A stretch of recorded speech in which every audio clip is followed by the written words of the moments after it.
Good evening, good people. Good evening. Let's check all my stuff. Make sure we got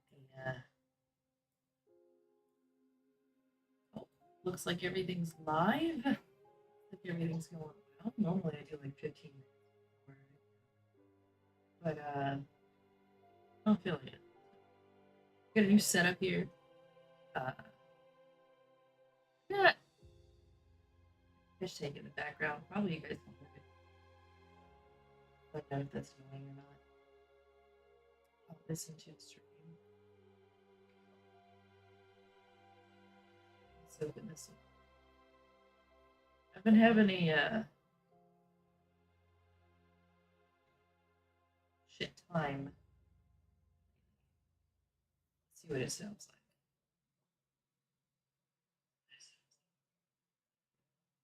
I don't hear any bubbles. I can hear myself, but I don't hear any bubbles. Oh man, it's snow day. What? That's not what I wanted. Twitch. Where's my Twitch?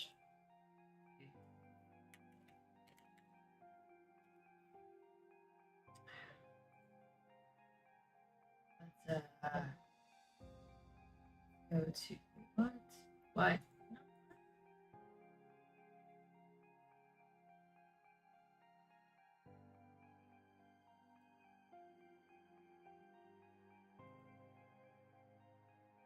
We got commercials.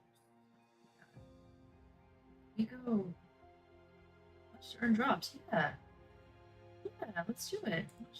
Let's do it. Enter my email.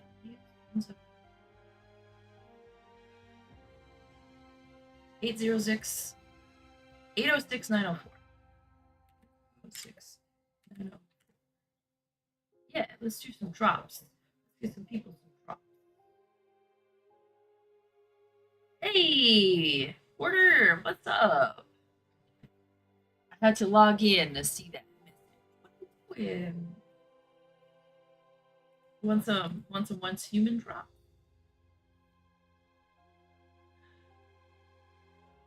Dude, I finally got some time off of work. I've been working my ass off and then was spending some time seeing a guy briefly.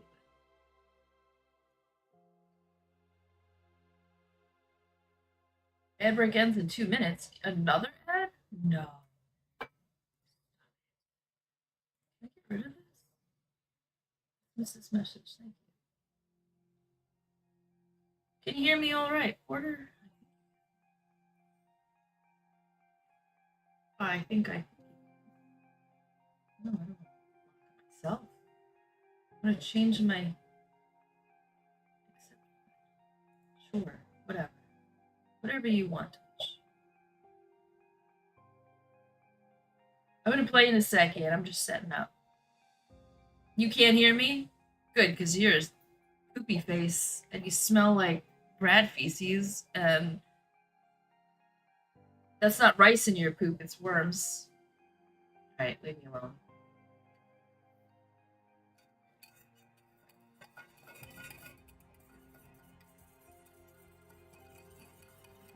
That's my coffee.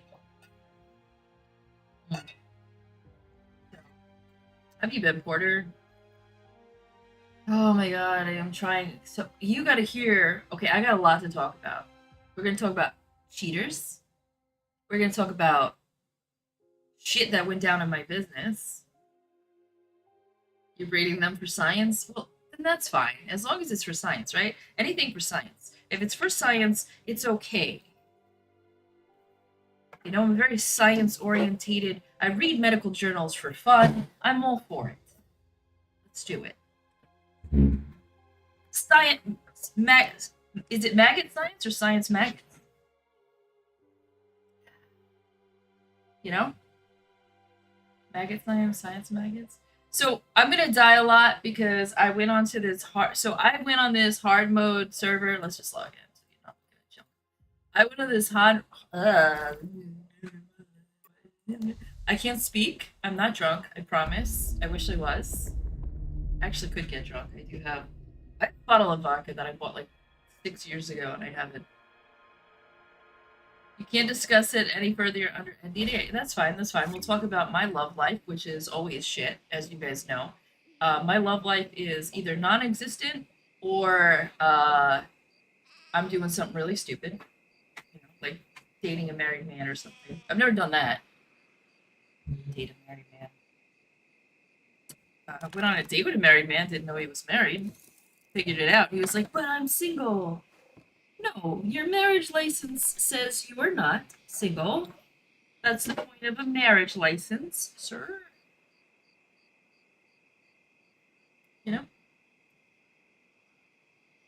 You know?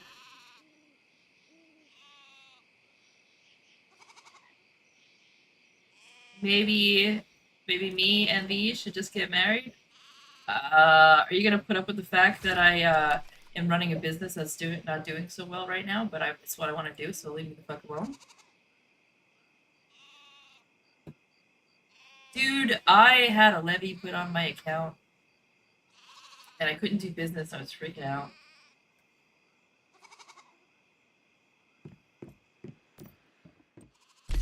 I got excellent credit. Excellent credit. My credit score is almost 800. It's like 796 or something. It's like very close. And then I get this levy put onto my my business account. Oh no, I don't want to do that. I don't even want this guy anymore.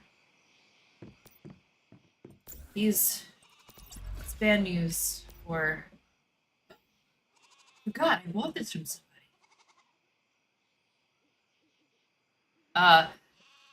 So I got two things to talk about: cheaters and oh, you should check. This is the moral of this story, right? Like in 2010 ish, I had a fiance who I'm pretty sure stole a credit card of mine and racked up some bills. I didn't know about it because I was a dumbass. Never checked my credit report, whatever. Um, then one day I get a notice uh, saying that I owe money, and I was like, I don't owe any money. I didn't use any credit cards. What are you talking about? And I was a kid, so I just kind of ignored it. And came back to bite me in the ass. So I kind of ignored it. Now, at the time, to be fair, I was on a lot of drugs. I'd thrown out my back and they had me on these like narcotics. So I forgot that they even notified me that I had, the debt or whatever. And so I just forgot about it. And then I moved. And anyway, a couple months ago, I got a notice. You owe this debt. It's $6,000, almost $7,000. Pay it now. Like, where did this come from? So I check my credit report. I don't see anything on it. I'm like, I don't even know if this is real. So, I go to my dad. I'm like, what is this? And he's like,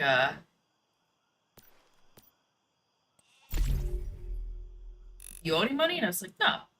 He's like, then ignore it. It's probably fake. I was like, okay. And, so, anyway, I ignore it, And then, the next thing I know, my business account is, can I do this? My business account gets blocked. Not my personal account, it's the business account. Because I have a sole proprietorship. So they went after the business account, presumably because the business account had money in it. Anyway, I'm freaking out because that money's already spent because taxes and stuff, So this guy away because this is the floor, so we'll just put him. I need to have some sort of combat.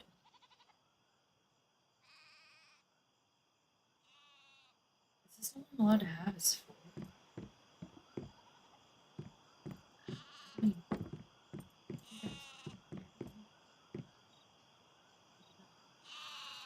That is.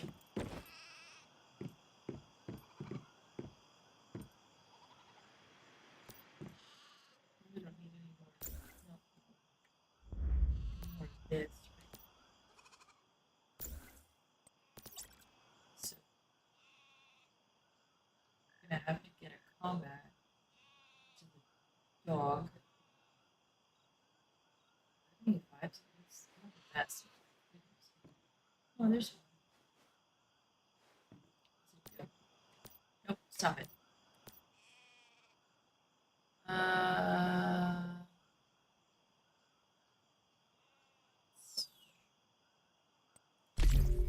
Use it for now, but that's it's 2 a.m. Oh, you don't get to hear my story? Well, you can come back and watch it there. Thank you, Porter. You have a good night too. Man, where the fuck are you? Australia?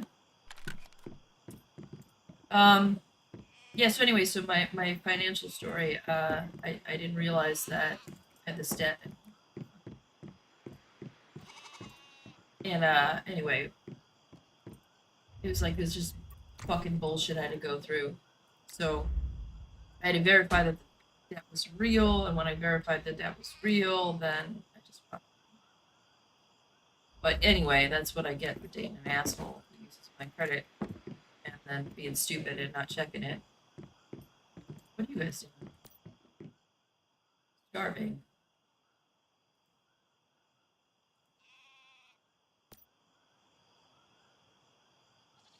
I think I can put food on the ground and make it big.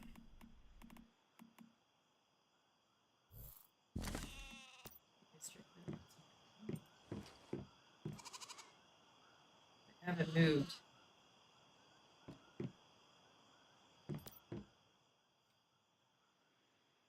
Health looks. I guess they're just not growing up.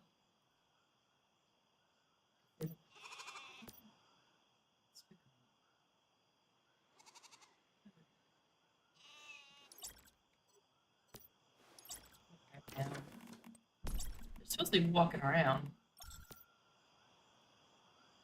Nope, right.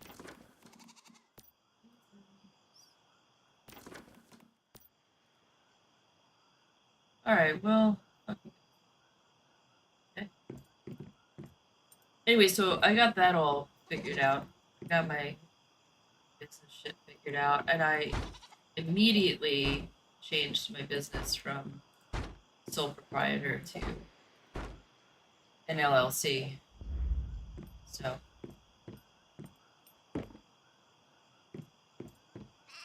that shit won't happen. So now I don't know what extra freaking stuff I'm gonna have to pay for that, but you know, whatever. I figured I would do it and learn my lesson, because the next thing that'll happen is I'll have somebody get bit and then sued and then like fuckers. Why are you guys broken? Move. Yes.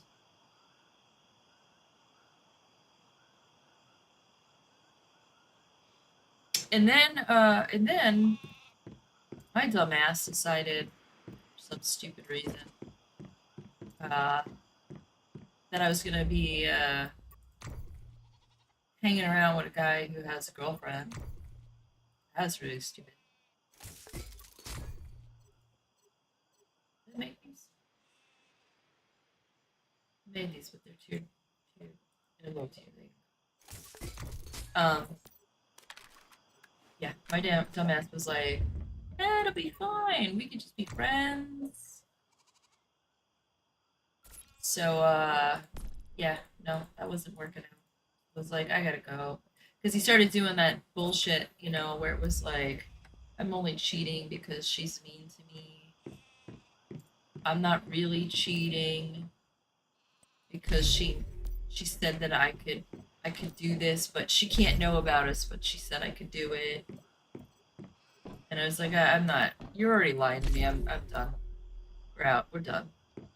These guys are over here. I guess I did.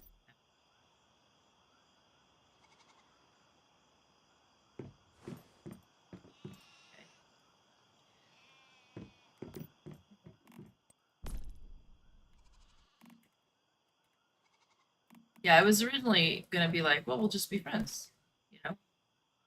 But, he he has no intention of keeping friends, and yeah, and I'm like, oh man, I'm not gonna be able to keep this just friends. Too attracted to him. I was like, yeah, we're done, done. That's it. We're done. And I'm not even gonna stay in contact with him because that's not gonna work either because eventually we'll hang out, you know. But man, they when they cheat, they say the same shit. Every cheater, man. Every cheater. Every both of my exes cheated on me. Now I did not know that they had other women, right? I thought I was the main woman, you know. One moved from one state to another for me. I thought he couldn't possibly have another woman, right? How do you he did though. He was dating her at the same time as me. She must have known she was a side chick and been okay with it. Uh was just waiting for me and him to break up so that they could be together because he had money, he was rich. And anyway, he had a kid with her first, not me. And I was just found out I was like, well, you need to go. And he was like, what? What? Everybody who has money has a mistress. And I was like, okay, well, I don't want your money. Not if it's gonna be me having to deal with some other woman sleeping with you. Like I'm not good enough for you, then she can have you. We can talk about our problems in our relationship. Can't you can't tell me, hey, this isn't working out. That's why I feel like I want to go somewhere else. Or that's, you know, I don't even know that. I don't even think that was the problem. As far as I was concerned, like we talked about stuff. I don't even know. I don't know what he. I don't get it. I don't understand cheaters. I don't get it. But anyways, this guy, he's got a girlfriend. He told me about it, and I can only guess he told me about it.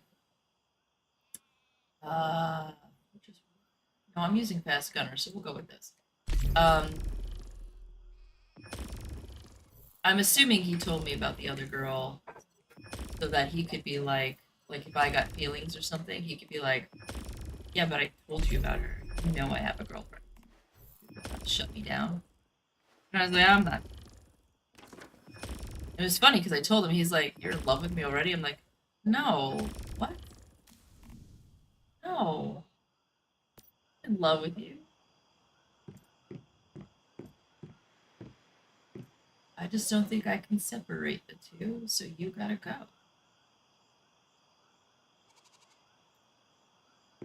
Looking out for me, man. I don't want to be no side chick. I deserve better. Besides, you know what happens? You know what happens? What's gonna happen is I was already spending too much time with him, you know, hanging out with him, spending all night together with him. What that does is it fills a void, and then you don't feel like going out and finding someone, right? And then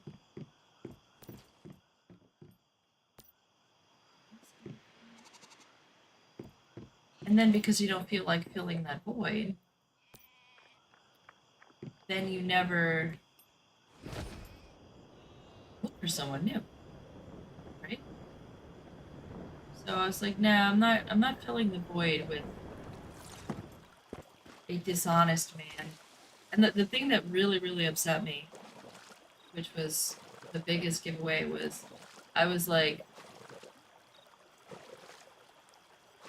what about her? You're cheating on her. What about her feelings? And he was like, I'm not cheating. I don't feel bad. And at that moment, I was like, oof, this guy says he is ethical. This guy says he's got integrity. He doesn't have any of those things because integrity is the definition of integrity is that you can be trusted when no one's around, when no one's looking, right? Someone with integrity won't steal when no one's looking. Someone with integrity won't cheat when no one's looking. So he has no integrity. he does not feel, this is where he contradicts himself. He's like, oh, well, I have to stay in this relationship because I feel bad for her and, want to support her and all this other bullshit. But you can hurt her? You don't have empathy for her. You know? And so this is a man without empathy, and I was like, ooh, that's dangerous.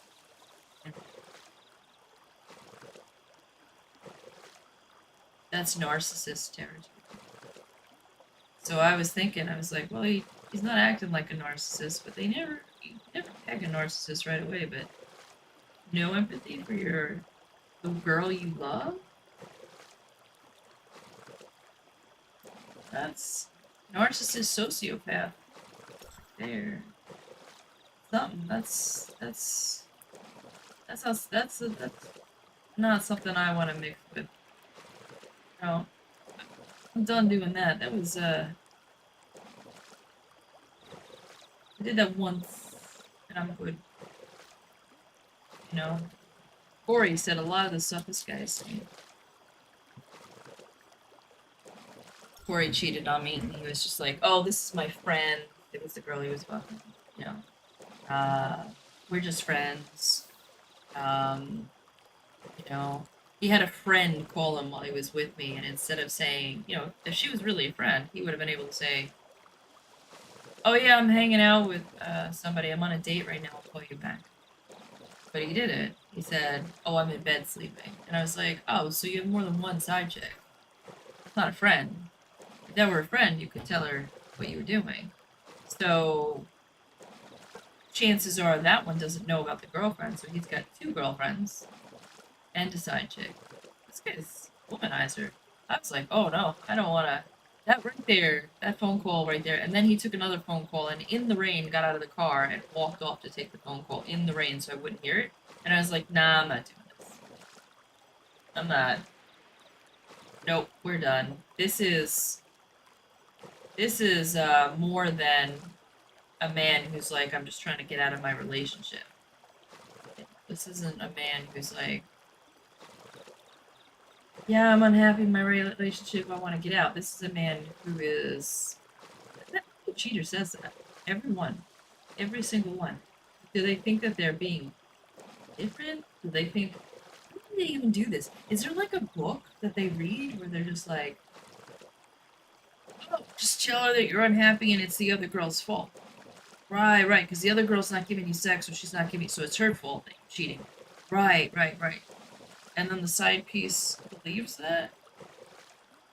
It's never... Look, even if the person that you're with and you're dating beats the shit out of you, if you cheat on them, it's not their fault that you cheated. Because you have two options. You can break up with them and be an honest person, or you can cheat and be a dishonest person. And I fully believe that when somebody cheats, that, there's a reason why they're not leaving. And it's not because the other person is mean and they can't or they feel bad. Because if that relationship was so bad, they would just leave.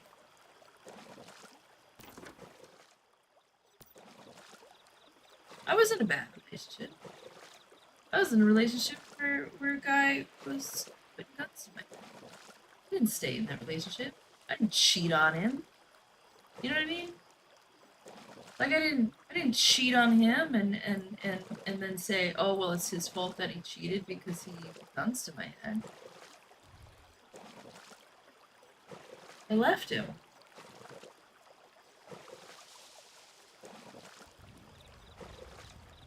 He tried to tell me like all that stuff. I shut him down. I was like, no.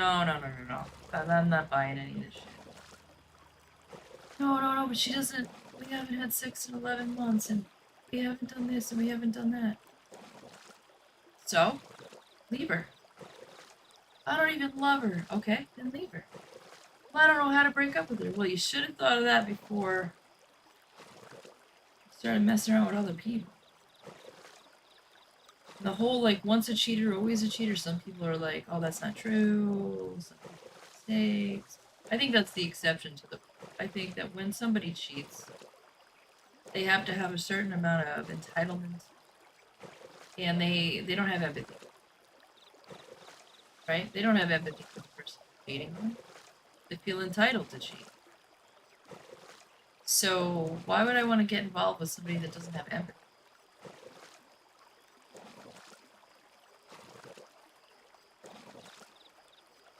Anyway, it was very clear that he was trying to make me a side chick. That's why he told me. Hey.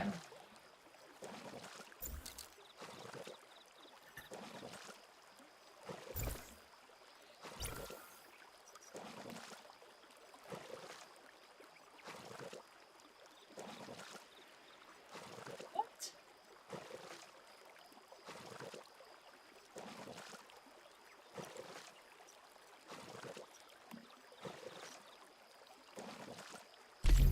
I apologize for talking this way.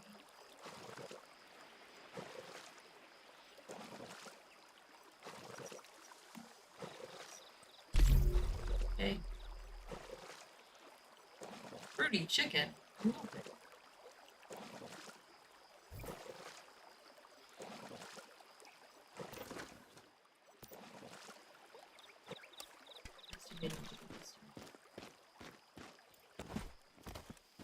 We gotta do some silos or some crap, because I'm not gonna be able to use this gun with 1 HP, and I'm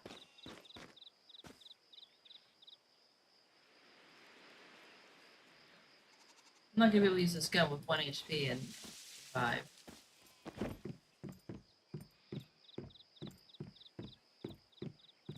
Without brain work. Shields. Brain work.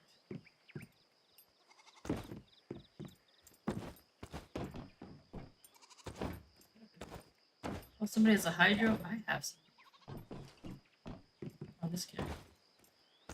Can you get up there, Phineas? You won't. Oh, you now.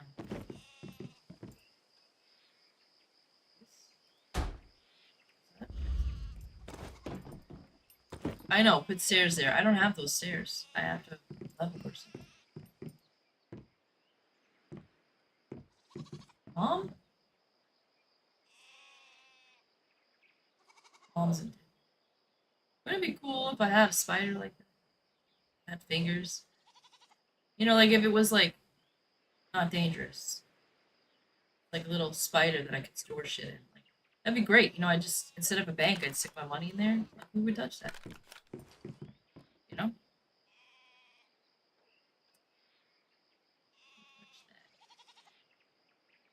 Could change my title, you know? I was gonna play how do I change the title? Okay. Damn it. Freaking stuff. How do I change the title?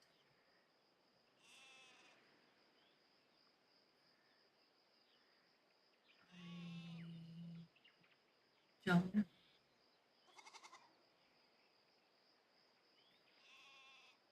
I go to my dashboard. There we go. There we go. Dashboard. I already did the earn the watch thing. Earn the watch. I don't even know what I'm saying anymore. Okay, now what? Edit stream info. Let's see. Once a side chick, always a bridesmaid. I don't know.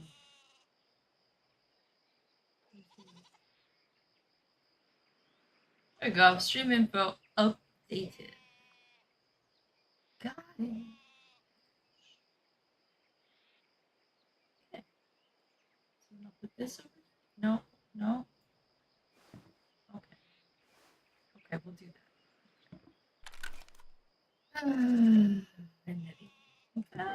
Oh, I've been on a diet. Nice. I have lost a significant amount of weight. 10 pounds already. No, we want to put it all in there. So I'm thinking I'm not going to worry about men. I don't even know. I don't know. I really have a low opinion of men. I'm sorry. I know most of you guys are guys. Most of you are men. I have a low opinion of men.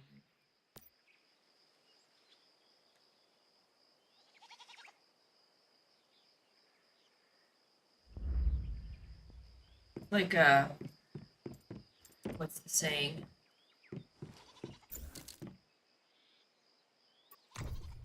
You know, who's this?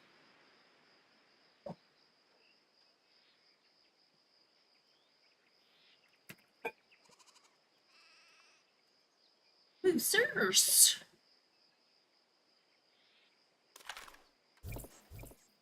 Okay. Now, what? My weight. Do I have a backpack? I do.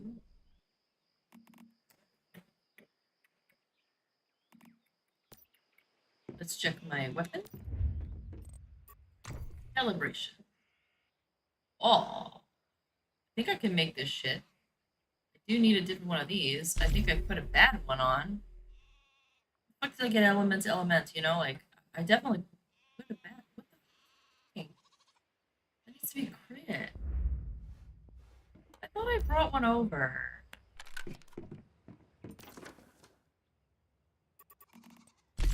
Obviously, I brought the wrong one over. Man, I gotta keep...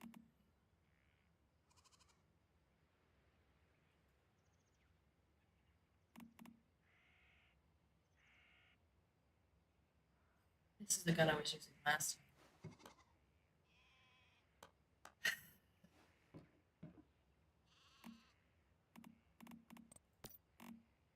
Let's see. Big spot. Big spot, big spot.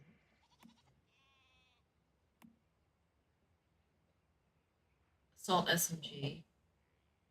8 and 5. So it'll be 9 and 5. That's 14. That's 14.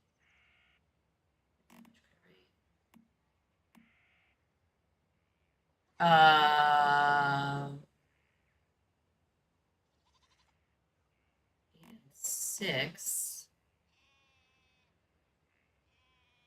At this point, I have to keep 14.2. Little better.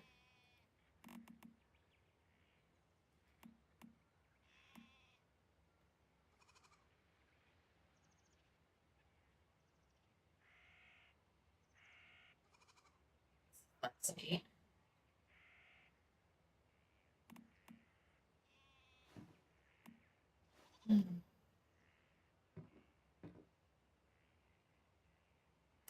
This is 14.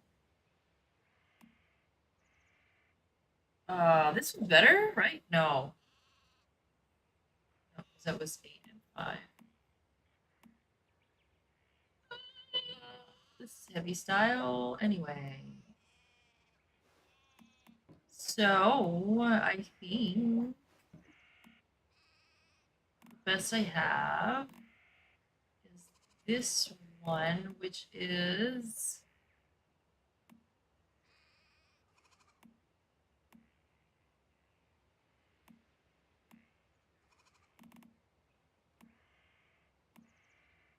oh, I got a bunch more rats too.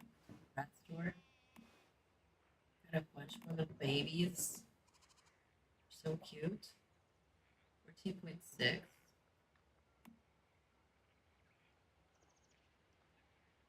14.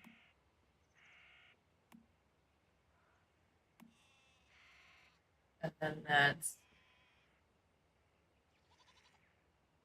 14.2. This is technically the best one so far.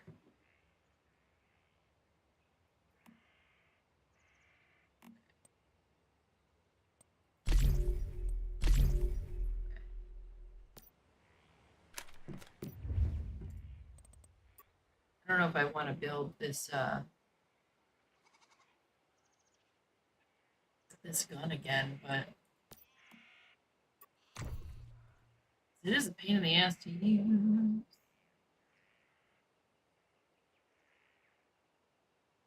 But you're gonna have 0 health anyway.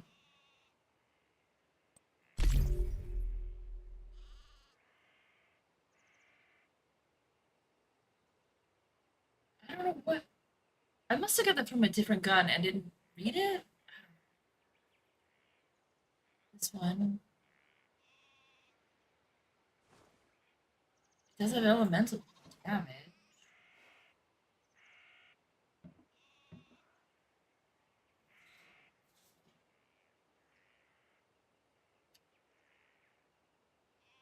The style's wrong, but that's not gonna be my main weapon. So.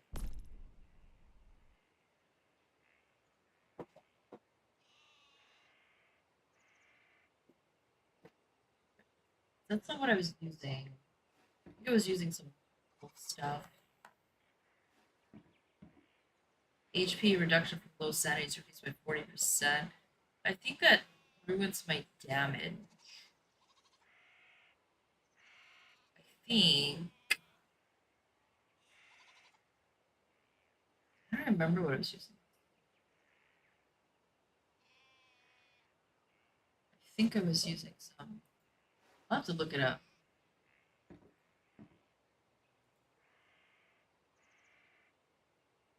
I think I was using some lone wolf and stuff. There's like this new frickin'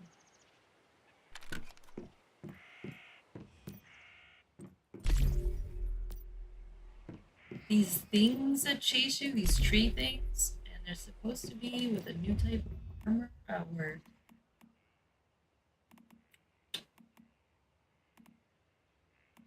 I need some of this. I don't have any of that. Maybe some of this actually. Why not? I've never used these before. I have plenty of these. I should sell these.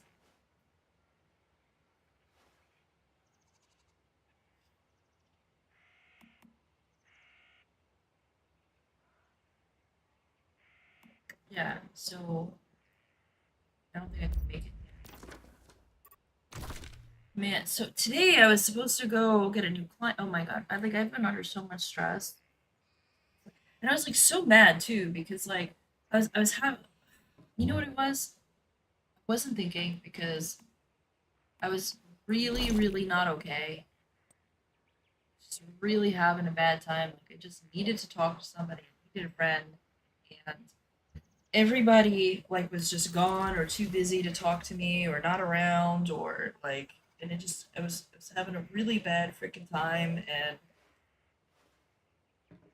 like I'm getting tired of the fact that people who were my friends are never around and never check on me, never care. Like I could die and they wouldn't care. And it's I'm not dealing with it. So, I'm not dealing with it so well, and it's just one of those things where it's like this.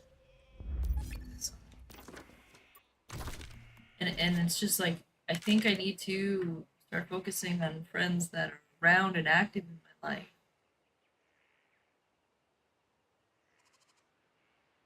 Because I have nobody to talk to when like shit goes bad. I have nobody to talk to when like my business is going, like, and I just want to talk about it. Like I don't want somebody to fix it because of course they don't know what they're doing because they don't have a business. So like I don't want somebody who's never had a business to be like, well, let me fix it for you. No, don't fix it. You don't know what you're talking about. Just listen to me complain and then just, like be the person who's going to be like, hey, you want to take your mind off that? Let's go play a video game. Or, let's watch a movie or whatever, friends. Let's go out to the bar and have a drink. Let's just forget about that for a second. A distraction. But instead, I have friends that are never around, and if they do come around, it's because they need something, or it's superficial, like they'll be around, they'll chat, they'll talk, whatever, but it's like they feel like work Um, accomplices? No. No, that's the wrong word. The word is acquaintance. They feel like work acquaintances, you know? Like you have that superficial, like, work thing where you only talk to them at work and then you never see them any other time. And it's just really getting to me because I don't have, like, this connection with people where they even give a shit. You know, like, oh, where you been? I haven't seen you in a month or 2 months. You know, that kind of thing. So,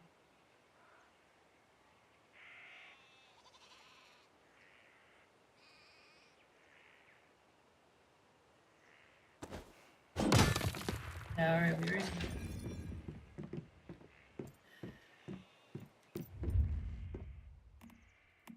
Okay.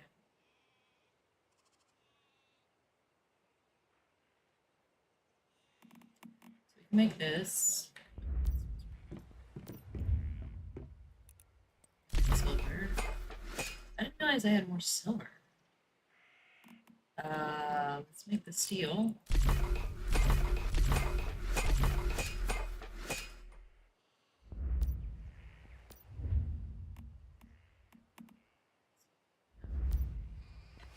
So what do I do here?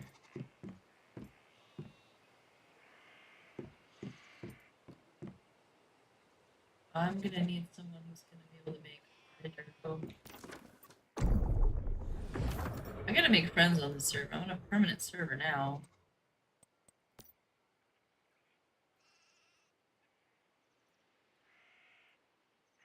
I moved here because I wasn't even gonna play this game. And then I met that dude and he was like, oh, I play video games. And I was like, oh yeah, okay, let's go.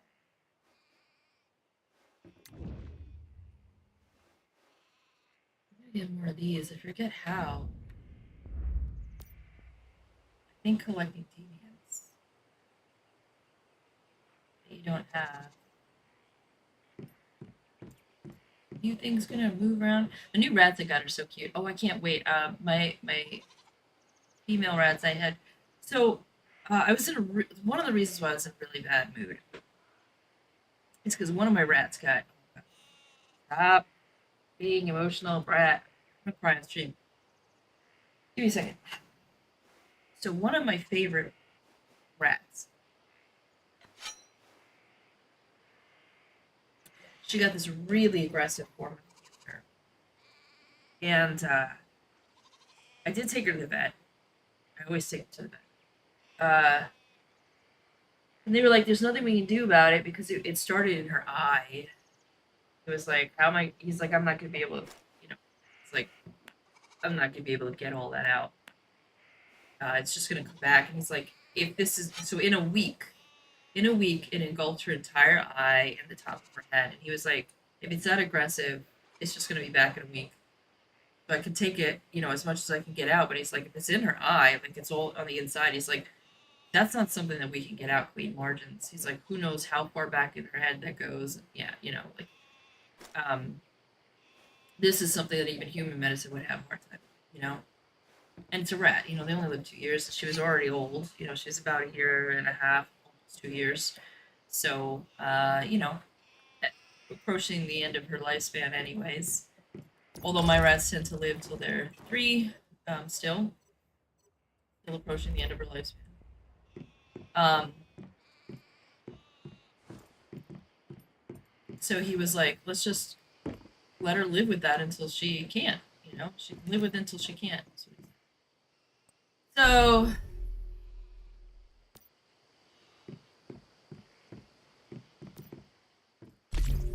so we let her do that, and then it grew so fast that before I could, you know, like when it was like, you know, it grew to her other eye and she was blind because now she had this giant tumor, both her eyes, and then there's something called fungating where the wound, you know, like the tumor dies, it goes necrotic because it outgrows its blood supply and then part of it falls off. And so that happened. And I was like, oh, okay, now this is. So I called the vet and I'm like, I need to bring her in, but because I was working, I couldn't bring her in that day. was going to bring her in the next day, and she died then. Um, so, you know, I feel guilty about that. But I did have some pain medication, and I put her on that, you know. That was like, look, put her on the pain medication. And I was like, well, it's going to be hard for me to get an accurate dose because I only have human meds. And he's like, look, she's on her way out anyway. At least this way she'll go and she won't be in pain. So I'm not sure if the dose was too much or not enough, you know. It's hard to get a dose that tiny from a human pill. But he had a point, you know. At least she would go without pain. She died in her sleep, and I don't think it was the medication. I mean, she was already cold before he did that, so she was, you know, like once that happens, they die within 24 hours. I don't think it's anything that I did. I was very conservative and tried to up her dose. So I was upset about that. I was really upset about that because it was just a very horrible thing to watch and for her to have to go through. And I feel guilty because I should have. I should have put her to sleep before that happened, but I didn't know it was going to be that. Here, I'm going to die here. Watch. It's stupid, what are they called? Weeping angels or whatever. I think you're supposed to kill them with.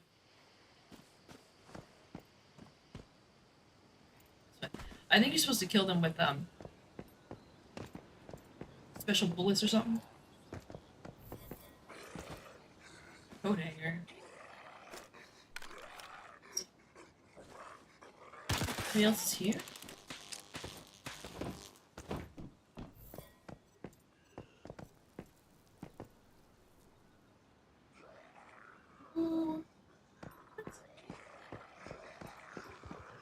Was somebody here and then they left?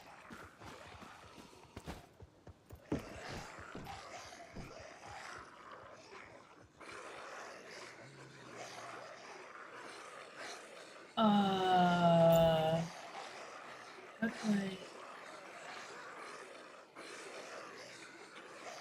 World 1? This is it. See... How do I do this? Yeah.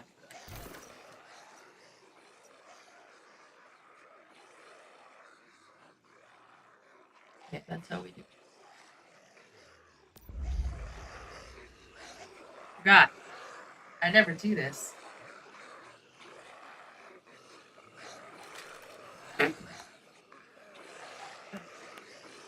See if anybody shows up. Anyway, so I went through that. I was in a really bad mood, and then I freaking got upset with my friends, and I was like, you know, like, you're all being bad friends, so I did that thing, which was, I don't know, bad mood.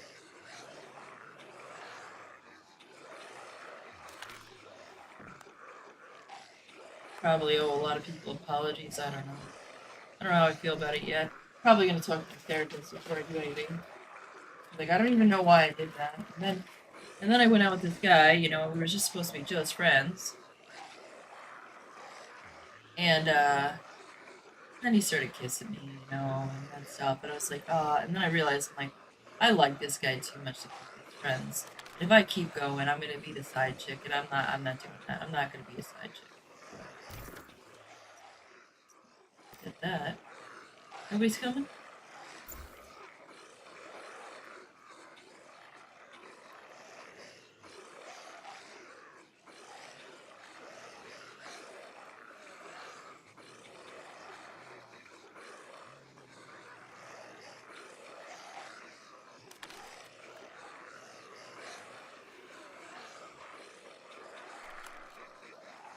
Maybe they're useless. Maybe that's why they're not coming. Go this way. This one.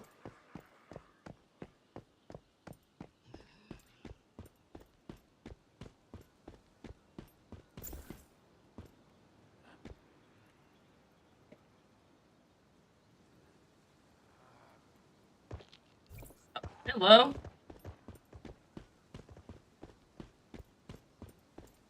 Okay, so it's not a high risk, nobody wants to go. I don't know the difference. Changed so much, I don't know what I'm doing anymore.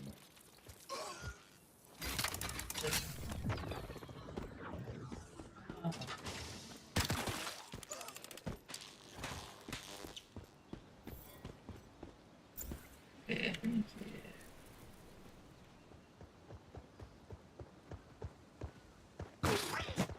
Hey, bitch!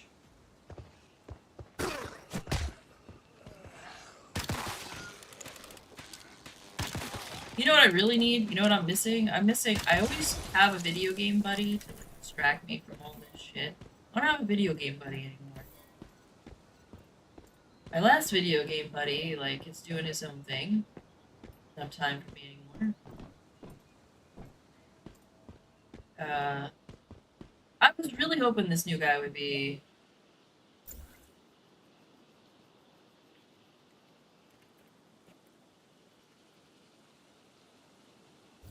I was really hoping... that's what I really wanted. I wanted this new guy to be video game buddy.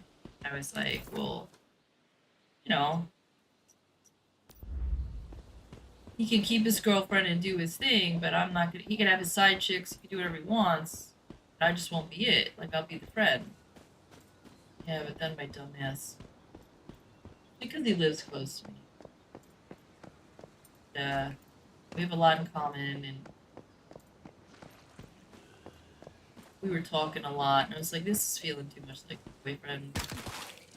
It's hard to stay a friend when they start doing boyfriend things.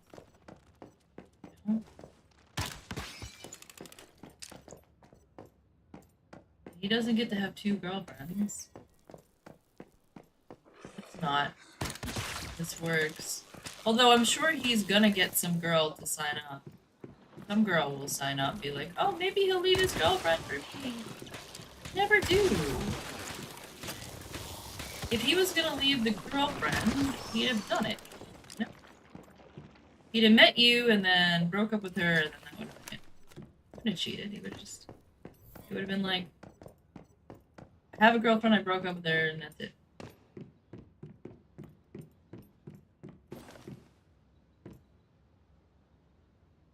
Not the whole,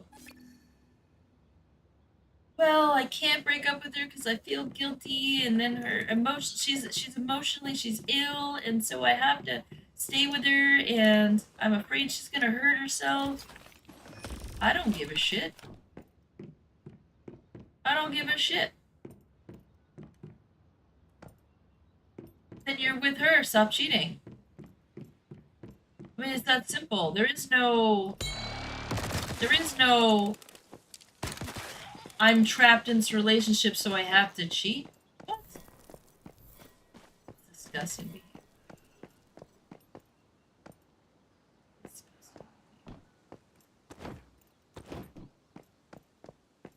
So now you're gonna hurt 2 people, maybe 3 or 4, depending upon how many side chicks you have, or how many friends you have that think that they're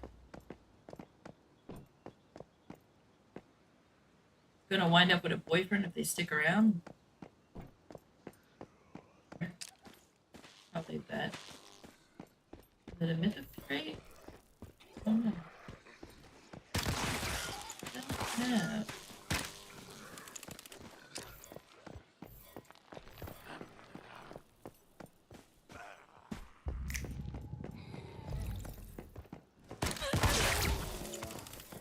Rocket launcher! $2. Hopefully that's one I haven't gotten, but I think I already got one. Oh, so I've been on a diet. I've gone on keto, and I'm doing such a great job. I'm so proud of myself. You know, that's the first step. Like, if I do want a date, again, I gotta lose weight. Let's be real. You can pretend that weight doesn't matter, but it does. It does. There it is. Right in front of my big fat. So,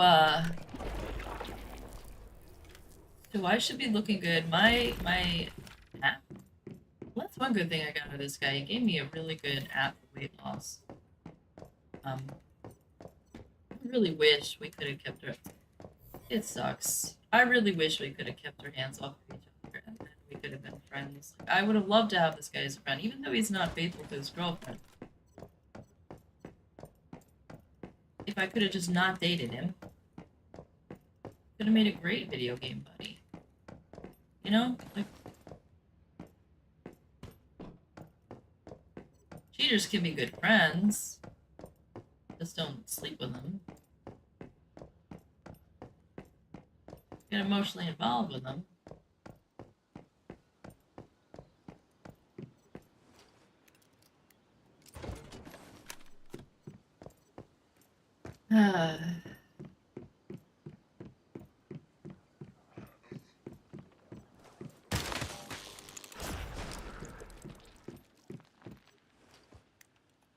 The only way I could be friends with this guy is if I was in love with someone else. You know, then I wouldn't even look his way. I'd have eyes for someone else, so. And if I stick around with him, I talked about my therapist with him, and she was like, "It's very unhealthy. He's got a lot of work if he wants to be healthy. He's in a codependent relationship. Fight. You know, I'm assuming he's telling the truth, right? I don't really actually know. We're gonna assume he's telling the truth for the benefit of the doubt. So then he's in a codependent relationship. They fight all the time. You know. But I hear that from every guy that's ever tried to cheat with me. You know, that they're in a bad relationship. She treats me badly. And it's just one of those things where it's like a no-brainer. It's like, dude, if your relationship was that bad, like, you're lying to me, because if your relationship was that bad, you wouldn't be in it. It's that simple. You know, it's a little bit different for women when they're in a bad relationship and he's abusive to the point where she's afraid for her life. But he's not afraid for his life. You know, the women stay in abusive relationships because the men threaten to kill them, which is why I stayed in mine. But I was on my way out. I just had to figure it out. I had to do it in a way where he didn't know, so I wouldn't get murdered. But had I found a guy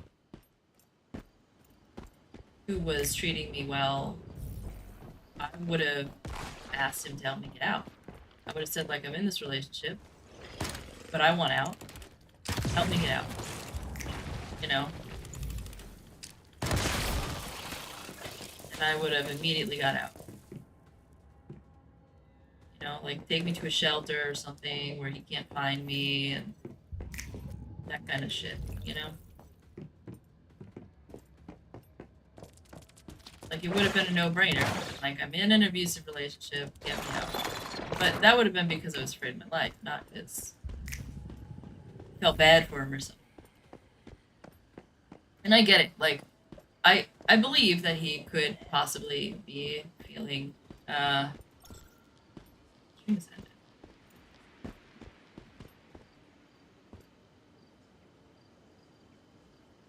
Isn't?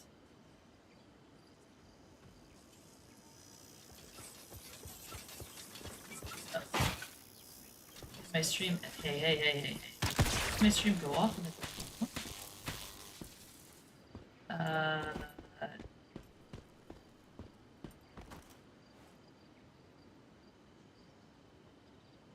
No, it's still here. I don't know what you're talking about. Bitch. Maybe?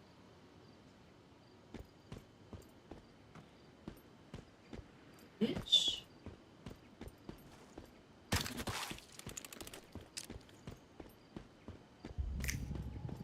Maybe I pressed the wrong button? I pressed the wrong button. If any of you guys are old WoW players from back in the day, Early vanilla WoW. When there was the Chinese bot form farmers. They used to like ninja your shit. Then they would say, I pressed the wrong button. They would need stuff they didn't need, like the priest would need on a bow or some shit. It's always the priest. They were always healers because they knew we would take them because there was no such thing as a healer. I could have saved myself so much grief back then if I would just play a healer.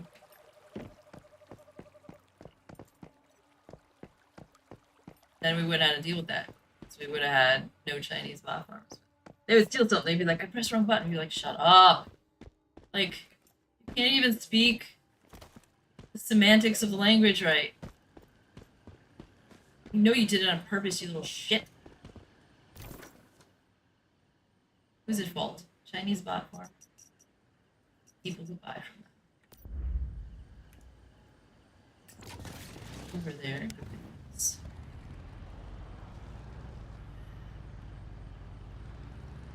With.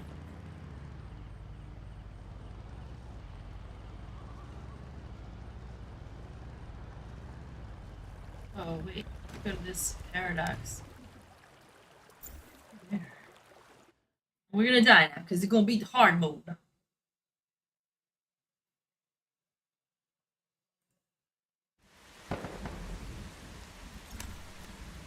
Alright. Oh man, I was so mad too because like I didn't want to say goodbye to this guy. We were just having so much fun. I didn't want to end it. I didn't want to be like, alright, that's it. I could never talk to him again. I didn't want to do that. And then, like, he was telling me he was having problems with his dog, and that he was going to maybe have his mom hire me, and I really do want to help him with his dog. I really do. I'm tempted to text him and be like, listen, I'll help you. I'll still help you. And I'm just like, talk to him. Talk to him. Oh, he didn't. Yeah. That was silver. I just forget what silver was like. A little bit darker, actually.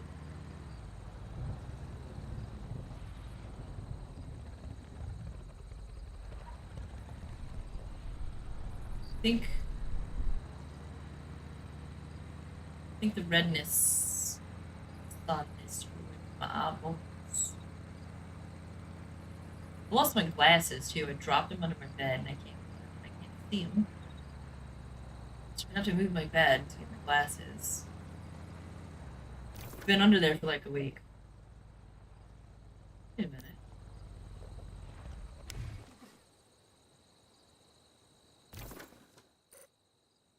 I did the thing in chat. Did it end?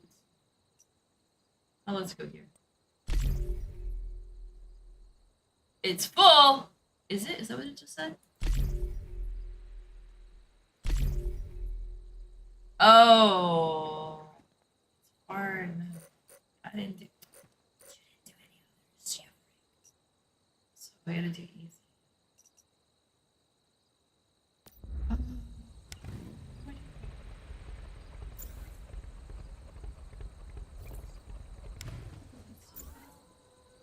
When? What am I doing?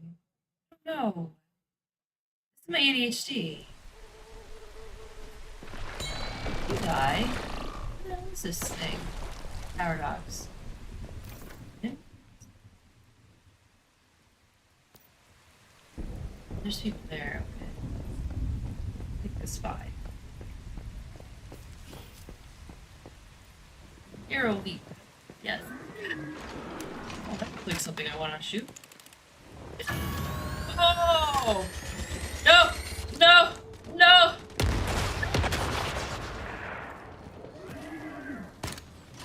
I missed. What is this? Next.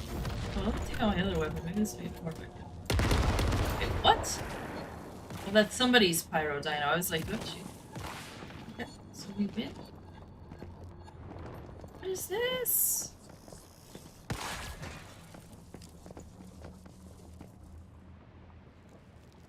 Okay, whatever. I've never seen this one before.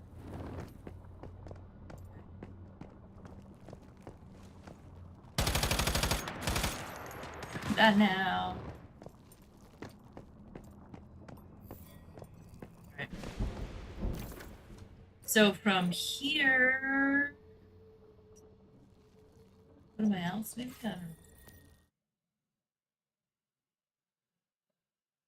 Yeah, I guess my stream must have like kicked back on. Bitch. Weird.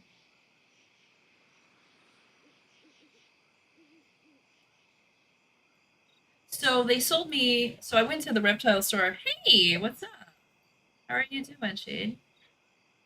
So I went to the reptile store and bought some rats, and oh, they sold me a baby that was supposed to be weaned, and I should have known better because it looked like it just opened its eyes, and it's not fully weaned, so it can't even regulate its temperature. It started getting cold, so I had to put it on a heating pad. And teeny tiny baby, it's about maybe 4 weeks old, just opened its eyes, so I'm hand feeding that. But it's old enough for me to hand feed. It's like on the cusp of being weaned, but it's not yet weaned, and so I'm like, ugh. Shouldn't have bought it, but they were just gonna, you know, kill it and give it to a snake for food, so I mean, it's got a better chance with me anyways. A little baby girl. Little baby girl. She'll be alright. She's fine. I just gotta hand feed her. Thankfully, I have my own business, and I can make my own hours. I can feed her. What are you doing, Shade? How's it going? I am doing okay. I had one of those things, I don't know if this ever happened to you, where I met somebody, and then they tell me they have a girlfriend. You know that story? They have a girlfriend, but the girlfriend's really mean to them. But they can't leave her because she's sick, and they have to stay with her because she's mentally ill. You know that story? That story. I can't leave them. You know, like, supposedly they're really empathetic, that's why they're staying, but really they have no empathy for the fact that they're cheating. And then I asked him, I was like, you really don't think you're cheating? And he was like, no, I'm not cheating because we didn't have sex. See, these little shits right here, that's gonna kill me. I don't even know what to do about that. I don't know what to do about it.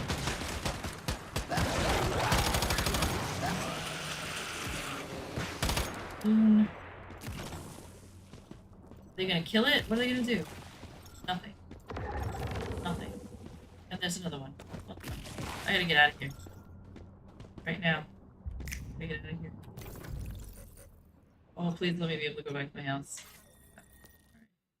I don't know how to kill those things. There's gotta be a way. Yeah, here's my excuse for cheating, right. And then he tried to do that whole thing where he was like, it's not cheating because we had a talk and she said that I could do everything except intercourse.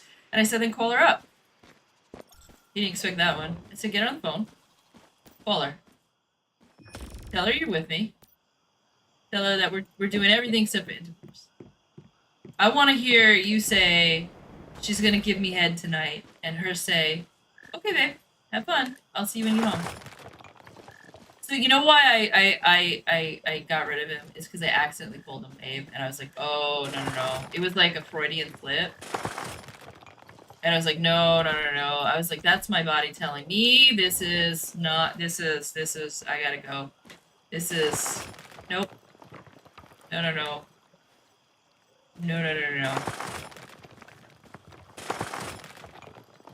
Like, that's my body telling me it's confused and you gotta go.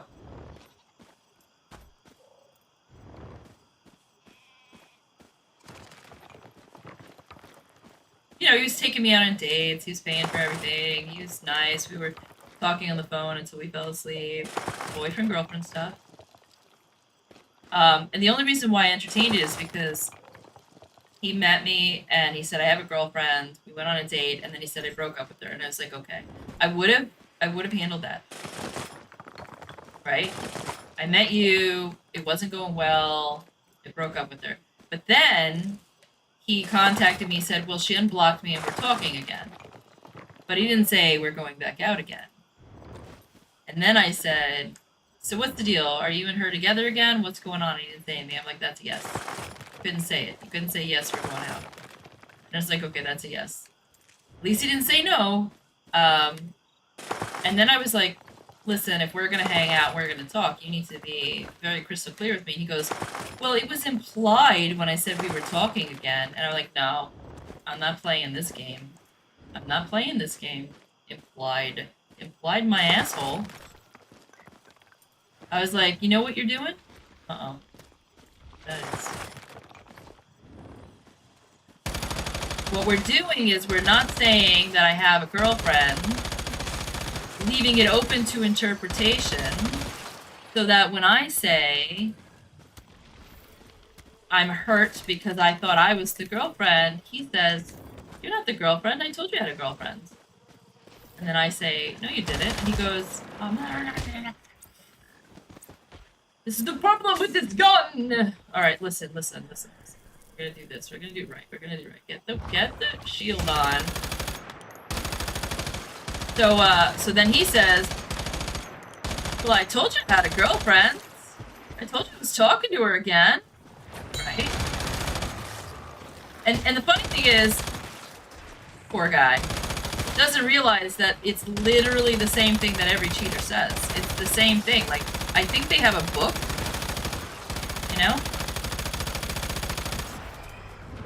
The Cheater's Guide to Cheating. You know, like the Hitchhiker's Guide to Hitchhiking.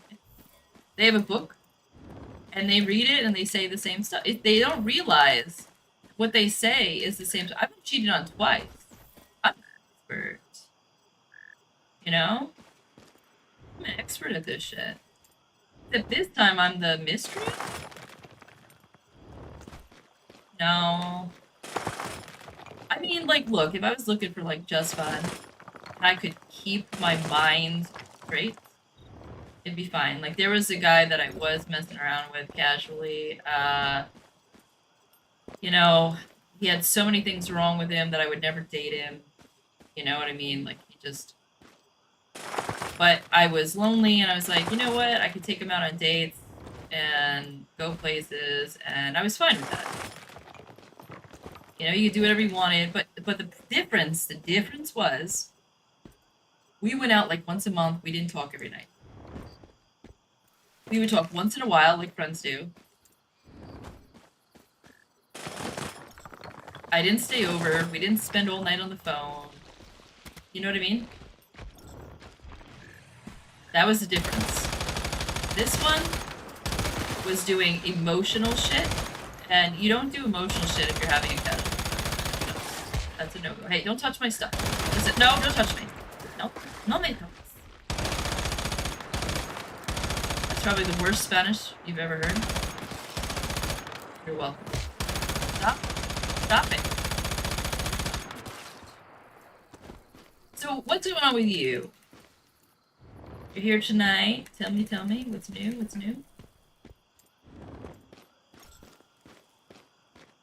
going on in your life? Hopefully good stuff. Hopefully... You're growling. Oh, hi. I didn't know we were that close. Welcome on in. But you know what? I am getting healthier because, like 15 years ago, I would have dated this guy, and I would have thought I can change him, and he'll be mine because she's mean and I'm good. So, I have grown up. Therapy is working. And I realized, no, this guy has no integrity. And he wouldn't make a good boyfriend anyway. And I've always had this policy, though. Like, I've always had this policy. I don't steal men from women, because if they can be stolen from her, they can be stolen. Because they don't have integrity. Integrity is a personality trait. If you have it or you don't. You know, my dad was married to my mom for like something, 55 years or something. Or 55 years, something. He never once looked at another woman. Maybe he looked, but he never cheated. And even now, he's He's trying to date and he's having a hard time because he misses my home. You know, he's having a hard time. So, some people have integrity and some people don't. And that's just it. Night's going well. I'm in the process of buying a new truck. Ooh, one for me? So just waiting to see if I can strike a deal with the person buying. What kind of truck? What kind of truck? Tell me. Is it a Tesla? They're gonna blow it up.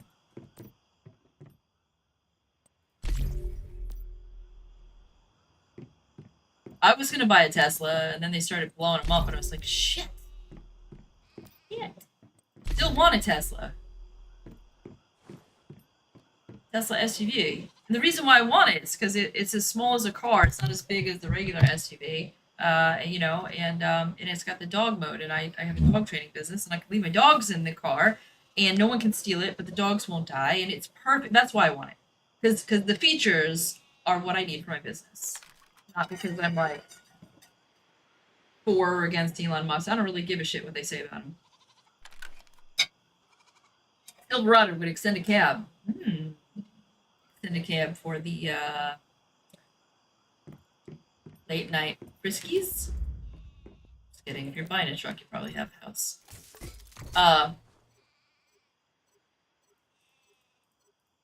You know what's really funny about this guy?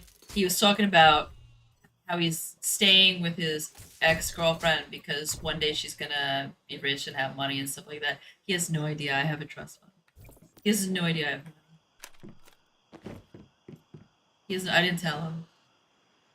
Right before I let go, I showed him that I own a house. I showed him where it is. My aunt is living in it right now. She's got cancer, so she can't, you know. So she's recovering from that. She went through chemo, so she's okay for now.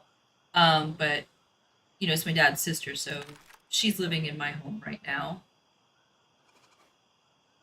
and I'm living with my dad. But when she passes away, I'll probably move back into my.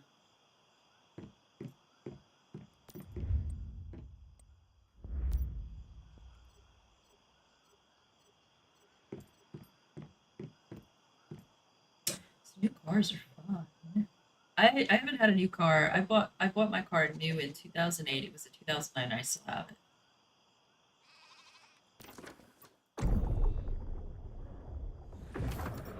Oh, I did get some. So then, what do I want? Let's get this new. I want to get this because I think you can build stuff with it. Get those thingies that I ate.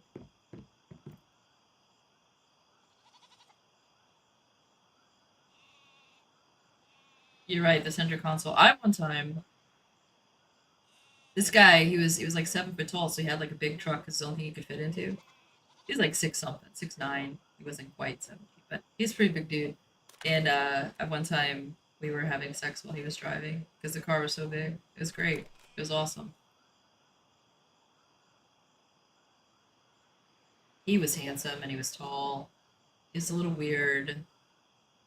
Like we had sex and he was like freaking out. He said, you know, "Oh, you raped me," and all this other stuff, and freaked out. And I don't know. He had some issues, and I should have taken him back. Then I took another guy because I was dating a guy, broke up with him, started dating this guy. This guy got weird, broke up with him, went back to the other guy, and the other guy was abusive and beat me up. I should have stuck with the guy who was like freaking out, but I got scared because I was like, oh my god, what if he like goes to the cops and tells them I raped him or something? It's a serious thing. Yeah, he freaked out. He freaked out. He was a very handsome guy. He could sing so well. I regret not giving that one a second chance. Yeah, he was a little weird. I regret not. I think he was a virgin and he freaked out. And he thought I was going to get pregnant. He had a panic attack, couldn't deal with it. And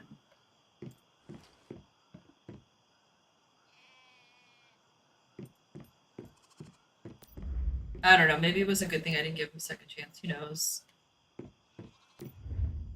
Very, very, very handsome guy. But I had to choose between two dudes, and I chose the wrong one, because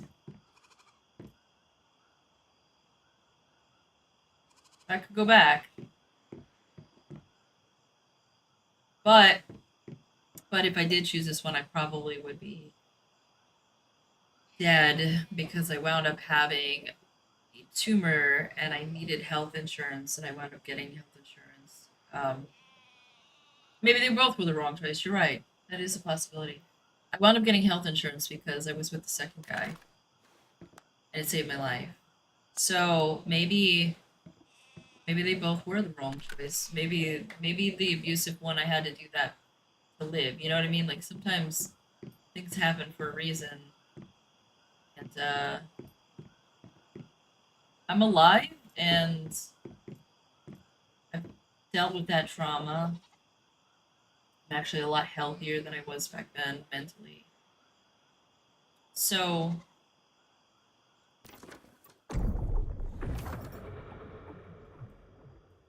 oh yeah, that's right, I need one more. So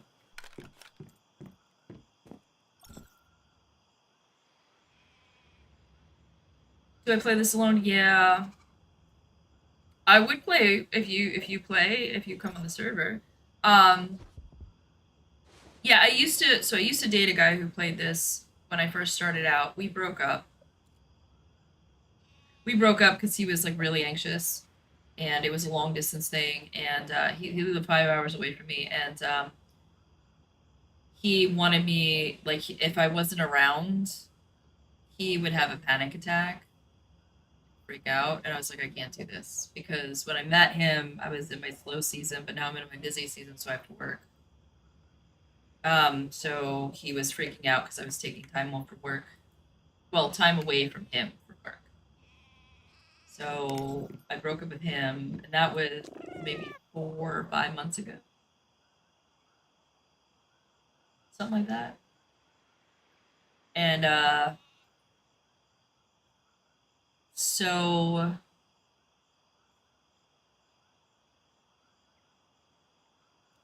then I recently just started a diet. I started keto. And that's going really well. I've been doing intermittent fasting as well. That's going really well. I've already lost 11 pounds.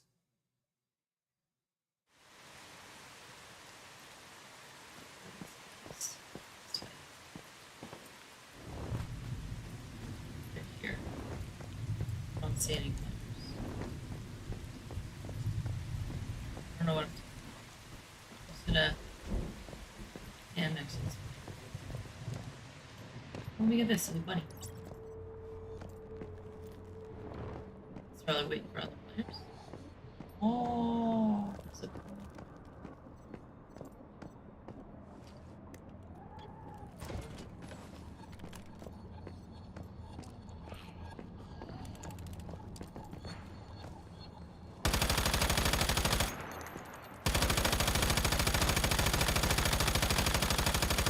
He did.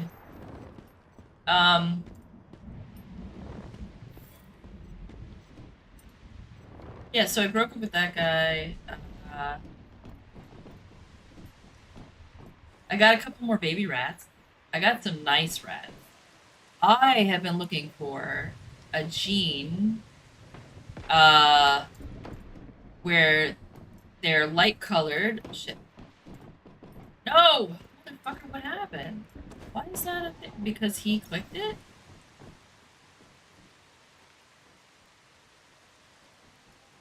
Because he clicked it, I couldn't stand on it? I don't know. Anyway, I've been looking for gene where the rat is light colored, but it has dark eyes. And it's really, really rare and hard to get your hands on. And so I took this guy, the new guy. He was like, he said, I like reptiles. I want a snake or I want a tarantula. And I was like, I know where you need to go. And he's like, where? And I was like, the place where I get my rats. They sell tarantulas and spiders and amphibians, and they also have live rats. And I go in there, and every once in a while, I'm like, do you have any cool ones? And they sell them to me. So it wound up really lucky because I went in there. It's like, do you have any cool rats? And they showed me this cream-colored rat. And I look at him. He's got black eyes, and I was like, oh, that's what I'm looking for. Because if I put that gene into my rats, two things will happen. One, when they have red eyes, they can't see very well, and it makes them a little bit more skittish because they can't see very well. And also, when you put the black eye gene into them, they're darker than they would be if they just had the red eye gene, which is like, that doesn't make any sense. Why would you want to do that? Except I breed Himalayan and Siamese. So have you ever seen a Himalayan or Siamese cat? That's what my rats look like. So what it does is it makes the points darker, and then they also can see because they're not, what the fuck is that? Never seen it.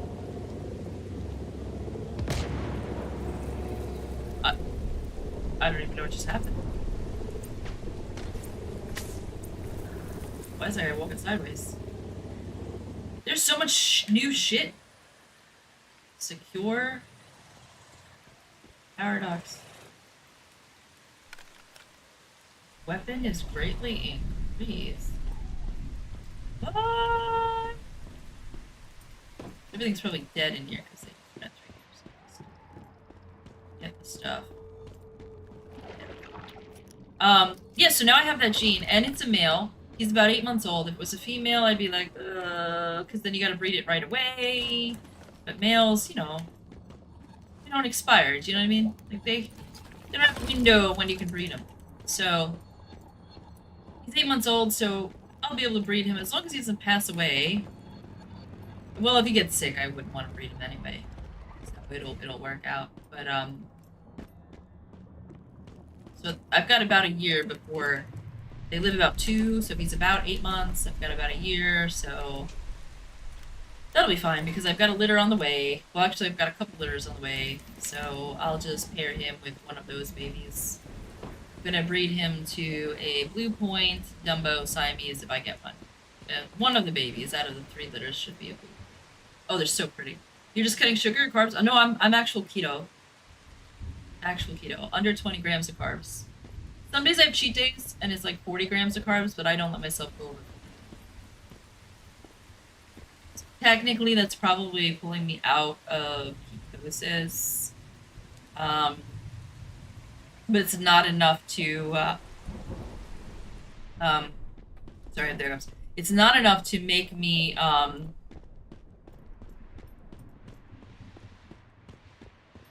what's the word? Carb dependent, which would make it hard for me to go back on keto, if that makes sense. What do you do? What do we do? What do we do?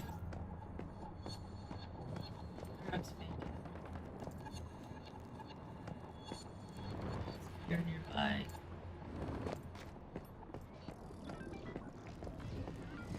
Oh. Your phantom. Open up. Okay, I think that's what these are. He's gonna do that? Okay, I think those are frost things. Yeah, because he's got frost. Okay. So now it should be open. Yeah, I mean, going keto is great because also you eat a lot less and it's cheaper than any other diet. And shoot you in the face. Okay, I gotta beat that guy up. Dead? I think he's dead. I think we did it. Oh no!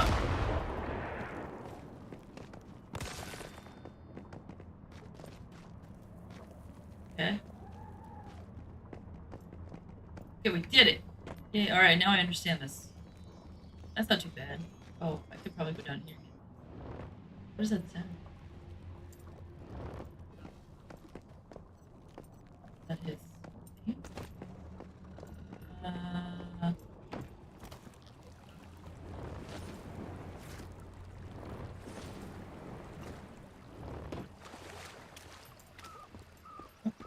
Out of steam. Yeah, so, I guess what this guy taught me, though, is that I'm ready to date again. 'Cause, you know, like, if I'm going on dates with him and I'm thinking about it, I'm like, no, I'm ready to date again. Just not him, obviously, because he's taken. He's a cheater. He would have been able to get me if he had done the right thing and broken up. But instead, he did the cheater thing and he made the excuses, and I was like, no, no. You know? Because I do believe that you can meet somebody, you could be in a bad relationship and meet somebody and be like, you know what, I want this person, and then break up and then date the other person. I do believe that can happen, you know, because you're at the end of your relationship, things aren't going well, and then you meet a new person and you're like, screw it, I'm going for it, kind of thing. But that's somebody with integrity, right? Will be like, you know what, I do want to date you, let me break this off, and I'll get back to you, you know? And he did originally say that, and he did say he broke up with her, and then he said, I'm upset because she blocked me and I miss her, and understandable. But then, after about a week, he was like, yeah, I'm talking to her again. But he didn't say we're going out. You know, like, he was fuzzy about it. And at that point, I was like, no, you're not being straightforward with me. But then he did this weird thing where, like, after I had said to him what I'm gonna do, because this is what I said. We're gonna do this. We're gonna go no contact, because clearly we can't keep it. Like, we're really sexually attracted to each other. We clearly can't keep this just friends, you know? So, to avoid temptation, we're gonna go no contact. And when you're single, you know, I was like, don't contact me until you're single. I was like, and if I am still single, then we can pursue this, you know? And I haven't heard from him since, so clearly he had no intention. And I figured that would, you know, that'd be it. If he was interested in me, he would break it up and be like, hey, I broke it off, I'm single, you know.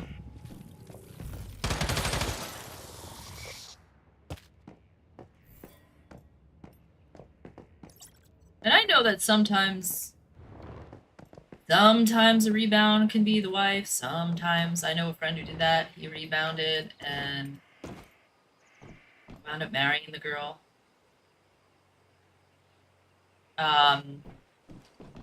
It's probably highly unlikely, but it happened.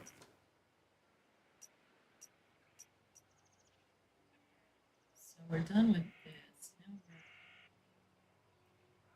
we need to do the Mirage monolith. I need to get these things. Back to my feet. What? Yeah, what? Teleport in current state? You what? What? So, you know, I first of all, I didn't like. Look, I've been cheated on. I'm pretty sure one of the girls knew. The first time I was cheated on, she knew he was dating me, and she was dating him anyway. They slept together, and she got pregnant. He was rich. She had every intention of getting pregnant so she could steal him because she wanted the money. So that girl knew, and the second girl I don't think knew, because when I told her, she was like, what do you mean? You're the fiance. So second girl didn't know. So I'm mad at the first girl. I mean, obviously, it's the man. Like, I'm not one of those people. I always thought it was stupid when my friends would blame the other girl, and I'm like, it's not her fault. Yeah, but she knew, so what? Like, she's not the one that's in the contract with you, you know? She's not the one that's in the contract. He is. And they would take him back, and I'm like, ugh. Oh, why would you do that? He's the one that broke the contract. Yeah, but she's a dirty homewrecker. No, she's not. She's a horny girl who took advantage of a man who had no integrity. Who probably thought, he's gonna leave his wife for me. She's a girl who is just as sick as you are because you're staying with him. You know what I mean? I never understood that about them. It's not the other girl's fault. Doesn't mean the other girl is great. Depends if she knows or not. But still, I mean, he's gonna cheat. Like, I know what they're thinking. They're thinking, well, if she wasn't around, he wouldn't cheat. Yeah, well, with her, right? He'd be cheating with someone else. Go find someone else.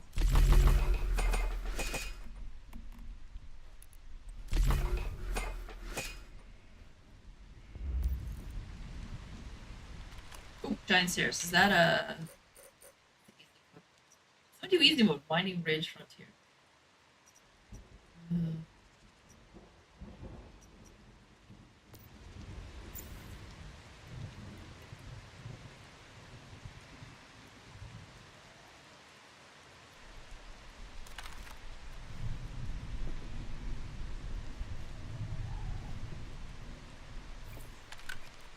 F1 and soft.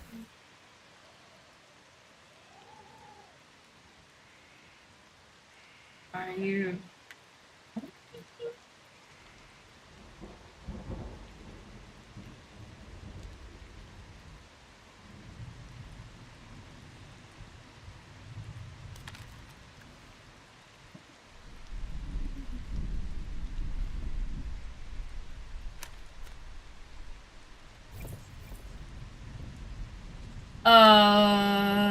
Brain. Did I already do this? Brain. We did.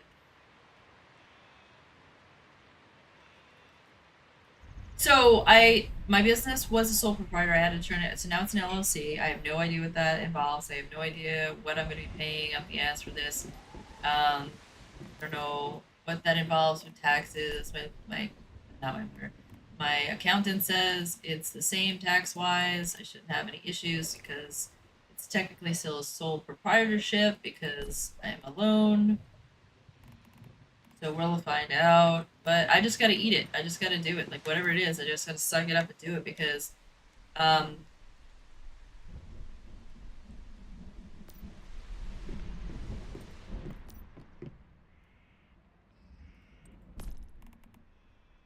otherwise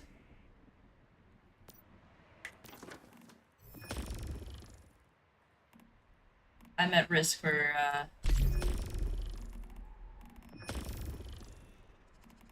sorry, I'm thinking here. If somebody sues me, I'm at risk for losing my stuff, so I might as well just do it. You know what server you're on? I mean, does it say somewhere?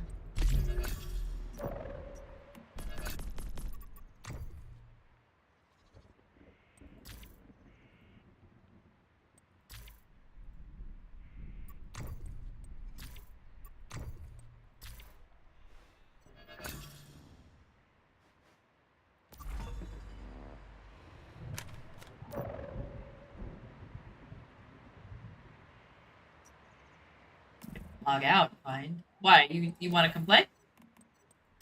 You gonna come to my server? I'll check.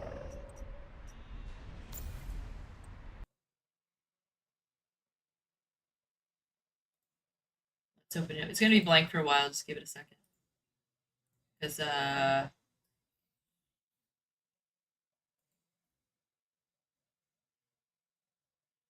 it doesn't register till the game actually opens. So just give it a second. It's not broken. I just reset the game.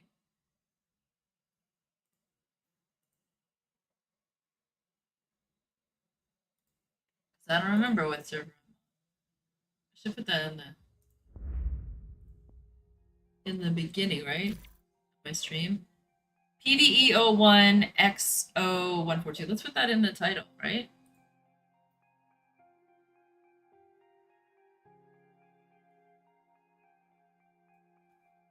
PVE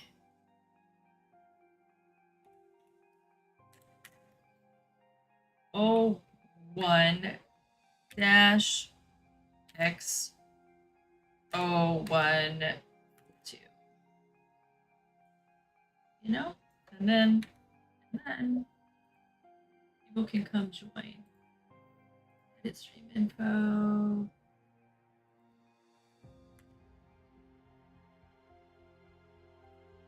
So now you should see it in the title.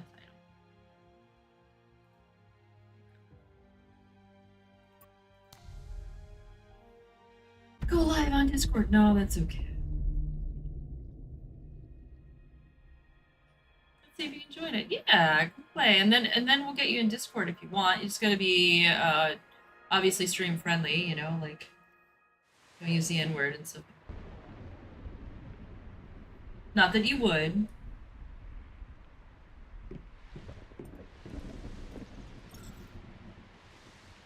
You know, I was when I was dating the other guy, I was like, I don't hang out with people that are jerks. And he was one of those guys that was like gender fluid and he'd like wear female clothes sometimes. And I didn't know that before I was dating, but I was like, all right, you know, I'm gonna be, you know, maybe I'm gonna be tolerant. I, you know, like if he's a nice guy, does it really matters? 20, 25, like, you know, like I'm not attracted to femininity though. So I told him flat out, I was like, well, if you're gonna wear women's clothes, I'm not gonna sleep with you. It's not like I'm not trying to punish you. Just, you know, if you look more of a woman than I do, I'm not gonna be sexually attracted to you. I'm like masculinity.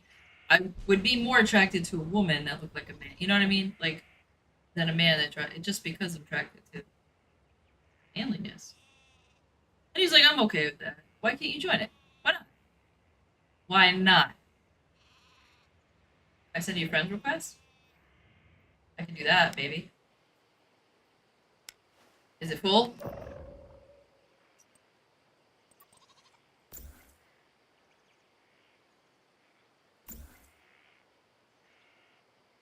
Type that code in. CKH GT. It's a permanent server. It's in phase 2, I thought. You should be able to type this code in, though.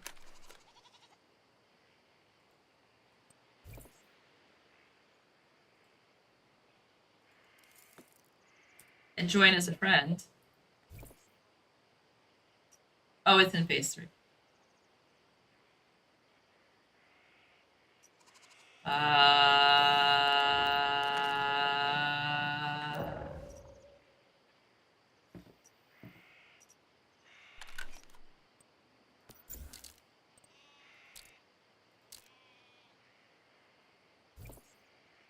Well, how often do you play? Because I can leave the server. I'm not attached to it.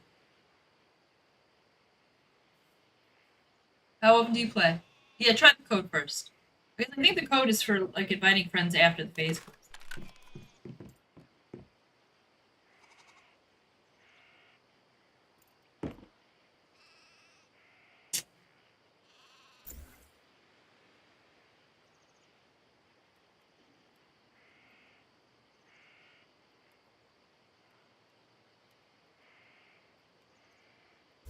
You're on every day? Yeah, try the code. And if you're on every day, I think maybe I'll just switch, because I don't have anybody to play with. Maybe I'll just switch. We can hang out. I need a video game buddy. I don't know anybody in the server. I came here because the guy that I was just talking to was like, let's play video games. And then turns out he doesn't have a computer. I was like, how's that going to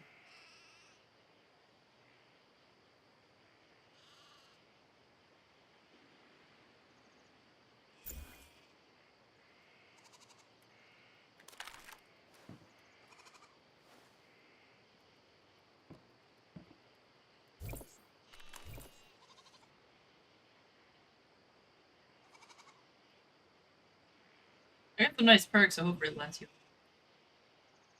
I think it should, because I was going to plan on moving my alt here.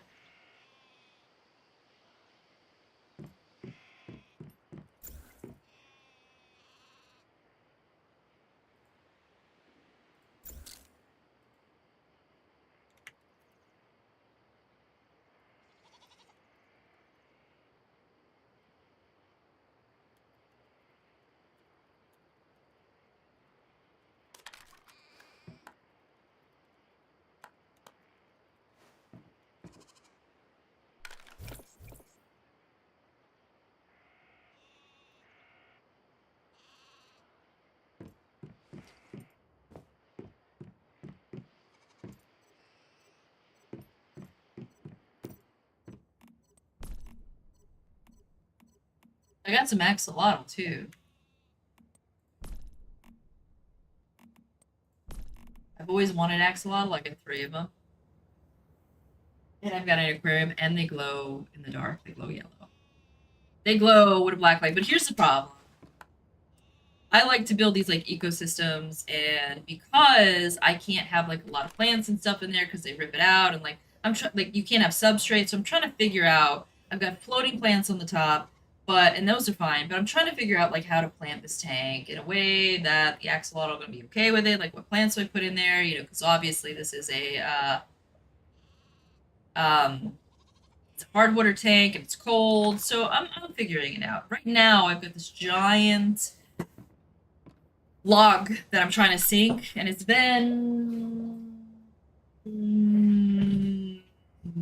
in there for a month. I think we cut it down last month. So it's like 36 inches long, so it's a lot. So it's going to take like 6 months to sink. So I am just waiting for that to sink. Once that sink, then I'll start adding some stuff. But like I was trying to figure out like how to make this work, and so I put lava rock on the bottom, like you know, like a lava rock. They're like steak cooking rocks. They're like flat, so I put them on the bottom because they're porous, and that'll help with the filter system because axolotl don't like a lot of moving water. So I only have bubblers in there, which aren't the greatest filters. So I need to have like a lot of surface area so that it keeps their tank clean. And I can't have substrate because they eat it. So I don't know where to go from there. I'm figuring it out. We'll figure it out. I've got some fish in there, but they're for them to eat. Can't join this server. I'm okay moving, dude. I'm totally okay with moving. I've got no attachment to this server. If you're gonna play every night, I'm okay with that.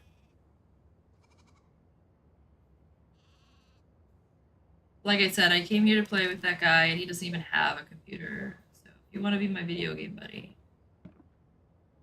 I'm down.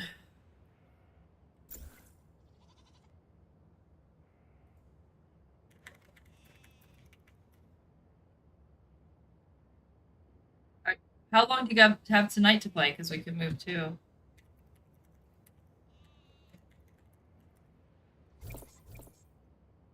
But then I don't know if I can move servers after that because I've got that card that I can move servers with. Do you know what I mean?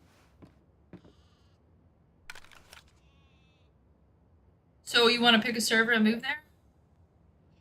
Because I have the I'm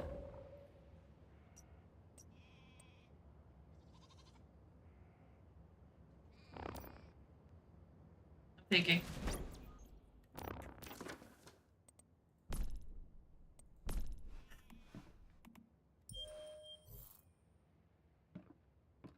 What is it? What is it?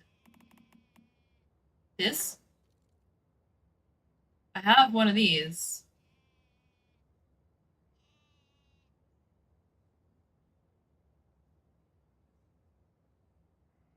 Okay. Okay. Let's pick a server and let me see if I can get there first. But now you're obligated. Now you gotta level with me all night, man. All right? We are in a contract. You are bound to me all night.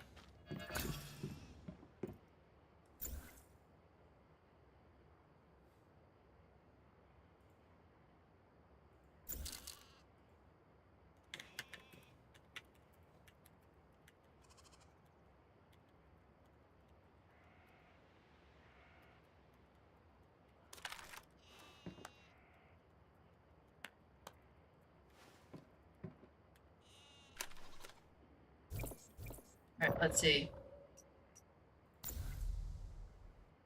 You use yours before trying. Oh, wait. So does that mean that I can't join a server with you? What does that mean? Or are you like ready to move? I'm not. If I move and you can't move, I swear I'm gonna hunt you down Tie your testicles to a tree. Okay. I'm assuming you have testicles. If you don't have testicles, I'm gonna tie your tits or your nose or your fingers. Everybody's got fingers. Just saying. And I will not admit if I'm having fun tying your testicles to a tree. Just saying. I'm gonna keep that part to myself.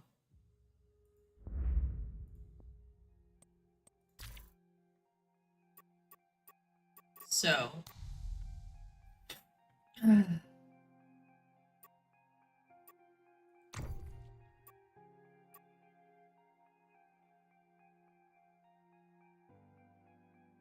What kind of server do you want to leave your testicles on? Then you better move with me. Just saying. Screw me out of this. Can you guys see this? Yeah, it's letting you see this. Okay, good. 148.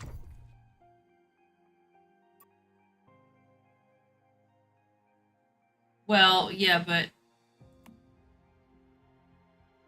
what phase is this in?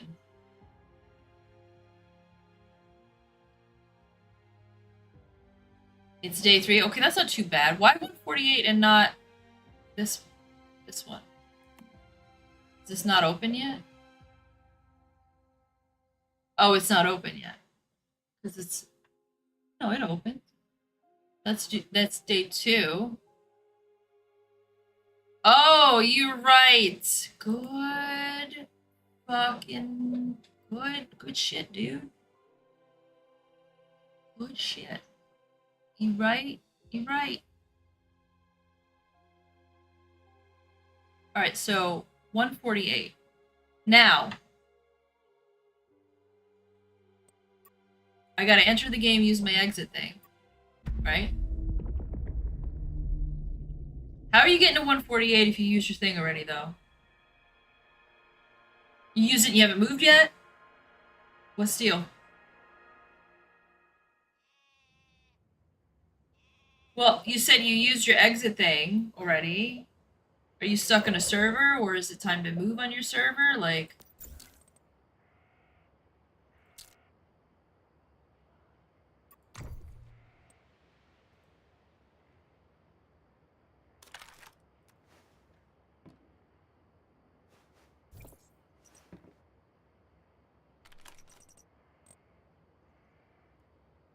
Why does this care if you... Why does this guy care if you're a good friend?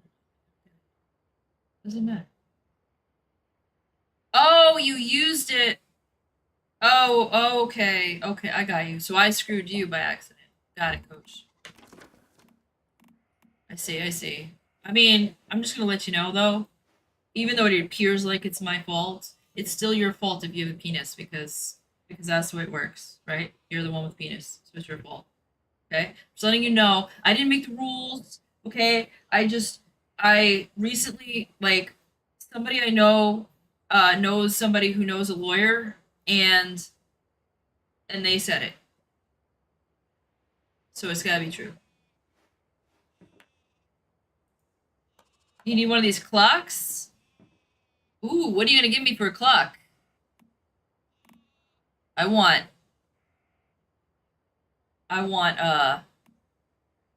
shells.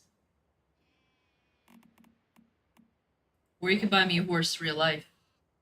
Take a horse, like a mini horse. So start out small. How do I use this? How do I use it? Don't let me use it. It says discard, I want to use. Time authentication. No, how do you use it? It's not letting me use it. Oh.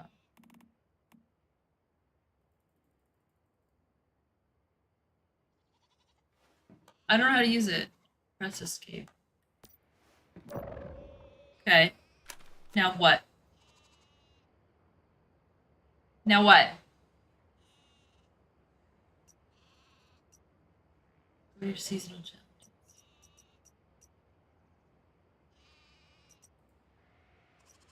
I don't know what those are. You? These?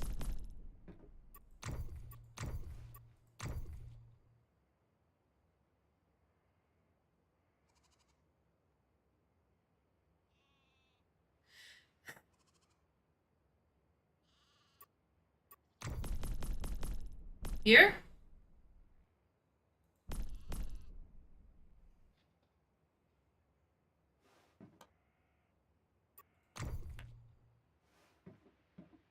Oh.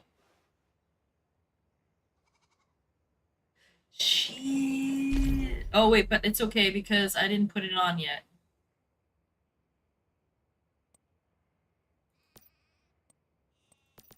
Okay, force quit. We did it. Same as your Twitch. You're awful demanding.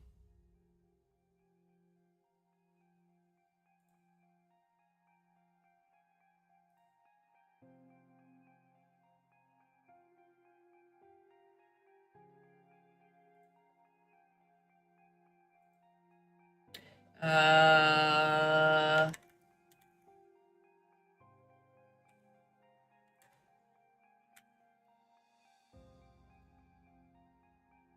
Okay, should get it.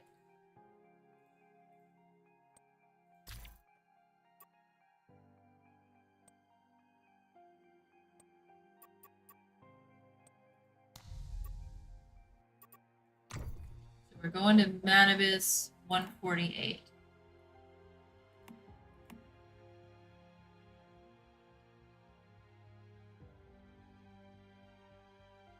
I friended you. I sent it to you. What you talking about? I'm just playing with you about the... There you are.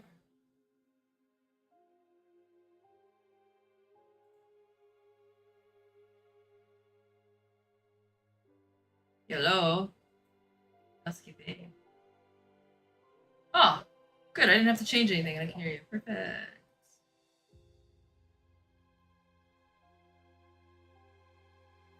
You know, I think that's kind of shitty. Like, what are you trying to say? That I'm not good enough? I'm not good enough to hear you twice? Or whatever I just said? Oh, man. This is why you're single. I'm just kidding. I don't know. Just kidding.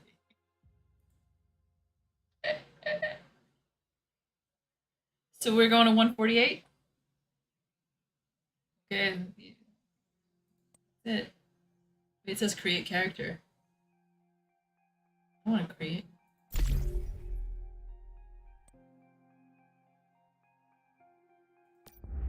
No, I'm not doing that.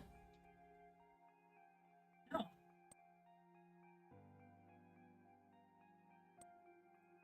Right, but I can transfer this character to a new scenario.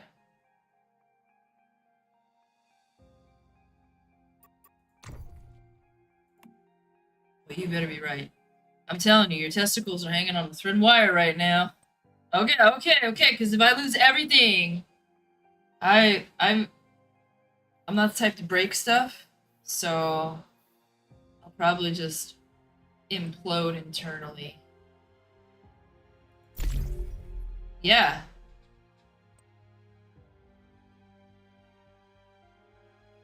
This challenge, I'm not a new player!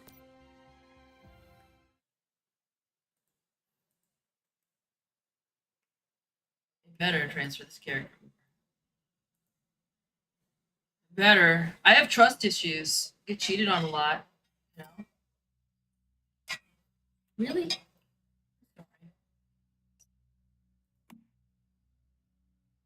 Yeah, I got some commitment issues.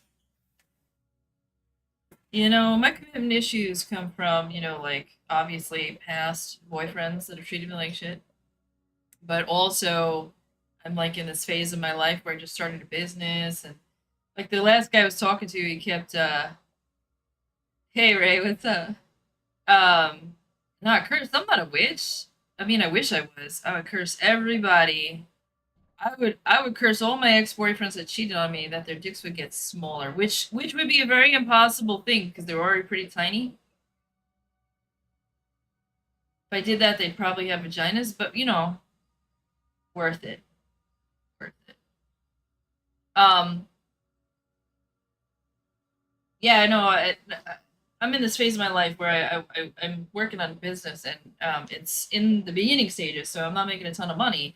And like every time I go on a date, they're like, yeah, but how much money can you possibly make in? Well, and the last guy was like sending me like all these job things, and I'm like, bro, like you don't understand like how irritated I am right now. Like he's like, yeah, but you can make $100,000 doing this, $100,000 doing that. And I'm like, uh-huh. And the first year I was in business, I almost made $100,000. Yeah, but you didn't do so well last year. Okay. I made some mistakes, so fix it. Like obviously, I can make money with this. Like, leave me alone. Yeah, but don't you want to do this? Don't you want to do that? Leave me alone. I'm not. I'm not gonna be homeless. I'm not gonna be out of food. Leave the fuck alone. And if it doesn't work out, I'll go back to my old job that I fucking hated. Right?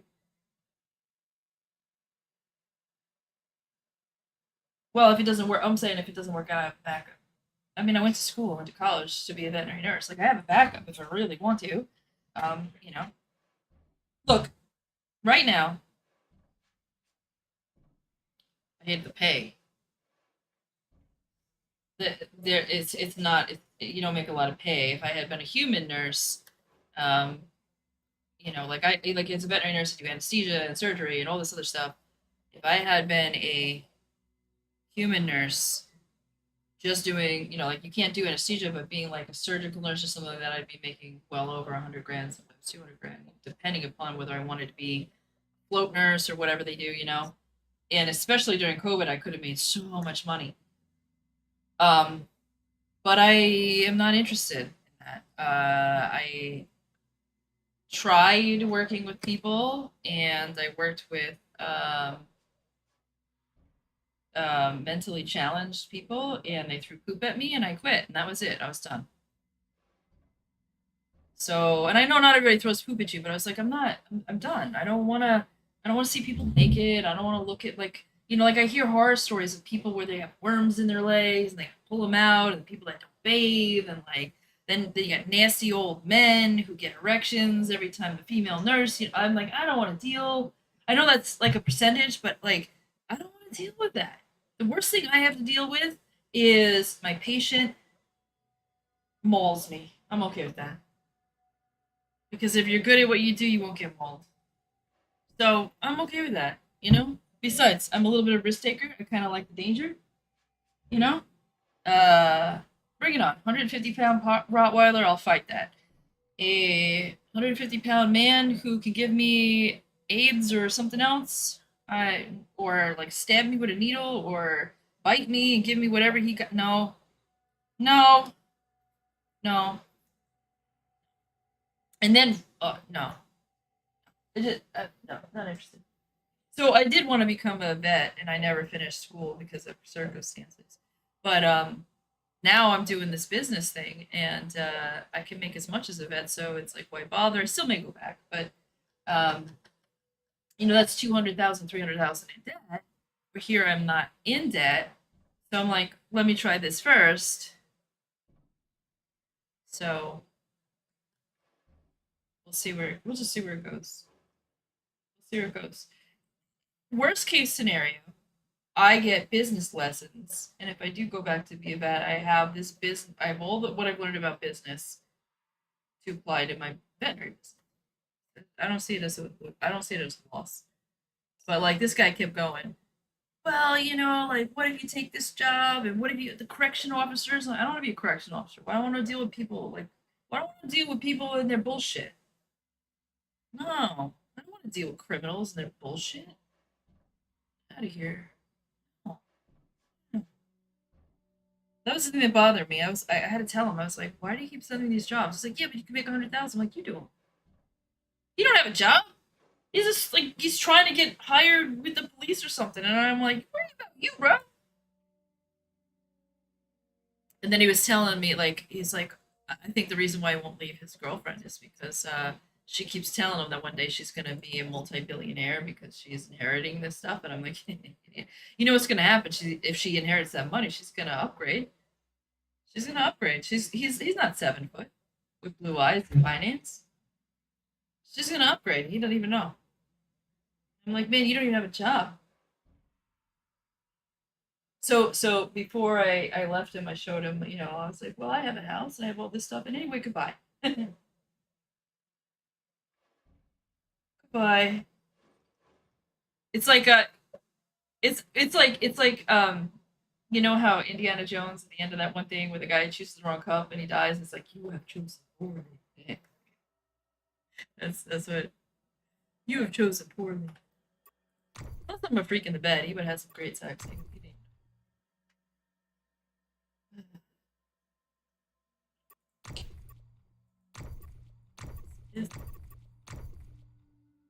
Yeah, I'm not.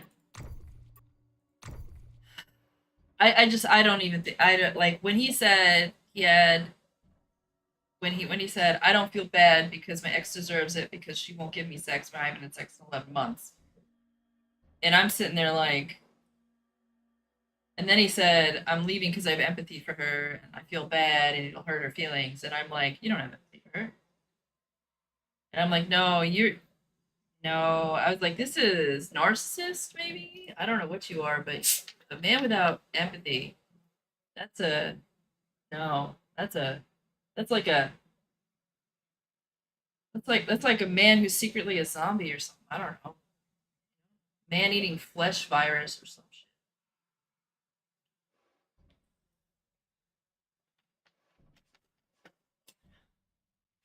Nope. Nope. Nope. Nope. Nope. Took a while for that to sink in, but well, it took about an hour. And I was as I was driving around and we were talking, I kept going over and over in my head, and I was like, he doesn't have any empathy.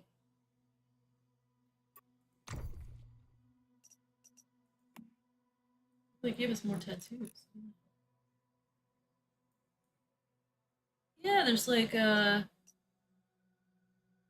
well, when I first made my character, these were not open. They were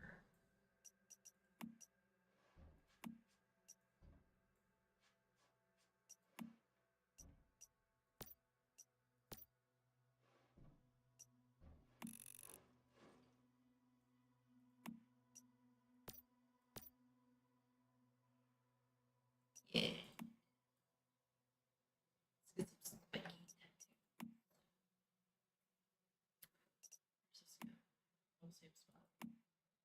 Same spot. Francisco.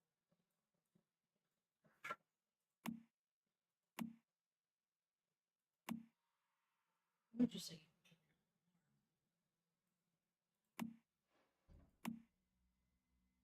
On your leg? Never see it on your leg.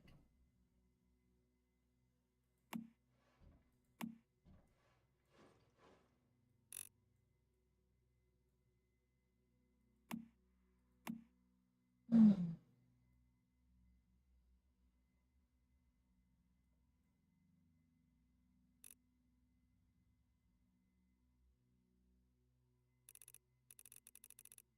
Hey, that's a great Friday night though.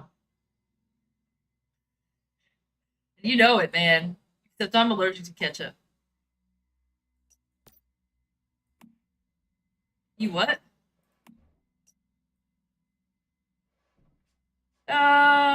Me either. I mean, I like it on my burgers and stuff, but I have to have like the kind that is um fuck brain work. Yeah, it has sugar in it because I'm allergic to corn syrup. So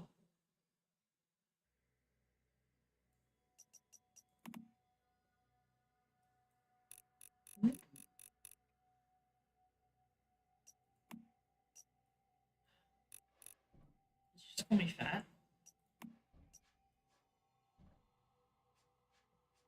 Should have said yes. That would be funny.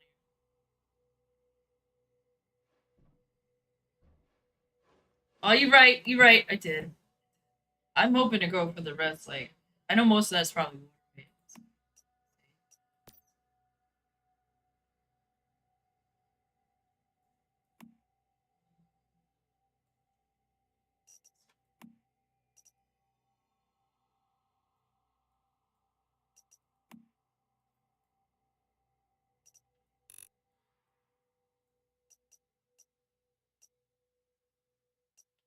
put this anywhere else? Okay, this. Ah, you can move some of them, and one can go in different spots.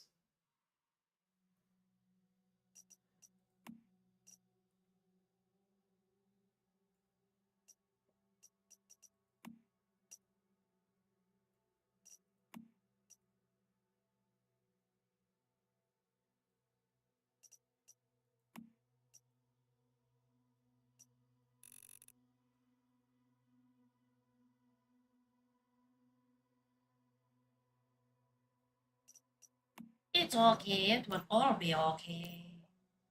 Just breathe and relax.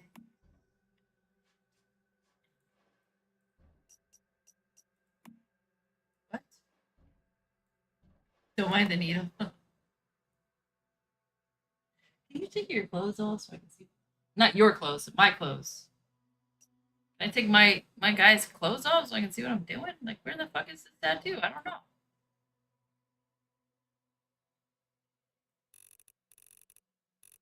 What's on her tit? I can see it. Oh, you're a fucking genius. I'm not going to admit that again.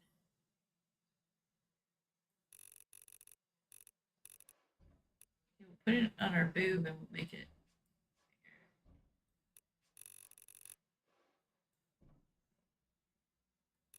I can't. She's got really tiny boobs. Alright, she looks pretty bloody and messed up. I've never seen any of this. But I know it's there. Okay. Body. Neck size, neck thickness, thickness, waist, hip, chest. We gotta have some. I don't need the biggest boobies because we're not a dude. No, can't have zeros. What's this? Oh. I think the chest size a little bit bigger, so she looks like she's got an hourglass figure. You know? Huh. Yeah.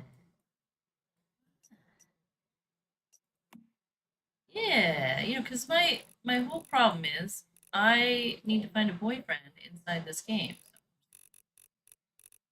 I make my character hot. Hey, where's my butt? I make my butt bigger. I don't have a butt. Okay, listen. This is not representative of real life. Size, hip thickness, pelvic. Uh,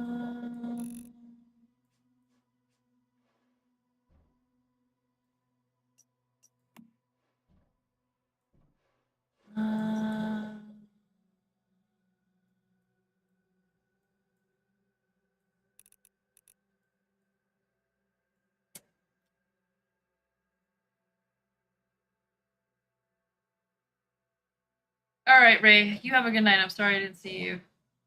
Say good night. All right. Yeah, everybody on that server was kind of like non-talkative. Yeah, they weren't at the front. I think it was like a bunch of friends and a bunch of friends, and you know, like everybody already knew each other, kind of thing. So I wasn't really making. I haven't really been playing. He was talking to me and getting a group was a pain in the ass.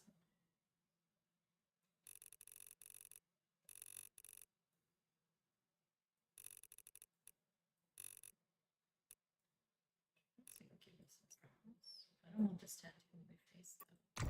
It's hair color. It's gotta be red. Yeah.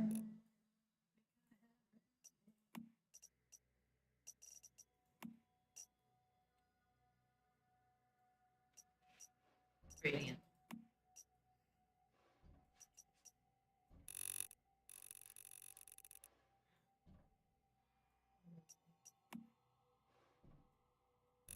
We do that.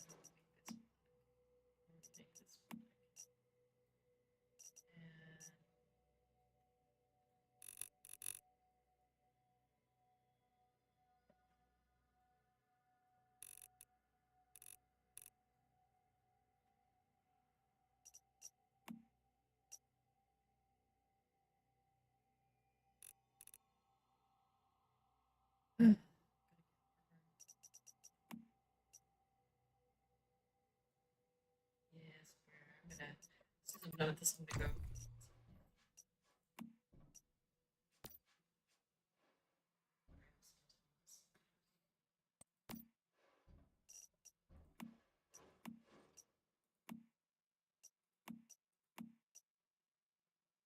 Is getting what? Oh, you said getting old? Yeah, I haven't had heartburn in a long, long time. I've pretty much gotten it under control, but today,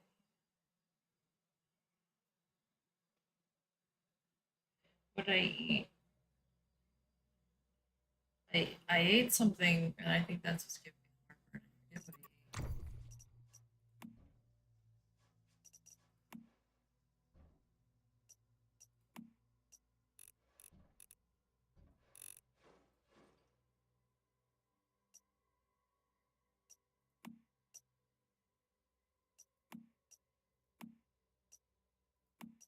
So,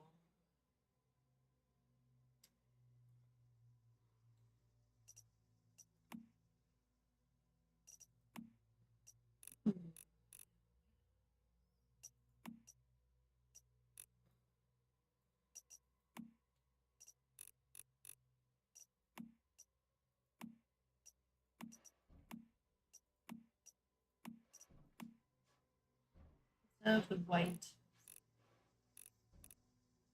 for it.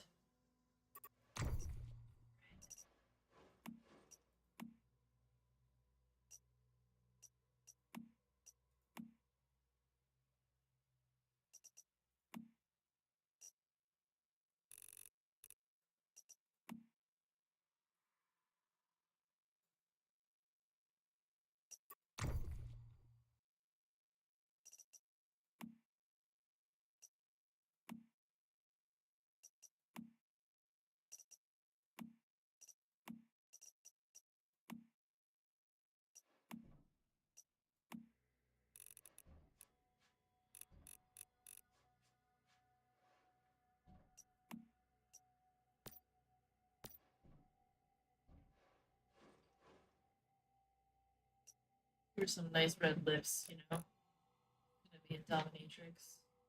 She's gonna set her up for it. She's got the looks, so she's gonna fall into it naturally. And then when they argue if she has free will, it's gonna be like, well, not really. We're on the red lipstick, so you know what I mean? She didn't have a choice. Where's the face tattoo? Scars pattern one. Listen. I know you're trying to help me, but that sounded really snotty.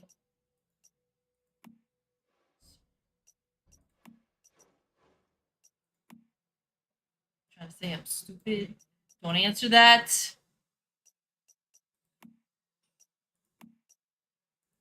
Captain Obvious. Well, that's good because I don't really like assholes. They have a lot of shit, you know. Not, not really into the poop thing. That's one thing I haven't had. I have not had a guy tell me he was into playing with poop yet. I'm gonna knock on wood for that because I'm not gonna twice. Yeah. Now I'm good. Now in like 2 days, I'm gonna be like, guess what? I went out with this guy. He wants me to shit on his chest, and I did it. No, I'm just kidding. I did it because I'm lonely and I don't know. Man, I would be like, you want what? I did have a guy tell me that he did want to watch me have sex with my dog, and I was like, you have to. I was like, you have to be kidding. He was like, no. I was like, no, you have to be kidding. Like, this has to be a joke. He was like, no. I was like, this has to be. This has to be. Has to be. This one. I'm gonna do this.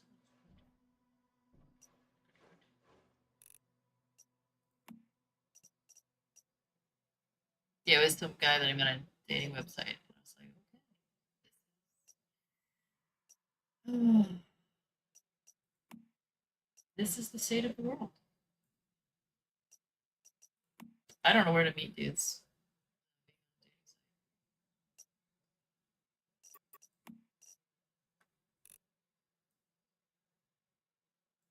You know, like it's just like where do you meet people these days?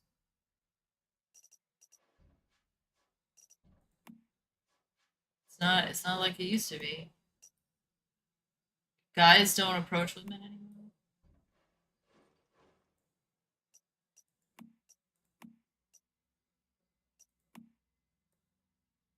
They don't know how. They just want to go on a dating website and send out a bunch of messages and they'll be pissed because women don't send it back to them.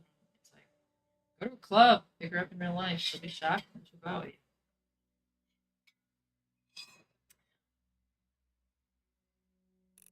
Right? Touch grass? No, that's grass could that grass could eat me. What if it's alive? What if the grass melts my feet?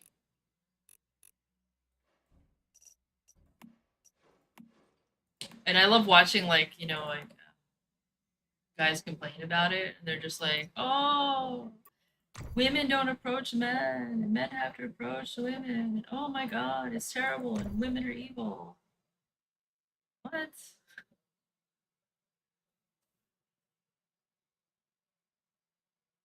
I kept telling guys, I'm like, this is how you approach a woman. You approach them like you're talking to a friend. Don't be weird about it. Also, like, I try to tell them the number one thing that's going through a woman's mind when a guy approaches her is he a serial killer? And they're like, bullshit. Well, and I'm like, I'm trying to tell you how this works. Women are afraid of men they don't know. And if you can make her feel comfortable and she doesn't think you're a serial killer, you've got the number. They don't believe me.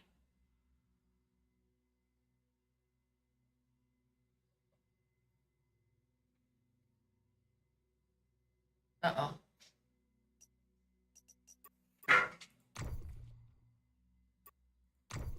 Why would I do wrong? What do you mean he may have fucked up? You trying to make your character look like mine?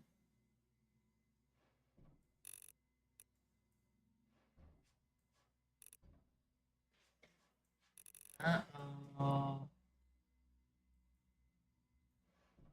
See?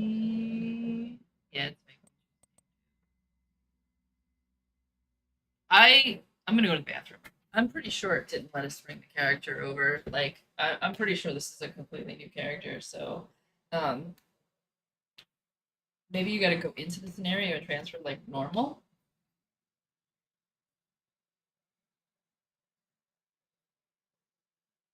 Anyway, I gotta pee, so I will be right back. I'm gonna put my beer marks so people aren't like, why is she not talking? Because every time I do that, like I come back and somebody's yelling at me like, man, this streamer sucks. She don't talk.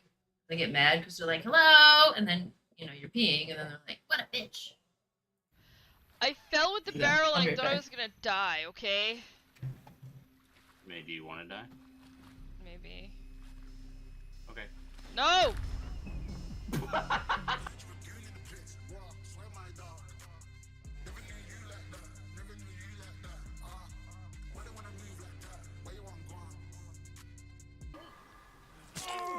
Now he knows where we are. I turned my car on. Yeah, I need to do that too. Bye! Hey, I'm too short.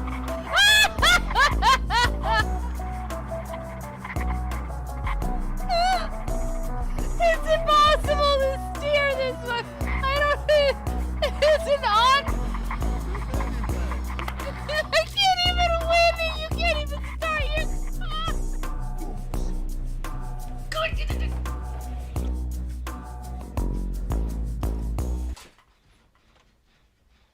Are you okay? Yo, my dog was just sleeping and fell off the bed. God, that thing scares me every time! Let's get my knife out. Let's cut shit. Oh. How old are you?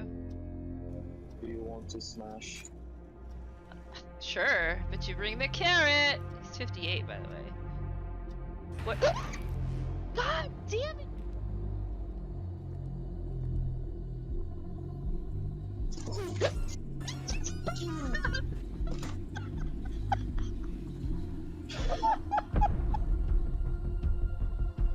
There goes my headphones. Oh! Okay, we can have a phone. Yeah. I'm shocked. I didn't think he would end up. What?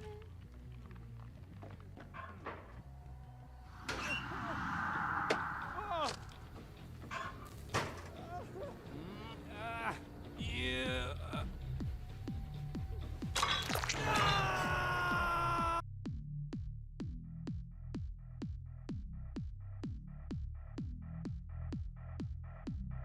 I don't know what he's doing.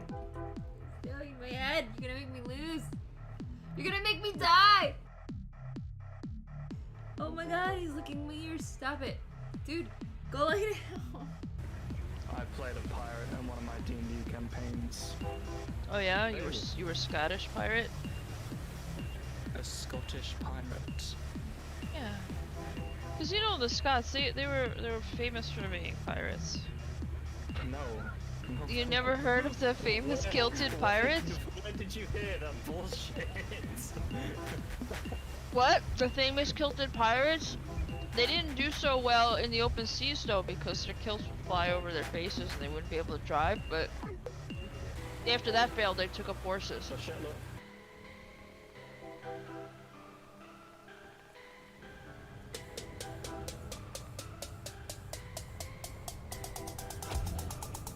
Whoa!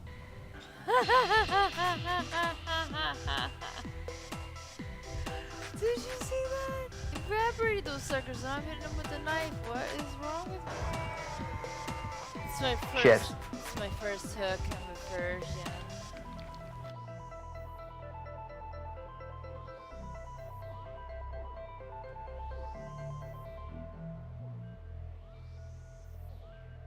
For reals? That for reals just happened? Not for head?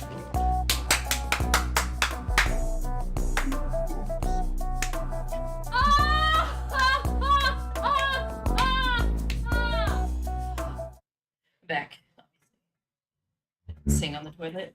I should. Oh, I know I'm missing out on a whole aspect of life. You sing on the toilet? Uh-huh. Actually, I find what really makes it flow nicely is having diarrhea. That works pretty good. So it flows real nice that way. Yeah, I just drink a lot of coffee and it just, Actually, I'm having trouble now because I've been fasting, and apparently if you fast for a long time and then eat, you get diarrhea. Something about, like, there's a mucus buildup because there's nothing flowing through your system, and that causes diarrhea, so there's, like, ways to stop it. And I watched the thing on it and then forgot. So I gotta go watch it again and remember how you stop it. Because I'm not used to fasting. Like, this is a new thing for me. And the reason why I'm fasting is because of autophagy. So the very first time when I was in my 20s, I went from 160 to 120 pounds, and I had a lot of loose skin. But I did that by just doing a low-fat diet, and I ate all day long, and I was starving, and I didn't pay attention to my nutrition or anything. I just was counting calories. So I was doing Weight Watchers, and they don't tell you how to eat healthy. And so I never dieted again because I was like, I'm just gonna have loose skin because I thought genetically I'm fucked. But now I'm doing a lot of research, and there is a doctor who was comparing two of her patients, and she was saying one had a gastric bypass and ate small meals throughout the day. One did keto. They were both the same height, the same weight, and they lost the same amount of weight. And one patient had no loose skin and had muscle definition, and the other one had a tremendous amount of loose skin. The one that was on the keto, no loose skin, was a size 6.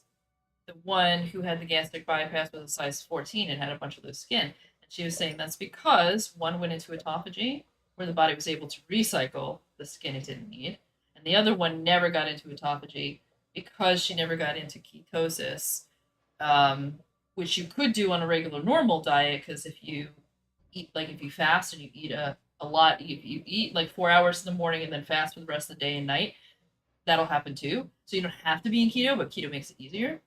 And the other one was in autophagy most of the day. And so I looked at that and I was like, well, maybe it's not genetic. And that makes a lot of sense, because why would the body constantly waste nutrition that, you know, it could use? Plus, you never see like bears and stuff who gain a lot of weight in the summer and then lose it in the winter. You never see them with loose skin, you know. But you know what you do see with loose skin is like our house cats, right? If they have, and that's because we feed them all day long. And I was like, well, nature doesn't do that. So I was like, maybe there is something to it. You know, because it makes sense. Like when the cat loses a lot of weight, it's got this pendulum under it. That makes it very hard for it to run and be stealthy and athletic. And you could see that in a house cat. So this is my experiment. I am focusing on autophagy, focusing on fasting, obviously doing keto so that it's easier. And we'll see if I don't have loose skin when I lose weight. I'm losing a lot more weight than I lost the very first time. So we'll see. And, you know, it is what it is. At the end of the day, I don't want to be this heavy. So if I have loose skin, I have loose skin. But, you know, I really feel confident that I'll have less than I had before. I really like, of all the stuff I've researched, I'm like, there's a lot of doctors that are behind this. There's a lot of research. I know it's not mainstream, but I think there's probably something to this, you know. So yeah. So we'll see. I'll be a living, walking experiment. But I, you know, I did lose weight on keto once before. I didn't have loose skin, and didn't realize it. I didn't realize how much weight I'd lost because I wasn't really tracking. I was just doing keto to be healthy. And like I see videos, like I have Twitch clips and stuff, and I'm like, I don't have any loose skin. That's a lot of weight. I lost like over 50 pounds, which is more than I lost the first time. And I was older. So I really feel like there's something there. Like I'll probably have some loose skin, but it was a tremendous amount the first time. So much so that like I had so much loose skin in my thighs that I looked like an old woman with wrinkles, and I gained the weight back because I couldn't. I was like, I'm not gonna be 20 years old, you know. So that's what stops me from dieting is I'd rather be fat and look young than be thin and look like 90. That terrifies me. The other thing is, yeah, well, you know why it's starting to come to light is because of Ozempic. People who are losing weight on Ozempic, they're like, have you noticed they look like old people? And they're like, it's worse than any other dieting. They look sick and old and wrinkly and drawn in. And this doctor was saying her theory on that is because Ozempic releases insulin from the pancreas, keeps you out of ketosis, and ketosis protects you from your muscle being eaten. So if you don't go into ketosis, it eats your muscle. It's nature's way of stopping you from eating your muscle when you're starving and you need your muscle the most to go chase down a deer. So naturally, you will never be starving without going into ketosis, but unnaturally in today's world, you can, because you can eat strawberries all day or whatever. So you can eat things with glucose. So, but what Ozempic does is even if you are eating in a keto state, because it's releasing that insulin, it's stopping you from going into ketosis, and it's stopping you from. So then you eat your own muscle. So it's a very unhealthy way to lose weight because you're not in autophagy, you're not eating all that loose skin, so you look old and saggy, even if you're young. And you're losing the muscle in your face, which is really, really bad because it's really hard to put muscle on in your face because you don't use it for anything other than chewing and stuff like that. So it's very, very hard to exercise and gain tremendous amount of muscle. Otherwise, you see a bunch of bodybuilders out there that would have muscles on top of muscles on their face, right? So once you lose the muscle in your face, you don't gain it back. And that's what happens as you age, and you can't reverse that, right? So she was saying that's what happens. So then I saw that and I was like, oh, I'm not going on Ozempic. I had a guy one time that I was seeing, and he was upset with my weight. He was like, "You have to go on Ozempic," and he was like, "Well, stay fat," and then dumped me. And I was like, "I don't want to go on Ozempic." Hi, Fandolin. How you doing tonight? So I thought I'd try this because I have the willpower to do keto. Did you check and see if I needed to do something different? Okay, I kind of figured.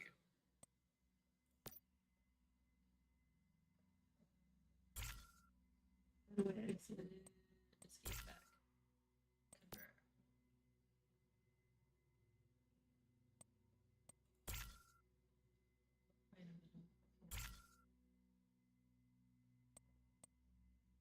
Exit. And now what do? Go back into the server that I was on?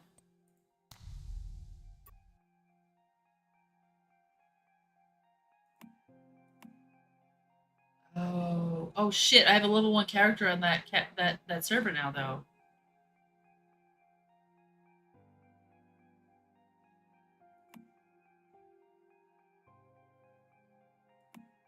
No, because you're not supposed to have on the same thing, a character on the same server. I don't know if it's gonna let me move this character to that server.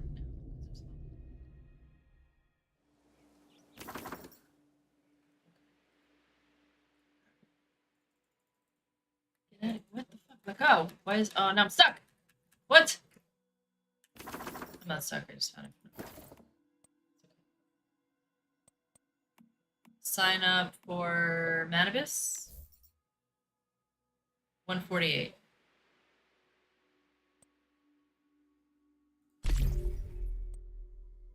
Join team, create team, sign up.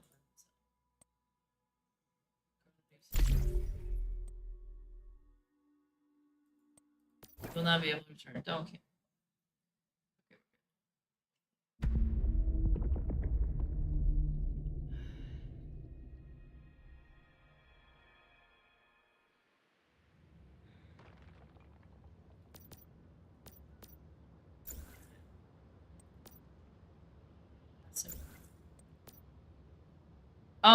Yeah.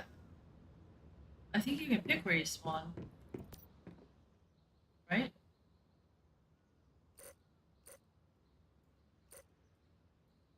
Oh, where'd you go? Where'd you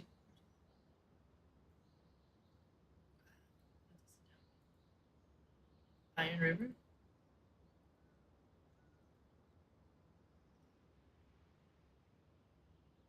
Nope, this says Iron River, Broken Delta, or Dayton Wetlands.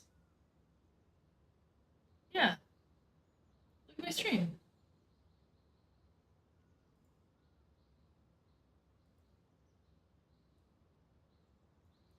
Yeah, usually I try to spawn really close to this other town over here. Is it Iron River's town?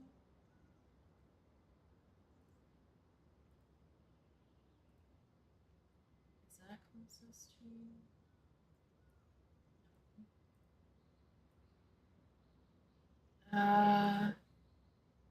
Screw it. It doesn't matter. I don't remember. Somebody I did one of the servers with before was like, spawn here. Right. I am on somebody's property. This is pretty.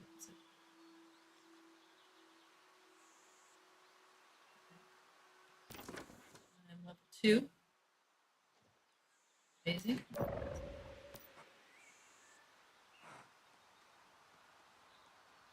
Haha, get fucked. I'm just better than you. You know?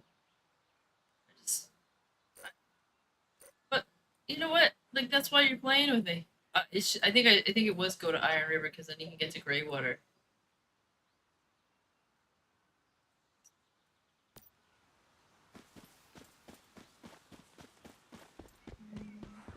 Yeah. It's alright, we'll run there. We're gonna do those little parties, like, level our butts up. Yeah. And then, let's coordinate what we take so that we don't take the same things. You know what I mean? In our... Yeah.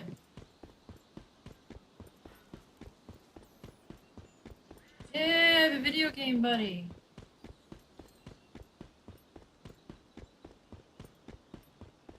This is the first time in my life I haven't had a video game buddy. Yep.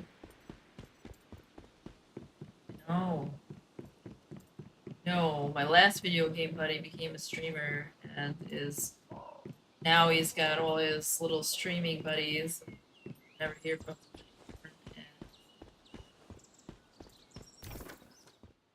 Oh, he's gonna do what he's gonna do, you know.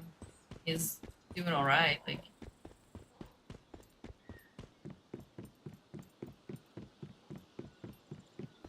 Yeah, we just recently got into a fight about that. I was a little mad at him. I was like, he's like, you know, I don't check up on anybody. And I was like, yeah, well, I could be dead. You wouldn't care. I'm a little mad at him.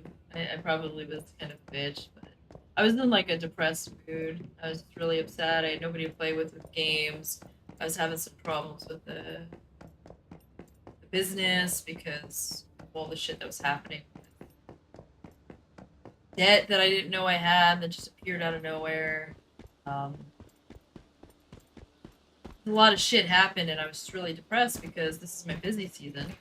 And this happened last year where I had a bunch of shit happen and it fucked up my busy season and I didn't make any money. So I was stressed. You know. Last year what happened is just as it was going into March, I started getting a lot of calls from scammers. They were saying, verify your business on Google. And they kept calling. And then I got tricked and I thought it might be real. So it's like, let me, talk to them. I wasn't giving them any information they didn't already have. And then they asked for a credit card. I was like, no, that's a scam. I'm not giving you a credit card. I'm sorry.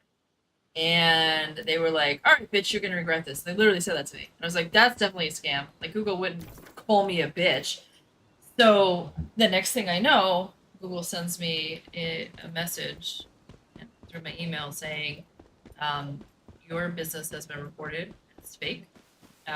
Verify your business to stop it from being pulled down. So what the scammers did is they reported my business as fake so that I would be like, oh shit, and call them up and pay them. So Google was like, well, so it's like, how do I verify? And they're like, that's easy. Just send us a video with you at with your branded vehicle or your branded building or your taxes. It's like, well, I don't have a branded vehicle or a branded building. And I haven't done my taxes yet because I'm in my first year. I'll be filing my taxes in 2 months. And Google said, well, tough shit, took my business down. I lost, like, 26 5-star reviews. And that's what was making my business, like, I worked so hard to get those reviews. Like, I basically had to work for free to get people to get those reviews because asking somebody to give you $3,000 or $4,000 and you have no reviews on Google is really, really tough. They don't think you're real. So now I'm down to 2 reviews. My business is verified now because I was able to give them the tax returns. But now I'm starting from square one. So by the time I got it verified, oh shit.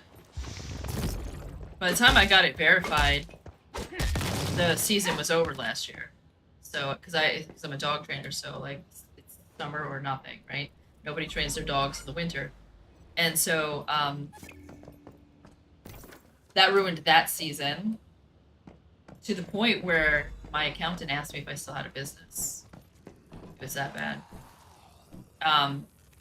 Turns out Google is like, if you don't have your business on Google, it's devastating.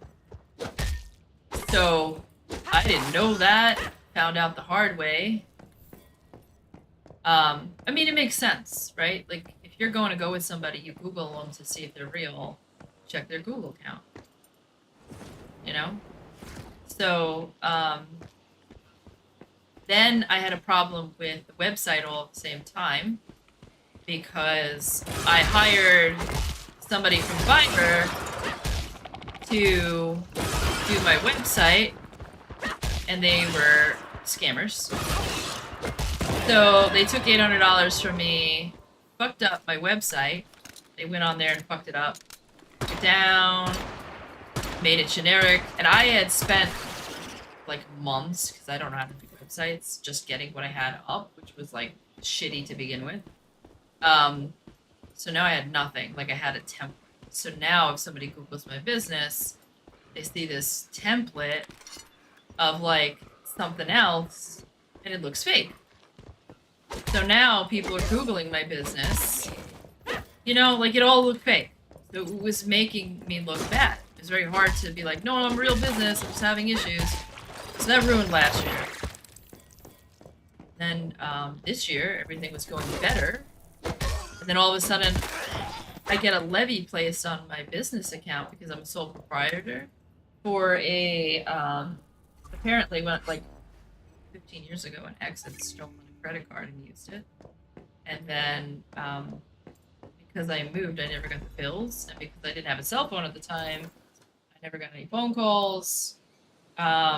And so then I just found out about it now. And I was like, well, that's great. So then I'm like, what do I do about this? And then like, well, so I went to a couple lawyers, and it was for $6,000, and they were like, well, we're going to charge you $5,000 just to get it vacated, because I could vacate it, because I was sued in New York, but I was living in Mississippi, so they never served me properly. I also was sick, and I had like all this other stuff. So like, we could vacate the judgment, but it's going to cost you $5,000, but the debt is $6,000. So I went to my dad, and I was like, who initially was like, I'm not giving you any money. This, that, you know, like, figure it out on your own. You got yourself in this mess, like, figure it out. But I don't have the I would have had the money, but I just recently bought a bunch of stuff for the business. So now I had $7,000 in credit cards. And so the money in the business was going right to pay the credit cards, because I don't ever buy anything unless I have money. So now I'm, like, screwed, because I'm like, well, now I can't pay my current bills. And I can't take payments because they've got the business account locked. It was a mess. And so I'm like, how do I even pay these bills if I can't do business? And so I was freaking out. So, you know, like, you know, I went up to my dad. He's like, I'm not giving you any money. And like, I'm like, well, I gotta file bankruptcy. And he's like, what do you mean bankruptcy? I'm like, well, that's, yeah, the lawyer said my only other option is file bankruptcy. And he's like, what do you mean file bankruptcy? And I'm like, yeah. And he's like, what does that mean? And I was like, that means I shut the business down. They shut the business down, they take all the business assets, they sell my car, they pay the debts. And he's like, are you fucking kidding me? And I'm like, no, Dad. I'm like, that's the options. And I'm like, look, you know, don't get pissed at me. I was like, you told me to ignore this debt because it wasn't mine. You gave, like, he did. He was like, do you owe any money? I'm like, I don't think so. And he's like, then ignore it, right? Like, you told me to ignore this when they sent me the piece of paper where I could have negotiated. I was like, that's what they sent me, and you told me to ignore it. I was like, so now I took your bad advice, and I'm screwed. You know? So, he had to think about it, and he was like, I went down and paid it. I'm like, what do you mean? He's like, I went to the sheriff's office and paid it. It's like, don't worry about it. So I guess maybe he felt guilty for giving me, like, shitty advice. I don't know. But whatever, I'm just like, thanks. But, yeah, like... I like, just to be clear, I have excellent credit. Like, I don't have credit card debt, you know, and stuff that, you know what I mean? Like, I have almost 800 credit cards for, like, this is not, this is a legitimate, like, honestly, just didn't know this was coming kind of thing. Got screwed by an ex. Got screwed by an ex that cheated on me.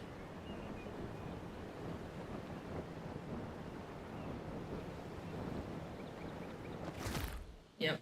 I guess he got mad at me because I kicked him out because I was paying old bills. And, he got angry that I kicked him out. Must have took the credit card and used my credit card to get home. Must have thought he was justified. That's what I hate about cheaters. Is like they feel justified when you do something quote unquote mean to them. They have that mentality of they're the victim. You know what I mean? Like this guy I was talking to, and he was just like, "Well, I'm the victim. She doesn't have sex with me, and she treats me badly, and she yells at me all the time." Then leave. Like, you're not the victim here.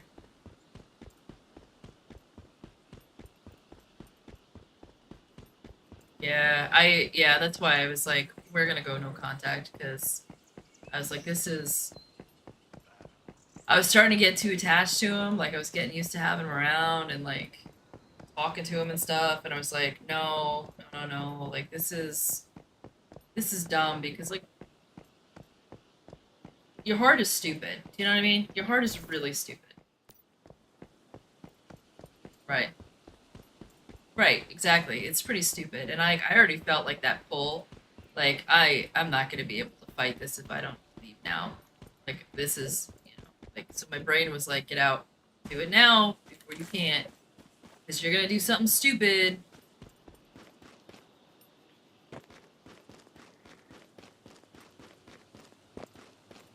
I probably would have dated him, if he had stayed, dumped, like, you know, because when I met him, he was like, I just want to let you know I have a girlfriend, but I'm dumping her, and I was like, oh. And he's no, I'm gonna dump her soon, and then he supposedly dumped her, and he's like, well, she blocked me, and I'm like, okay. He's like, but I wasn't too happy about that either, because I'm like, well, what am I, a rebound? Like, I don't know if I want to do this. This is not something I signed up for, you know. And then he got back together with her, but he didn't tell me. He said, yes, she unblocked me. So then after a couple days, we went on a date, and I was like, you know, like, he kissed me and stuff, and I'm like, I gotta clarify this. So it was like, we're sitting there, and I'm like, are you dating her again? And he didn't say anything. I'm like, that's a yes. And I'm like, so you thought it was okay to bring me on a date and kiss me and do all this stuff, and you're back together with her? And he's like, yeah, but you knew that. And I'm like, how did I know that? And he goes, because I told you we were talking again. I'm like, no, we're not doing this shit. We're not doing this shit. I'm not doing this shit. We're not doing this shit. You're not doing this. He's like, well, it's implied. I'm like, no, negative, ghostwriter. I'm like, I'm not doing this shit at all. I was like, nope. I was like, I'll tell you what we're gonna do. I was like, we're gonna go no contact. I'm not gonna block you, but you become single, you give me a text. But I don't call me if you're not single. Like, I don't want to talk to you. That's it. It's like, cause I'm gonna get emotionally involved in this shit. And then he was like, are you in love already? It's only been 2 days. I'm like, no. But the point is like, you're not a good person. And he just looked at me, he's like, yes, I am. And I'm like, no, you're not. I was like, that's the point. I was like, you're not a good person. You're cheating on your girlfriend, and you're trying to have sex with me. You're not a good person. And then he tried to say, no. She said I could do everything except have sex. And I'm like, so then I said, this is what I said. I said, okay, so call her up. Tell her you're with me, and tell her that you just want to verify that it is okay that I suck your dick right now. Yeah. I'll wait. And he was like, well, she's probably... I'm like, call her now, and let me hear her say that you're in an open relationship. Because if you and I were dating and we were in an open relationship, I'd 100% tell the other girl, yeah, you can suck his dick, we're in an open relationship. As long as he comes home to me. So let me hear it. And he didn't want to call her. I was like, that's right. I was like, because you're cheating. Because, well, I don't see it that way. I'm like, I know, and that's a problem. I was like, I know you don't see it. I was like, I know you don't see it as cheating. Right. I was like, I know you don't see it as cheating. And I was like, that's the problem. That's the problem. It's like, you're not a nice guy.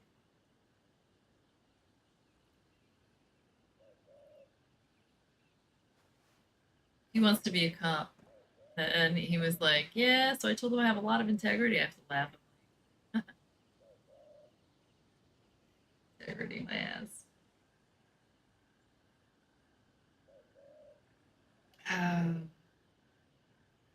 So that's why I started streaming tonight, because I was like, nope. I had the urge to call him and text him. I'm like, get your idle hands or the devil's playground. Play a video game. If you're playing a video game, you can't text a dumbass. Yeah. And I'm gonna stream, and that's it. And I am not gonna text him.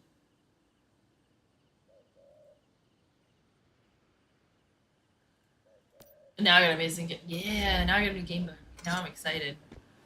Now it's like, what guy? I don't remember him. I don't know who we're talking.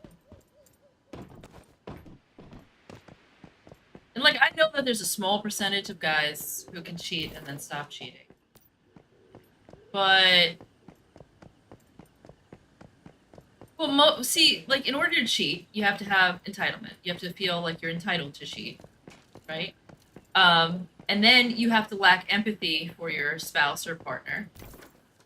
And, you know, the other thing you have to do is you have to be a very weak person. Because if you were a strong person, you would be able to break up with the other person and leave them. But a weak person goes, nah, my relationship isn't good. My relationship isn't going well. Instead of fixing the problems in my relationship, instead of going to my girlfriend and saying, hey, we haven't had sex in 11 months and I can't take this anymore because I have needs. I need to have sex. I'm a man, I need to have sex. I can't be in a sexless, you know, relationship and we're not even married yet. Instead of saying, we gotta fix the problems in our relationship so that we can get back to a healthy sex life, let's work on this, let's go to a therapist, he decided to cheat. You know, a healthy relationship. So then I'm thinking about, I'm like, so what if I do win this guy? And then we have relationships. So this first time we have a problem in our relationship, he's going to cheat. Instead of coming to me and saying, we're having a problem in our relationship. We need to work this out. I'm not getting enough sex, or I'm not getting the type of sex that I need, or, you know, whatever. Instead of saying that, and then I can turn around and say, because he doesn't have the strength to say that, because there's a chance that the partner could say, well, I don't want to have that kind of sex, we're over. And he's like, instead of admitting that, he's going to stay with the partner, you know, not get the sex he wants or get the amount he wants or whatever. It's going to be incompatible. And he's going to stay with an incompatible person. And he's going to cheat to get the needs he's getting met instead of finding a compatible person. And that's a weak character. That's a very weak man. And I was like, I don't. Yeah, that's weak. Very weak character. It sucks. It hurts when you have to admit to somebody, you know, like, hey, my needs aren't getting met or whatever, and they turn around and say, well, I'm not into that. You know? Like, if I turn around and be like, hey, I want to be your dominatrix and I need to whip you in the ass, and they're like, no, I'm not into that, and break up to me. You know, this is a terrible thing. But you know what? That leaves me open to, you know what I'm saying? Like, whatever I want, or whatever. Like, or whatever the deal is. Like, whatever his issue is, that the sex or the whatever, you know? That's shit you should talk about with a person in the first place. If you need, like, sex 3 times a day or something, and they only want it once a month, you gotta talk about that shit. Like, if you're into freaky stuff, you need to talk about that shit. But a lot of people think that shit's quiet. That doesn't make any sense to me.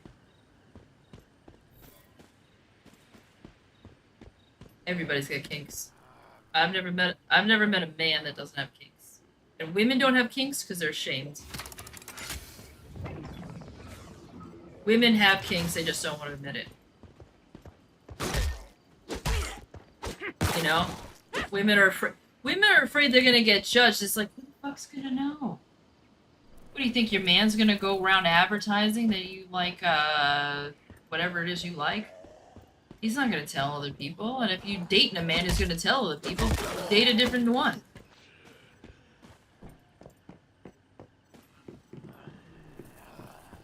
Yeah, that's why women don't do it. They're just ashamed.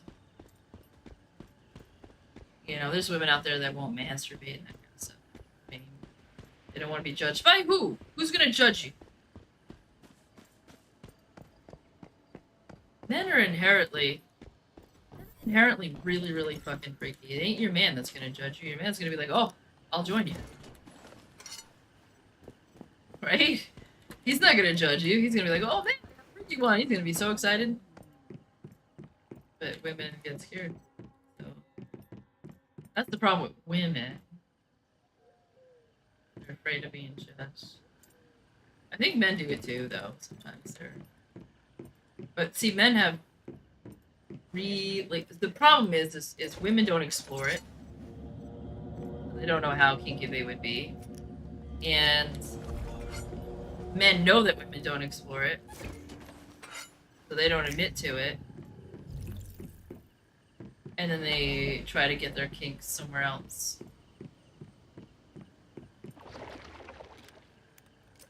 Right? Yeah, probably. I had a friend in when I worked at the ER, and she was telling me that she had problems with her man. He was cheating on her, and he was cheating like BDSM websites because he liked really submissive women. And he wanted to tie him up and that kind of stuff. And she confronted him about it, and she was like, "I told him I would let him do those things. I'm kind of into those things. I would be interested." And he said, "No, we can't do this because you're my wife, and wives don't do this thing. So I need to do this with a slutty woman." I was like, "Oh, just get rid of him." I was like, "Divorce him." I was like, "That's bullshit. That's bullshit. He just wants to have other women." Right. I was like, "That's bullshit." Right. I feel bad for her. She's a really sweet shit. She's already married and had a child way.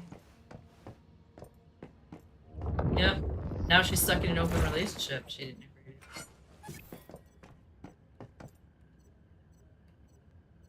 You know? He's never gonna stop.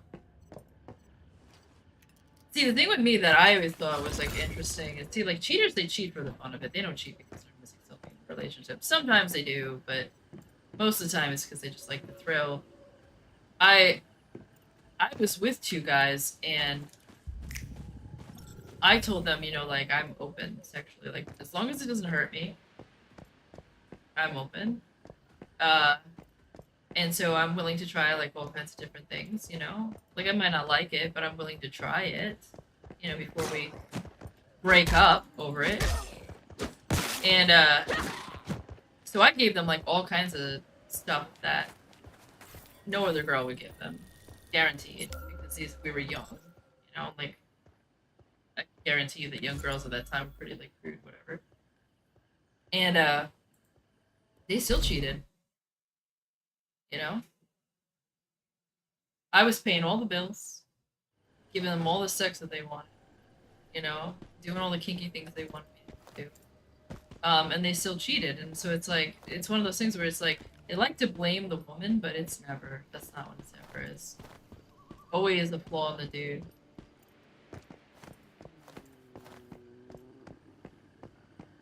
There's just some men that have integrity and some that don't. The funny thing is like, both of them cheated on women that were, like, so much uglier than me. And I was like, oh man, dude. Yeah. The first one, I think that was an old girlfriend that he never fully got over because he was talking to her the whole time that he was with me. He even moved states to live with me, and was still talking to her. So that was weird. And then he fucked my sister, so that was... Yeah. On Valentine's Day, I came home from work. I had worked a double. I gave him $50 because I was like last cash, and I was like, get us something to eat for Valentine's Day. I don't care if it's like rice and beans, just make us dinner. I didn't eat all day because I didn't have any money. I come home, there's no food. He's sleeping. It's like midnight or like 2 a.m. or something. I was at work a very long time. Come home, and there's no food in the house at all. So I'm like, okay. And then I see the garbage can has 2 Applebee's containers, like takeout containers. 2 of them. So I start crying because I instantly know he's cheating. And I knew it because he was like hiding his phone and stuff, and I had a suspicion, and that was like confirmation. Like I knew. I just didn't know who with. Now he wasn't a very attractive man, and he was also disabled, so he had like club feet. And he actually had a micro penis. It was actually only 2 inches hard. So I'm sitting here like, how is this man cheating? He doesn't have a job, right? And I'm like, who could it be? So I'm crying. He hears me. He gets up. He goes to hug me. I'm like, don't touch him. I'm like, who is it? He's like, what do you mean? I'm like, who are you cheating on me with? I'm not cheating. And I was like, 2 Applebee's containers? Fess up, bro. I was like, either way, we're broken up. I was like, I am not accepting any other answer. I was like, so you might as well come clean because we're done. I was like, you don't have a job. You're mooching off of me. I'm working my ass off. You play video games all day. You're already out the door anyway. And now I caught you cheating. I was like, it doesn't matter. Like, you're not recovering from this. I was like, you were on the way out. I just didn't have the strength to do it yet. This is it. This gave me the strength. So who is it? And he's like, well, your sister came over and she was crying because her husband's working on Valentine's Day. And so I felt bad and I took her out to dinner. And I was like, so you think it's okay that your fiance starves on Valentine's Day because her sister was crying when she makes $100,000 a year, he makes $100,000 a year, and we had $50 to our name. And you think that's okay? And he's like, listen, you have to be empathetic. And I'm like, oh, I'm going to be real empathetic to myself. Get the fuck out. And he started crying, and he was like, what do you mean? He's like, no, it's not over. It's not over. I'm like, it's 100% over. He's like, no, it's not over. I'm like, it's over. He was like, he didn't realize, like, I was like, it's over. I took my stuff. I went to my parents' house. He wouldn't get the fuck out of my house. So I had my dad go over there and like threaten to beat the shit out of him. Get him out of my house. I was like, oh, I'll call Daddy. Daddy will come over. And so my father called him. He said, I'm out of town. I'll be back Saturday. If you're there Saturday, you're in a lot of trouble. He was gone before Saturday. He was gone Friday.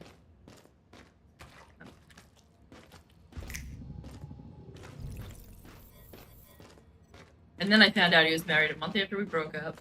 And then 7 months after we broke up, he had a baby. And I was like, I knew you were cheating. So he was cheating on me with 2 women. He was cheating on me with a woman down south in another state. And cheating on me with my sister. And how he was cheating with the woman down south is he called me. He said, my mom just had a heart attack. Well, we were living together. He said, my mom just had a heart attack. But I don't have the money to go down there. And I gave him $600 to fly down there and fly back. And when he was down there, his phone stopped working for 2 weeks. So I knew. Yeah, so I knew. I already knew he was cheating. I was just trying to work up the strength to get rid of him. I already knew. Like, that's just like, you know, I thought, see, the reason why I didn't break with him right away is because I thought he had broken up with me and that he wasn't coming back. Because he, like, you know, I thought, okay, he went home and blocked me. That's how he's breaking up with me. But then he came back and was like, are you gonna come pick me up? And I'm like, he came back. And now I'm just sitting there like my head's spinning. I'm like, you know, I'm still in love with him, you know, and I'm like processing it, and I'm like, all right, I gotta get this. I knew I was breaking up with him. I was like, I gotta get the strength to break up with him. I'm not gonna do this. And then he did that, and that just gave me the strength, and I was like, yeah, this is happening right now. It's one of those things where it was just getting the strength to deal with it. And then the second one, oh yeah. Well, the first one I was in love with. The second one, he was abusive, so I fell out of love with him. So the second one, when I caught him cheating, I didn't care. I was mad for like a few minutes, but then I was like, it doesn't matter because I was already leaving him because he was doing things like putting guns to my head and stuff. So yeah, like I just didn't leave because I needed to wait for my father to come down to come get me because I was afraid of this guy. So I wanted to make sure that like when I left, it was just grab your stuff. So I literally just took my animals and like 2 suitcases and left. And I left him with everything. I took the computer and that's it. I left him with all my clothes, everything, and just left. And he's like, "What about yourself?" I'm like, "Throw it out. I ain't coming back." And he's like, "What do you mean?" I'm like, "I needed to have a swift getaway because you are dangerous. I don't trust you." And that's how I got away from him. I didn't even tell him. I was halfway to New York, and he was like, "Hey, babe, where are you?" And I'm like, listen, you're single." That's how he found out. It's like, "What do you mean I'm single?" He's like, "I'm gonna throw all your shit back if you don't get here." I'm like, "Well, that's okay. Go ahead. I left it there. I'll buy new."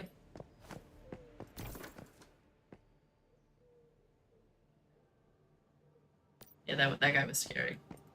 The first guy was just a piece of shit. He wasn't scary. He was just a piece of shit. I think the first guy, because he was rich, well, his mom was, and he saw his dad cheat on his mom, he thought it was his entitlement. He's like, "Oh, I got money, she'll stay with me. For the money." You know, I think he thought, well, I have my mistress, and I've got my wife. So, because I guess I was the prettier one, I guess he thought he'd make me the wife. I don't know what was going through his mind. But it was his mom's money, so we would have had to wait till she passed away anyway. And I was like, listen, like, how do you have sex with a guy who has a 2-inch penis? Like, I only tolerated that because I loved him. But like, you cheat on me, like, it doesn't. It doesn't. Like, you know, like, honestly, like, it was like anytime he tried, like, it was like I couldn't feel it. So it was, so technically I was gonna have to live a life without sex. That was a lot, yeah. I'm sure if he was a good man, we would have figured something out. I would not have left him for something that he can't control. Like, that was what he was born with. But if he was a good man, but he wasn't a good man. You know, like, he refused to work, you know, cheated on me with 2 different women, had a baby with the mistress. Like, he wasn't a good man. So there's no reason for me to even navigate that. You know, there's no reason for me to even be nice about it.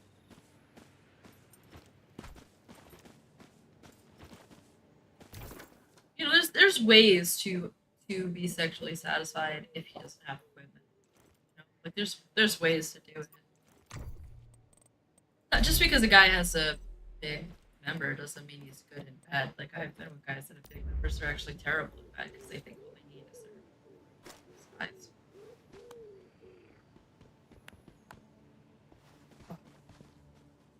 This person's scared. What is your name, by the way?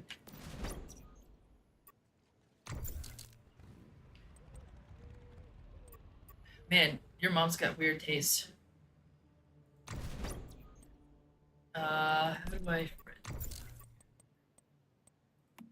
How do I spell that? You know what? You just do me. It's Brea. It's easier. Come on. Okay.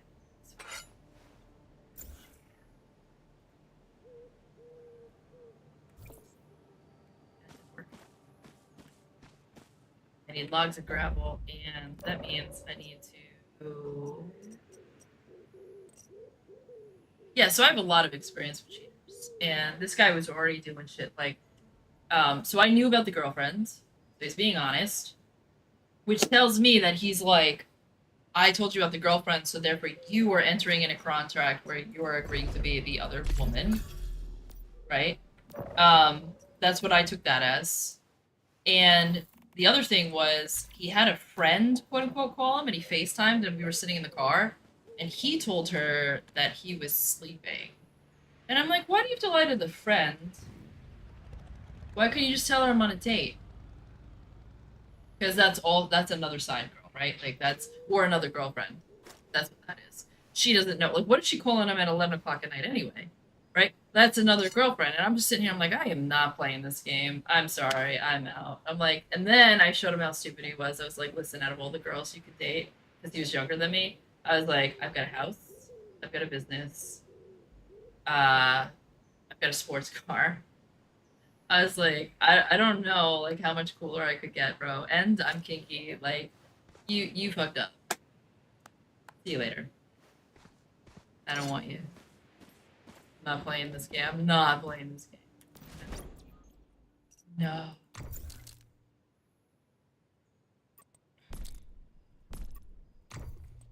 I was wondering if he was like a narcissist or something. I couldn't tell. Because narcissists are usually avoidance. He seemed like he was like, I don't know if you know anything about relationship attachment theory, but he seemed like he was an anxious guy. So then probably not a narcissist. But I don't know how. I actually Googled it and it said that attachment style people were more likely to cheat. And I was like, that's interesting.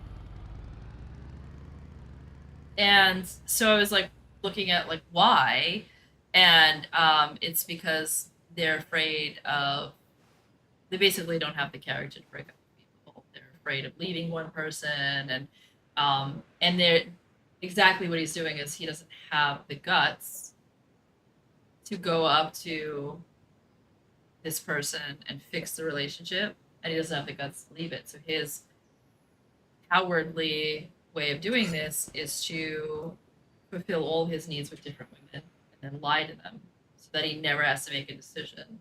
And he even told me, like, he was like, I wish you had yelled at me when you found out about the girlfriend, because then I would have been able to leave her. I was like, what does that mean? Yeah. He was like, if you would yell, and I'm like, so you're addicted to relationships where you get yelled and screamed at by a woman? I was like, I was like, this is never going to work. I'm going to tell you why. Because I will never yell and scream at you. I will always sit down like an adult, and we will always discuss our problems to a compromise. And I was like, I showed you that today because you were talking about, like, what if we started dating and I wanted to get a snake? And I said, I don't like snakes. And then I came up with a compromise, and I was like, what if you get the tarantula you want? Or what if you get this tiny snake that doesn't eat rats? I'll let you have a tiny snake. I'm concerned. One, I'm afraid of snakes. Two, I'm also concerned that it'll get loose and eat my rats, which I adore. Like, I breed them. I breed them, and they're very special rats, and they're worth like $125 each if I sell them. Like, I spent a lot of time, and they're my pets, and I love them, and it would devastate me if I woke up and they were all snake food. Not only that, but you have to feed the snake rats. Now I have to choose which ones die. I was like, I understand it. I used to have an owl. I used to feed it mice. But I am attached to these rats. I watch them grow up. I breed them very carefully. I handle them so that they're nice so I can sell them as pets. I am emotionally invested in these animals. They are my friends. And I don't want to wake up one day and find a giant python has just eaten all of my friends.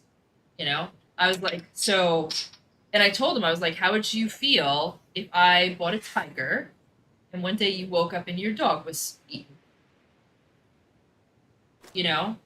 Would you be okay with me getting a tiger if you knew it was going to make food out of your dog? And he was like, no. And I'm like, exactly. So I was like, we can compromise, or I said, we can get a house and you can build a shed and build a snake room out there, and it's disconnected from the house, and then it can't get in the house. I was like, that is okay too, but not in my house. Like, that would be the compromise. And we were just, hypothetically talking. I was like, that's how everything would go with me. Like, I would come to an agreement, because I'm not going to tell you, no, you can't have something. But at the same time, you have to respect the fact that I am afraid of these animals. I don't like them. So choose something else. Just the same way, if I was going to marry somebody who was like, I'm afraid of dogs, I either don't marry you, or I don't have dogs. You know what I mean? Like, that's the choice. Is like, I like cats. And And when I had cats, like there was a guy that I was dating, and he was like, "I'm allergic to cats," and I was like, "Well, this isn't gonna work out because I'm not getting my cat." And we just parted ways because he was allergic to cats. And I was like, "I'm sorry, but you know, like the cat was like a year, 2 years old. I got 15 more years, you know." Or like there was, this is funny. I went on a date with a guy, and he's from England, and I told him I had rats, and he was like, "I don't like rats. You're gonna have to get rid of them." I was like, "Whoa, killer!" I was like, "First of all, we're not moving in." I was like, "They only live 2 years. If we were gonna get married, they'd be dead before we even got married. Don't worry about the rats."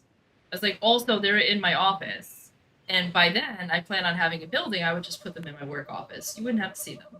We could compromise that." He goes, "No, you need to get rid of the rats." He was very adamant about that, and I was getting kind of pissed about it because I was like, "We haven't even gone on our first date." He was like, "You need to get rid of the rats." So like, well, listen, like you're already irritating me. Like, you need to stop. Like, don't tell me what to do, you know? So then we go on the date, and he tells me that he still has a flat in England, and I deduce he's still got a wife. So it was like, "So you have a wife?" And he's like, "Oh," I'm like, "No, you're not paying for a flat in England for no reason. You're over here. You live here. Why would you pay for a flat in England?" So he came clean. He's like, "Well, I am married, but I am single." And I'm like, "Bullshit." I'm like, so I did the same thing. I said, "Pull your wife up right now. Tell her you're on a date, and then I need confirmation that you guys are separated." He's like, "Well, I can't do that." I was like, "Then the date is over," and I got up and walked out. And he's like, "You're walking out?" I just ordered lobster too, and I left there. I'm like, "You can have that." I got up and left, and the waitress just put it down, and I left, and she's like, And he's like, "What do you mean?" Like, and he's texting me the whole ride home because I hadn't blocked him yet. And he's like, "No, please, like, I'm so sorry. Like, I want to be with you." Oh my god. And then I'm sitting there, and last thing I texted him was like, "You have to be fucking kidding me that my rats, I couldn't keep my rats, but you can keep your wife." I was like, "You have to be kidding." Oh, I was like, men, right? Like some of them are just like, I'm sure women, I don't date women, so I don't have women's stories. I'm sure women are just as crazy sometimes. I'm sure they are. I just don't have any stories involving them. I don't want to seem like I'm a man hater.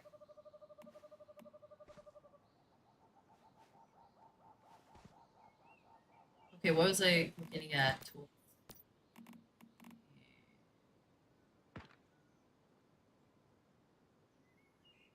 Yay. Where are they? Reserve extra. Upgrade a whole bunch of these. A drill? That's chainsaw.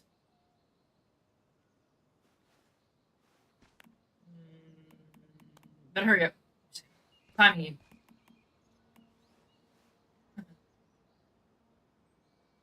Oh, I don't have any drills.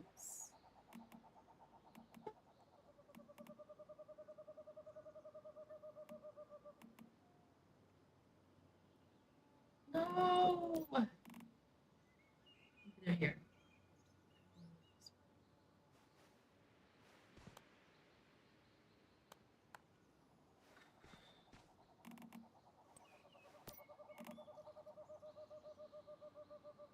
Oh, I am looking at the wrong spot. Thank God.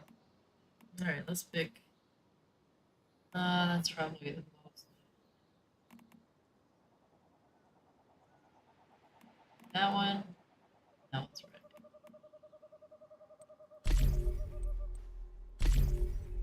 Those are imperative to my survival. Oh. Now we do this. Journey complete.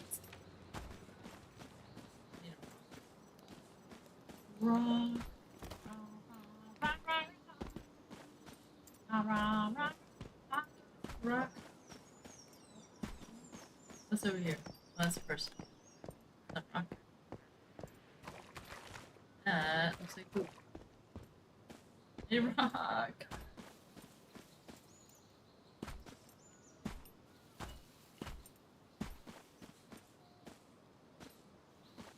No rock. Okay, well, not rocks. Rocks on this? I need gravel. Rock. Please. Please don't come.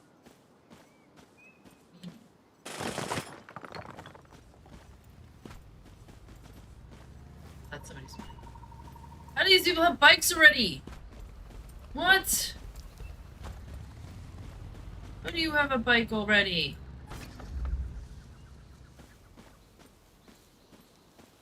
I guess I could have.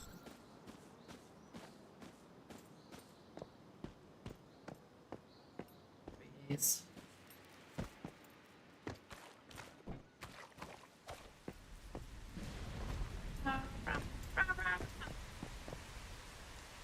Oh, my friend must be pooping. He's been gone a while. A large one. He's been pregnant with that for a while. The person. If you encounter a strange-looking heap of scrapped cars, be careful. Strange heap of scrap cars. Be careful. Okay, how do I do this? I go up this way. Ah! Go, go, go, go, go! Ah! Fucked up. Fucked up. Shit, shit, shit. Ah! It was that other guy's fault. He was running up at the same time, screwed me up. Hey. I'm just blaming some other guy for my screws up. Yeah, it's his fault because he looked at me funny. I don't know. Ooh. I'm trying to do this climbing cars thing. Go, go, go, go! Oh, it's right at the top. That's like when you're about to orgasm and then it doesn't happen. No, I got to the top and then I stepped in the goo and it set me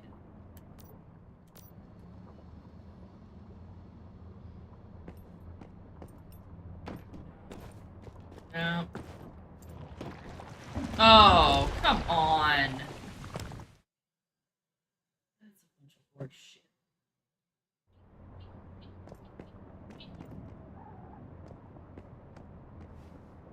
I gotta wait 11 seconds. I'm in the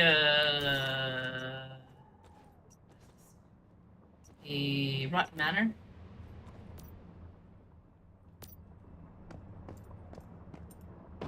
Oh.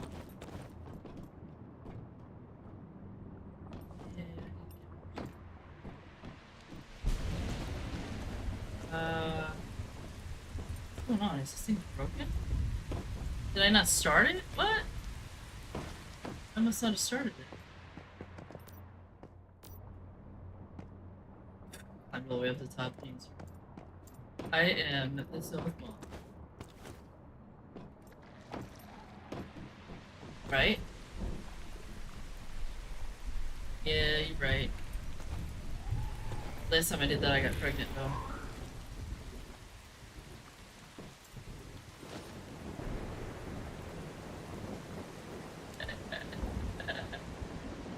Yeah. Yeah. It's so, you know, like, I mean, oh God, Jesus thing or something.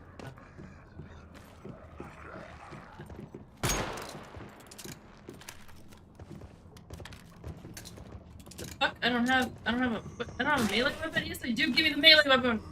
It's like, you don't have any bullets. Okay. Where's my wrench?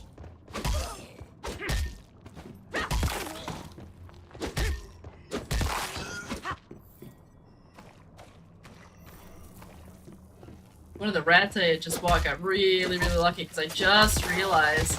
So there was like 3 rats and they were clearly all siblings. And 2 of them were Dumbo rats. So it's like, I'll take all 3 because I think they all were Dumbos. And then I was like really looking at them and one of them isn't. I'm like, oh, you don't know how lucky you got. I was like, you got so lucky because if I had noticed you weren't a Dumbo, you would have stayed at that store and been snake food. You were so lucky. That rat won the lottery because my eyeballs broke. I'm not gonna give it back, but yeah, you got lucky. I thought they all were Dumbos, which they usually don't have in the, you know, the snake store, right? They usually just have regular ones. But every once in a while, they get in some weird ones because some of these guys who breed for food, they don't know what they have. They don't know what they have genetically, and so they just dump whatever they have because they're like, here, I got this, take it. What they breed for is large litters, so they'll cull females that don't have large litters and keep them. So they don't really care about genetics and that stuff. So sometimes you can find, especially since sometimes they inbreed a lot and stuff, sometimes you can find mutations. Like, there was a mutation that somebody had found years ago where they're long-haired rats. They're called Harleys, and they found that in a snake food bin. Yeah, because whoever bred that by accident didn't realize what they had, which was a new genetics. So sometimes you get some really cool things. So I put my name down. I was like, you get anything weird in? Any weird looking, strange genetics, you call me, I will buy it. So the guy's gonna he's gonna keep a lookout for me. Yeah, because they were saying, they were like, yeah, we sometimes read them here, we don't know shit about genetics. And I was like, oh, I know. Like, I've been studying all the genetics and the codes and what mixes with what. I mean, you have to, in order to breed what I'm breeding. It's like recessive on recessive on recessive on recessive on recessive. There's no way I'd be able to breed it if I didn't know what I was doing.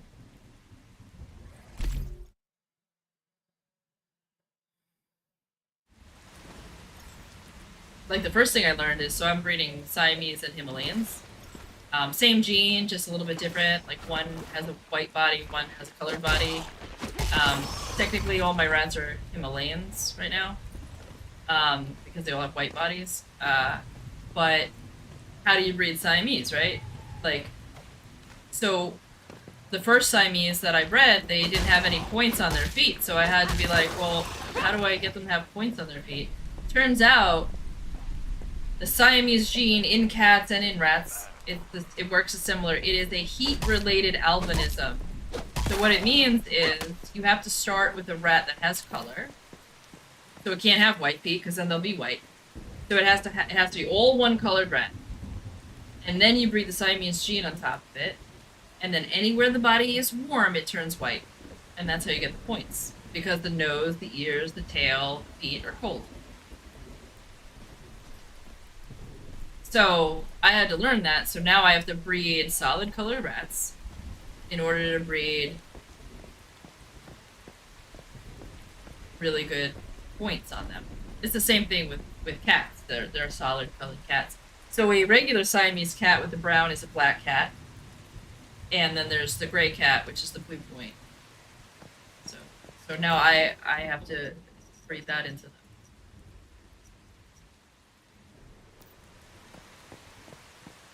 And it makes it really easy, like, once you know what you're doing. But if I were to just guess, you know how many culls I would have? And how many rats I could breed? And it would be, like, I would have to. I think that's why a lot of breeders, they're not very up on the genetics. That's why they sell to snake guys, because they don't know what they're doing, and they're just randomly putting animals together and seeing what they get. But then you get more animals that you can't use for your breeding program. More culls. And I don't like to breed for food. I don't hate people that do that. I understand snakes have to eat. I had an owl, you know. I used to feed it mice, like, but I didn't breed those mice. It wasn't I bought them dead already, you know what I mean? Like, I didn't get attached to them. So, like, I don't hate people that have snakes, it just, I can't do it. I can't look them in the eye, put them in a box, knowing they're gonna be food. Can't do it. Not live food, anyway. I probably could do it if they were euthanized, but even then, like, how do you euthanize a baby?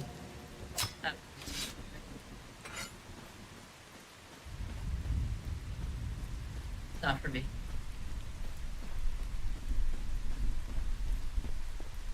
Yeah.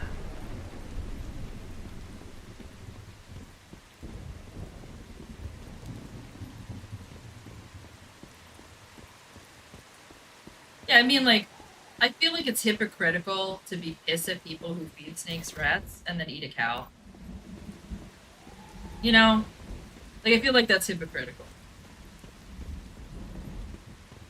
I don't have to do it. I don't have to breed them, but I can't literally look at somebody and be like, "You're a fucking monster." It's like going up to somebody who hunts deer and being like, "You're a fucking monster," and then eat a cow. Like, what?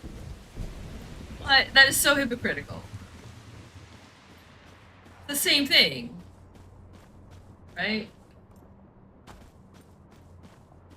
Sure it is. Do you think a cows like die any different than one that's been shot in the field?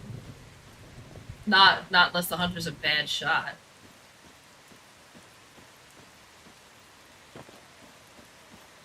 They still they shoot him with a they call it a rod gun right in the head. So, I mean, sometimes they don't do that. Sometimes they kill them in other ways, but you know, I mean, it's still the same thing. You still have to kill an animal prematurely. And honestly, the deer has a better life. The deer has been in the wild, it's been able to breed, it's had fun, and it has a fair chance to get away. Cow doesn't. So, I mean, technically speaking, it's probably more ethical. You know?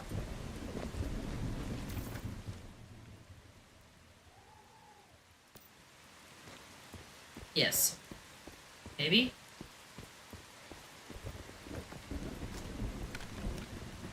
Oh, I don't want to go in there. I don't have enough bullets. Just wanna. What do I want to do? I think I'm gonna go over here and get these little quests, and then find where you're living, and then make a home. Actually, where should we go? Where is your home? I feel like we should go to the Delta and we should go up there, because there's pollution, and we can start getting acid right away. And you can. Yeah. Invite me to group, we'll go out there. And then I'm just gonna collect these quests, because that'll help me level. I think I can also build... I think I can, like, if you have a thing built for... I think I can also build a bike at your place, I think. Oh, we should form a hive. Like, what is our hive name?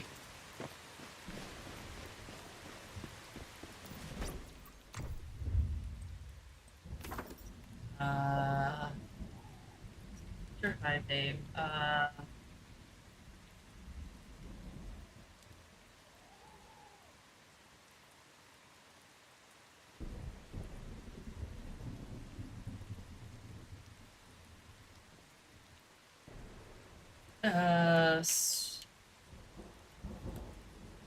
What about succumb? I don't know. That sounds kind of stupid. Does it sound stupid, or does that sound cool? Succumb? I can't think of anything. Normally, how do you spell that? S-U-C-C-U-M-B?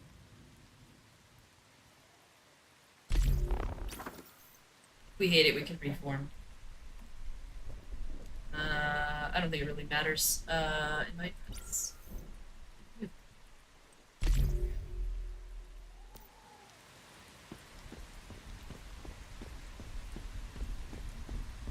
I mean, the other option was spray as minions.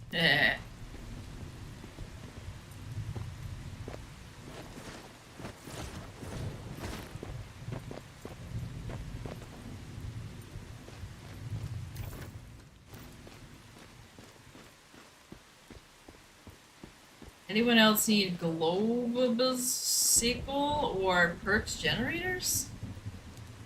Is that guy high? I don't know, read chat. Like, I don't even know what he just said. Oh. He said, does anybody need global? I don't know what he said. Like, misspelled. Press. So. Where is this thing?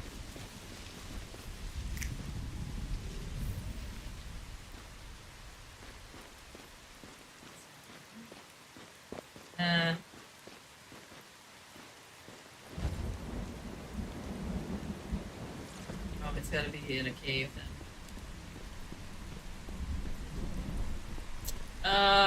My backpack was wrong.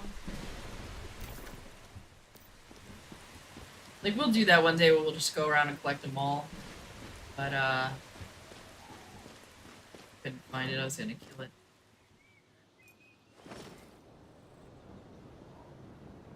Must be in a cave or something.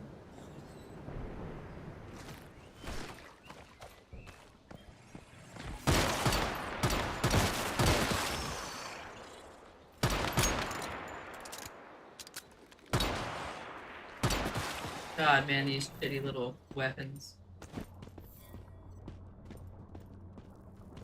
Oh, you play with that too?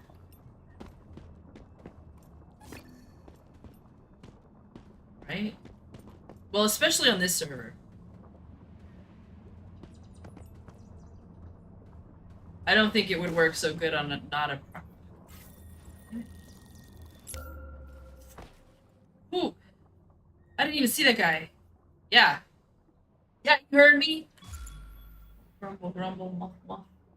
Alright, well. Where's your house? He one-shotted me in my ass. Yeah. Yeah. Oh, you're in a different world? What kind of bullshit is that? Why are you in a different world from me? What do I smell? Do I smell? Listen. I'm gonna tell you. Every man I've ever been with has told me that I smell good and I taste good, okay? So, I don't believe you. Okay. Smell. Also, I ate a lot of garlic yesterday, okay? So fuck off.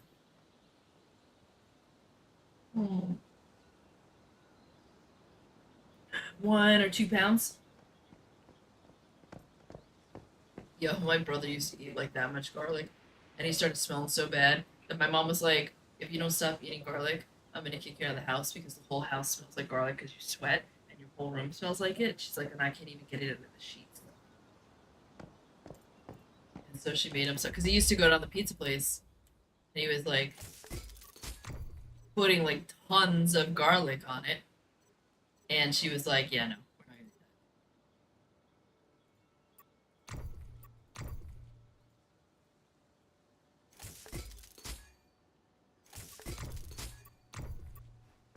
Yeah, he's going over the top with it. Unable to equip. Okay. Yeah, you better, bitch. Oh, you got wolves out here? Great. Those look like some pets. Why are they bringing wolves over here?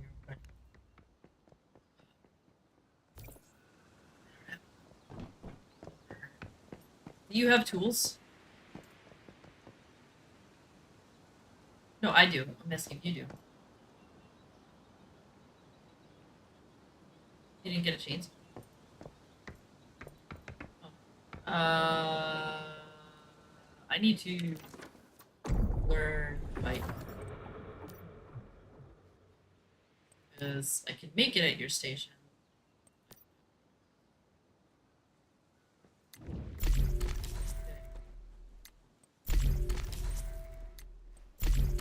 So we're gonna try, we gotta figure out where we want to put our bases, like end game, and try to get there. So that, we're set, because this is a permanent server, so we have to, like, coordinate that. You know what I mean? Otherwise, we're gonna wind up screwing ourselves. Okay, so I got a baby bike. Alright, now I got a bike, and let's see if I have fuel. Yeah, fuel. We'll leave them until you get to 15, leave them unchecked so that they don't So I got furnace precision refining, which is faster time. Stove long-term storage. Okay, so we'll see what else I get. Yeah, we'll see what I get. If I get more furnaces, I'll go that route. If not, I'll go this storage, the food storage. We'll see. I am only one, so far.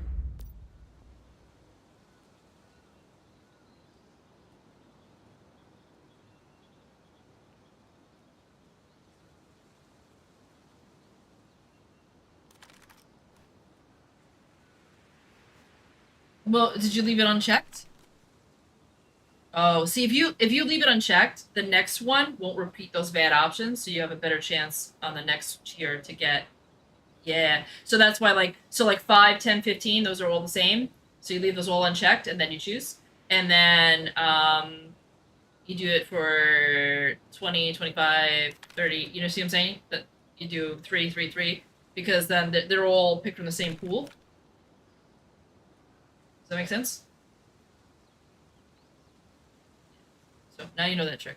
That's how people are getting 4 furnaces on a character.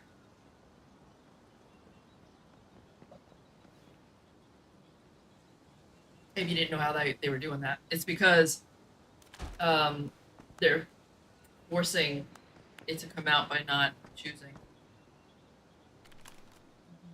Okay. So let's go move our bases. We'll go to the Delta.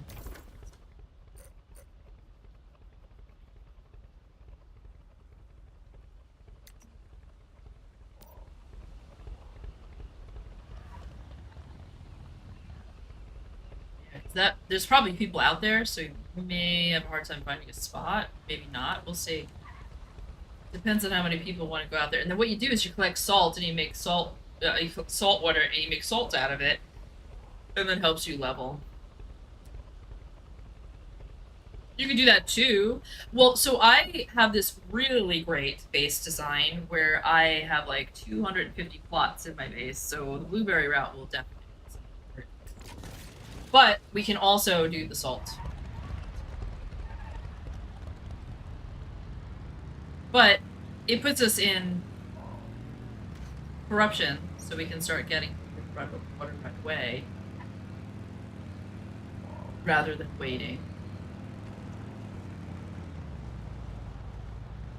And it puts us in Iron River, so we'll be able to get some iron. Staying out here, it's kind of... And then also, it's the area where we can get pike, so that we can be ready to turn in those blueprint too. Okay, so let me just check. I think we gotta go left here. Nope, we go straight. I don't see my marker. See it? This way. I didn't know if I was following the bull. So basically just go into the ocean. Finding that little delta.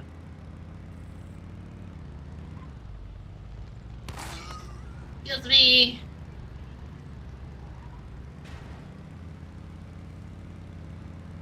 I really hope I figure this out. So with my business, the one thing that I didn't want to do is I didn't want to pay for advertising and have a shitty website. So I was doing some research on websites, and it turns out that your first page, your landing page needs to be a lead generator. So I did some research on that, and I got it to the point where I've had 2 people contact me, and I haven't done any advertising. So I'm like, okay, the lead generation is working. I haven't fixed... That's a good point. I haven't fixed the SEO. Getting on that. I mean, eventually I will have to hire somebody to do it for me. But for now, I just need it functional so that I could buy some Google Ads and get that going so that I have the money to hire somebody to fix the website.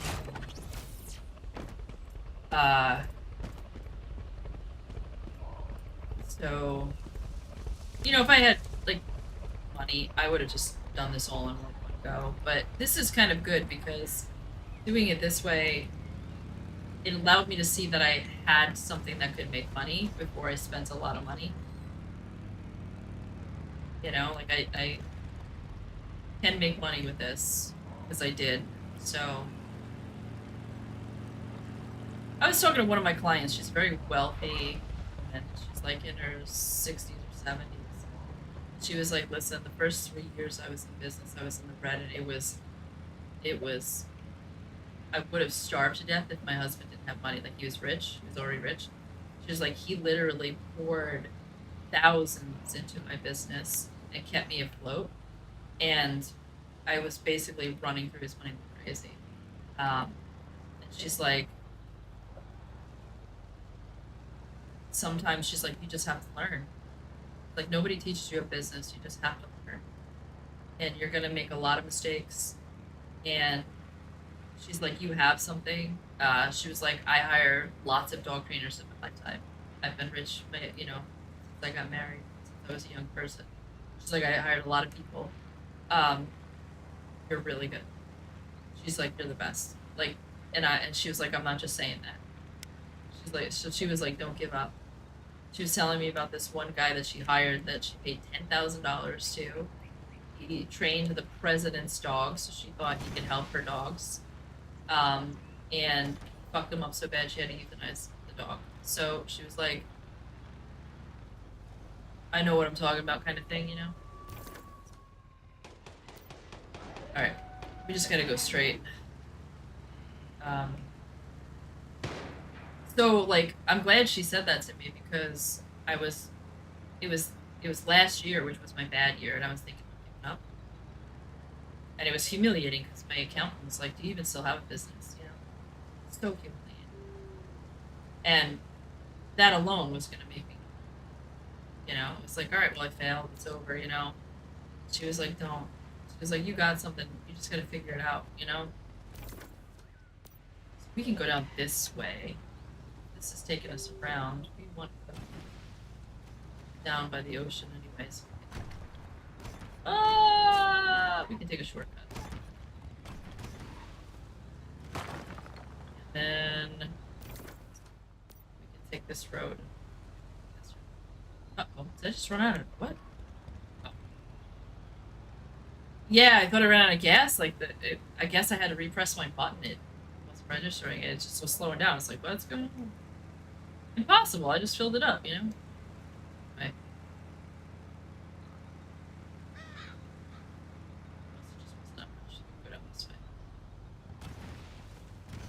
Must have just not been registering my button right. Yeah, so I mean, she gave me the courage where I was like, all right, I'll do one more year, see how I do, and I'll change a bunch of stuff. And but I can't be dating right now because people aren't understanding. It's like I'm in that risk-taking stage where I'm not making a lot of money. Everything's going into the business. I don't know what the future's going to be. I don't know how successful I'm going to be or not successful. It's a very volatile because it's a small business. I don't have any employees. You know what I mean? Like, it's one of those things where it's like, I don't know. The future's very question markish. Although I feel good about it. Like, I know I can make this work if I just figure it out. Like, because I have a product to sell. Like, that's already been established. Like, I have the product. There's a desire for it. I just have to get better at marketing. Well, and then I have to wait for the economy to be good. If the economy's good and I can market myself really well, I'll do well. But, you know, then I start dating and, like, most people are not risk takers. And they'll say things like, why don't you just get a real job? Or, like, if you're not making any money, why are you bothering? You know, that's up. So here it is. We're at the delta. So eventually this is going to turn into... Go no further. Oh. We're right at the edge. Shit. And we get to a point before she starts yelling. Go no further. Stop. Please. Is there pollution? This is the edge. No pollution. Alright, well, I mean, still, it's got water, and it's got iron. and the pollution. And there's what?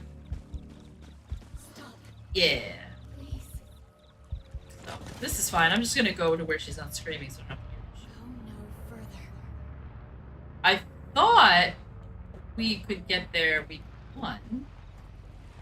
Apparently not. But week 2, we're gonna try and go to the... Oh, the other thing you can make is seaweed. That's what these are good for, too. Seaweed gives you lots of...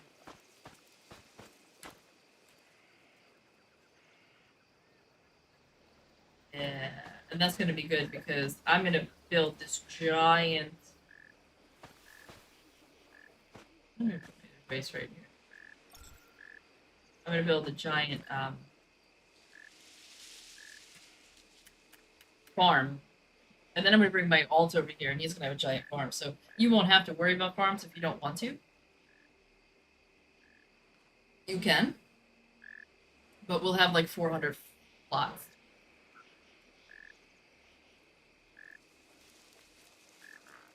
$400 plots on two watts of power.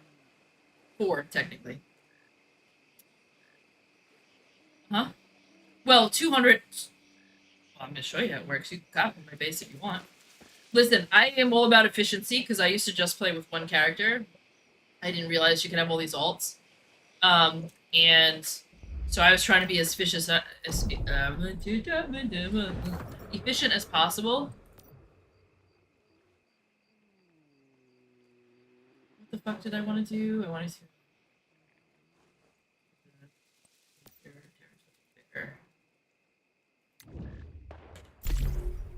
My brain doesn't work. Oh, I'm so excited. So excited. I have a video game, buddy.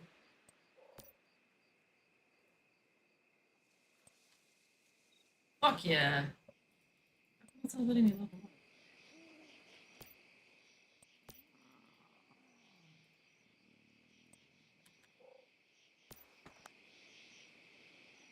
You build your base too close to me?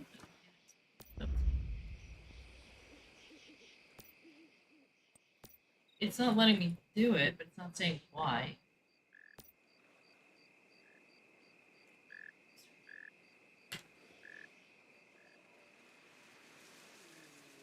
I'll just go down on the other side. I don't have to be right here. I'll just move on the other side. Doesn't matter. Way down here.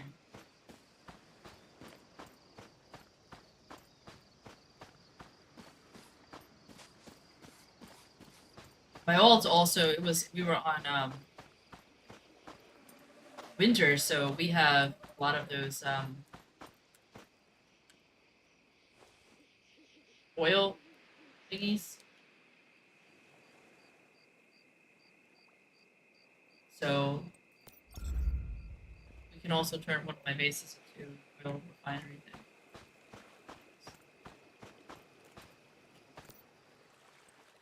Yep, it was because you were too close. It's your fault, you yes. Alright. Right. Now let's see, can I put my... So, I think when we move, I'm gonna break everything down. Because I think it's easier to move with just a territory thing, and that's gonna be easier to snag the property. Because the last time I tried to snag it, I lost the spot. Because... I didn't have... I had buildings and I couldn't place it. And then the guy taunted me. He was like, aha! And I was so mad. I was like, shut up, dick. And I wound up getting the spot next to him, so I still got the spot, but he was being like such a prick. And then I said something, he realized I was a girl, and then he started being nice to me. I'm like, yeah, whatever. What? Yeah. Like, oh, sorry, I didn't know you had a vagina. Are you single? Yeah.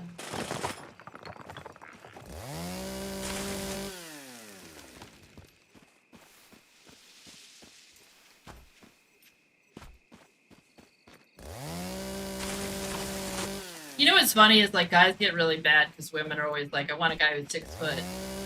And I'm like, what are you getting mad at? If you ask any dude, would you marry a fat chick?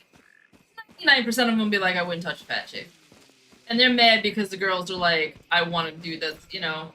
Come on, like, first of all, women say that, and they date them. All you have to be is charming and funny enough, and they forget all about the 6 feet thing. Second of all, men do not forget about the fat thing. And I'm like, it's all over social media. I'm like, come on. Oops, I just... Oh. Oh no. Let me in! Let me in!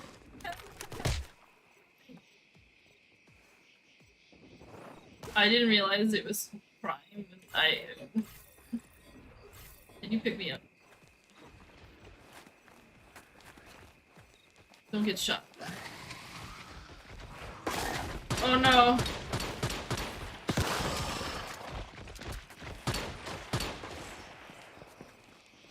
Yeah, chase her. And there's some horny little dudes. I mean, she is kind of hot.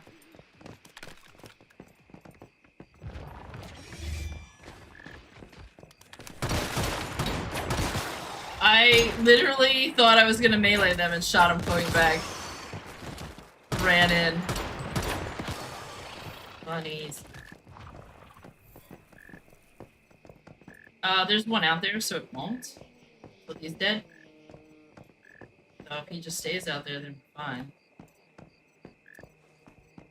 It's my fault because I, like chopping down trees. Hey, you can't use my jokes against me! You gotta get more jokes! That's not how that works. My other friend did that. He started telling my jokes, and I was like, Marshmallow, those are my jokes. He's like, they're mine now. I'm like, fuck you. You're on my streams, don't steal my jokes! I had a girl who actually did that. I was streaming. She decided she was gonna play with me. Now, she was a better Dead by Daylight player than me. She was really good. But I got better jokes. Like, she never talked, right? What she would do is she would stream at the same time as me, and because she never talked, her stream thought I was her. And then she started clipping my jokes and putting them on our thing, and I was like, you can't do that. I was like, I'm not gonna stream with you anymore. I didn't play with her anymore. That was it. I was like, you're stealing my jokes and putting them on. I was like, how are you gonna do that? I was like, what happens when we stop being friends? Your channel tanks. I was like, what? Put clips of my jokes.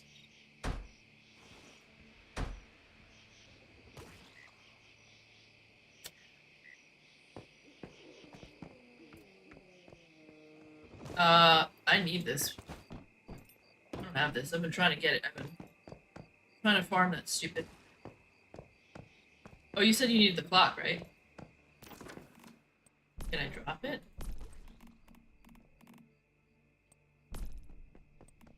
I think... Yeah, no, I have to go... transfer that. Hold on. No, if you look at my stream, they transfer over for 0, but you have to transfer. See? It's weird that they do that.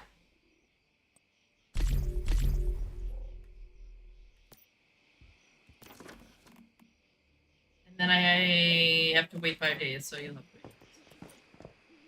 Oh, thanks. I don't think I have that. Oh, I already have it. Well, that's okay. I'll give you the clock anyway. Remind me in 5 days.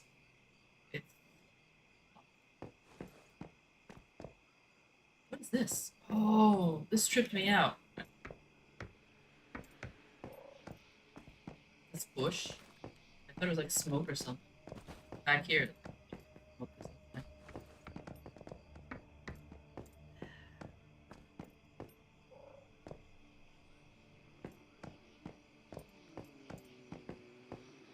So, I'm guessing you're single, or have a really cool wife that you can play all night. Most dudes who have like a wife or something.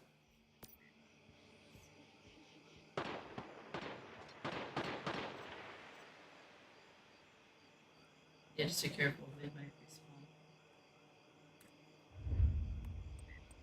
really? I knew that. Oh, it didn't tell me. It didn't tell me. It didn't tell me. It didn't tell me. Ah! Oh, dude, I had like one input. It didn't tell me. I did. Oh, like I panicked and ran in a circle. I was like, I have no bullet tape, nothing. I'm so ready. I'm also probably naked.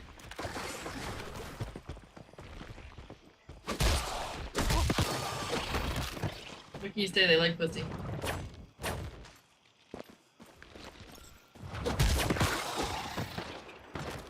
Hey, listen, if I was a dude, I'd chase her. Oh. Wait, how old are you? You know, man? Alright, well, you know, you're not old.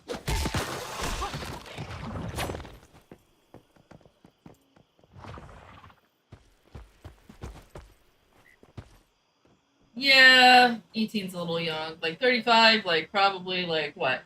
25 is like 24. That'd be like the youngest. Yeah. But see, like as you get older, that gets lower because like a 30-year-old is still an adult. So like if you're 50 dating a 30-year-old, it's not as bad as a 30-year-old dating a 20-year-old. So there's like as you get older, it gets different. Because like if you're 100 and you're dating a 70-year-old, no one's gonna bat an eye. They're both fucking old, you know? Yeah. So it depends. Like there's definitely like a maturity level. Like once you get to a certain age, you're mature. That's it. You know, like no, there's no power dynamic in a 70-year-old and a 100-year-old. Where there's like a power dynamic between a 30 and an 18-year-old, which is what I think most people are upset about. Power dynamic.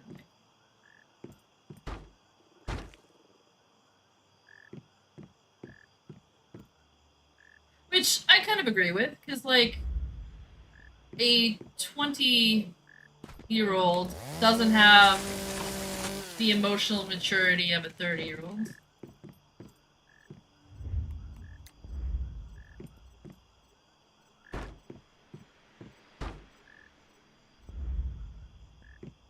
When I was 32, I was dating a 24-year-old, and the emotional maturity was already like way off, you know?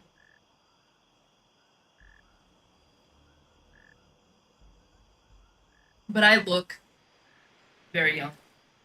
I don't look my age. At all.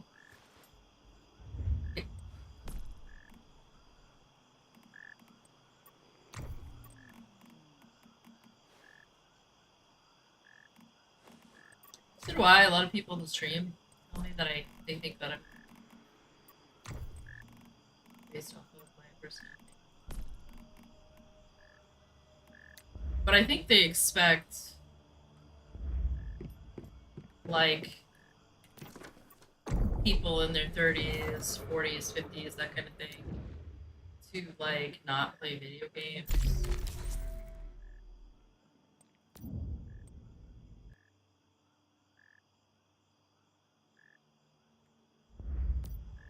Well, now, yeah. It took a while for them to get there, though. Because it wasn't always that way. Like, obviously in the 80s, like, 50, 70-year-olds weren't playing games. So there was, like, definitely, like, some sort of cutoff where, like, video games became okay for older people. I gotta get some copper.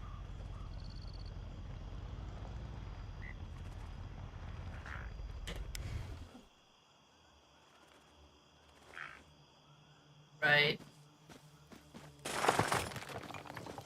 And the games are good now. It's like in the 80s, oh shit, again. In the 80s, the games were frustrating as hell. They didn't even work right.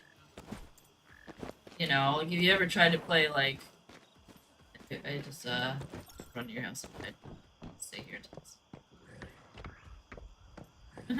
well, that sucks for me. Now they're all in your house, so I'm just gonna stand outside of it. No! It's coming after me! Mommy. No. Why don't you have doors, you shitmonger? Ah!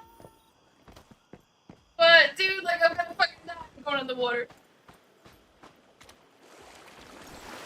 No, but they can shoot me.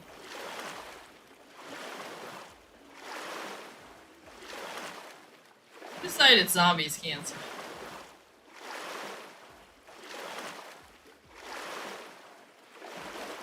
I know. Like, who decided that? Like, every zombie can't swim. Why not? Like, in reality, they would just sink to the bottom, probably. And walk on the bottom. I don't know. But they, like, why would a zombie be able to go in the water? They ain't gonna drown. Oh, oh, they're following me. No, go away. No, I don't love you. No. I can't. Where am I gonna fast travel? Oh. Can I fast travel with enemies around? Enemies?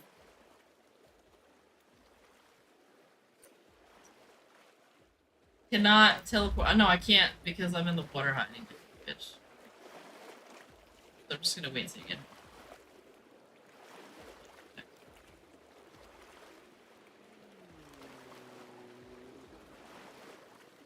Listen, I would have been able to do this if I fucking could build some armor and some, like, I'd be able to shoot him in the face, but I literally have 1 hit point because I'm insane and no guns. Alright, I'm gonna go into my gear and I'm gonna start. Get some stuff. What do I bring here? Well, it's a good thing. I was about to put that thing on my gun. It's a good thing I didn't, because now I can do it here. The calibration. I brought a calibration over, and what stopped me was I didn't have source. And then you were like, let's switch servers. It literally happened like that.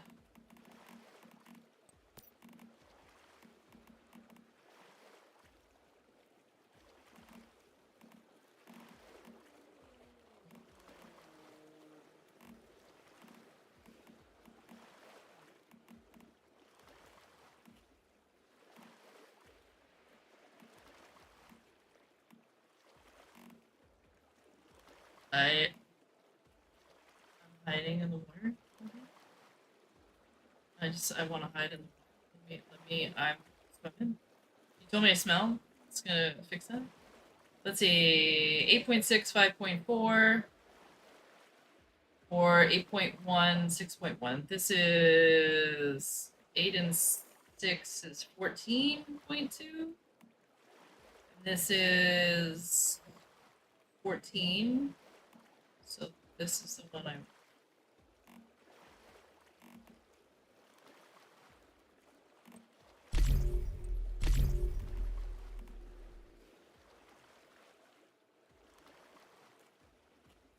They're on the beach by your house. I conveniently put them where you can find them. Yeah.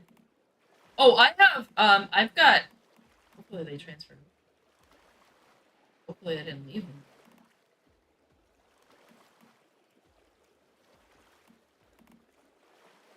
I've got. I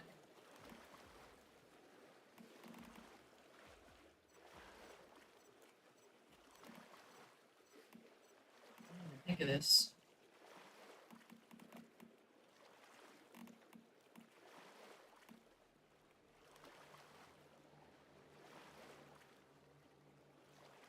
I might have lost my blue lamb.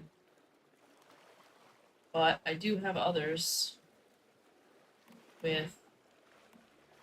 Yeah, I don't know if we had to put him in a box to transfer him over. I didn't pick him up before transfer. It's not showing me the colors. Because I have golden sheep bloodline lambs, which is what we need for.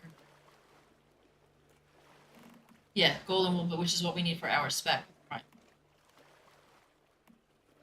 So I had a blue lamb, but it looks like I may have lost it. It's not saying the color.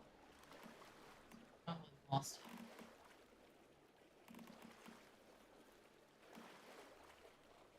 it. Usually it shows you. Well, maybe it's in my space time back.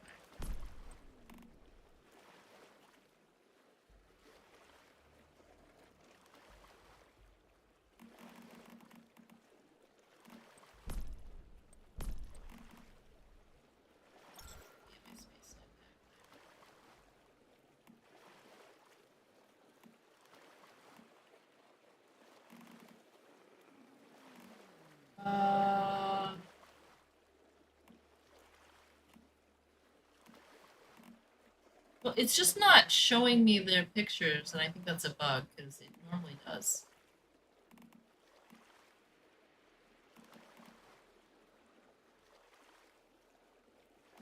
I mean, it doesn't matter. Like I have others. Like, it's just a color.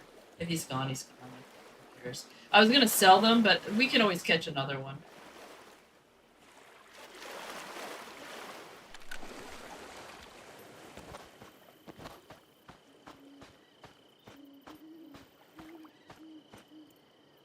So what was I doing? I was trying to get copper to build.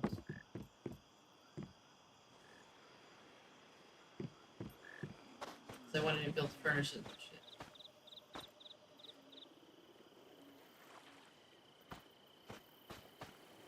Yeah, I don't think we need anything other than golden wool for our spec.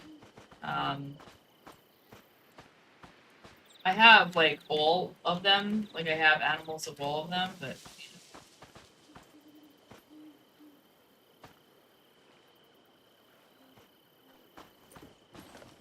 Oh, I might... No, I need copper ore. Do you have copper ore?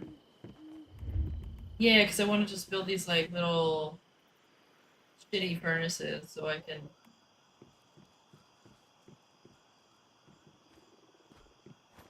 Because I'm going to use some of the stuff in your base. Well, let me just see if I can build some. Let's see if I can build a gun or something. Just use your base.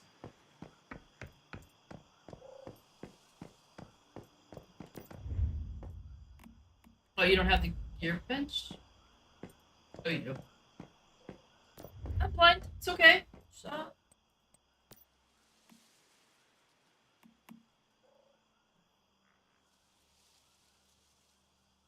You know what? You know what? Exactly. Listen. I cheated because she's mean, okay? Just kidding.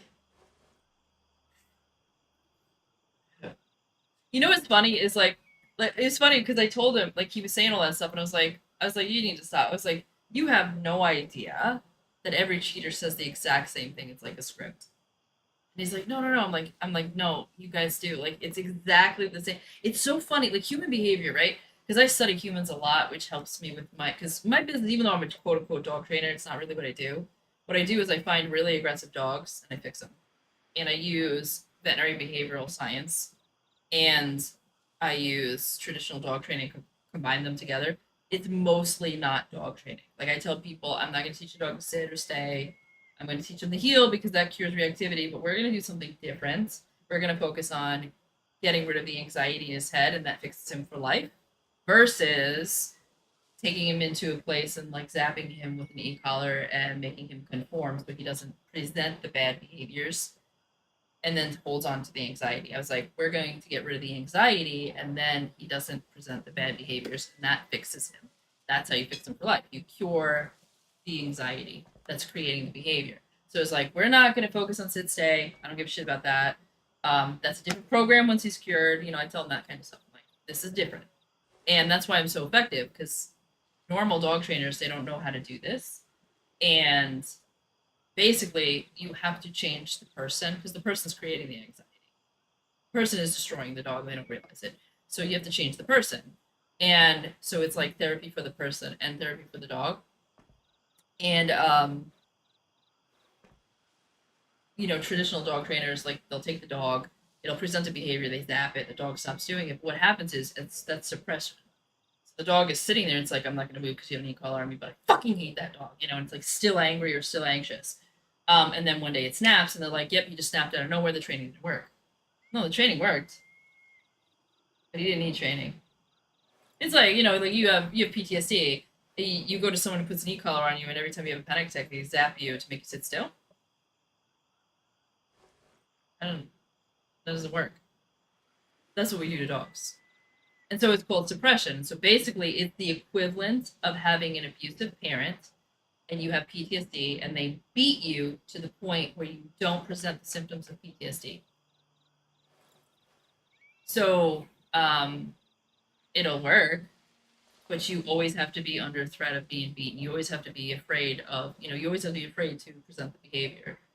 And then once you're away from that abusive person, that's why PTSD symptoms often develop after you get out of the abusive relationship or whatever.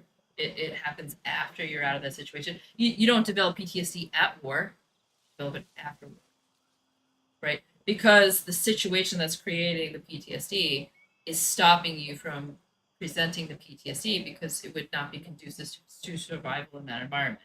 And so that's what they do with the e-collars. They create an environment where the dog is afraid to present the symptoms of PTSD, never fixes it, and then they snap, and then they get euthanized.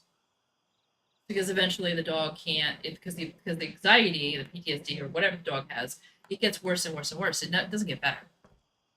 Anxiety problems and all that stuff, it never gets better even in humans without therapy. And so I use behavior modification, and I behaviorally modify the. It's almost always with an anxious dog. There's an anxious dog. Almost always. And so you fix that, and then the dog can heal. Because part of the reason why anyone's sick with mental illness is their environment. There's something in the environment that's keeping them sick. So like when you have people who have like anxious attachment or avoidant attachment, the reason why they're not healing is because they're in a toxic relationship that doesn't allow them to heal. Or because they're still in an abusive relationship with their parents or whatever, right? They're in an environment that doesn't allow them to heal. And so they say the only way that you can heal from like anxious attachment or avoidant attachment is you find a secure person, because now that creates an environment where you can heal because they're not toxic. So if you're the toxic one, then you can match them. You still have to do the work, but it's one of those things where like the environment will keep you sick, and so change the environment. So it's completely different. So it works. A very, very high success rate. And I get dogs that want to kill other dogs. Now they're playing with other dogs. Because we fix the anxiety. Not all of them get fixed. Some dogs are very far gone because you're working with genetics and you're working with, it's nature versus nurture. So they call it epigenetics, right? So epigenetics is real, and it's how the environment turns genes on and turns them off. So basically what I'm doing is I'm creating an environment that turns off these genes that are creating this bad behavior. And there's only so far I can go, because sometimes there's a genetic component. Like there was one dog that was mentally ill. She had to be on medication. I do not know what was wrong with this dog, but nothing I did was fixing this dog. Nothing I did. And I got her better with treatment. She was getting better, but it was like almost not working. And I told the owners, and they were like, nothing's working. And I was like, that's because your dog's mentally ill. And they're like, how do you know that? I was like, because your vet thinks your dog's mentally ill. And they're like, how do you know that? And I was like, because they gave you psychiatric drugs when you took her in to get spayed. And they're like, how do you know that? I'm like, because I'm a veterinary technician. I read the drugs. And so they were like, I'm like, call your vet. And they called the vet, and they were like, you know what, you're right. The vet says my dog is crazy. And I'm like, so we put the dog on meds, and that was the only case that we ever put it on meds, and it was much better. I was like, she's going to have to be on meds the rest of her life. She is mentally ill. I don't know what's wrong with her. I don't know if it was breeding, a trauma, or whatever. She's mentally ill, and she wasn't responding to the treatment. And then we got a huge success. That wife was really pissed at me at first, and she was yelling and screaming at me, and I was like, ma'am, what do you want? Your money back? I was like, that's all I can do. I was like, I promised you, but that's a normal dog. Your dog's mentally ill. Like, there's only so far I can go. Like, I'm not, I can't fix the genetics of whatever's going on in your dog's brain. And we wound up talking, and So funny. I'm like a human therapist. It wound up she was really pissed because her husband got the dog and she didn't want the dog. I was like, well, that's a problem in your marriage, not with me. And she's like, you're right. And she apologized, and so I'm like, Jesus Christ, I'm a fucking therapist. But I literally therapied her out of taking her money back. But I told her, I was like, you know, I care about the integrity of my business. If you're that upset, I'll just give you your money back and you can try someone else. That's all I can do. You know? But it turns out she wasn't even mad at me.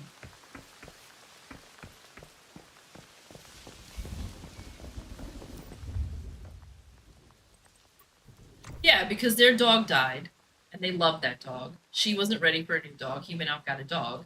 Then he got a dog that was sick, and then refused to get rid of it because he fell in love with it. And the dog was screaming and howling, and she works from home, and she couldn't work from home because it was howling. A lot of issues, you know? And I don't blame her. That dog was a lot. And I told him, I was like, you know, you gotta, I was like, you gotta watch what you're doing, man. Because this dog could ruin your marriage. I'm trying to help you, but it is mentally ill. Like, I was like, you gotta do some damage control, because wife is like, chewing my head off.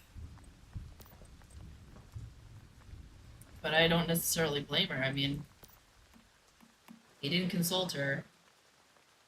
That's a big decision, especially if you're gonna bring a dog in and it turns out to be like that. I'd be pissed too.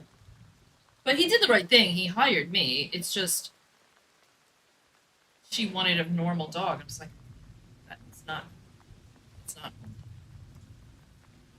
that's where I can't. You know, that's where genetics is like.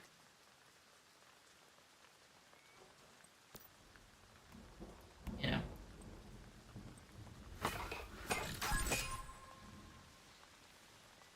Yeah.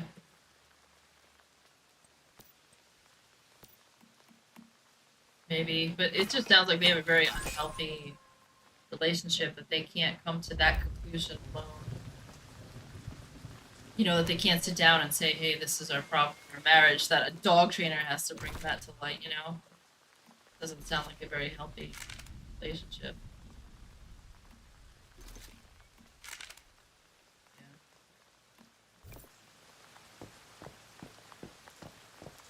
That's what I want. I want a relationship. Like, I want to find somebody who has a secure attachment style.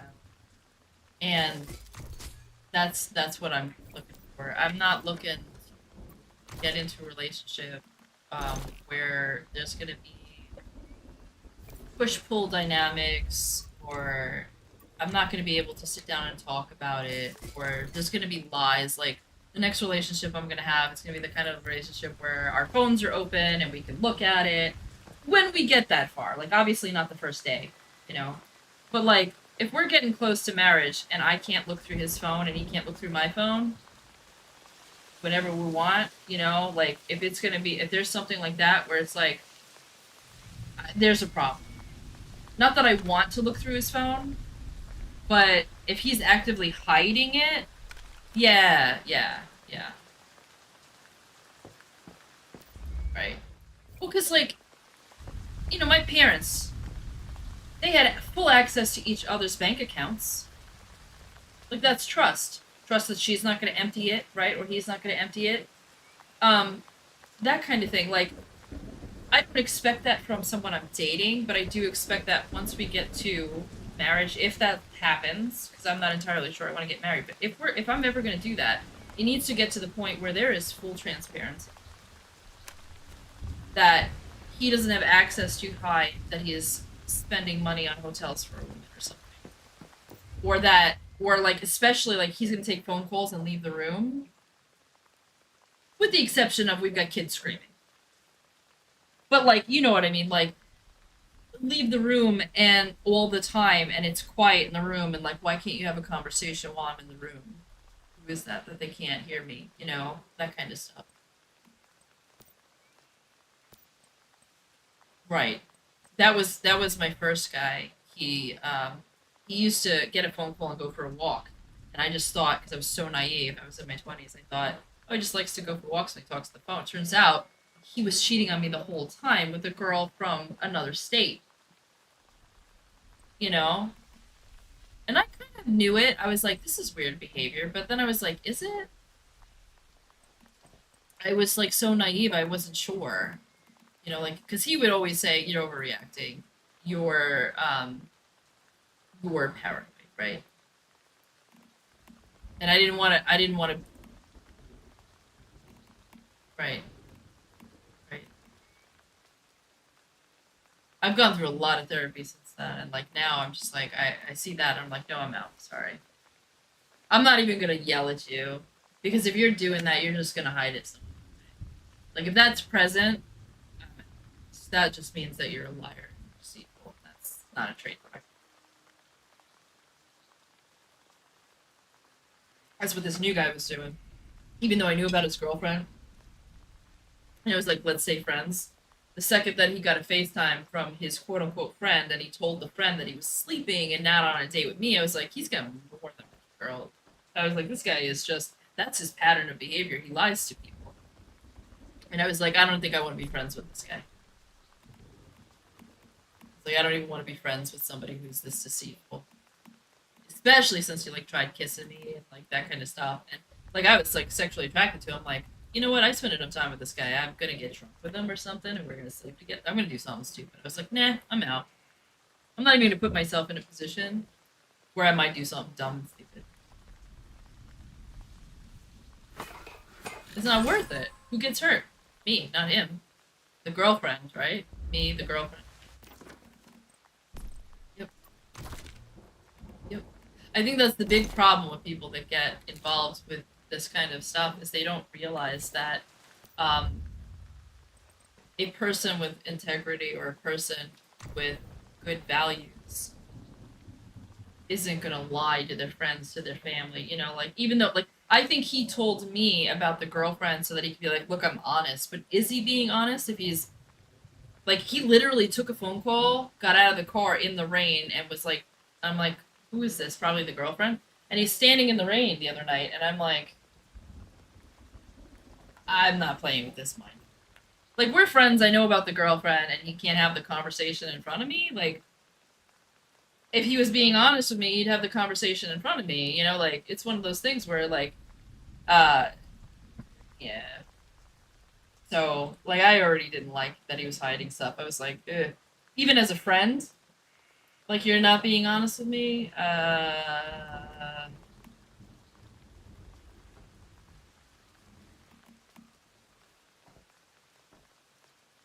Yep. That's what I thought. That's the thought. I was like, nah. What set are you using with this gun? I was using the Charmed mag top, and then Lone Star? Lone Wolf.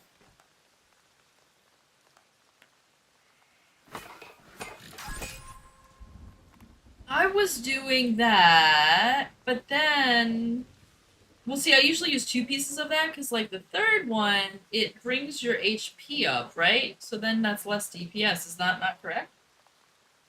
Or am I misunderstanding?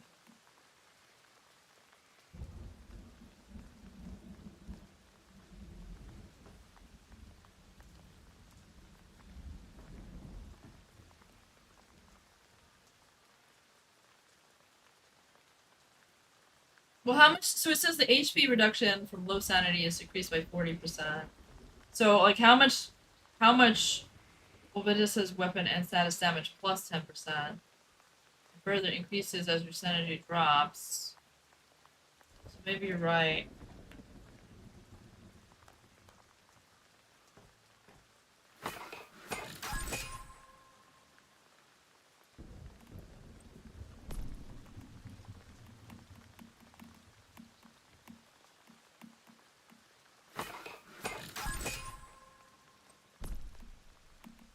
Well, maybe I'll do 2 Lone Wolf, 4 Treacherous.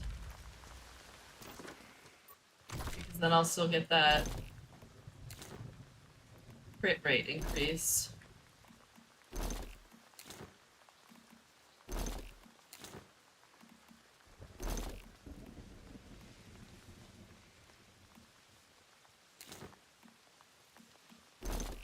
No, I have 3 treacherous and 1 lone wolf. Oh wait, no, I can't do that because I would have to do 3 and 2. Oh yeah, that's what I said. But I need lone wolf. I don't know. We'll find out who's right because we'll go kill stuff, and whoever has the best DPS will show up.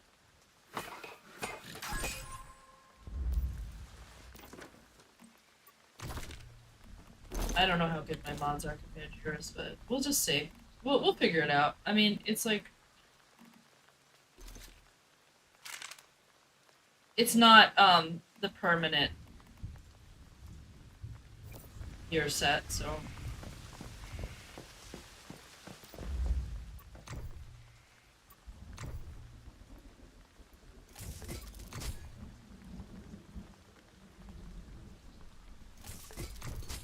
I don't know how good my mods are compared to yours. I did have some that were good, and I think some.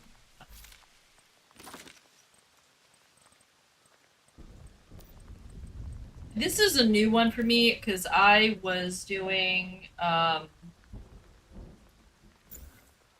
sniper before this, so my sniper mods are really good.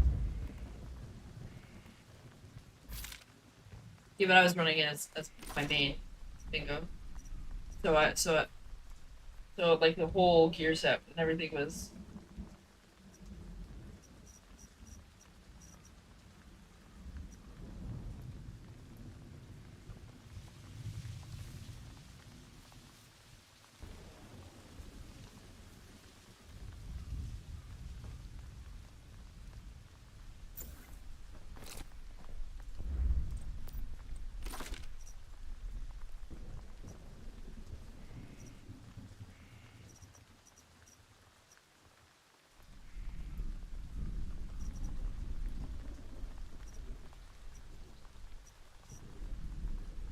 I'm so glad you were on tonight. I really needed a video game buddy.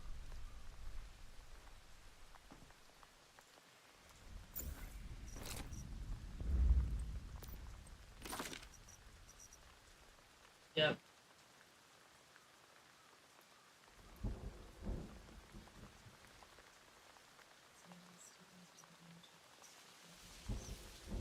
Crit.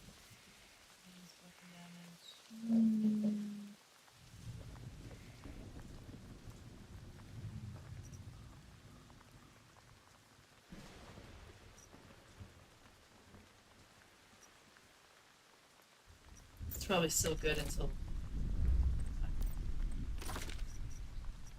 What do you got on your pants?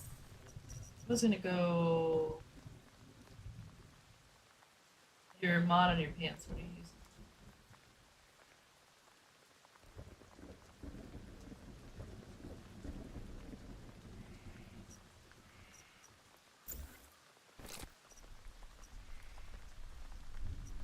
I'm gonna put dead shot.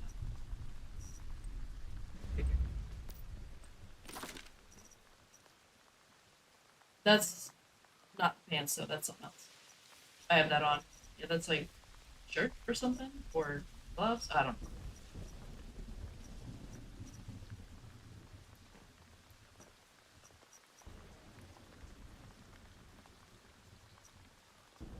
Crit. Normal. That's boots. Yeah, I have a good dunking cup.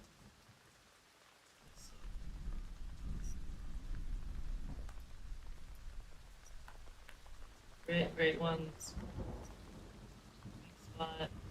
Okay, no, I not this one.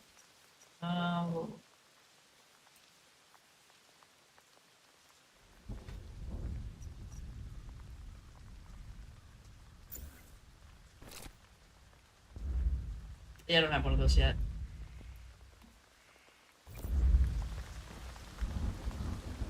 The lunars are probably the best on this server. And probably the best. What the hell was I gonna do? I was gonna make a melee one.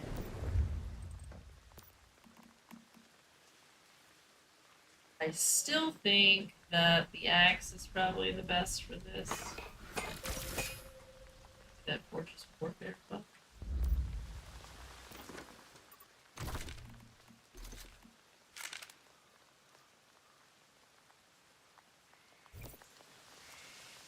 Doesn't really matter at low levels.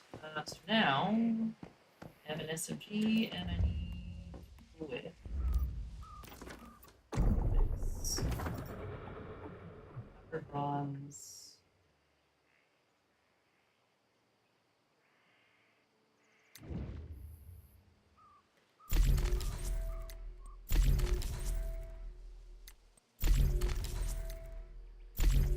Steel, no.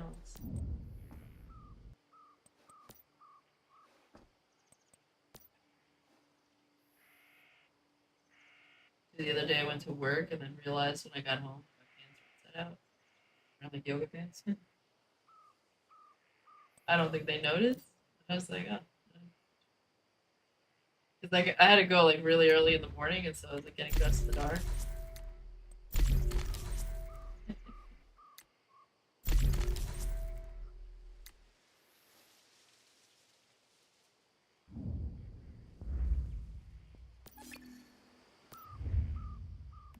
Copper.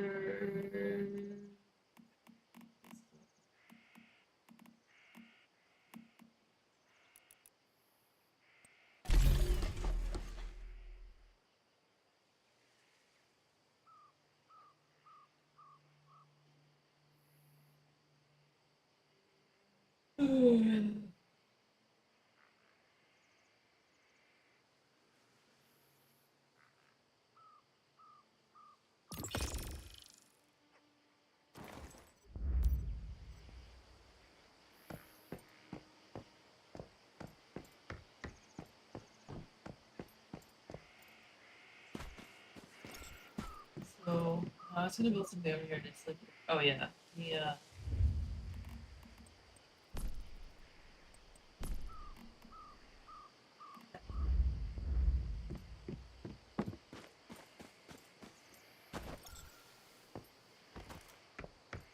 130.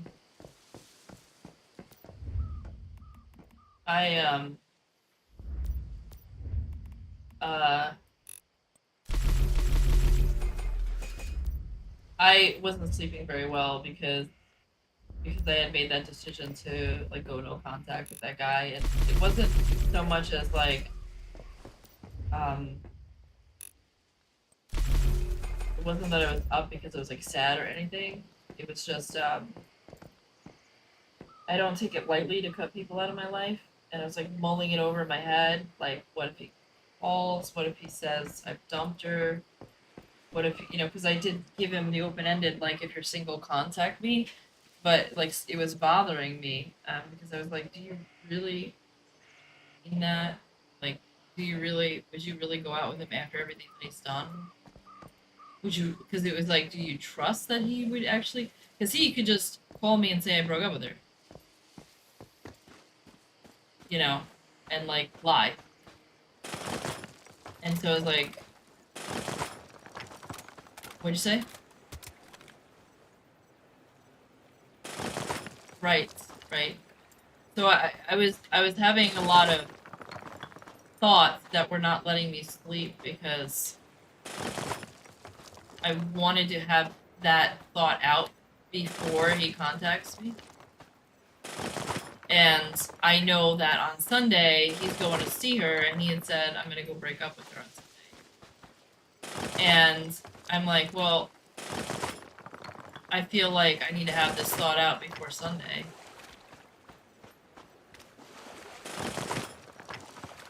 So yeah, so I wound up staying up all night last night and sleeping all day today because I was like fretting over it. I felt good about the decision to be like, we're gonna go no contact. Something else was bothering me. I think it was that, you know, he was already lying to me, and it was like, that's not a good basis for to start a relationship, and I had to think that through.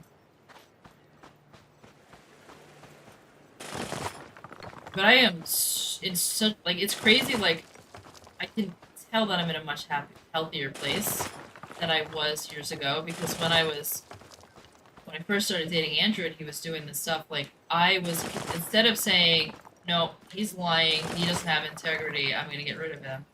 I instead was like, if he's lying, you'll find out. Like it was like I was convincing myself to stay because I was afraid. What if he's not lying? Then I'm losing this relationship kind of thing. When it was like, I had to convince myself that he was probably not lying. That makes sense. I was second. Yeah, there's a lot of second guessing myself. Where I was like feeling like, am I just being paranoid? Like, am I the sick one kind of thing? And now I'm like so sure it's like, I'm not being paranoid. This guy's lying. Like, this isn't normal. And now I could look at it and be like, if it were me and I had to take a phone call, I'd just take it in front of him. Why would I get up and walk through the rain and have a phone call? Because I'm hiding something. Like, it to me, it's like so obvious right now, where it's like 10, 15 years ago. And then the other thing is, like, I did a lot of boundary work, too. So, like, 10 or 15 years ago, I would have been like, I'll just be the, cool friend, you know, who doesn't care that he's, like, lying to everyone, including myself. And now I'm like, nah. So it's kind of nice to, like, see that difference in myself, you know?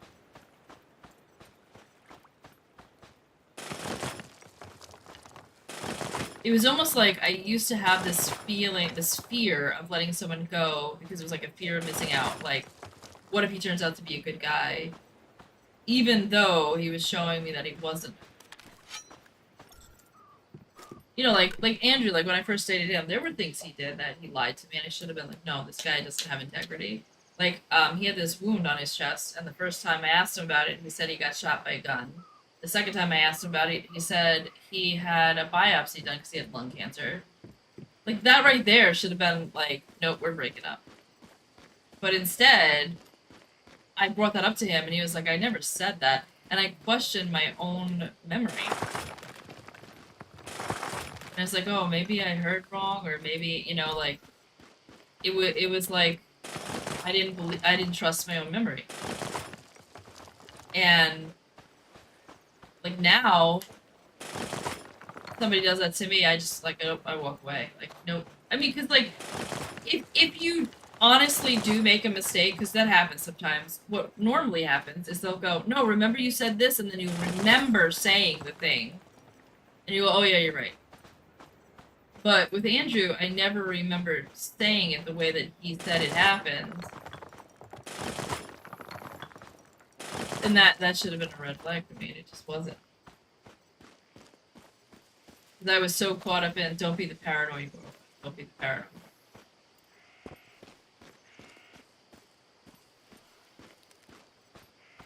But I'm in a different place now. Like, then I was like, I have to have a boyfriend.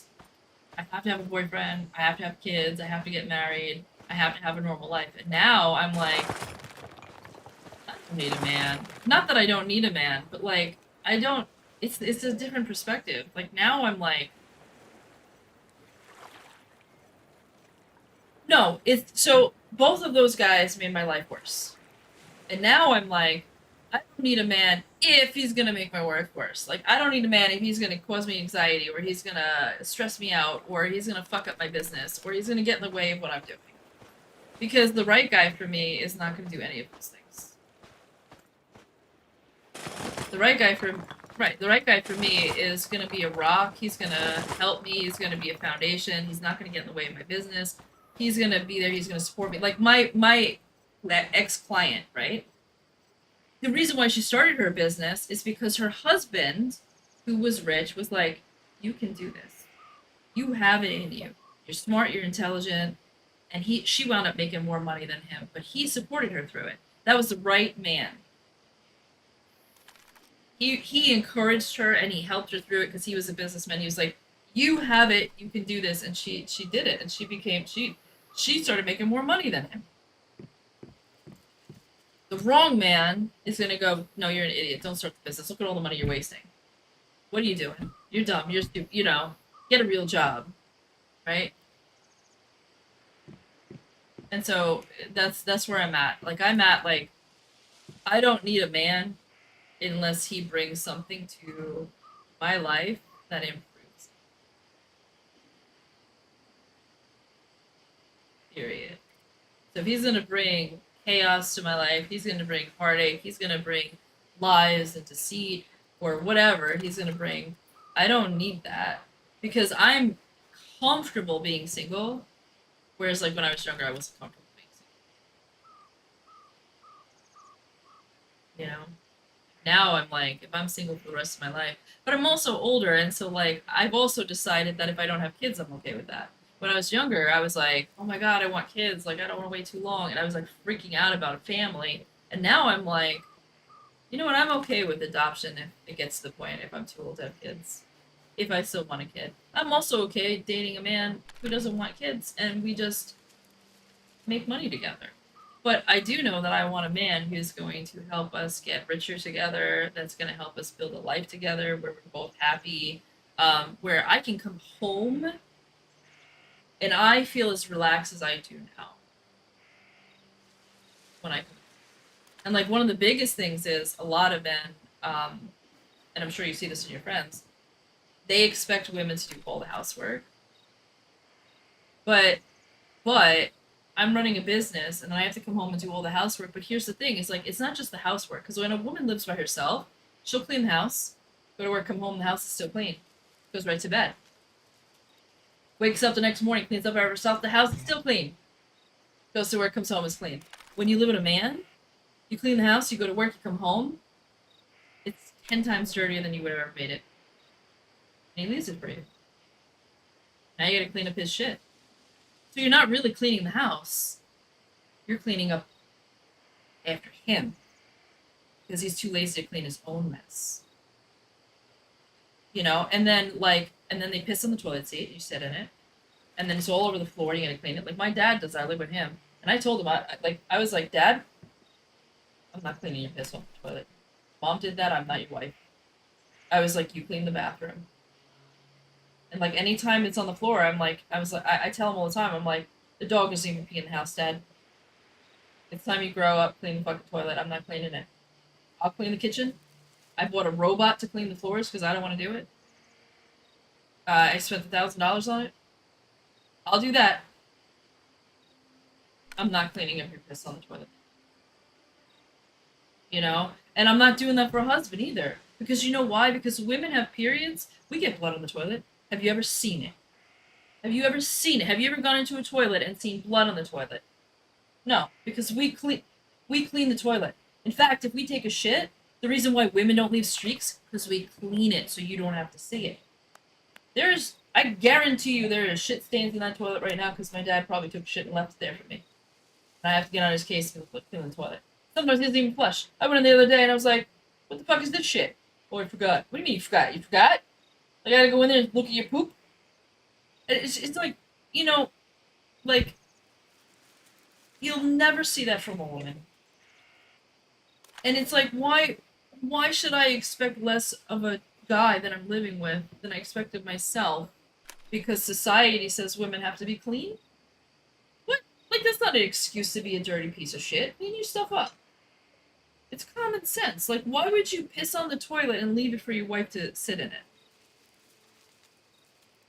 I could leave the blood in the toilet, leave it for you to sit in it. And do you know, and I know you know, how much a man would freak out if he lived with a woman and every time she had her period, there's blood all over the toilet. He would leave her ass in a heartbeat. He would leave her. No man would put up with that. But women put up with that shit all the time. In fact, my therapist, she's like 80, and I complained to her. She's like, yeah, but men do that. I'm like, no, men of your generation did that. I don't need a man. I was like, I don't need a pet human. My rats piss in their cage, I clean it up, they're rats. My dogs don't piss in the house. My cat didn't piss in the house. I'm gonna adopt a human now, and it's gonna piss in my house? At 40-something years old, 30-something years old, however he winds up being? You know? Like an adult human? I was like, I don't think so. I don't think so. That's not gonna happen. Like, what the fuck? Like, I don't think I'm being unreasonable to ask a guy to, like, not, you know, be on the fucking floor and leave it for me.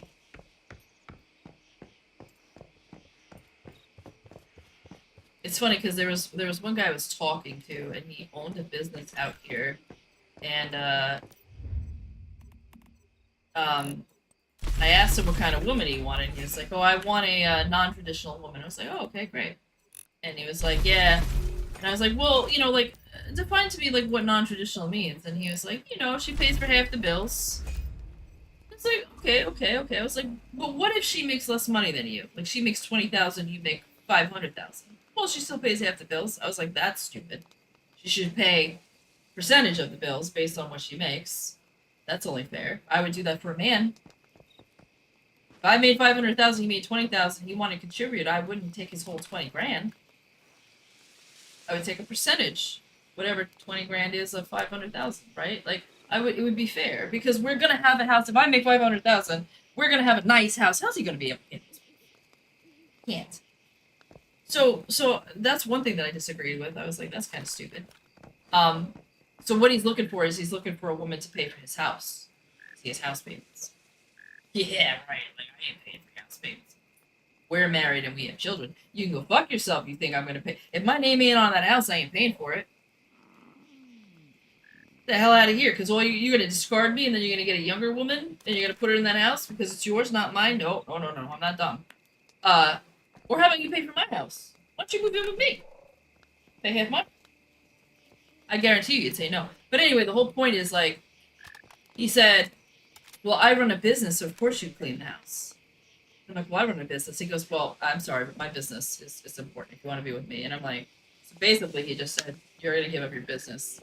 You're going to get a real job. You're going to give me half your money. You're going to pay half my house. And you're going to clean my house and cook for me because you're a woman. And I was like, I can guarantee you your dick is not big enough for this deal. And neither is your bank account. Get the hell out of here. Your bank account was big enough, you wouldn't need my money. Like, it was just like,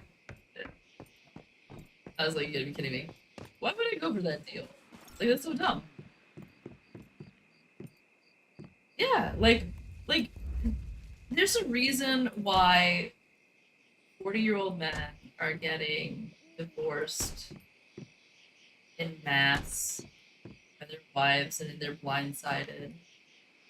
It's because they're doing this shit to their wives. They're expecting them to work. And they're expecting them to also do all of the child rearing and all of the care, and they're burnt out. And then they're complaining, well, my wife doesn't have sex with me. Of course not. She's exhausted. She's exhausted. Like, the best way to get sex every night is to make sure your wife isn't exhausted. But if you're gonna exhaust her because... And that's the truth, is like, if you don't have kids, the reason why the house is dirty is because the man ain't cleaning it. Unless she just happens to be a sloppy. But I can guarantee you the reason why the house is dirty is because the man ain't cleaning it. Because a woman will clean the house and keep it that way. She will spot clean as she goes. Because that's easier. But men, you know, I'm generalizing. I know there are men, I've met men out there that are really, really clean. But, you know, I'm generalizing. Like, these guys who get divorced are getting divorced because they're the type of dude who comes home, trashes the house, and leaves it for the wife. And then the wife has to and then the cleaning is never ending. You know, and that's what's exhausting. It's never ending. It doesn't stop. Because he constantly, you know, makes a mess. And it's just like, you could ask any woman, and they'd be like, oh yeah, that I can see why she divorced him. But men are like, I don't Get it? She just left me out of nowhere. It's not. That doesn't happen like that.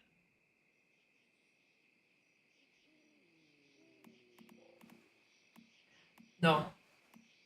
They usually don't learn. Some of them do. But it's too late. Your wife is gone at that point.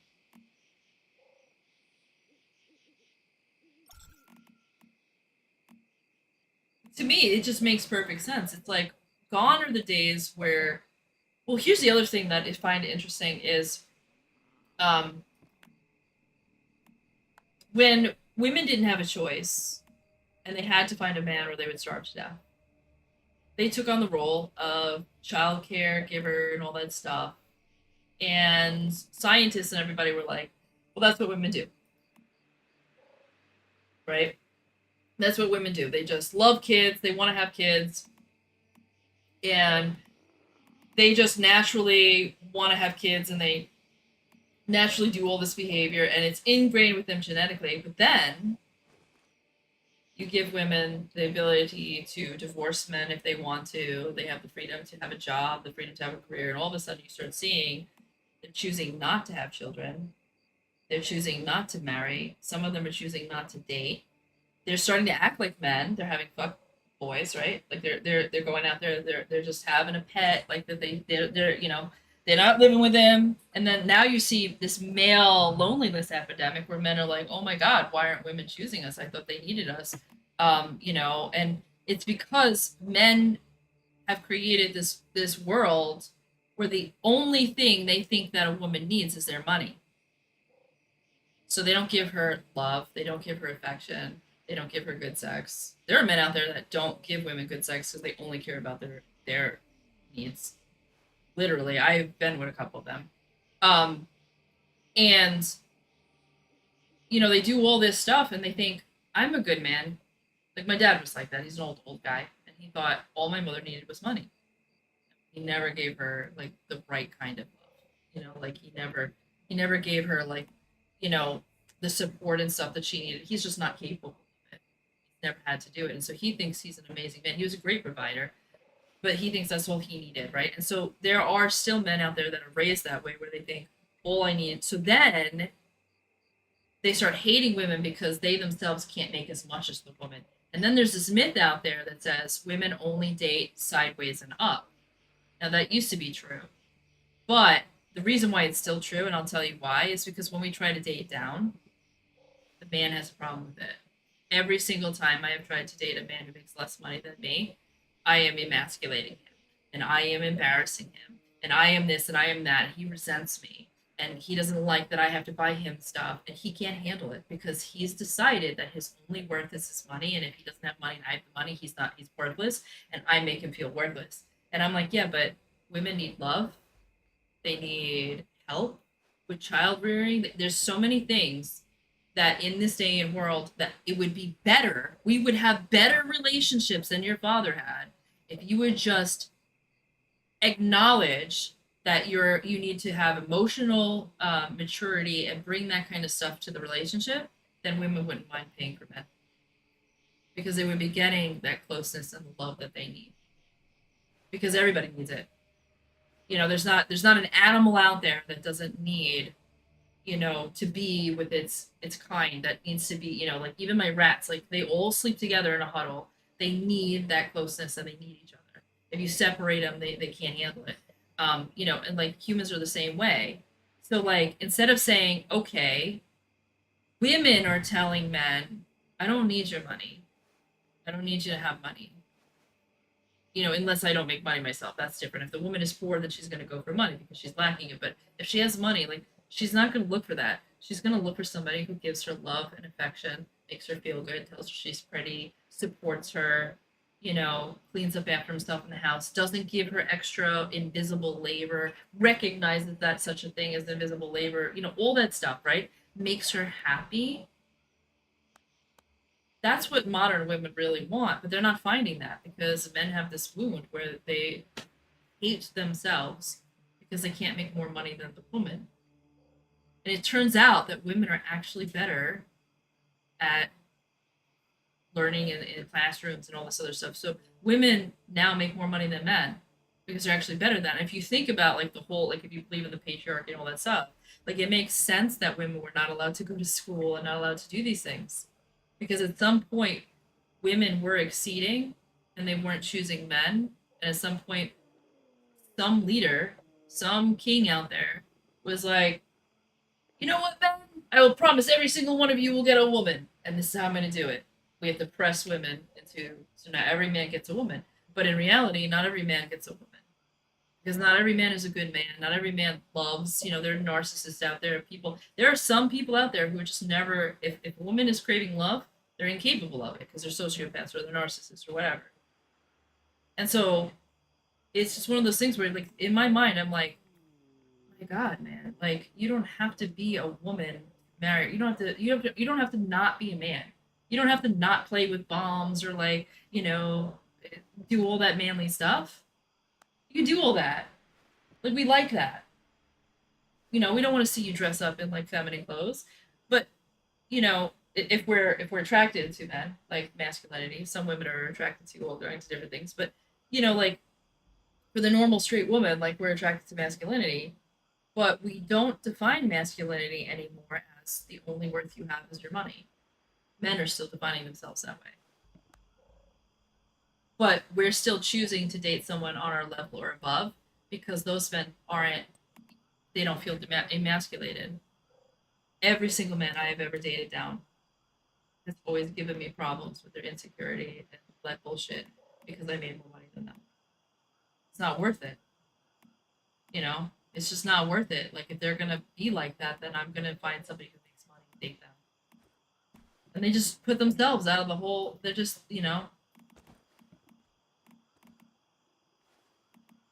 women aren't necessarily, there are some out there that are gold diggers, but women aren't gold diggers. Like, men created that society where women had to find a man that made money because they didn't allow women to make money. They weren't allowed to work. They weren't allowed to go to school. They weren't allowed to divorce. Like, they had no choice. They had to get married. So if you're going to create a society where women are not allowed to make their own money, of course they're going to choose you for your money. Like that. Like, it's just like you created that system. But women are trying to create a different system, but men are like opposing it. Men want to put women back in the box. That's like why a lot of men are going to be Republican. They're all going towards that. There's this huge shift of women becoming Democrats and men becoming, young men, like 25 and under, going Republican. And it's because they're unhappy because they want the system to go back the way it was, where they're guaranteed a woman no matter how much they treat her badly. Because that's the way it used to be. You could treat your woman however badly you want. She can't leave you. Because where's she going to go? Nowhere. So they're trying to create that system again instead of realizing, hey, if I just work on myself and I have emotional maturity and like I just clean a dish and I do this, that, and the other, she'll take me no matter what I make. Now there are some shitty women out there who are abusive and they do put men down. They say, what are you worth? Like, you're fucking not worth it because you don't bring any money in. Just don't date those women. Don't date an abuser and you'll be fine. But then they find these women and they're like, oh, but women do this. Yeah, well, that's a piece of shit woman. It doesn't matter. Like, you could make a lot of money and she'd tell you have a small dick. Or you could have a huge dick and make a lot of money and she'd tell you she'd make something up. That's the type of woman. It doesn't matter what you do. But they believe it. They go, oh, well, it's because I don't make money and she would treat me better if I made money. No, that's an abuse. She's going to say whatever. Because why would she be with you? If she was really worried about the money, she wouldn't date a man who didn't make money. She's with you because you have some sort of value. She's just putting you down because she's abusive. Right? Otherwise, it doesn't make sense.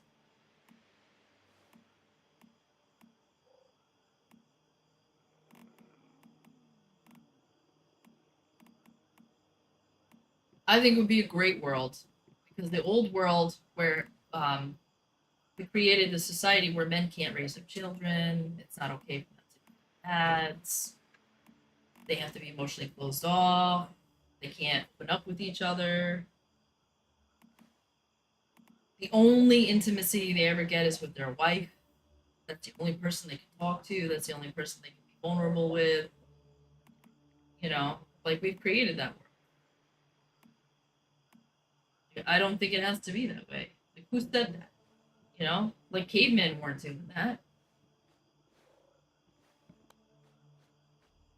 You look at monkeys. All the males groom each other. All the males are there to support each other. There's no like, hey man, don't do that, be a man. We came from that. We came from a society where it was okay for men to like be emotional with each other. At some point, modern society was like, nope, fuck it up. Okay, it's doing it. Is your water bottle broken again? Okay. No, it's working. You're a liar, Steele. What do you want, dude?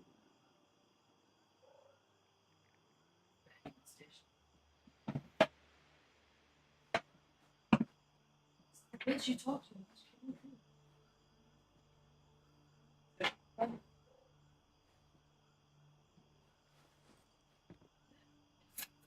Do you want? Steele's not feeling. Steele's sick.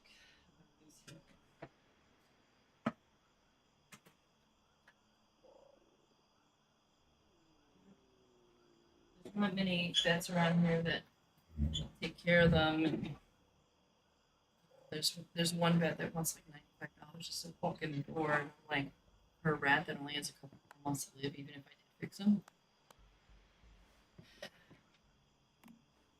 Oh, I put him on some antibiotics, hopefully he gets a infection.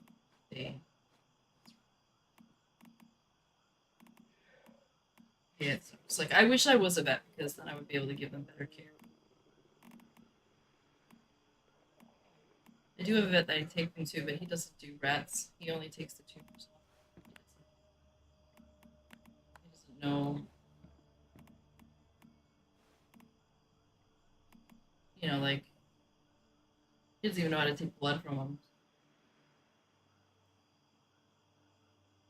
Yeah, I mean, it's not an exotic vet.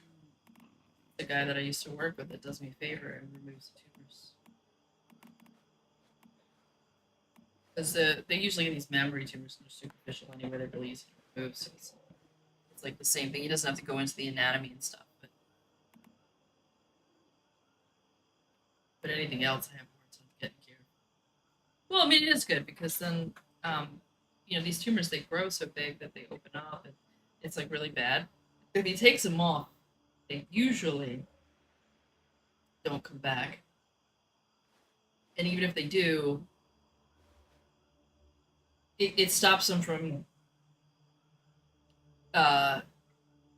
getting to the point where they burst open before they pass away of like natural old age, if that makes sense.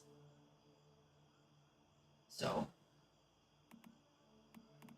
but sometimes he takes them off, they don't come back.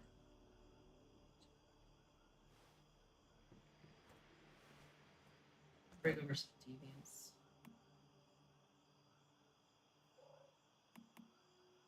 I'm gonna bring over probably Siamese cat, a bee, a 5/5 bee, a couple of these H131 thingies, whatever. Chef, a 4/4 chef, 5/5 Digby, and snail. Because the snails are good. It's a 4 something snail. And then the Siamese, because it makes your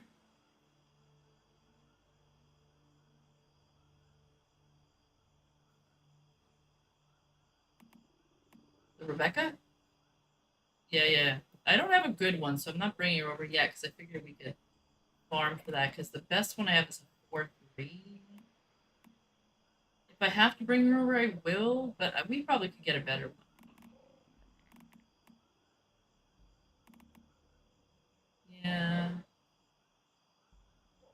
Yeah, I guess I could. 4/3, I guess, is good. Well, that's what I did. That's what I did before with the Siamese cat. Is I had the Rebecca, and then the Siamese cat, and then my oh, I don't have any eels.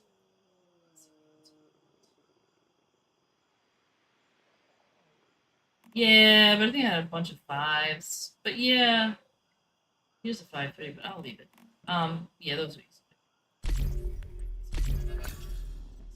Oh, and I need a combat. I gotta ring over for combat. The best one for this is what?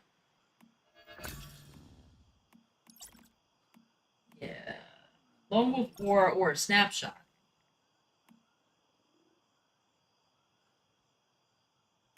They do the same thing, except the Snapshot is... I've got a 4-2 Snapshot. Because the Wolf, it's good if you're on the ground. But anytime you're up high, I think the Snapshot wins because I got a 5-1 Wolf. That's kind of shitty. We're gonna be doing a lot of. I'm gonna take over the Snapshot because we can't get that here, and then I'll get a better.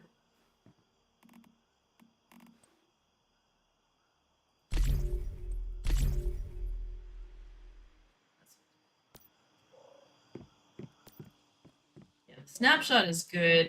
It's good if you're on a platform or anything else that will stop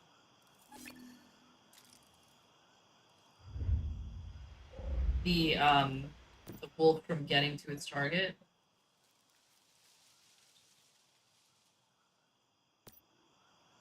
Yep. That's why I only had a 5-1. I was like, not worth it. If I had a 5-5, I'd drink it. Other than that, it's not worth it. Points. Snail down.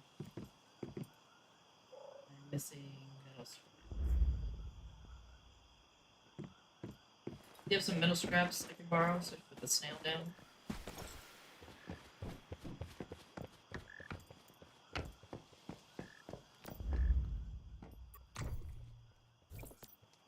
I was just checking to see if I had stuff to make first. Before I stole your shit. So how long have you been playing this game? Me too. Actually, I played beta.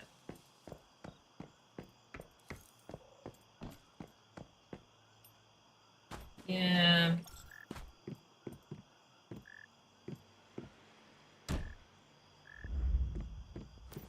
Yeah, that's how it goes. Like, people get in because of the hype, and then they get bored. But see, like, I like to stream this game, so... No. Yeah.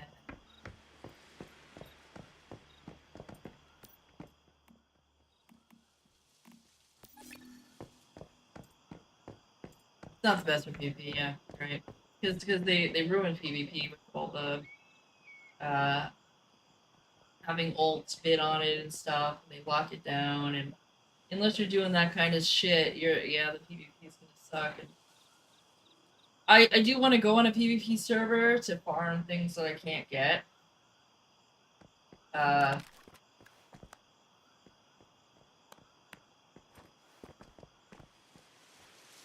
Yeah, I might do that with my alts, and then farm on my alts, and then bring my alt here, you know, or something. I might make an alt and farm it there, and rather than because if this is a permanent server, and I get a good space spot.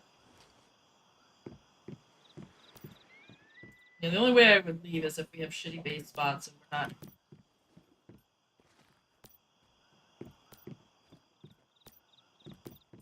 not having a good time or something. Okay, so these guys are set up. We'll have arrow leave soon. Now, build a forage.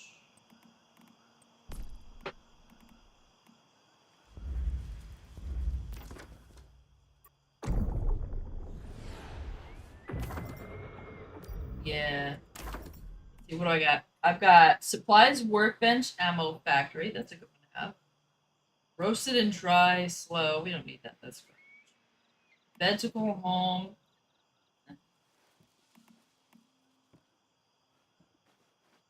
So the only good one is so we have the crafting output plus 50% ammo. So that's good. We'll see what I get in 15. Then I'll pick. So we could probably go get this first boss done. That is in by Deadsville, right? And I have 1, 2, 3. I only need one more to unlock it.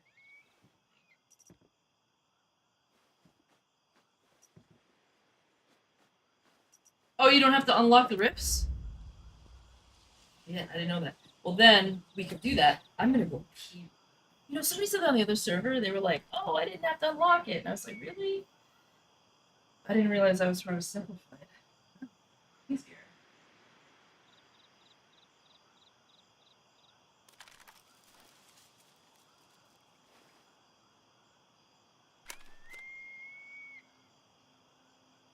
Hmm. Correct. Yeah, good idea.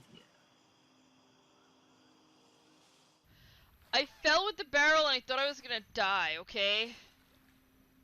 May, do you want to die? Maybe. Okay. No!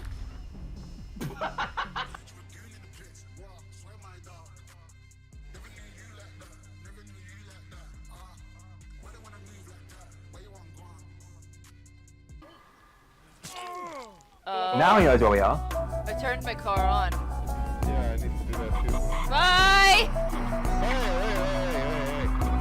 I'm too short.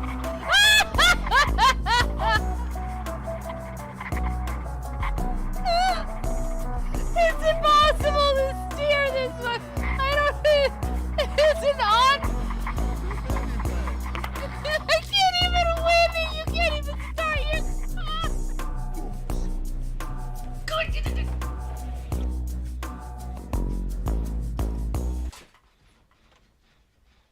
Are you okay?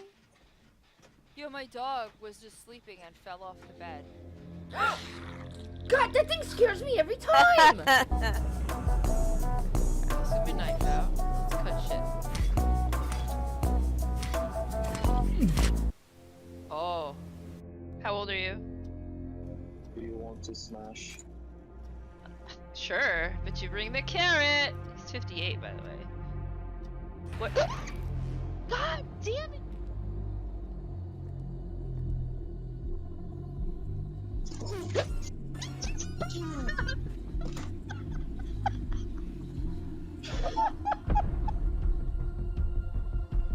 It was my headphones.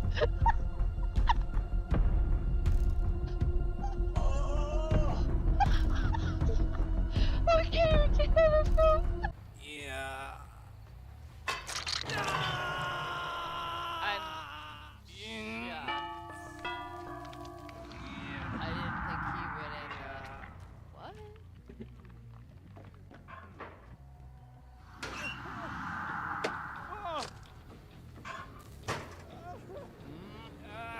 Yeah.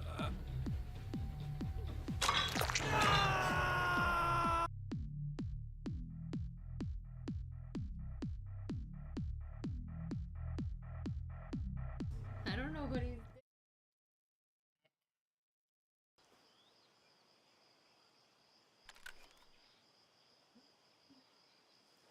Okay, just go back.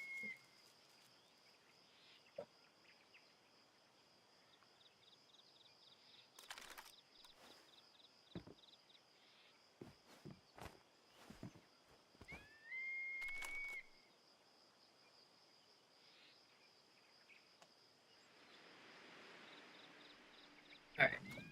Going to Denville? Okay.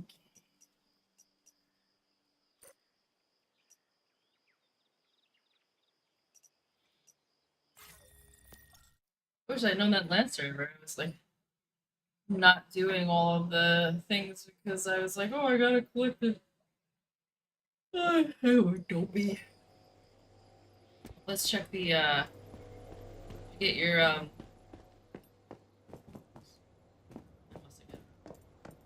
must have got- I logged on.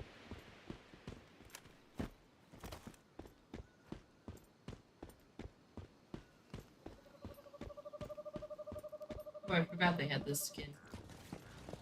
I think it's kind of trashy. I mean, it's cool, but it's like still kind of trashy compared to the other one. Yeah. If I had like extra money, I would spend it on stuff, but I'm trying to. I did it last week. And that was because I was like so claustrophobic that I was like, fuck it. And then I thought, look, I could justify this because it's a pre-game, I'll give him $50. You know? Yeah, I'm spending a lot of time on the game. I'll give him that, I feel like. But more than that, like, this game is not worth hundreds of dollars.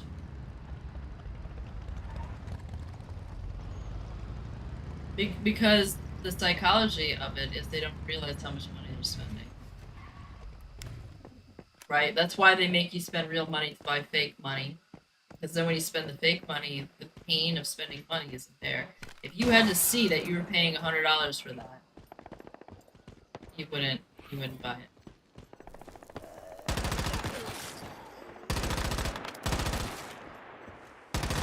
It is 100% psychology.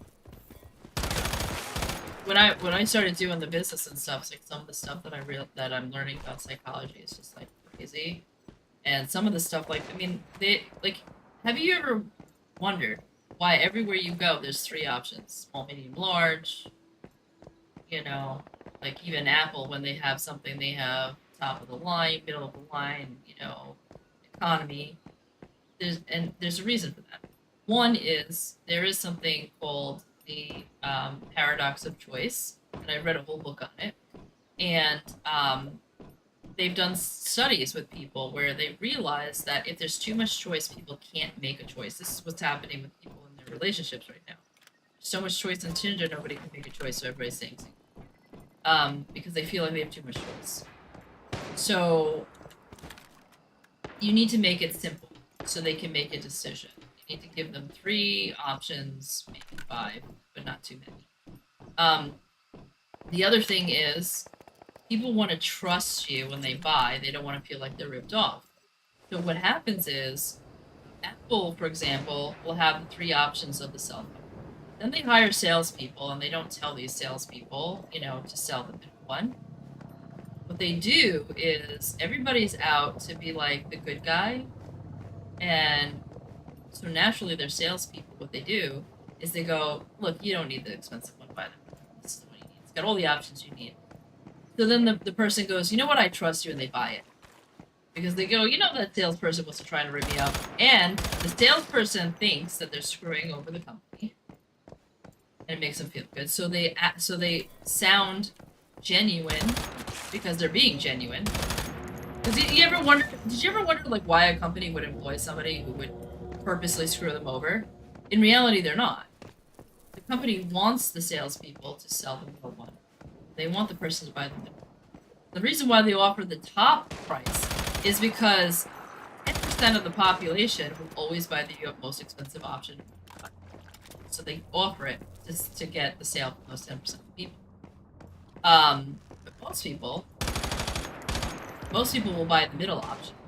And there's also something called anchoring. So the top one anchors, right? So let's say the most expensive Apple phone is $3,000. That's the anchor. So when you see the middle phone is only $2,000, that seems a lot cheaper. And the anchor is there to make the middle option seem cheaper, no matter what the price. And so it's a psychology thing where you're like, oh, well, that's cheaper, so they buy it. So the same thing with my business. I offer 3 options, and my anchor makes the middle option seem cheaper. But then the purpose of the cheap one is to be almost the price of the middle one, so it's like, why not just go with the middle one? So like $1,800 for my cheapest, $2,100 for the middle, over $3,000 for the most expensive. See how they just like it's intended so that they go, you know what, I might as well go with the middle one because I'm getting the most value. because that's the package I really want to sell. And it works. And everybody buys the middle package. And I had to learn how to do that. And it's just a psychology thing. And it's one of those things where it's like, if you tell people this is what's happening, they're gonna feel like, well, all you care about is the money and that kind of stuff.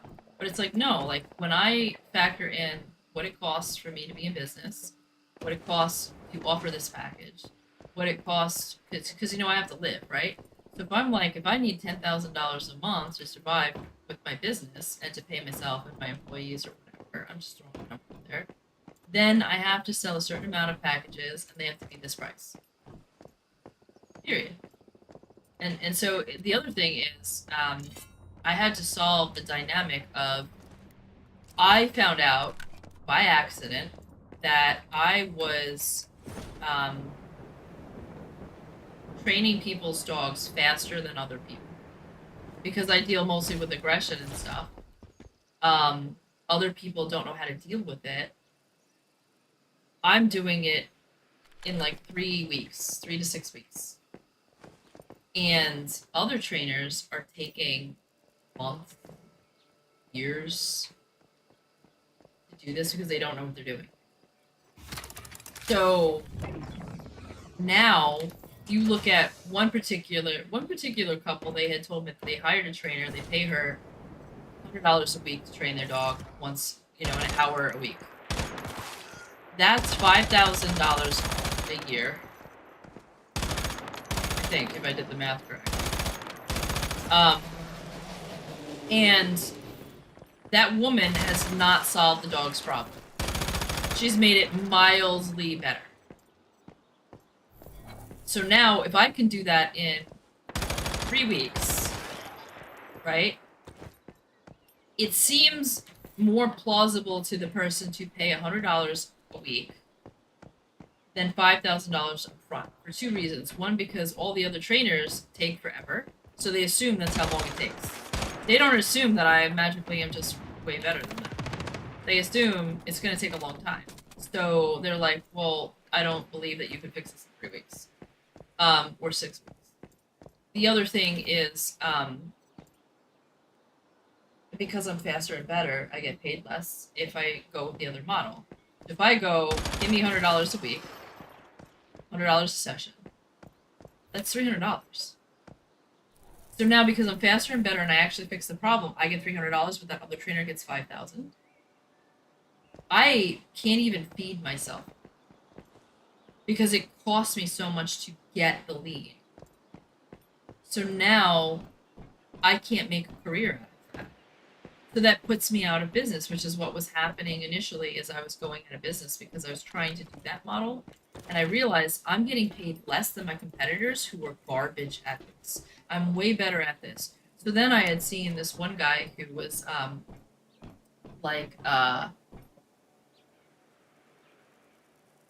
he was talking about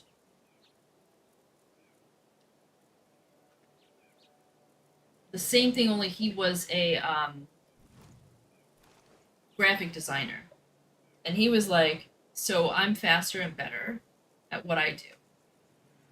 And so, like, one of his students was like, okay, but why should you get $80,000 to make a logo that I can do for $500? And he goes, he's like, well, because I have a huge firm, I have experience, and they know if they hire me, they're getting a certain quality of work because of my experience and my, like the firm and everything, like it's got a certain reputation.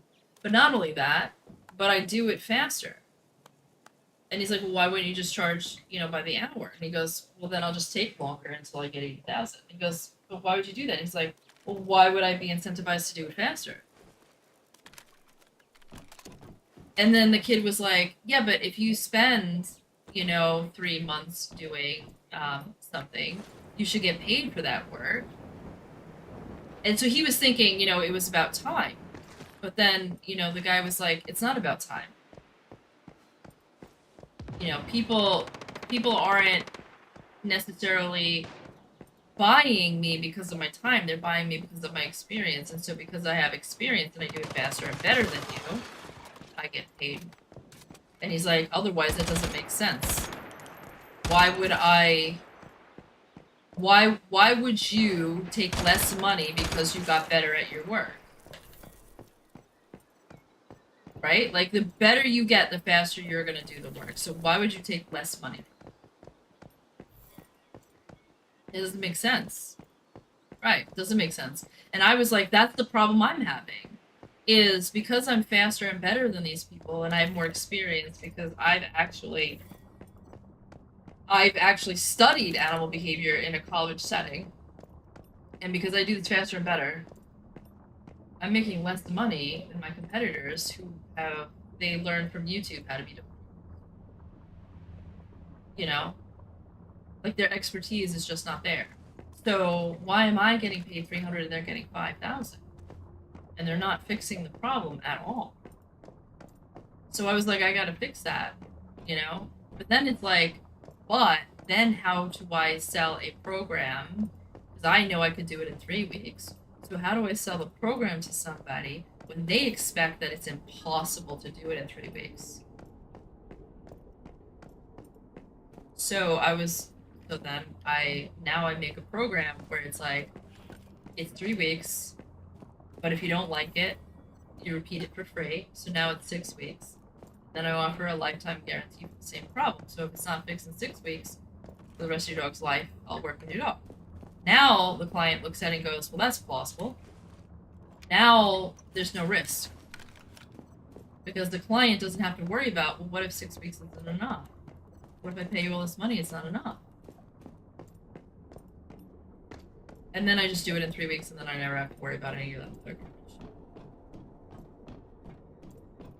That's how I get them to buy, because I know I can do it in 3 weeks. They don't know that. You know? So it builds trust, because technically I'm the one taking all the risk in that situation, right? Because if I am bad, now for the rest of my life, I'm under contract to work for free for them, unless I give them their money back. So that is 100% all the risk is on me. So then they pay more because I'm taking the risk, not them. So it turns out risk has value.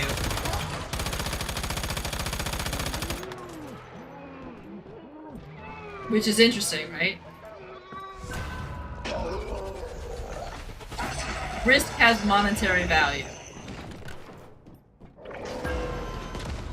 Right, but people don't think of that when they're building business and stuff, you know? Like, it makes sense when someone tells you that, but it's not something that you immediately think of. That you could place a monetary value on risk.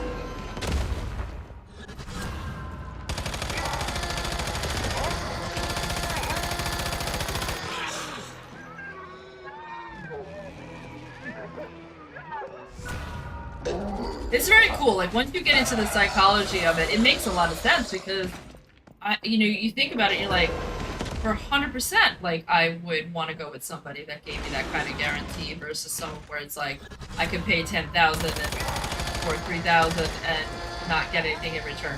Or I would want to pay them less because I'm taking all the risk. I want to pay them $100 an hour because I don't know if they're good. And it makes so much sense.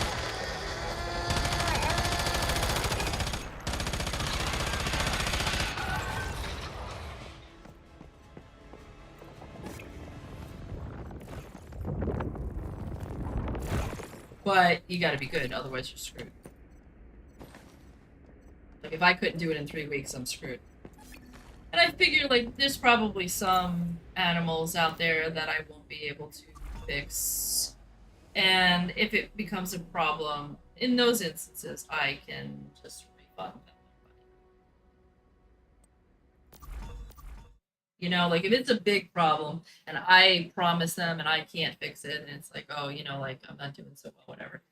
Then in those couple of cases, like, I could just be like, you know what, here's your money back. Sorry, it didn't work out. Maybe try something else. And then that would fix any inadequacies that I have, But I promised them 80% or better, so I don't have to get it to 100%, which would be impossible. But if I can give the dog 80% or better, well, the other thing is, I know I can get the dog over 80%. So I promised them 80%, which still sounds pretty good. But then I give them 90, and nobody's ever pissed at me. I give them more than what they expect. And I know I'm going to. You know? But if I but I don't promise them 90 because if I accidentally give them 88%, now they're pissed at me. So you offer them less to give them more.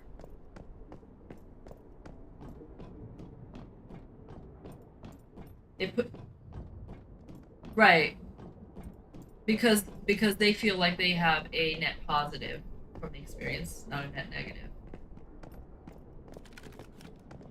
Whereas the first time I made packages, I didn't know I was so good at what I did, and so one lady, I offered her 10 sessions at 1 hour each, and I did it in 5, and then she was pissed. She wanted her money back, and I learned my lesson real quick. I actually stopped selling packages, and I was like, something's not right here, because I'm doing it in 5, but I want to get $1,000 for this. How do I do that? I charged $200 an hour, and then like because I was charging by the hour, I was like, people don't want to spend that if they're buying by the hour. It was a trick. It was like, how do I get them to spend what I want them to spend? Because most of the time, trainers, they sell only what do you call it? Board and trains, right? And the reason why they can be like, well, it's going to cost you $4,000 for 3 weeks is because you don't see how much work they put in. They're not putting a whole lot of work in. They're working with the dog maybe an hour a day. If that, right? It doesn't take a whole, like if you're really, really good, you could train a dog all the things they promise you in very, very little time. So I happen to know that they're not spending a lot of time, but people don't know that because they never see the training. So they think because, well, I couldn't train my dog. Like, you know, they try to teach their dog sit. They've had their dog 6 months and they can't even get it to sit. They think it takes a long time to train a dog. No, you just don't know what you're doing. Now you give it to somebody who knows what they're doing, it's very quick. So they get paid that money because you never see how very little time they're spending. But with me, because I go to people's houses, it's right there in their face. So how do I then, how do I do this without making the person feel like I'm ripping them off? Because they'll see me work and they'll be like, well, you only work 2 hours. Why am I paying $3,000? You see what I'm saying? Like, so that's a trick. Because there was one woman I charged her $1,600, and in 2 sessions her dog was fixed. Now, luckily, she wasn't angry about it because she had already hired 2 other dog trainers and paid them the same amount, and the dog didn't get fixed. And because I fixed it, she was like, fine, I don't care. But the next person, if I was the only dog trainer they've ever hired, might have been pissed because they might have been like, I just paid you $1,600 for 2 hours. How do I get somebody to swallow that? Because yes, I'm worth it. Because yes, I worked faster than the other person. I solved your problem. But now you have to put it in a way that someone can swallow that without feeling ripped off. Because I am worth that much.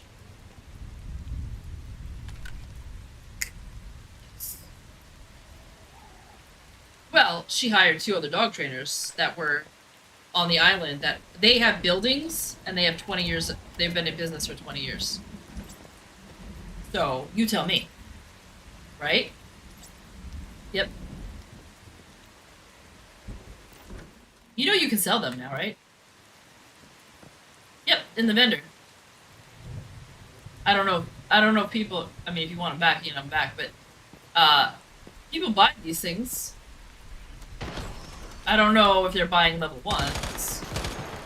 They might buy level 1s, like I bought a pup dog or whatever. Because I didn't have one, because I've never been on a PvP server. Someone had one up, it's just a level 1, but I was like, fuck it. I don't have one of those. I do.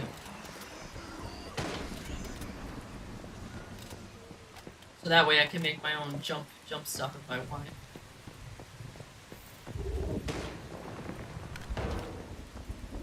Yeah, I mean, the whole trick to business is understanding the psychology of people. I mean, you have to have a good product. Or you have to have a good product. If you don't have a good product, it doesn't matter what you do.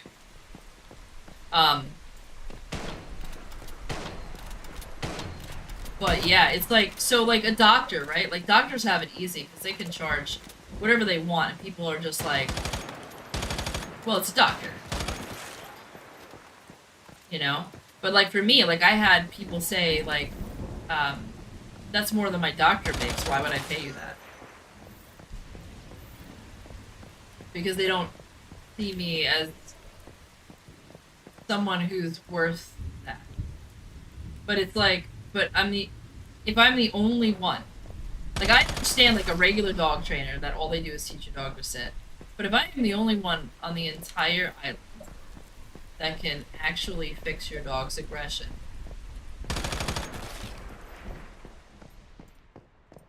you know, and I've gone to school for this, like you're paying for my education, you're paying for, you know, like I paid a lot of money for my schooling, you're paying for my 20 years experience, and you're paying for like that kind of stuff for the unique programs that I built, all that other stuff. It's like, how do I get people to understand that there is value? You know, and if people don't want to pay, they don't pay. Like, there's a lot of people who say, I'm not paying that. It's like, okay, fine.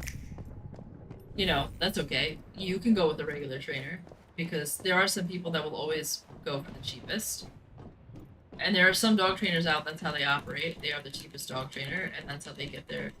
But, you know, it's like, I'm not doing dog training. I have to put myself under dog trainer because veterinary behaviorist, you have to be a doctor. But you know, a veterinary behaviorist, you go to them, it's $1,000 for the first office visit. $1,000. You drop $1,000 just for the consultation because they're not free. Right. So I offer them a middle ground between, I'm doing the same thing the veterinary behaviorist is doing, because I'm a licensed veterinary technician, but under the guise of a dog trainer, because I'm not allowed to call myself a veterinary behaviorist. I'm doing it for less money than the veterinary behaviorist, but I'm actually doing it better because veterinary behaviorists, they believe that dog trainers, everything dog trainers do is bad. There are some things dog trainers do that are not bad. It's just you have to execute it within the landscape of behavioral medicine. You know? And veterinary behaviorists are against like e-collars, and they're against like prongs and stuff like that. And they're against like don't stress the dog out, like all this other crap, and it's like the dog is stressed out, it has a shitty life. It's afraid of its own fucking shadow. You know what I mean? Like, I do a lot of exposure therapy, they're against that.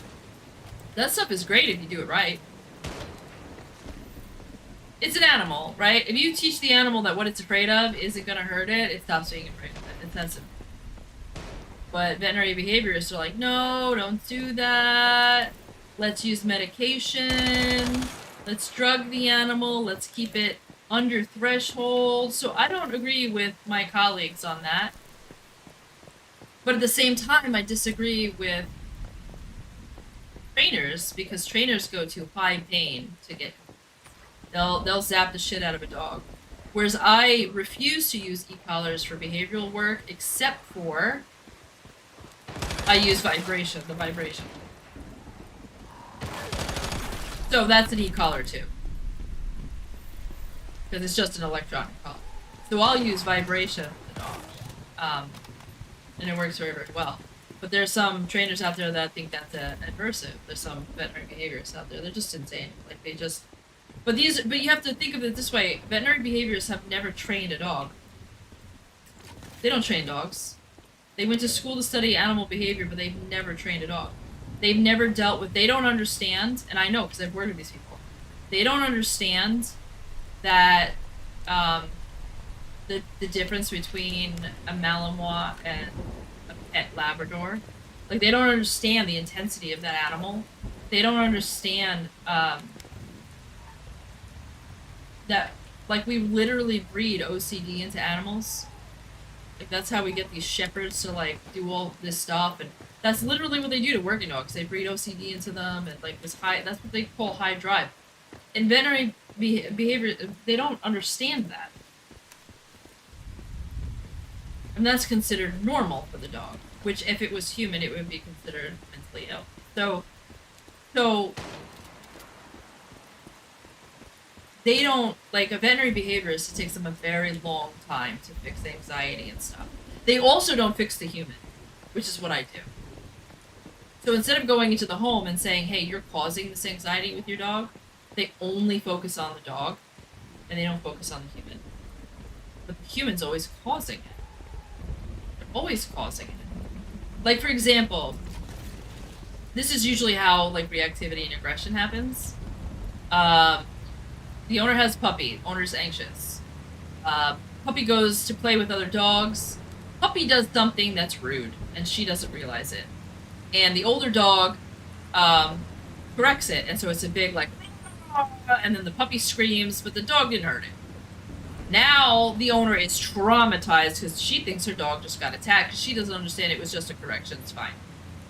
So now she overreacts. She becomes fearful. And now the puppy sees that, and the puppy gets traumatized because instead of just going, well, don't do that again, the owner is traumatized. So now she starts not taking the dog out. Now the dog starts to become reactive and it starts barking because it's nervous. Now it doesn't trust the owner because the owner is a bag of fear. And it doesn't trust the owner because owner's afraid, it's afraid. Now you have a reactive dog. Now what happens is the owner takes that reactive dog and she doesn't let it out of the house. She doesn't take it anywhere because she's embarrassed that her dog is reactive. But she also doesn't want to check the dog's behavior because she's afraid that that'll make it more aggressive, because there's trainers out there that would say if you use an e-collar on your dog or you use a prong, you're going to make it more aggressive. And so these aggressive dogs have never had one of those, and that's fine. But they don't realize that it's not the e-collar or the prong that's making the dog aggressive. It's the fact that you are validating its fear by being afraid yourself. Because think about it. If you were in a group of people, right, and somebody says that the house is haunted, and you don't believe in ghosts, but all 20 of them run out of the house, you're going to run with them and you're going to go, I don't know what the fuck they saw, but I'm not standing in here. Because it validates the fear, and now you're afraid. Even though you don't believe in ghosts. And we're meant like that. Every social animal is meant like that. We feed off of the fear of those around us. We also feed off of the calmness of those around us. And that's why anxious women tend to find very calm men and marry them. Because that helps them be more calm. They feel safer. They don't marry another anxious man, because then the two of them are just gonna be fucking nuts together.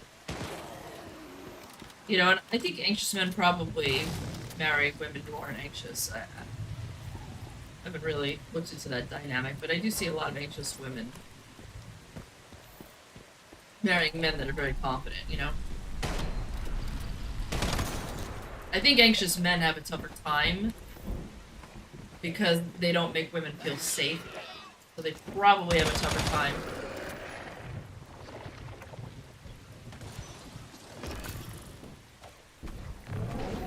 I know for a fact that I went on a date with a really anxious guy once, and I didn't go back out with him because he was so anxious. So probably they have a tougher time than anxious women. I think men just expect women to be anxious.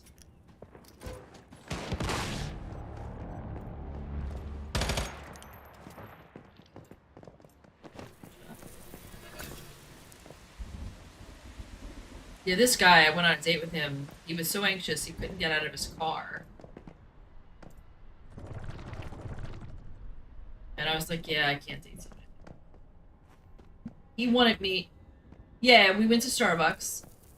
And he was like, can you get in my car? And we'll go through the drive-thru. And I was like, no. I've never met him before, you know. Like, absolutely not. I was like, I'll tell you what I'm gonna do is I'm gonna go inside. I'm gonna buy myself a coffee.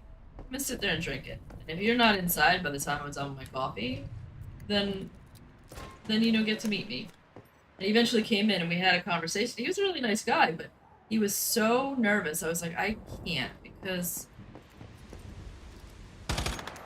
you know, like, I have PTSD myself and I'm working on it. And I was like, I can't be your mom and worry about my own mental health. I just can't.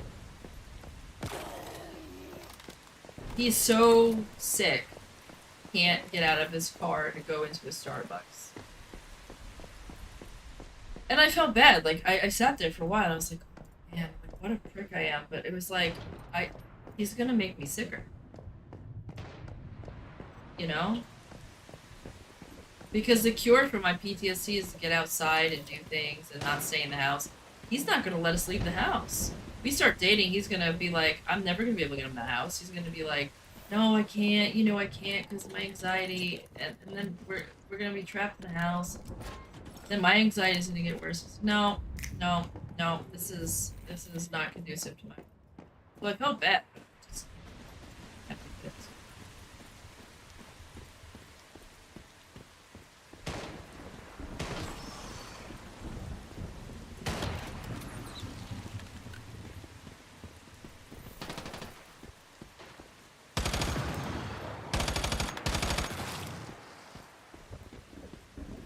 The other thing, like, is I do a lot of stuff, and most people who have anxiety or depression, they're not open to treating it with,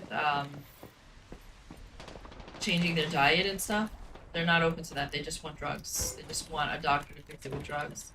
And what I found is that, one, I was vitamin D deficient, which creates anxiety. And two, as I started increasing my nutrition, like making sure I get all my micronutrients, my anxiety went away on its own. And trying to explain that to somebody, they don't believe in it. And so I could just see myself dating this guy and being like, well, you have to take magnesium, and because 80% of the population is magnesium deficient. And guess what magnesium deficiency causes? Anxiety. So if 80% of the population is deficient in magnesium, and it causes anxiety, is there any wonder why we have an explosion of anxiety disorders? It also, magnesium deficiency also increases your pain. So if you have a lot of muscle pain, that goes away with supplementing magnesium. Which was another thing that I was suffering from. Which I finally fixed it. Finally not in pain anymore. Took me a long time. Took me 2 years of finding the right supplements of what I was missing, and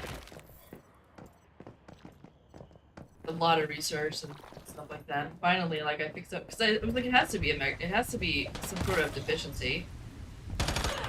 I've been like this since I'm in my 20s. Muscle pain, like, incredible muscle pain. And the doctors don't have an answer. When I was in my 20s, they told me, oh, you must have depression, and that's why you're in pain. When I was in my 30s, you know, like when I started getting my early 30s, they were like, oh, you're just fat.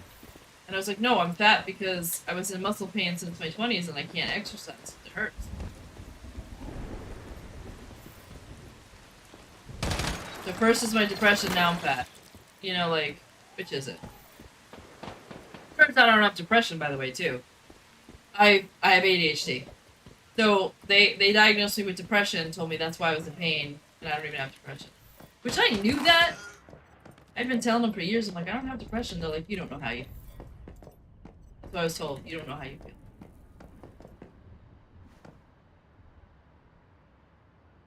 Turns out I'm ADHD.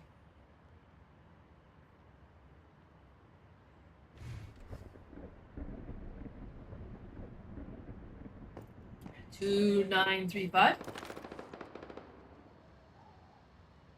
There's a 9 in there somewhere. Yep.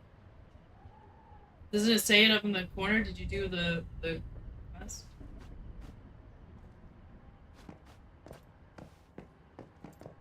I can't even do it. Yeah. 293. There's a 9. There's not even a 9 in there. Shut up. You're wrong. You have a penis. Oh fuck! Can you help me? I'm just kidding about. No, I'm just kidding. I'm just kidding.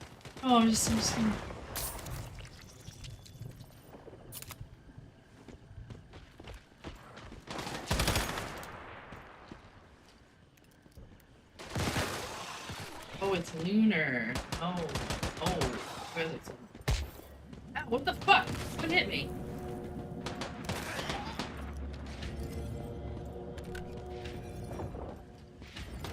Pyro dino. This guy's gonna just leave it there? What a bitch. Give me one. What do I get?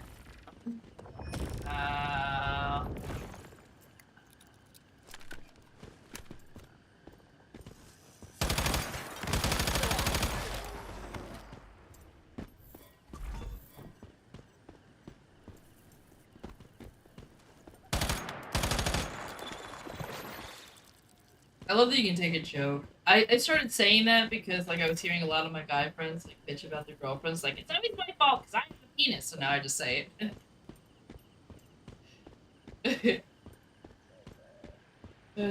I figured it's a joke men would get because that's what they bitch about, right?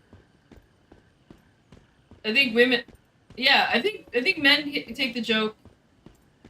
Women get offended.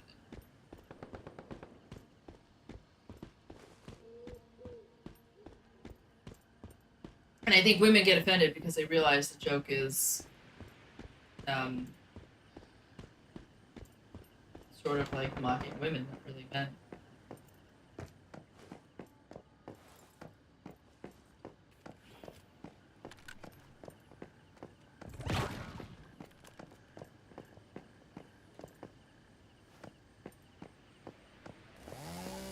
Probably. Now you ruined it. Oh yeah, that's what you're trying to do.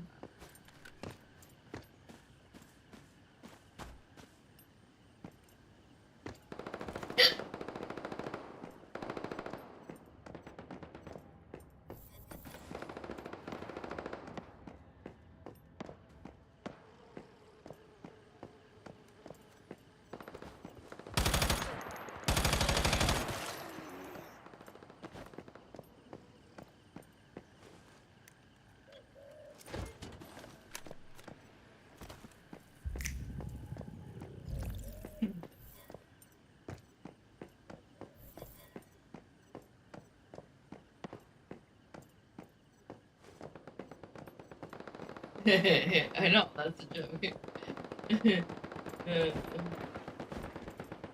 No, that was pretty good. I wasn't planning on going down. That was pretty good time. I'm a comedic genius. That's why I'm a streamer.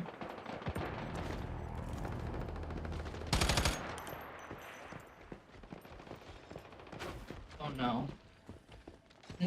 Isn't he in trouble or something for like making fun of women or something? He did something. He did something that pissed people off and now like, I mean he is funny, but he made some sort of joke that was like really offensive to women and they were like, you fucked up because most of the people watching were women. So he like pissed off. Here's one. We got a boss back here. So give us.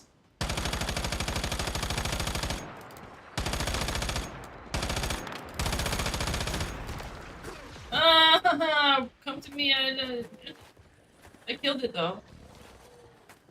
You're just gonna have to kill these other two jerks.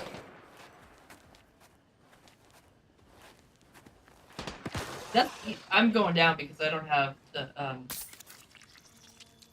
you know what? I probably can take it. I'm a dummy. I probably can take it. The thing where you bring out your thing and you get a shield. That's what I need. I'm going now because I have 1 hit point. Yeah, I know, I didn't take it. Dummy. Wait, we don't have it. Next year.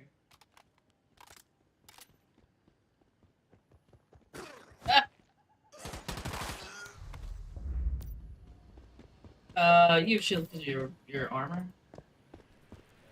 Yeah, I run the deviant one. Usually keeps me alive. You just gotta remember to pull out your deviant and put it back in real quick to get the shield.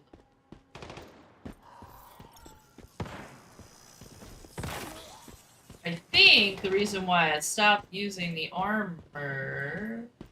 Oh, wait, I don't know.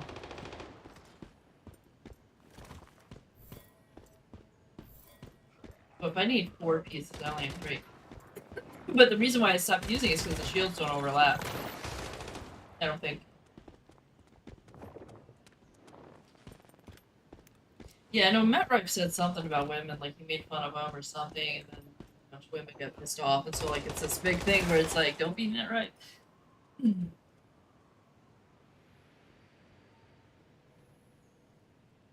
I honestly think that people get too offended these days. They can't take a joke, you know?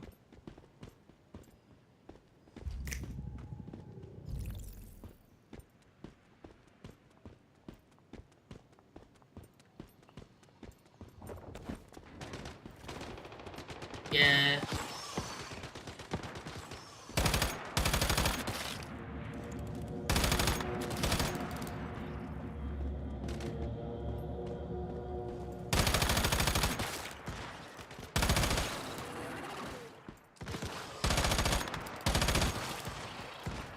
I gotta make more bullets. Hey, what?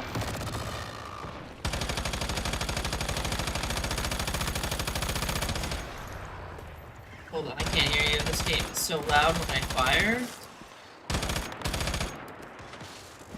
Yeah. Plus you have a very soft voice compared to like higher pitched loud people. It's just because I have the game sounds not adjusted correctly.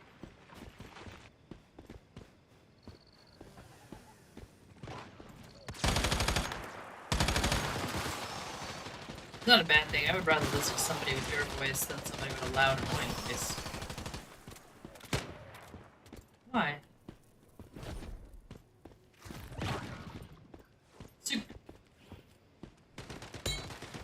I've gotten used to my voice because I stream. And like I have to edit it, so I get used to it. So now it's like at the point where it doesn't even sound like me. Because it feels like I'm listening to somebody else, you know?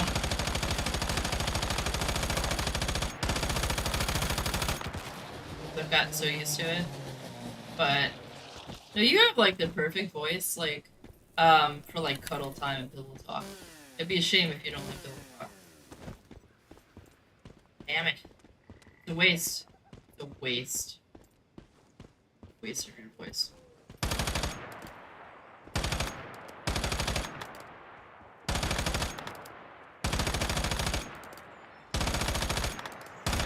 Ah, bitch. How come you don't like pillow talk?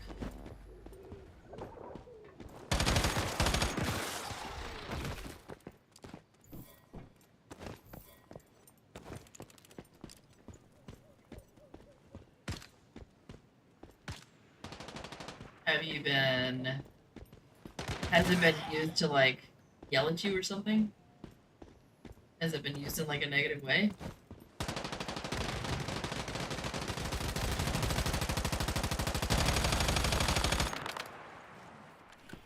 You what? No, I mean, like some women use pillow talk, like they will use it to like reprimand you for kind of bullets. You know what I mean? Like, they use it to bring up issues in the relationship. They use it to, like, not let you go to sleep. Right?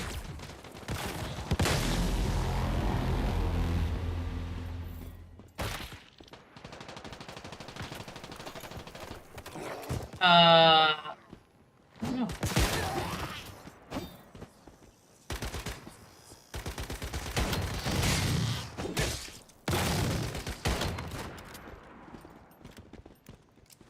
Okay, let's proceed then. Is it over? Oh, what's going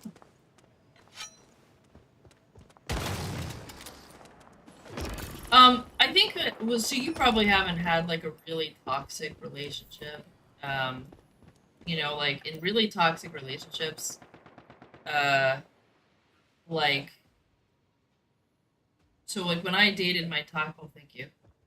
When I dated my hurry up. Ah. When I dated my really toxic boyfriend, the only time that he would ever talk to me was like right when we were going to sleep. He wouldn't like he just ignored me all day. So if I wanted to work on the relationship, I'd have to wait till he was in bed. You know? And so it created a very like that wasn't I hated it. It created a very toxic environment where like he would lose sleep if I wanted to talk about the relationship. But it literally was the only time I could talk about it because he would not talk to me all day. It was like I didn't exist. He just ignored me. So they call that stonewalling. I didn't know it at the time. But yeah, like it created this toxic circle of, you know, me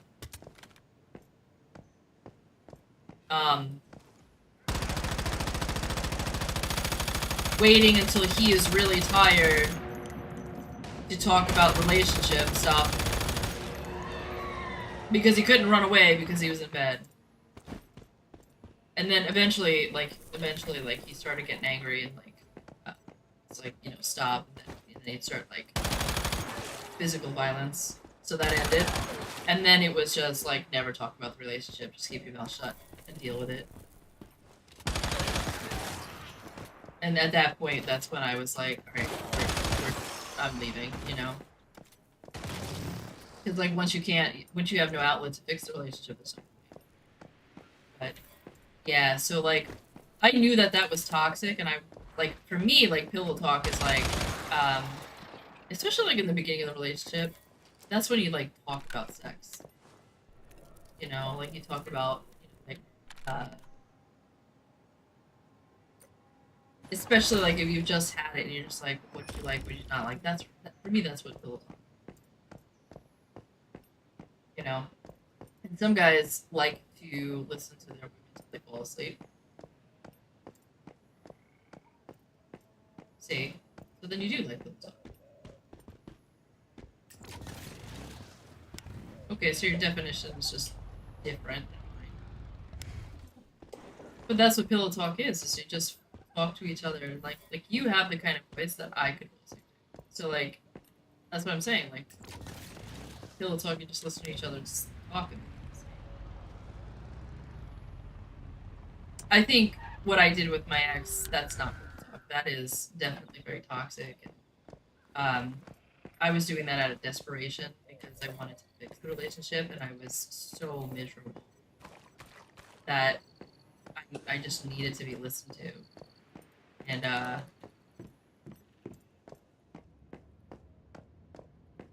was just desperate. But I wouldn't want to ever... That to me was like... Because if you want to talk about like the relationship, that's the worst time is when they fall asleep on you.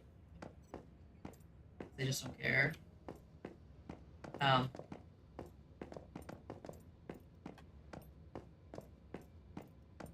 see, that's the point of pillow talk. Like, the point of pillow talk is so that you fall asleep. Like, what I was doing with him wasn't really pillow talk. That was just, like, desperate. Like, I've got you cornered. Let's talk about the relationship because you won't address the issues during the day. And I was too naive at the time to realize that since it got to that point that there was a communication barrier, and I should just give up. I was just too naive to realize. I was so desperate to like fix the relationship, and that was before he started getting really violent. Then he started getting really violent. And I just shut up.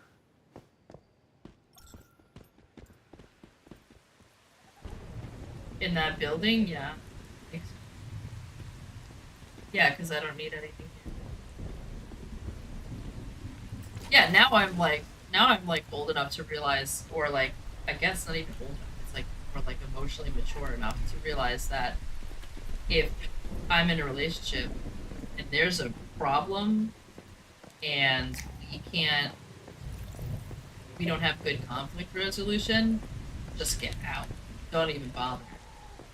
You know, because especially like as you get older, like an 18-year-old, right?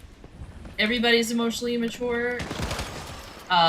If I were 18, I could give him a chance to grow him, because I would also have been emotionally immature. That's when you get the chance to like, let's see if he can grow.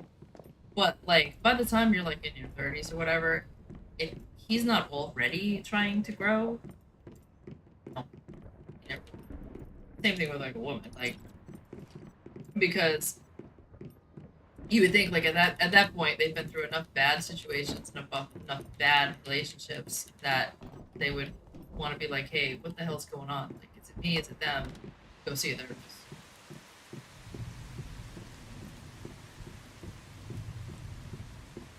That's where I'm at. I'm just like, if we're adults now. Like if I'm dating somebody in their 30s or their 40s, and we can't sit down and hash out a problem in a safe manner where neither one of us feels attacked,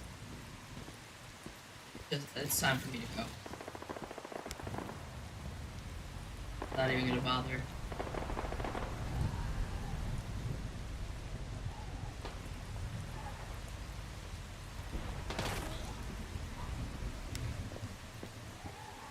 Yeah, well, there's also like if you know like the Gottmans are like the renowned relationship experts. They're a couple, and they talk about, they've studied many people and many relationships, and they've started them from beginning to end, and they have found that you can predict that a relationship is going to end based on certain factors, and they call them the 4 horsemen of relationships. And they are the 4 things that will 100% guarantee that a relationship will be there. One of them is contempt. So it's one of those things where like, I'm better than you. So if one partner thinks they're better than the other, that will always destroy the relationship. And there's like 4 of them, I forget what they are, but like, you know, one of them is like, forget. Anyway, you can look them up, but the 4 horsemen, and if you have any of those in your relationship, it's destined to like fail. 100%. And the more you have, the faster it will fail. If you have just one, it's guaranteed to fail. And so, like, that's one of the things that I'm like, oh, well, now that I know that, like, me and my ex, the one who was, like, really abusive, he had contempt. You know, which is, like, when people do that one smile where it's just one side of their face, that's contempt. And, like, he used to do that to me all the time. He used to smile, like, that way, and I'm like, oh. Like, that was there. The other thing that they said is, like, there's something called bids for attention. And he said the couples that stayed together and were happy were the couples that met the bid 80% or more of the time. And what bids for attention are like, you know, like somebody might, like maybe a wife would be looking out the window and she'd be like, hey babe, come here, look at this bird. Now if the guy goes, you know, oh yeah, and he goes over there and he looks at the bird, shit, damn it. I don't know, but it's your fault because you have a penis. No, no, this is definitely a hole. This is How do I get out of here? Does unslash sun stuck? Listen, I fell. I was following you. It's your fault. You have the penis. Let's see if unstuck gets me out. If not, you're gonna have to teleport me if you have one. No. Let's see what unstuck is. Yeah, but they were saying like bid. Oh, got me out. So bids for attentions, right? So like if the woman it goes both ways, right? The woman could easily be the person who's not meeting the bid. So like if the woman says, "Come look at this," and the guy comes over and he goes, "Oh yeah, I see that bird. That's really cool." He met the bid. But the other way is he could be like, "Babe, I'm fucking busy right now." That's terrible. Like he does that, right? Yeah, he does that. Even though it means like nothing, it means something. And because he doesn't meet the bid for attention, that's when loneliness comes in. That's when you start feeling lonely. You know, and like that's when you don't feel heard or you don't feel lonely. You know, because you can't share the little things that make you happy in life. So yeah, it's really, really interesting, and it helps me see that the person who's getting into the relationship with me is unhealthy because they're doing those things. And it also helps me like feel validated because like Corey never used to meet any of my bids for attention. He used to yell at me and tell me I was stupid and like, why do you care? Like, why are you bothering me with this shit? And I felt lonely because of it. And then I felt stupid because I'm like, why does it matter that he needs to look at this bird, you know, or whatever? And now that I see that, I'm like, oh, well, it does matter. And I'm justified in that. Like, I need to find somebody who's going to do that.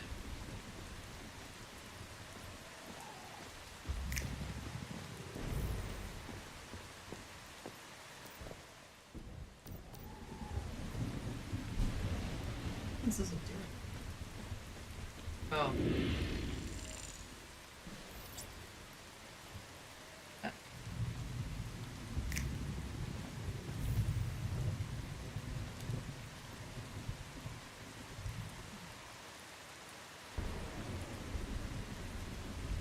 Yeah, I'm not necessarily looking for a relationship, but I'm fucking determined that if I get into another one, it's gonna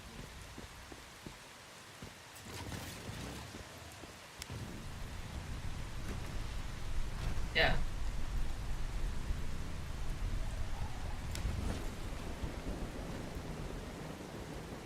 Right, but they can only hide it for 3 months. That's... Even a narcissist, they start cracking at 3 months. So by 3 months, you should start knowing. And even before then, a lot of times they give you like precursors that if you know what you're looking for, you can get a feel for it. But even the best narcissist. Oh, I didn't see it. I thought you said doubloons, and then I saw the balloon. I was like, okay, you're an idiot. You just can't hear.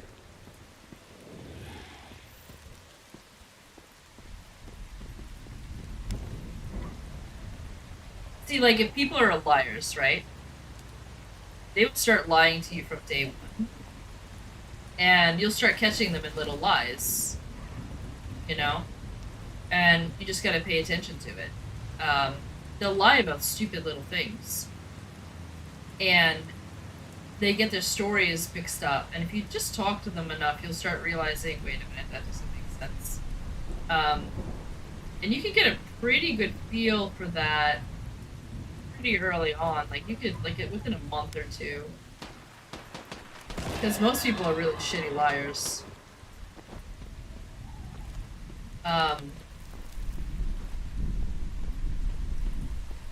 That's exactly what happens, yeah.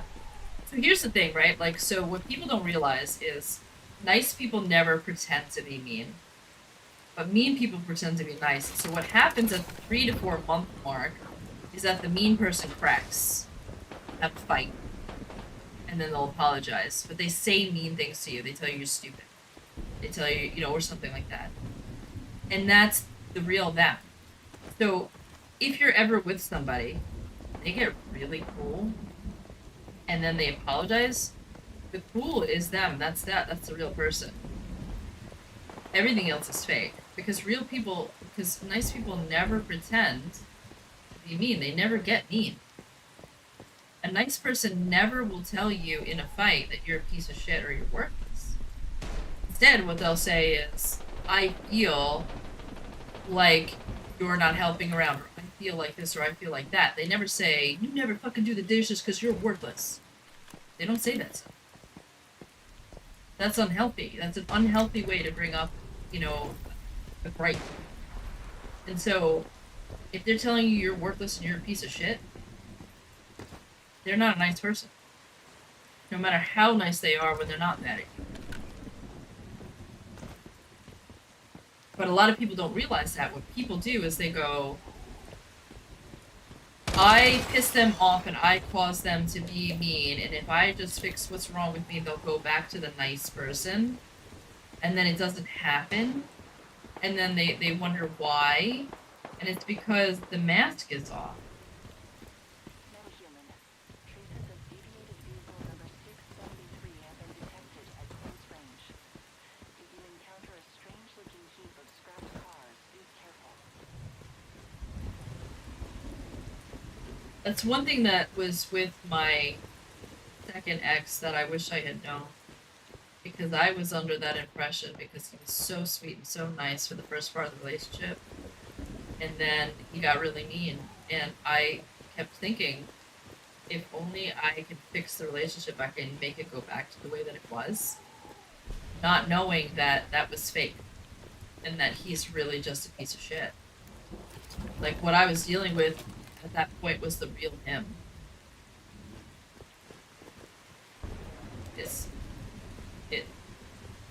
Listen, I'm carrying a lot of stuff, you know? And also I probably have to poop. Looks like it has to poop when it's overweight, right?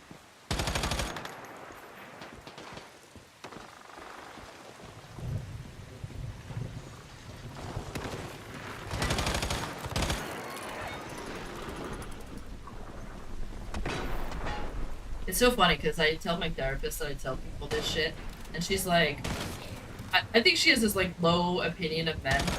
She's like, why are you telling men that? They don't understand that. They don't have the capability to listen to you talk that long. And I'm like, it's marvelous. Like, what men are you talking to? She always tells me all the time. She's like, they check out. I'm like, well then, they're probably stupid if they check out.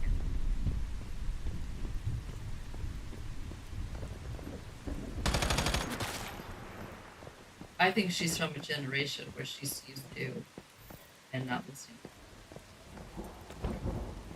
She's 80, you know? Like it.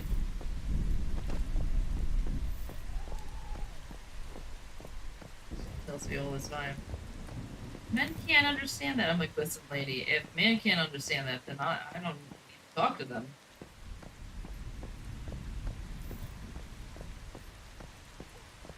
Listen. Men have sent men to the moon, and you're gonna tell me they can't understand what I'm saying? You know what I mean? They're not stupid. Men are not stupid. Men created the atomic bomb and all kinds of other shit, and she's trying to tell me, yeah, they check out because I'm like, no, they check out because they don't care to listen to you. That's all. Not that they can't understand.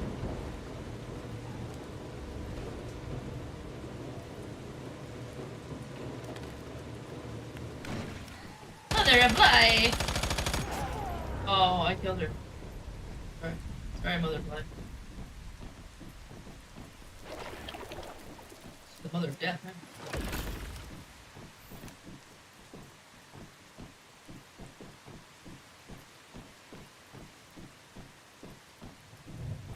Why? She doesn't?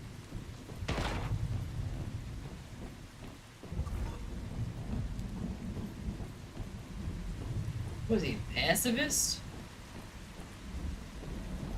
Oh, him. Your friend. Was he pacifist? Oh. Oh. Come on.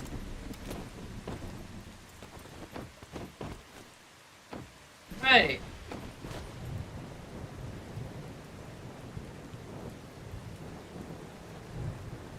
I should have realized it was a woman. I hate to put women down like that, but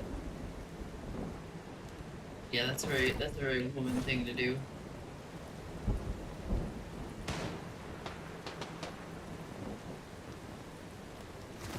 It's a fucking video game, it's not real life.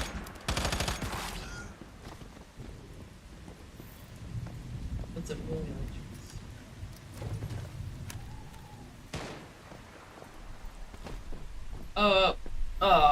Oh, come on. Oh, no. Only if you don't have a Rebecca. Okay, I don't like her, I'm sorry. She makes me want, I just threw up a little bit in my mouth. Sure, she's a really nice person, but I wouldn't be hanging out with her. I couldn't. I'd be like,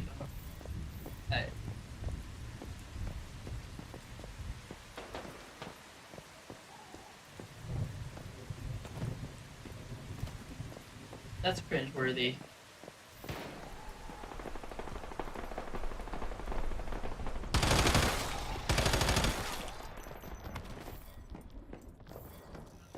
You know, I forgot we were using the same gun. I know. I forgot we were using the same gun. I didn't even think before to ask you for. Oh, fucker! Yeah, what is it for that?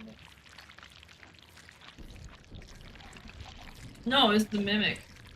It went through the chest. I forgot it was a mimic. I don't have any adrenaline shots. Makes it.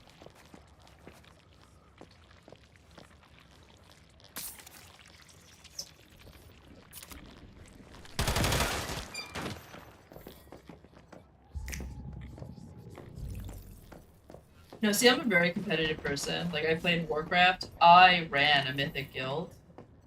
And we almost got CE. The only reason why we didn't get CE is because the guys, they were afraid we weren't going to get it and they kept leaving. 2 other guilds that were basically just carrying them through to get CE. And then come next season, they all wanted to come back because those guilds put them on the bench, and it was like... The thing was, in my guild, I was basically teaching them how to do all of the, it's like holding their hand, you know? Have you ever played Warcraft, like, none of the guilds that are run by men hold your hand? You need... So basically, if you're gonna be a raider, what they expect you to do is they expect you to look at your own logs and figure out what you're doing wrong. But the guys that I had in my group, I was figuring out what they did wrong and then just telling them. And they didn't know how to figure it out on their own. So they thought they were better than they were because they had no real experience because they had never raided Mythic before. I basically took a group of garbage players and made them good. But it was a lot of work because I had to go over all the logs and like speak to each one of them individually and after every raid. And I was doing this during COVID, so I didn't have a job, so like I had the time to do it.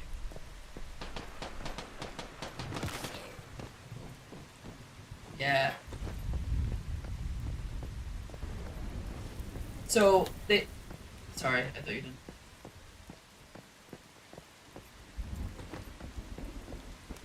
Yep.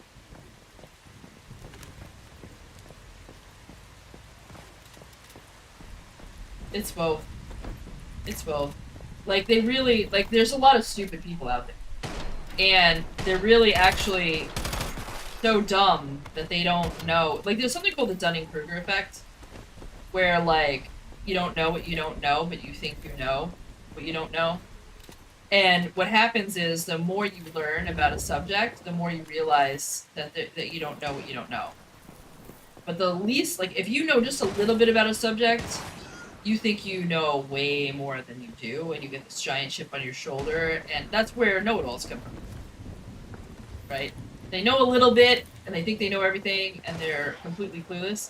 So, like, by the time you get to the point where, like, you're a doctor and you've been working for 20 years or something like that, and you've seen it all, and you've been humbled because your dumbass has lost that chip on your shoulder, you realize that there's a lot of stuff you don't know. But, like, for example, human nurses, they haven't gone through enough schooling to realize that there's a lot that they don't know. And they think they know more than they do, and they wind up making mistakes.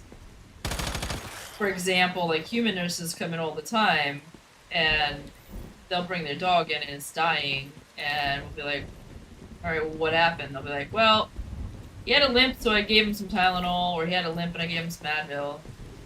Oh. Well, now he's dying. Well, but it was a baby dose. It was an infant dose. Yeah, but that's a dog. They can have that. That's toxic. Yeah, but I gave it a baby dose. You know, I understand what you're saying, but I'm trying to tell you that that's toxic and you just killed your dog.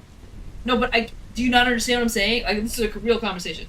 Like, the nurse was like, do you not fucking understand what I'm saying? I gave it an infant dose. Infant dose. And I'm like, yeah, you're not understanding what I'm saying. You just killed your dog. Like, what do you not understand about that's not a baby? Because they don't know enough to know that different species metabolize. They're not human. They don't get it. Some nurses, there's probably some nurses that are really smart. I don't see the smart ones. I see the dumb ones that have poisoned their dogs, right? So they'll argue with you, and they really legitimately do not understand. They think they're on my level, and I'm like, no. See, when I went to school, I had to study every species, and there are certain drugs, like, what they don't understand, because they were saying, like, baby dose, a cat that's smaller than a dog, so a 10-pound cat could get a higher dose of a medication than a 100-pound Rottweiler, because it's a cat. No, it absolutely does make sense. Because they metabolize the drugs differently.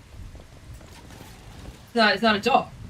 So, like, for example, birds have a very high metabolism. So if you want to knock a bird down and you want to put it under anesthesia and you're using gas, it will just sit there and laugh at you all day.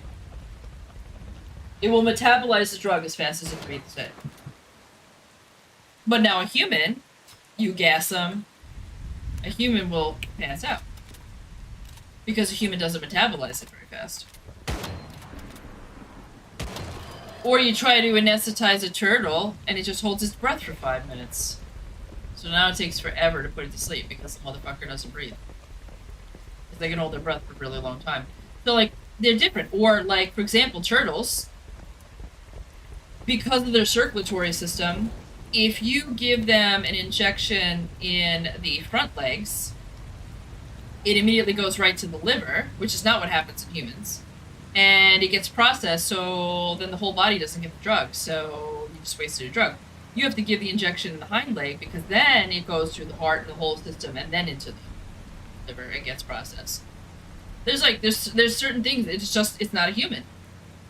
Certain birds, they can't have amoxicillin, it'll kill them. You know, so, like, they're not human.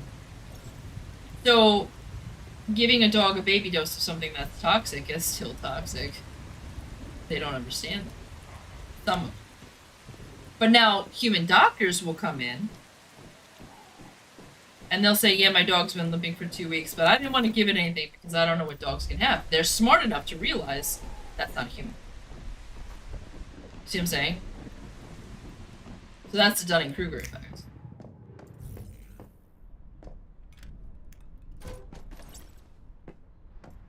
Where the nurses are just smart enough to not know how much they don't know.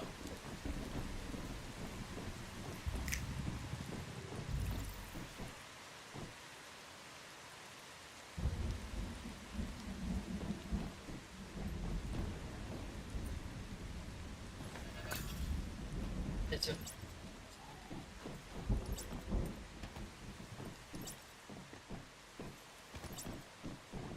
yeah, I need to dump stuff anyway.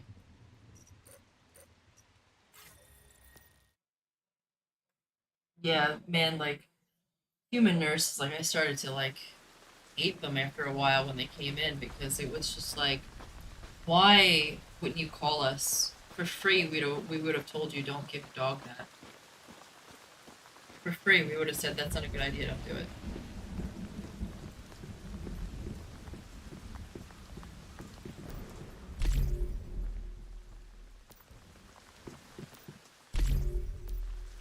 But they think that, so like human nurses will think, the human nurses have like talked to me like I'm stupid because I study animals.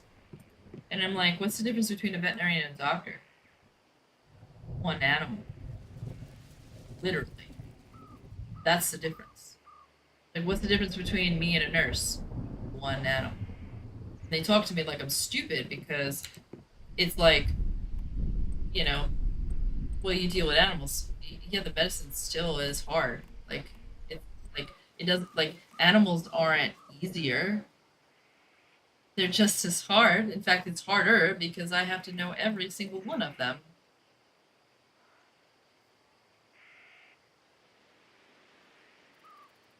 But yeah, they treat you like you're stupid.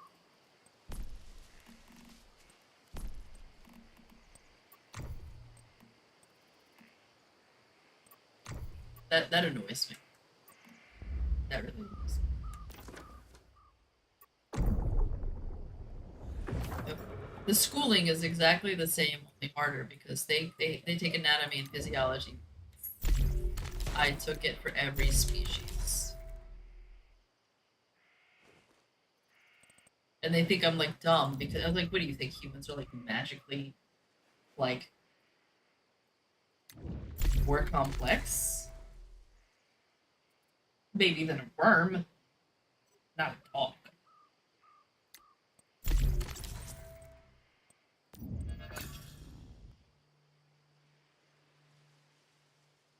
And it kind of blows my mind a little bit too, because I'm like, you know, if it were that easy, why do we need vets? Why don't we just have doctors and nurses do it? You know what I mean? Like, if it were that easy, like, how come? It just blows my mind. I'm just like, how come, you know, like, when they look down on you, it's like, yeah, but you're still here. If it was so easy, how come you don't know?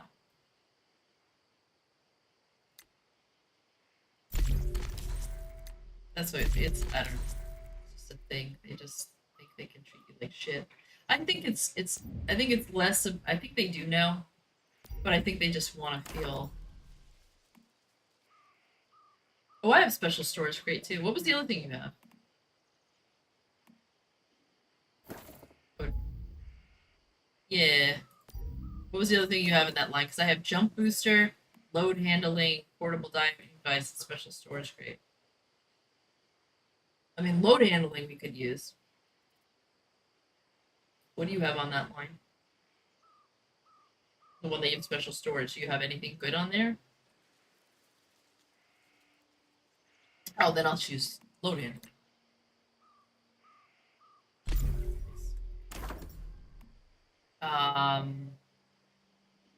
So I'm gonna choose a supply bench.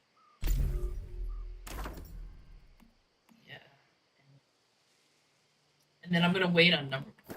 You can't what? Oh, I did choose it.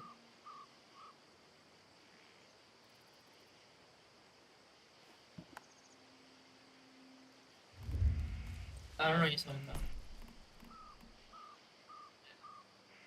I don't know what you're talking about. For like, what do you mean? I don't know. What?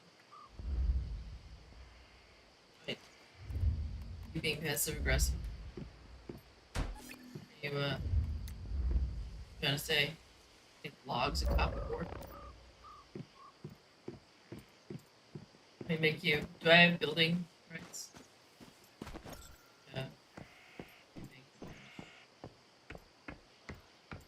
There's the supply bench, right? Workbench?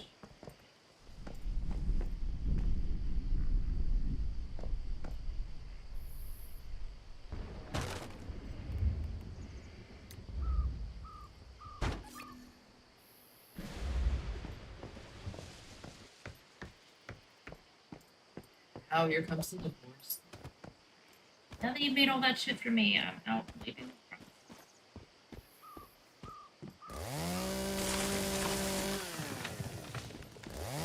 mean, you bring the carrot?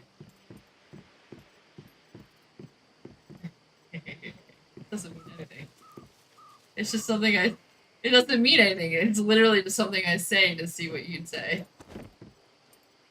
Sometimes people give me like really funny answers. Because the reason why I say it is because it sort of sounds like it's funny because like some people be like, is that going up my ass? Or, you know, like, 'cause it sounds like it could be something. You know what I mean? Like, so some people will immediately go to the sexual thing. And then some people do what you say, or they're like, I don't get it. You know, and like they just get confused. Like other people. No, it's just it's an interesting social experiment because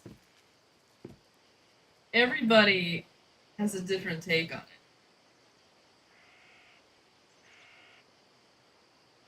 Thank you for the follow, Omega. Yeah, it didn't pop up right away, so I hope I caught it. Just noticed it. Normally I have like sound effects and tell me. I must have turned the sound off. I'll have to check it.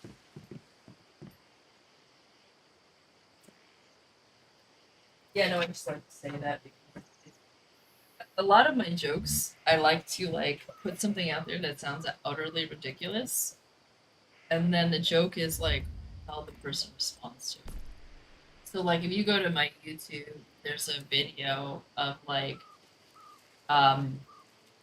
where like so me and my friend were playing and she was also a veterinary technician, and so I was like the guy said something about something and I was like, if your Friday night consists of a night involving bulbous glands and peanut butter, I'm in. And my friend like starts to start laughing, and the two guys that we were with, they didn't know what that meant. So then he's like, "What does that mean? Why are you guys laughing?" So then my friend is like, "Google it." So then he Googles it so that we could hear what he Googles, and he's like, I think he says like, "Hey Siri, what's a bulbous gland?" And then Siri goes, "It's the erectile tissue of a canid mammal, meaning a dog." And we start cracking up laughing, and the other two people were like, "They didn't need to know that." And we're just laughing our ass off because I did not expect him to Google that on stream and then let us hear it. And it was fucking hysterical. You see what I'm saying? Like, he made the joke. Like, that's not funny in itself. It's funny because of what he did. And so, like, I'll say stupid shit like that and then hope that you give me the punchline. And some people, like, they never fail. It's really funny, like, what happened. It creates a unique moment that I could not have created by myself. That's where my humor.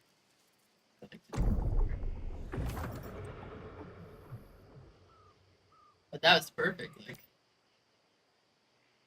Because if I had explained it to him, it would have been funny, you know. Having Siri explain it, that's funny.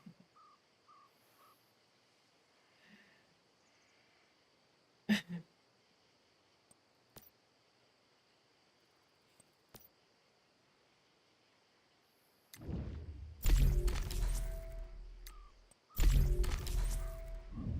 you build me some 64 crate?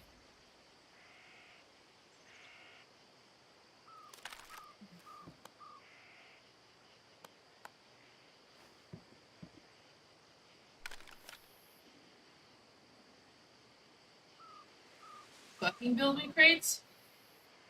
Bitch. Fuck yeah, alright, you're one of those. Let's go. Build my crates, bitch. Alright, we got it. We're gonna roll.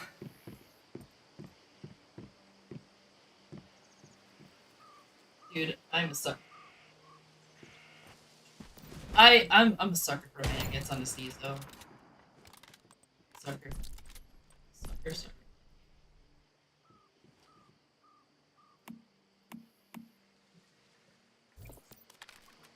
I may have to give you the mats for it because they're in my body.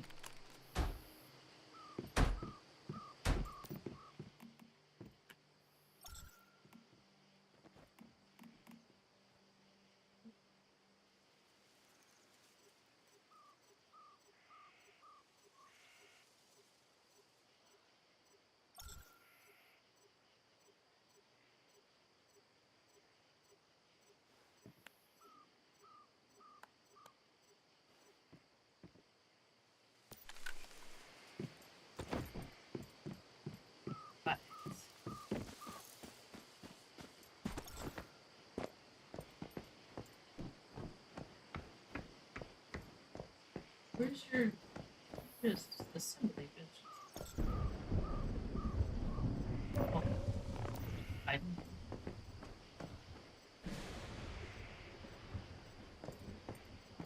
Was it just good? Do you have any traits on yours? Well, yeah, we'll have to find somebody who has the double trait. Where'd you move it to?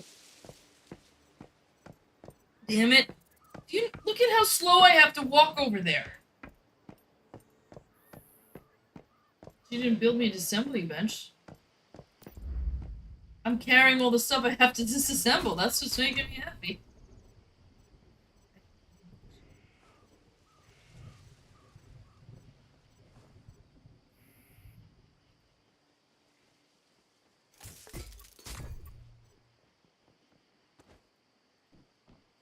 Well, guns, that made me happy.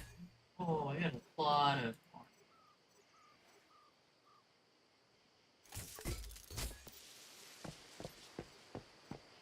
See? Now that I've disassembled it, I can run again. Out east.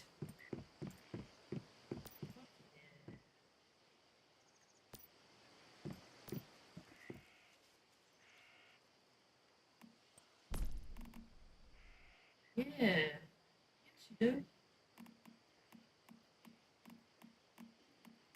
Whoa. This is why you're single.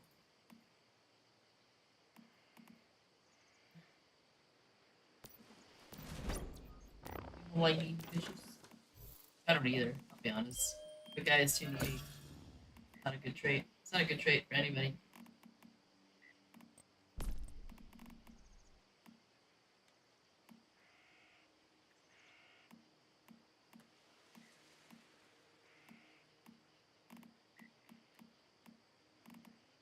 But I think different people have different ideas of what needy is. It's definitely like there have been some abusive guys out there who say that somebody's needy just for normal stuff.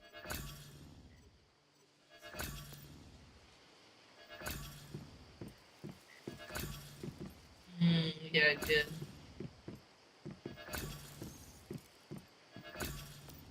Right?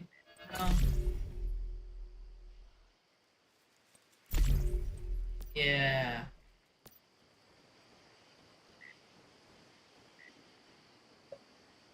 Well, if this is our permanent base, and we're gonna stay on this server, you can just have somebody make it. And then it'll be in your base.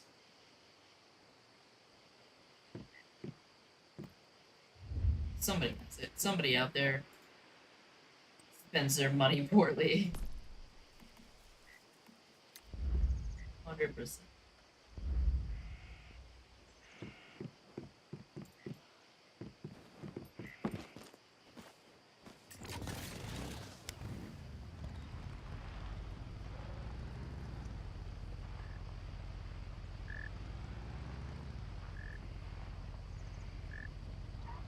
Hopefully, so I have one client coming in. Hopefully I get a couple more. Take the money from this client. I'm gonna use it to put up some ads and see what happens.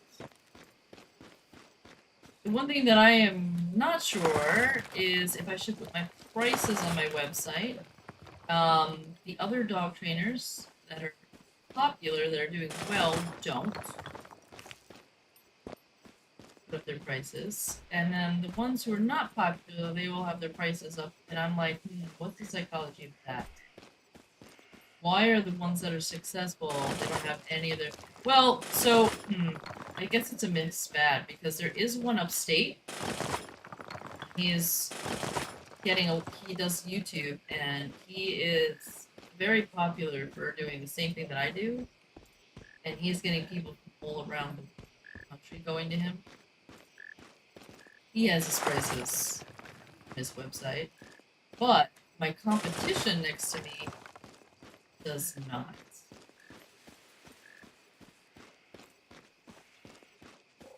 So do I hurt myself by putting my prices up? Or, you know? And I wonder why he doesn't have his prices up. Psychology behind that.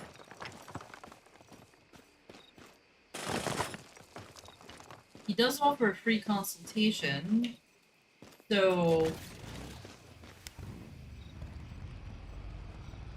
I don't know why that wouldn't be enough, because when I get to people's houses, that's when I go over the money and stuff.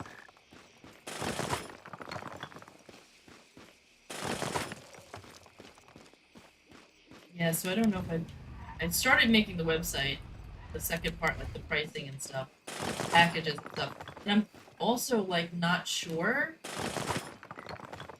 if I want to put up the details of the...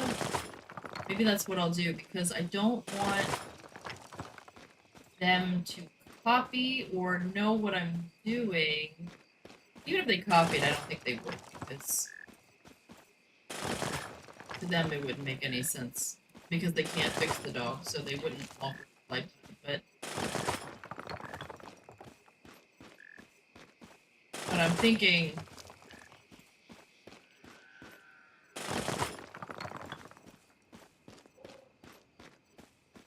Because the whole point is I want people to call me so I can make the sales pitch myself. Because if I'm letting them go to my competition and my competition is using, like they're doing an anti-sales pitch, it could hurt me.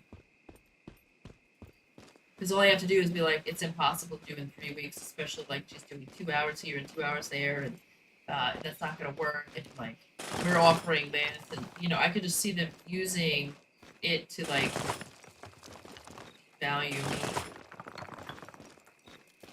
So I gotta think about it.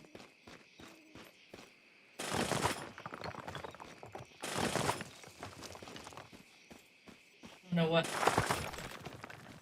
Yep. Where'd you say?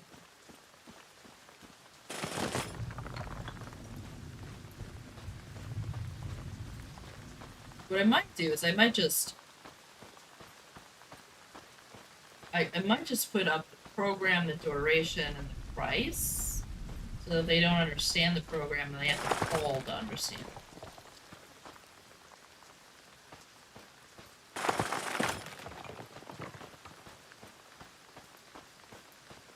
I don't know.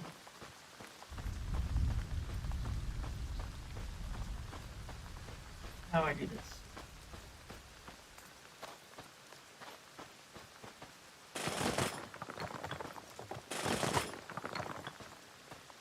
Where are you moving?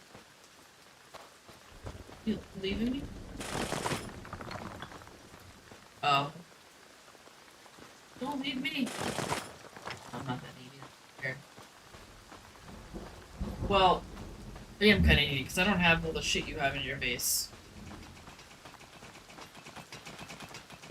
I don't want to have to run to your base. That's not being needy, is it? Or is that just being lazy? I think that's... What if we don't have around here's cop?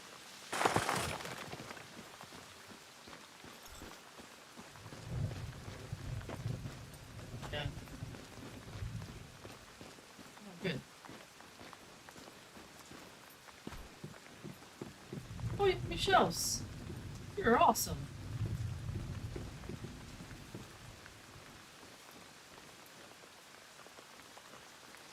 Yeah, he must have got here while we were, doing the, I think he got here when we were doing the boss, because he was here when we came back last time.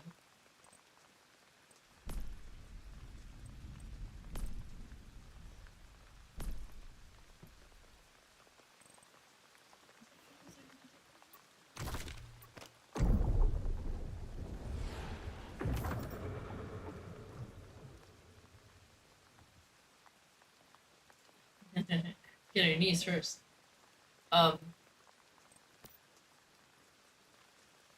Let's see.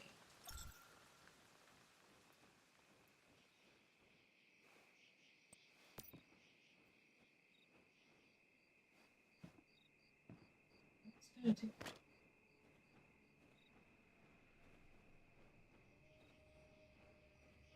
I was gonna choose like one of these options. I don't remember.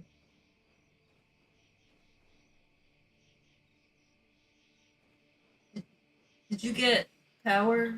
Did you go down that line yet? Alright, I'm gonna go down power. And then for right now go down something else so that we can kinda like expand each other's bases. So I'll build you some solar generators and then I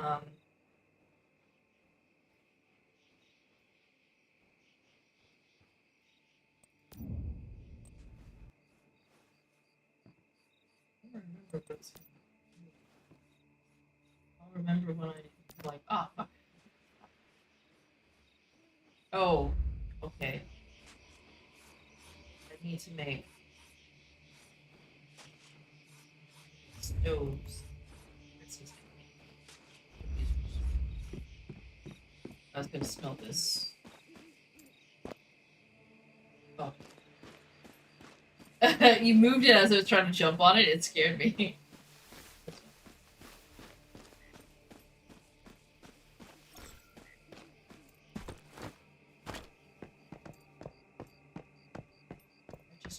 I just tried to get in your base, but it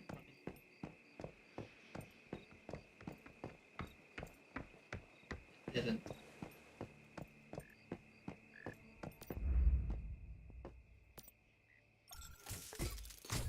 Well, you know, I don't, it's a good thing. It's a good thing that I didn't stick to my motto of never give up, or I'd still be there.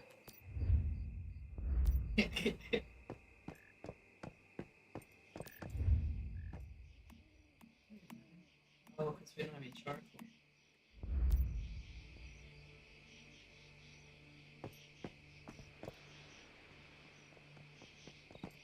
I'll put the charcoal in there and I'll start smelting it.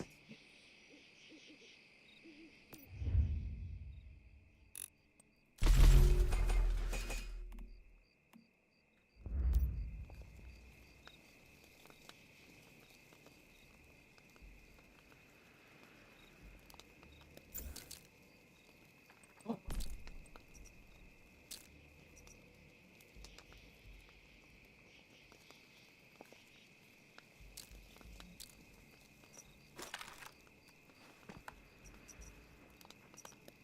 Oh, am I still members of this? The Sioux Squad? That was my ex-boyfriend. Why am I sitting there? Yeah. He wasn't a narcissist. No way. Oh, he used to wear dresses. He was definitely an alpha.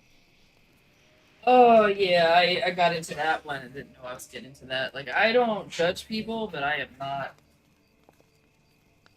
That was. Oh. I didn't know that before.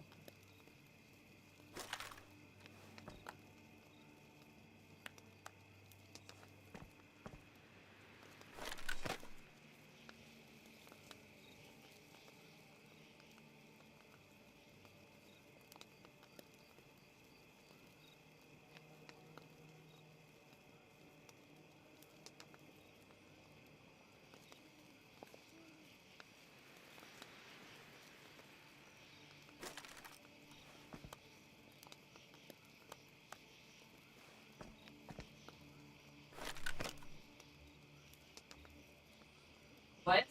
Trans. Oh. I thought he was. I guess. I don't know. Like, he just he said, I want to be treated like a woman. And I said to him, I knew he got this one wrong.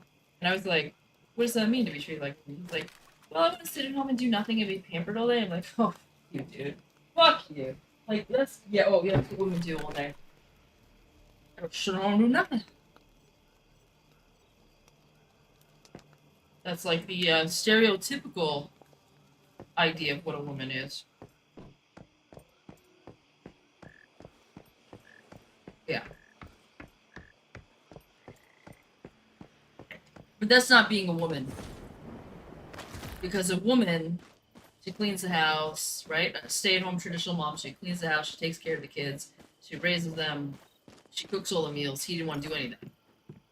It was the man's version of what he thought a woman was. which is to be sitting at home playing video games with his feet up, being pampered, cooking home to Rose. Right. And I was like, that's not what a woman is, bro. Like, no woman ever gets that unless she's like the queen. Like, the queen of like England. She gets that because she's filthy rich and she's the queen. No other woman gets that. Every other woman has to work for her husband. Like, he is her boss. Like, that's how a traditional marriage works. Like, what are you, nuts? So I knew he didn't get that right. And that kind of pissed me off because I was like, that means I still have to be the woman in the relationship. Because I have to do the cooking and cleaning because he refuses. I'm like, you're still the man! Like, that's the man's job to sit around and not clean the house. Like, what is wrong with you? Like, what? That's not what like, that's not traditionally. Oh my gosh. What a misunderstanding of, like, a traditional marriage. And he was like, I'm having trouble finding that. I'm like, yeah. Right. You know what he'd find that? If he was just like, I want a traditional marriage that was a traditional man. He'd find a woman that do all that stuff for him. And he'd come home from work and sit there. Because I guess he didn't want to work. So he literally just wanted to do nothing.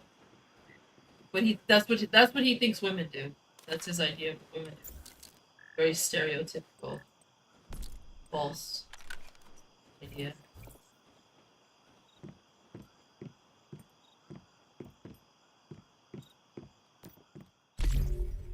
And it's funny because he comes from, he's Indian? Like, not American, you know, like not Native American, but like from India, Indian. And, you would think that based off of the way that they traditionally structure their marriages, that he would know that women work very hard. Since when do you know an Indian woman who doesn't, you know, they always take care of the home and the children. Like, what? I'm like looking at him like, who raised you? Because there's no way that your Indian mother didn't do all the stuff in the household. There's no way she just sat around and did nothing. Like, it must be his father's view of what he thinks of his mother. But still, like, you were a child and you watched your mother do all that.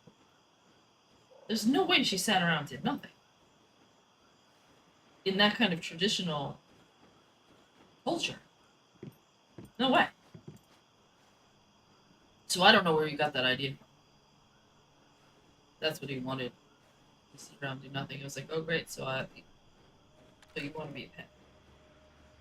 So he wanted me to work, clean the house, do all the dishes, do everything, and he just sat around. I'm like, that's where I go back to, you don't have a dick big enough or a bank account big enough for that.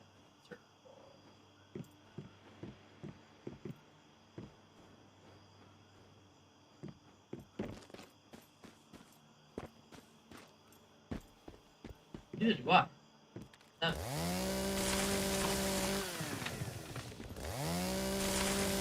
Basically, that's what he thinks. That's what people think rich people are like too. You know, sometimes, but sometimes rich people work very, very hard for their money.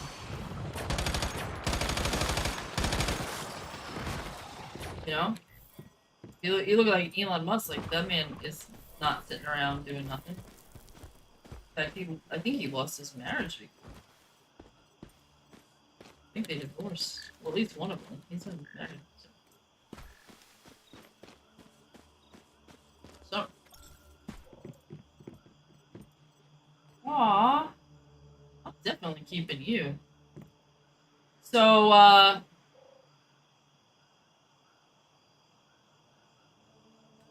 So, I have ADHD. And that's gonna happen. So, sorry. I do try to, like, organize them sometimes, but, I have to have, like, a dump crit, you know?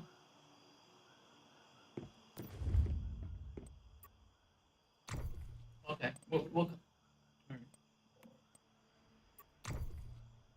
shit, can you go to my house? I've been trying to organize my life. So I only found out I had ADHD about 6-7 months ago. And my whole life, like, I have piles of stuff and I try to be clean. Because, like, I knew that there was no way that I was going to make a good wife if, and before I wanted, you know, like when I was younger, I wanted to get married, if I didn't clean my shit up, because I knew that that would be my job. Like, I was raised to be, like, a traditional. And it's bothered me that I couldn't do that. And, like, I've been told by ex-boyfriends, you know, wife, you know, like, this is ridiculous, and I've been, you know, reprimanded for it. And other women, like their moms especially, would be like, oh my god, what a dirty person she is. Like, other women will get on women, especially older women, and be like, why is your house dirty, you know? So it made me feel really bad about myself. And then recently I found out I have ADHD. What a game changer that is. Like, I finally have an organized kitchen because I understand how to organize for ADHD a little bit. I haven't figured out how to completely do my office. It's better, but my office and my bedroom are the next projects. But the kitchen now is completely organized for ADHD, and it's like so nice. The only thing I have a problem with is I put shit on the table. That's the kind of stuff. I dump stuff on the table. Then I'm constantly cleaning the table. But everything else is like pretty good. Like, I've got a place for everything, and it fits within. Because, like, the thing with ADHD is, if it's not the most efficient place for it, we'll just put it in the most efficient place. That's how you get those piles. And I'm like, that makes a lot of sense. So, like, what I was doing is I would put my dog equipment on the table in the kitchen, pile it up, because that's the most efficient place for it, because my dogs are in the kitchen, and I just put the equipment on them and leave. So, there's a wall that we have, and I just put hooks on it and organize all my dog stuff in there, and that's it. That's not piled. I'm like, that's fucking amazing. I wish somebody told me that 20 years ago.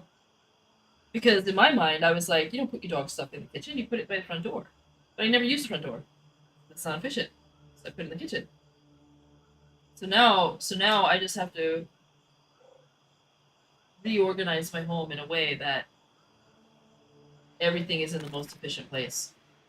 And then it'll be clean. And that's the hard part, is though, because I have my makeup in my office, because I always sit down and do my makeup while I watch, you know, like YouTubes and stuff.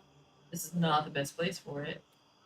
So I'm trying to move. I just bought a vanity and put it in my room, and I'm trying to move the makeup into there. I have no idea if that's going to be successful, because this is the most efficient place for it. So we'll see. Somehow I gotta make that the most efficient place, because I don't have enough room in my office to have my office supplies and my makeup in here. And then I have all my vitamins in here. That's probably gotta stay, so I'm gonna have to figure out a way, like maybe get one of those like giant things that like dispenses the medicines and stuff, because this is the most efficient place, because this is where I drink. I sit down, I drink my coffee, and then I do my office work. So that's gonna have to stay. But yeah, like, I mean, it's kind of cool. Because for the first time in my life, there's like a dent in my chaotic mess. Whereas, like, I've struggled with that. Yeah. I wish I was better at it, though, because it is kind of embarrassing. Like, dudes can get away with that. Like, they'll have a messy home and a girl will just come and clean it up. She doesn't really judge them that much. Some women might, most don't. But it's like the other way around. Guy walks in my house and it's like messy, and they instantly think, "Oh god, this is what I have to live with." It's not a good thing. It's not like a dirty messy. Like, there's no dirty dishes. It's just if you looked at my desk right now, it's just makeup all over my desk. Like, why is my makeup on my desk? It should be put away. It's on the desk. Because I used it today. It's like all there, and I didn't. You know, that kind of shit. So I'm working on it. Oh, it's so hard. Because I really only have 6 months of, like, practice.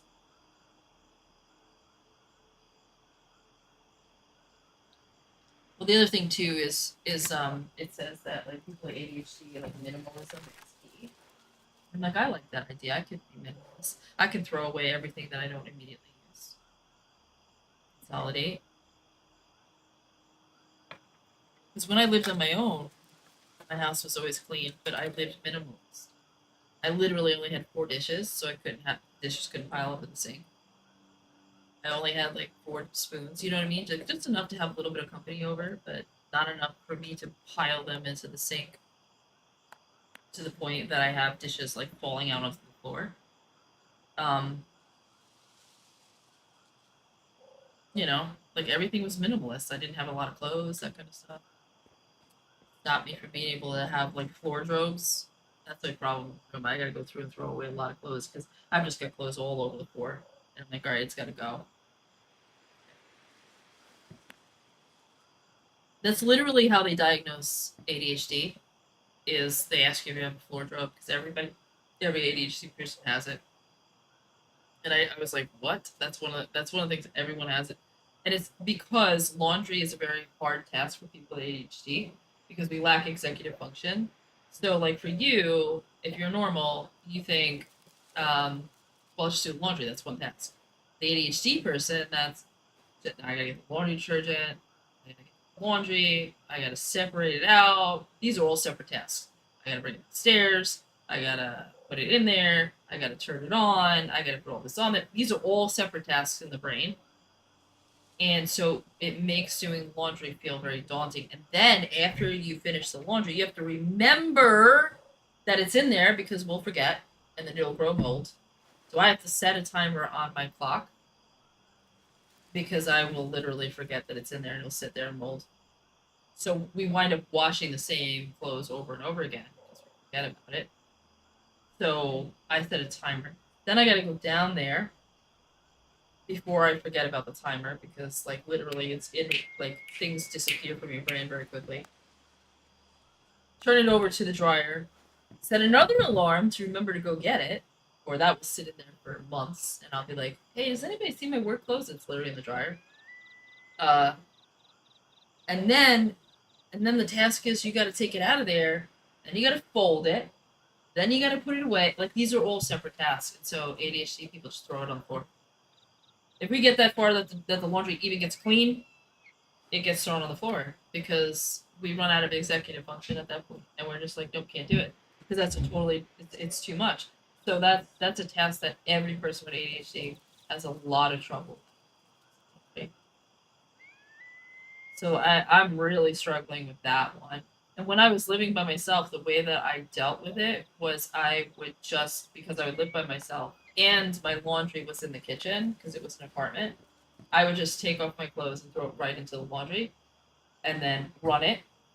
And then because it was a small washer and dryer, it'd be a small amount of clothes, I could put them away because it's but now I'm like it's different because the laundry's in the basement all the way down there and like it's just I don't know, it just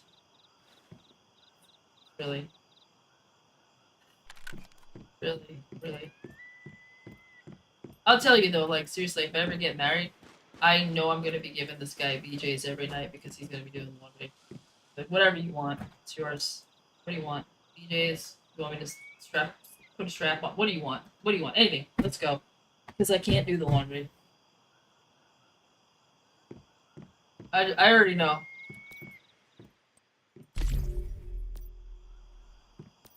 What's the deal?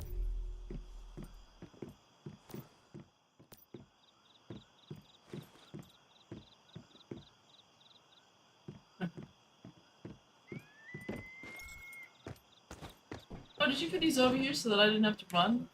Or did you do this because you broke your face? Well, you should have just said yes, and then I would have been like, oh, you're such a great guy! Appreciate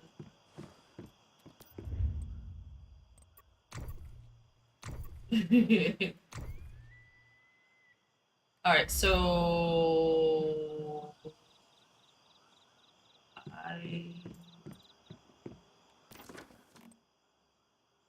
oh, you don't have the backpack enhancer, do you? Well, we can just buy them. Somebody's so like I don't understand what you did here. Like what's the organization?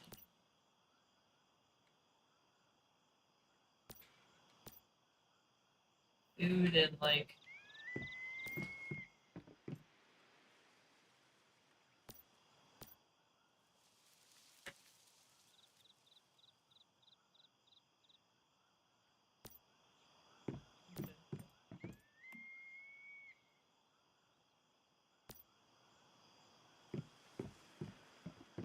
alright, I think I got it. You know what we could do, if you really want? We could put our bases and like connect them. And if we put the benches and stuff and we put it on the line, then like if let's say this is the line between our two bases, if I stand here, I use my crafting materials, and if I go over here, I would use yours. And so we could share benches. And that frees up space so that we don't have to double it up on each base.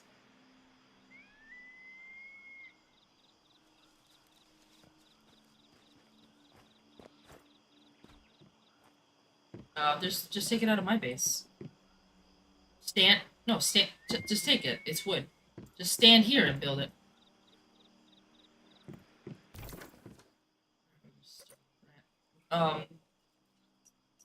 I said you're a stubborn brat.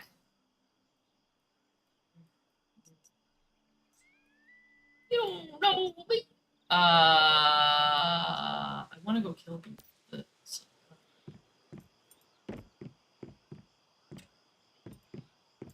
That's me saying you're coming with.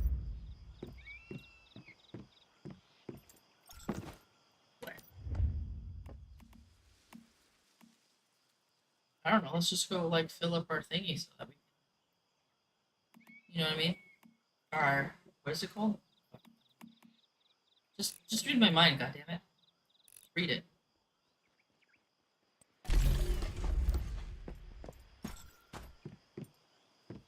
Obviously.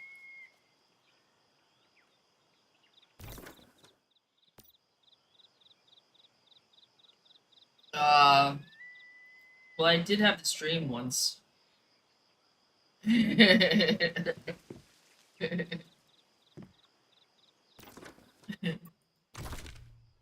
was a good one. I came up with on the fly. I was like, fuck. Got me on this one. How do I get out of this?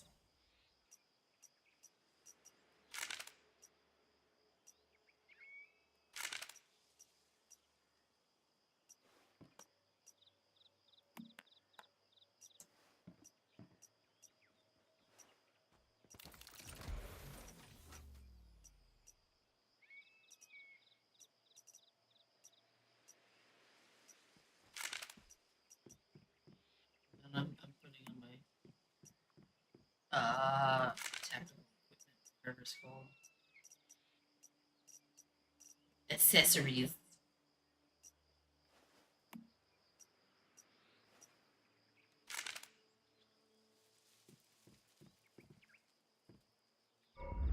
Right. Just made a bunch of ammo. Oh, I'll make more.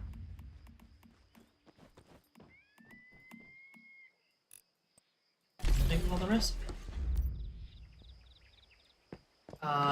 1,200, and then I have how much?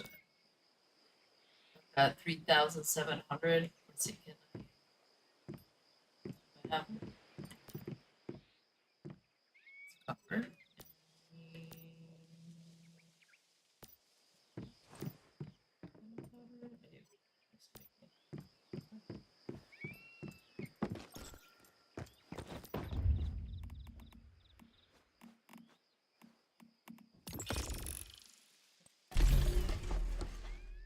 Sorry, that's 10,000. think that's enough.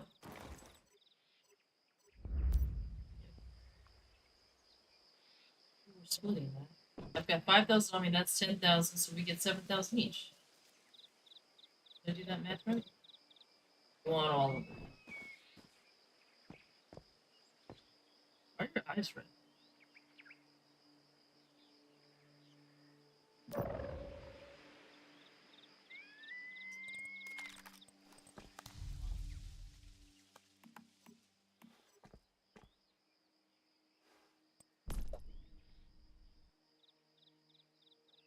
Yeah.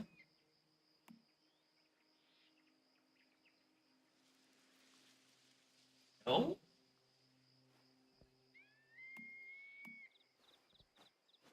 Oh, yeah, those bitches.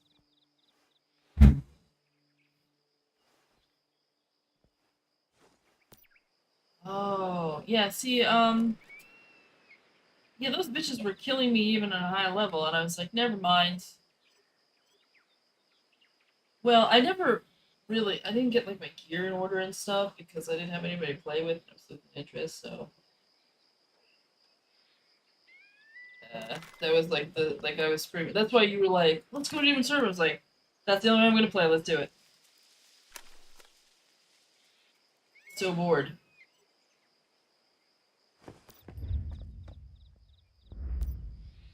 Let me give you 7,000 and I'll just flip the rest of this.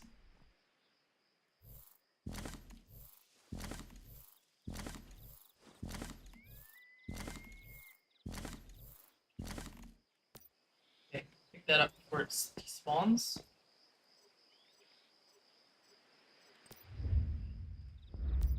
Well, I'm not God, we're close enough. I'm not totally God.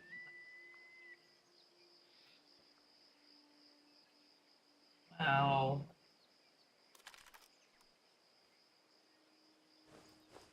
How do you know I'm not a God?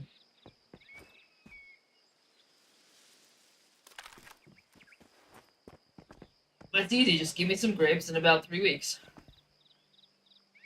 Presto.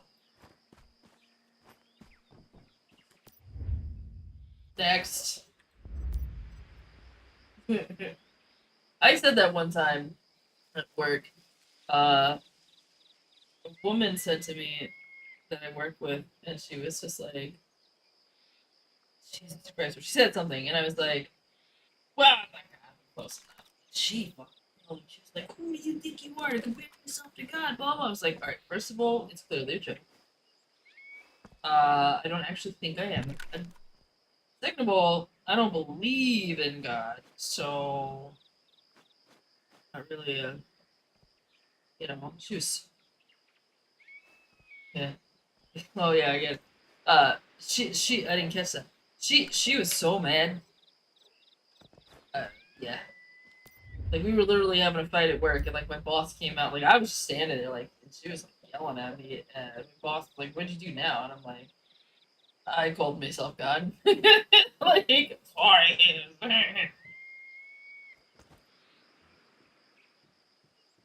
Clearly it's a joke. I'm sure if there is a God, he thought it was funny too.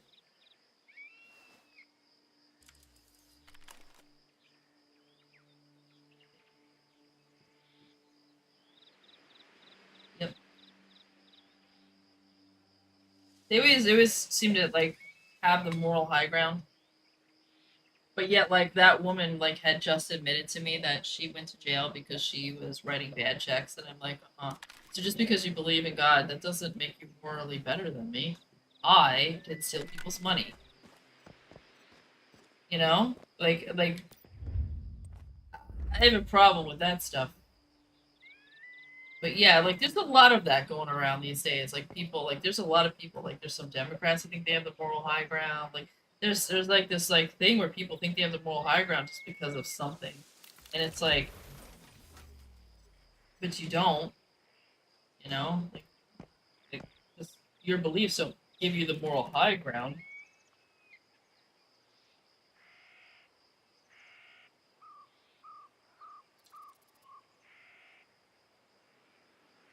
Alright, so I have 13,000 1,000. What do you have?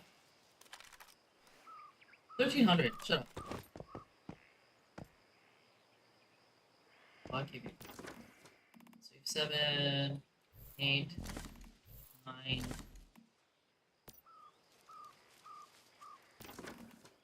Then I give you 3. Because now we have even. So now. Shut up! Listen, for some reason, and I don't know why, that's really hard for me. Like, I always mix up 1,000 and 100. Even though I know that that's 10,000. For some reason, it's like, I don't know. It's like sometimes I mix up my left and my right, and my dad used to be like, your other right. I don't know why I do that. Like, I know what it is, if I actually think about it, but yeah, no, I...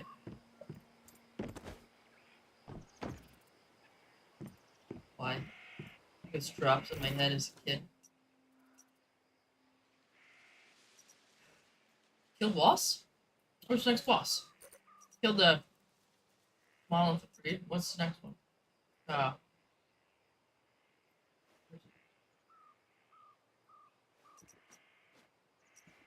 I don't know where that is.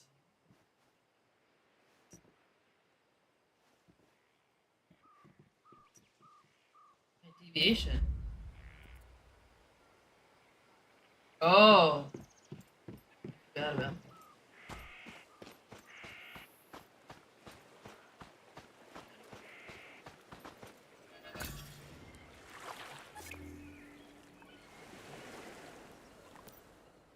Right.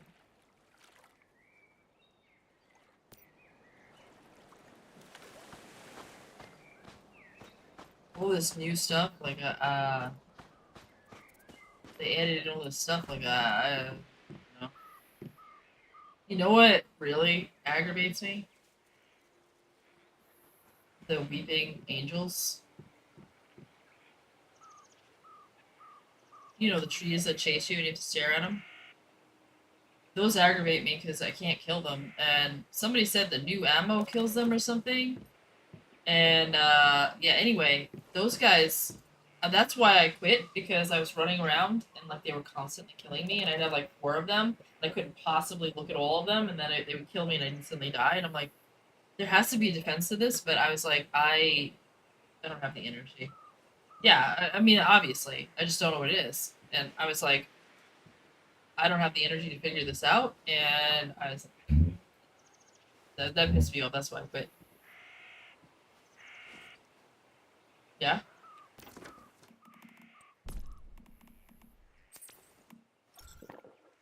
Oh.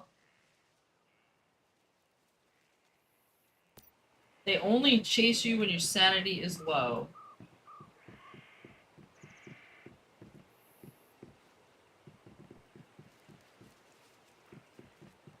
Yeah, but there has to be a way to kill them, because the whole point of this weapon is... Okay. Because the whole point of this weapon is to have... Can you make a bed? Why?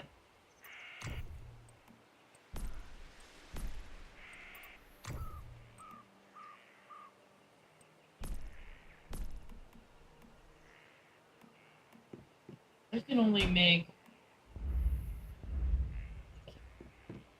the fancy one, but I don't.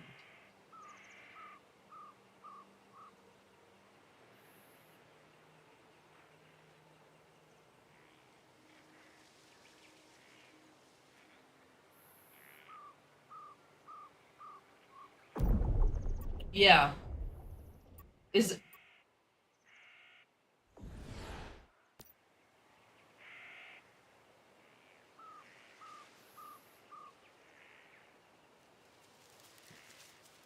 Right, right, okay, that's what I thought. I didn't get that far. I didn't have enough memetics to open it up. And, I literally was just... I was so frustrated.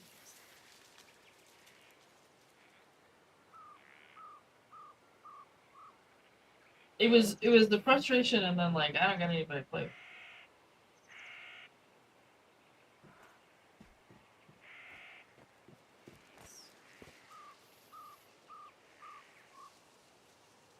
Yeah, there's very few games that I'll play by myself.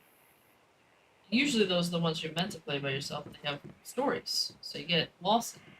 Here, do you want to sleep? Squeeze it. No, sure.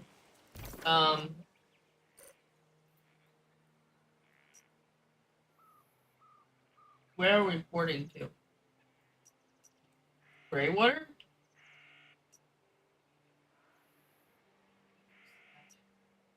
Oh, I see it. Okay, I'll go there.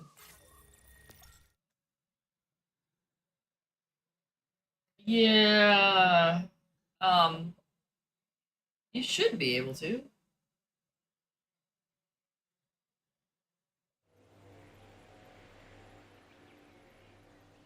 Maybe you can't.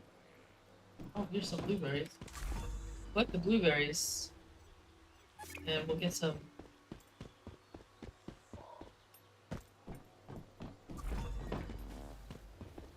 Some seeds.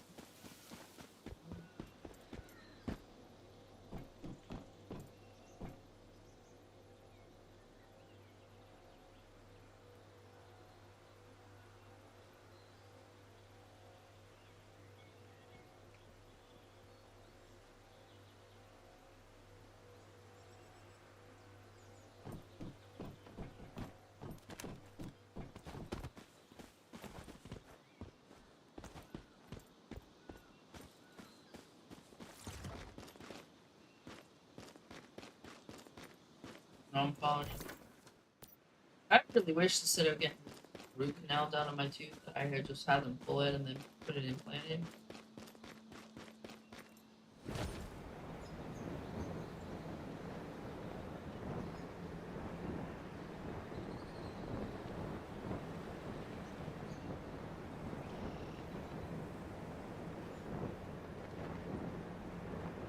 Cause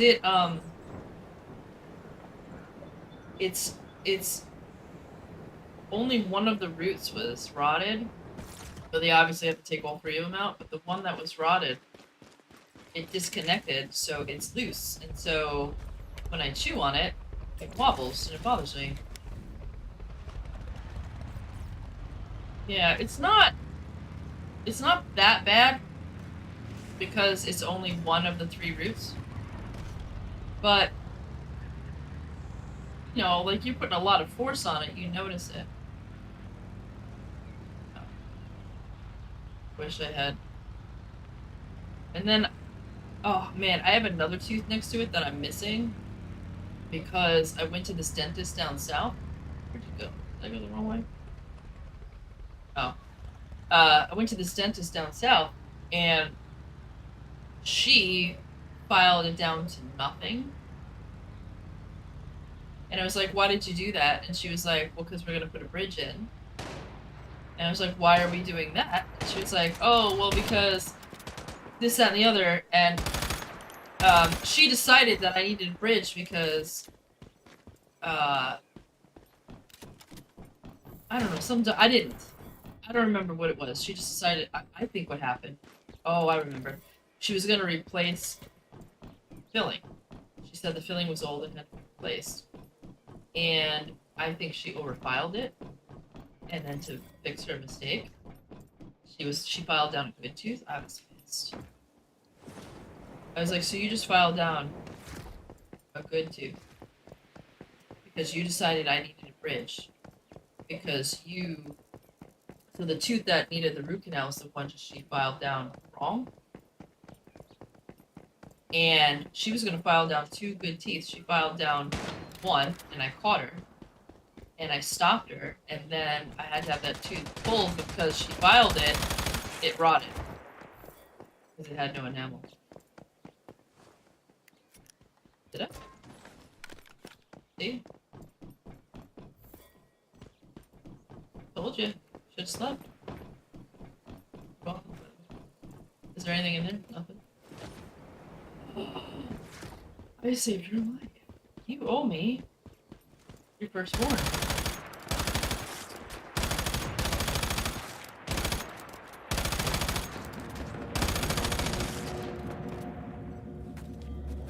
Guess what I didn't do?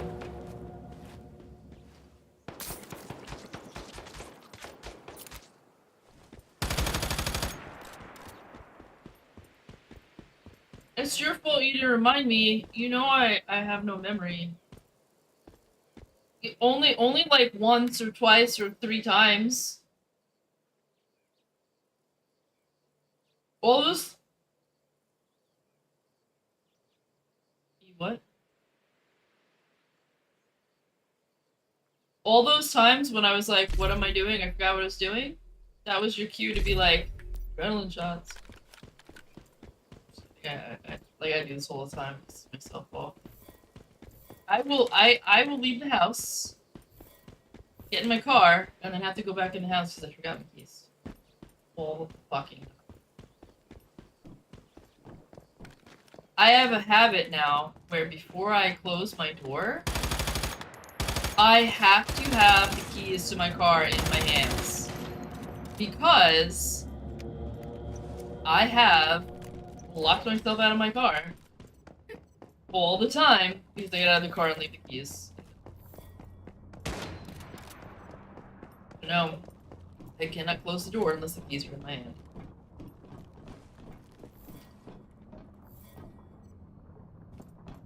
That's ADHD. That's just what happens. Like you just can't retain that information. It's like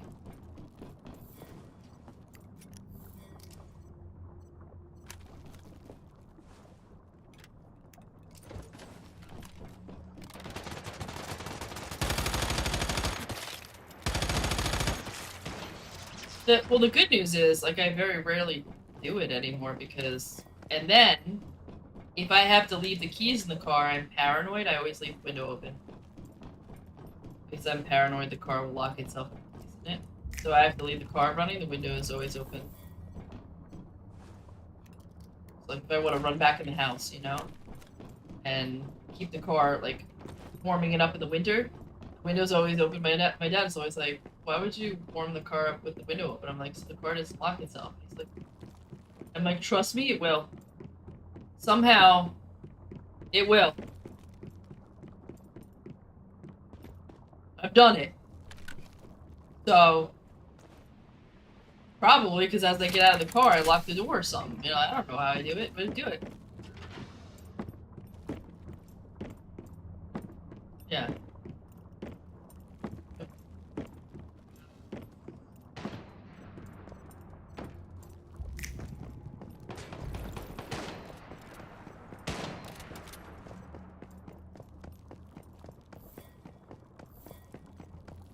I also have this paranoia about paying, where like before I buy something, I have to have the money in my hand, or I have to have the credit card in my hand, because when I was younger, I would go to pay for stuff and I wouldn't have money or something like that. That wasn't my fault though. I found out that my sister was stealing my money, but it made me paranoid, and now I can't buy anything without holding. I have to see it. Cash or something has to be in my hand.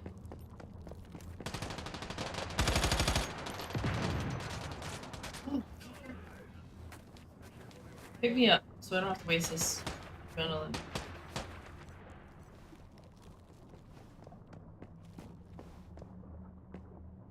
Fresno? Come on!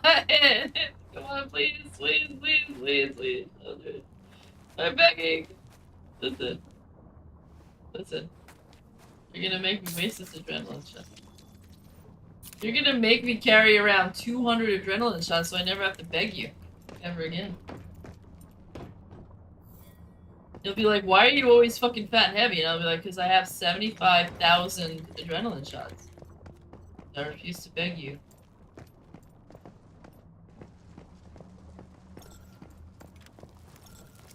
Oh, I'm on fire. Okay.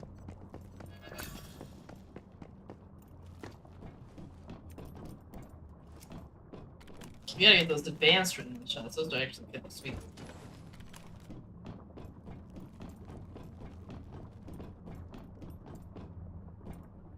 Yeah, it's just a mimetic, so... You know, it's behind one of those things. That wall.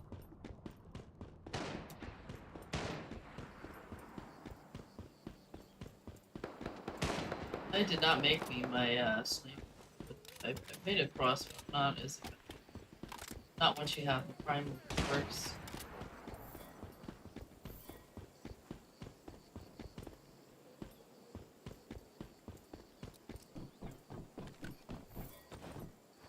Right, it's like one shot everything. It's great. Then you don't have to waste bullets.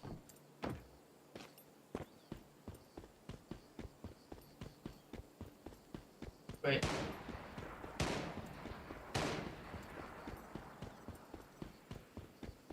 It's my favorite weapon. If it wasn't that the primal was so powerful, that's what I'd be using.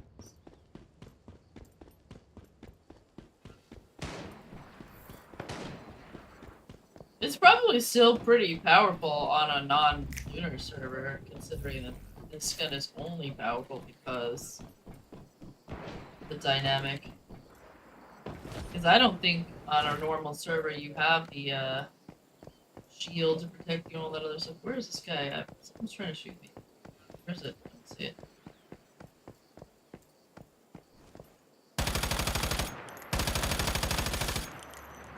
I suppose, yeah. But why would you need that on a normal server?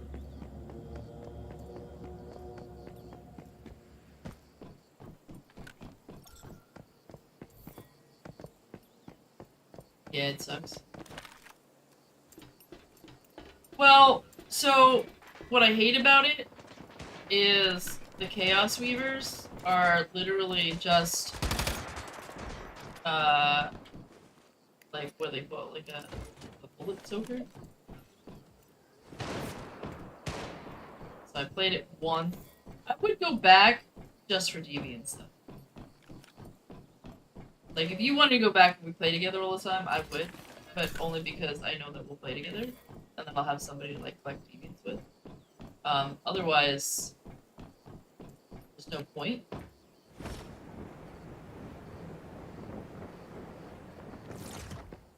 The oil. And oil. Yeah, those are good to have. And then, the hydronauts. Those are good to have. Especially, like, I mean, they bring back free fish. You never really need to fish.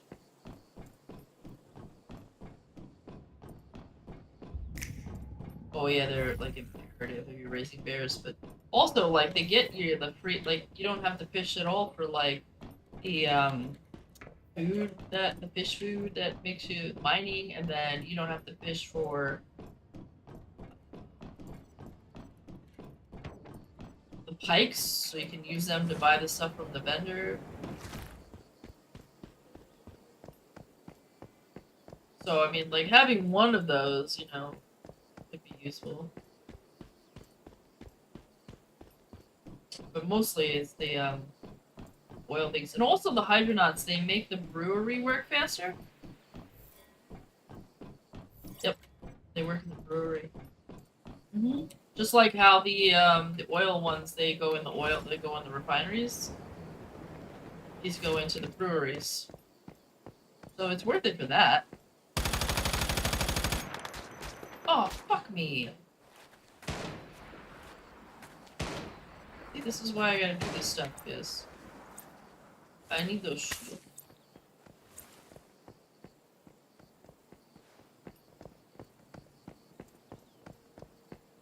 Yeah, so they are useful.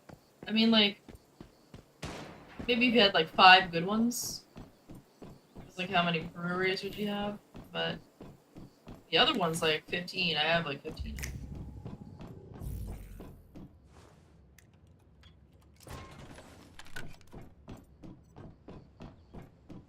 Well, you brew the acid.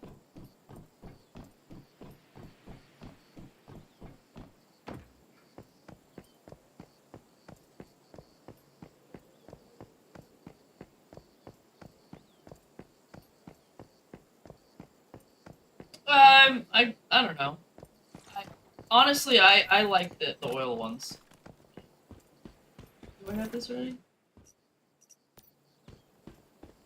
And then also, you get the snapshot, which is really nice, especially if you're using a sniper. Because everywhere you go with the sniper, you're going to be up on a perch somewhere. that's nice. Yeah.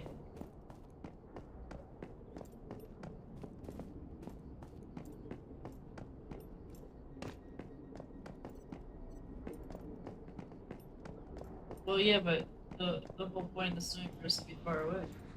That's why it has all those, like, the further away, the more damage you do shits.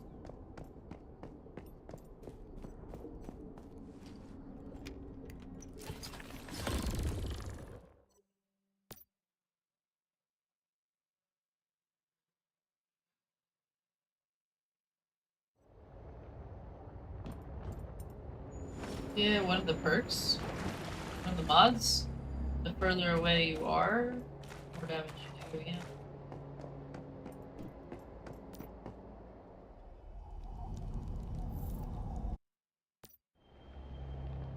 Yeah.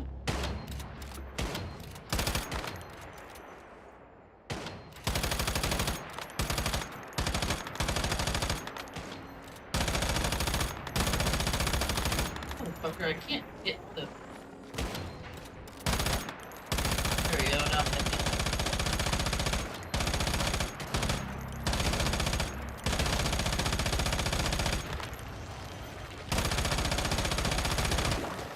What?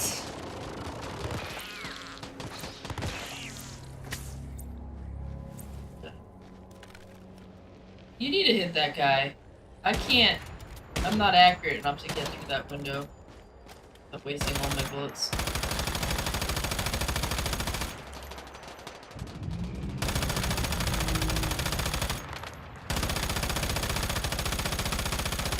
God damn it.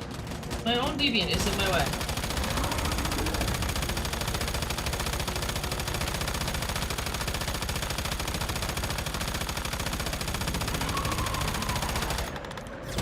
Oh!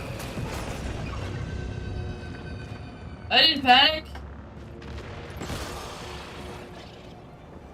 It was literally on me. I would have died.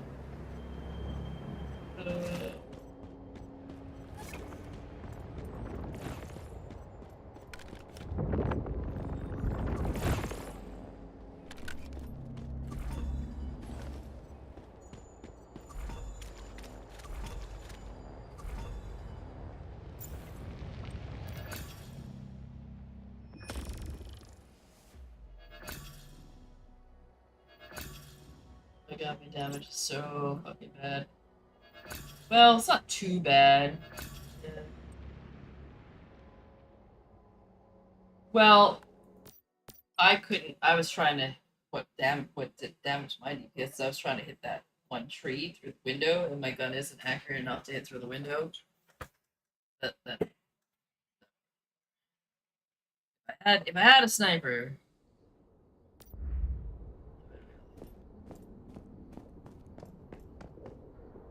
I know. I forget why I didn't. Maybe I didn't have.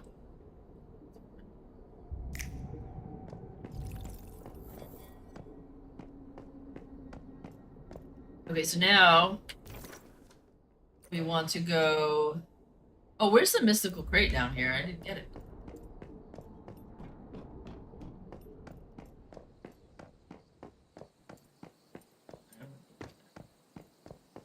It's the only thing I don't have.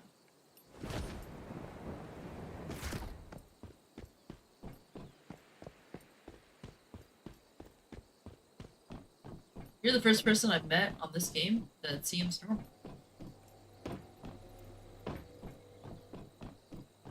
So the first server that I was on, there was this guy, he called himself Lilith, and he told me he was a vampire scientist. Not that he studies vampires, that he is a vampire and also a scientist. That guy, I knew him for 2 days, and he had an open mic, and he would talk about all of the things that he did with women sexually. And I was like, dude, you need to stop. We're gonna get kicked out of this game. I'm pretty sure you can't be saying that stuff with an open mic. So I decided to mute him and block him. And he got so mad that for 2 days, he rammed my base with his truck. honking the horn because I had him muted. I have a report, like I swear to God, he did it 2 days, like 2 like real game, like real life game days. He was ramming my, with his truck. Then the next server I went to, I met this guy who seemed pretty chill, but he would get drunk all the time. So I'm just gonna run back to base real quick and air as well. So this guy, every time he would get drunk, he started yelling at me. He was a violent guy. So the first time he yelled at me was because I said I had ADHD, and he was like, "That's fucking fake. There's no such thing as ADHD. That's fucking bullshit. Blah blah." And it just yelled at me. I was like, "Listen, dude, I'm just telling you what the doctors told me." For some reason he was really upset about that. Do you have a load handling? Because I'm gonna make you one. Alright, I'm gonna make you one. I just realized.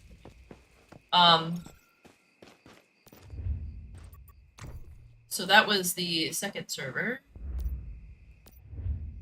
And then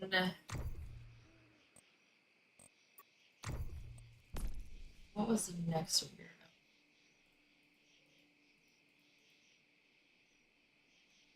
Oh, the next weirdo was this guy Grim. And he does this thing that my therapist called arguing for your limiting beliefs. So supposedly, like, he's a businessman. I'll read what you said in a second, Dwee. Supposedly, he was a businessman, and he kept saying the reason why I'm doing bad in business is because I don't live in America, and the reason why I do bad in business is like he's just blaming it all on Americans because he was like from South America somewhere. And I was like, man, I don't know what your country is like, and there's a good possibility that you don't have the same economy and stuff like that. But like some of the things that you're doing, I can tell you are mistakes that I wouldn't do. Like for example, he took all his money. So what he did is he had this like idea, and he went around and he asked everybody, would you use it? And they all said yes, and then he invested in it, and then nobody bought. And I was like, okay, but like if you look at what Elon Musk did with his cars, he went around and he said, who's gonna buy this truck? And instead of just taking word for it, he said put money down. So people had to put $100 down. And so then he could take that and he can go to an investor instead of using his own money. He goes, look at all these people that put down $100. If just 30% of these people buy, this is how much we would make. And then the investors invest, and so he invests with someone else's money. And I was like, that's how you invest. Like the reason why he did that. He was like, that's illegal in my country. And I'm like, it's illegal to do pre-orders. I don't know how it works in this country, but I just feel like he was lying. Anyway, he was over and over and over again with this stuff, and like anything that I suggested, like do this and this could help with your business, or maybe do this, he would tell me I was wrong and that I didn't know what I was talking about, and that like all this other stuff. So I just stopped talking to him, and I stopped bringing it up, but he refused to let me stop bringing it up. Like he would bring it up and then argue his limiting beliefs. So my therapist was like, you can't fix that guy without a lot of therapy. Stop talking. So I stopped talking to him. But then I was talking to, that's when I met my boyfriend, like the guy that I was dating. And then we started playing together. So I was with him, and then Grim was getting jealous because we were like flirting. I guess Grim liked me, even though Grim was married. So Grim wrote me like this whole novel in game about how I was a selfish bitch and how he needed to like block me and all this other stuff. And what the fuck? Where did that come from?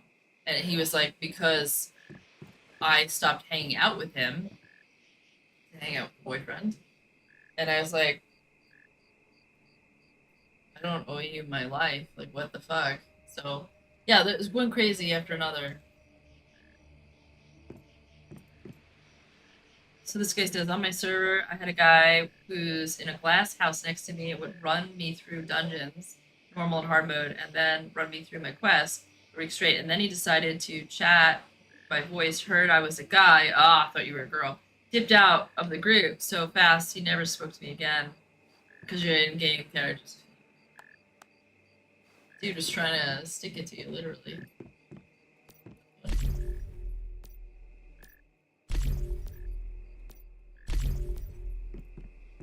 Like, does he not know that guys play female characters all of the time? Does he not know that's a thing?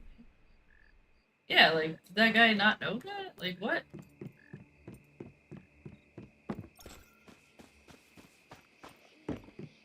Where's your assembly mesh? Did you fuck it? Not happen? Can you make one? I'm not making any. I can't make them yet.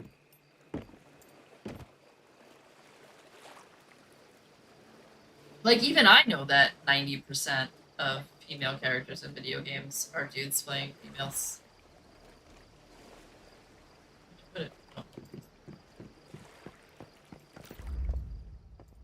My brother used to say that all the time. I asked him one time before I realized that men just play female characters. I asked him, why are you playing female characters? What, dude? He was like, because guys think I'm a woman, give me free stuff. But the funny thing is I'm actually a girl, and that has never happened to me. Like, guys don't just give me free stuff.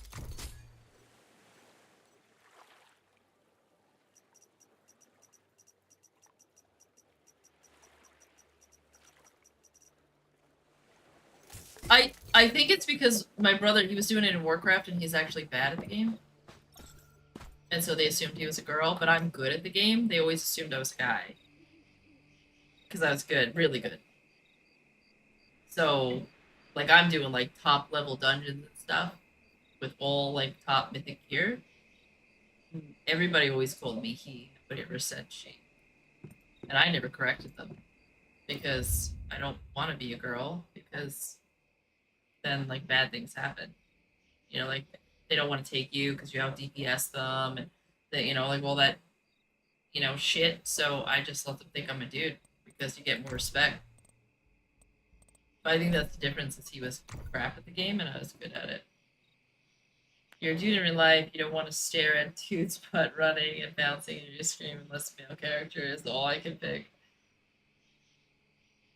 Is your server PvP or is it like hard mode where it's Blood Moon? The server is in the description. If you want to come join us, you're welcome to. I did. I thought. Not updated? Oh, what does it say? Oh, you thank you for reminding me of that. I would have sent the poor guy to the wrong. That's true. But I still forgot. See, I need you because you are the executive function my brain does not have. So I'm gonna keep you. That's not an option. Why? I'll feed you and water you. I'm pretty good at that. Like you know. No, it's like, what, you don't, like, I was gonna say you don't have to feed plants, but I guess you do. Do you want to go out in the sun? Listen, just ask my rats, man. This is a damn good gig, man. I gave them a mansion, right? Like, my rat cage, like, literally goes from the floor to the ceiling and covers an entire wall in my office. Like, it is a mansion. That's about, like, $5,000 for a cage. I didn't pay that much, though. I paid about $200. Not pretty. That doesn't tell me about the server. It's a looter server. It is a Manabis server. It's a hard mode server. It is the best server because I am here. You have someone in your hive who told me today this game isn't for me and I should stop playing.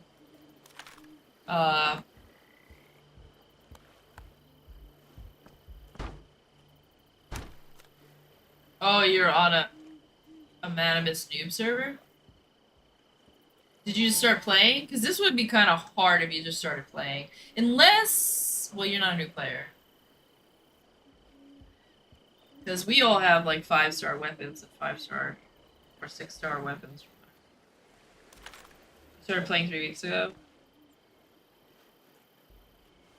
Right, yeah, stay on that server.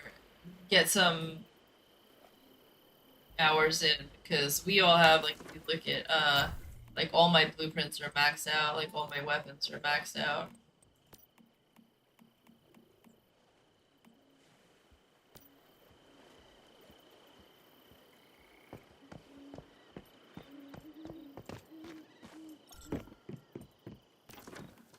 Yeah. Yeah, you're gonna have a really tough time, trying to play this with no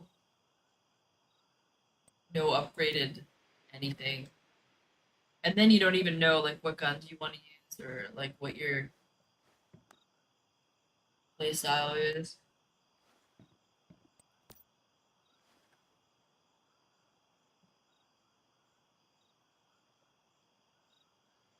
Right.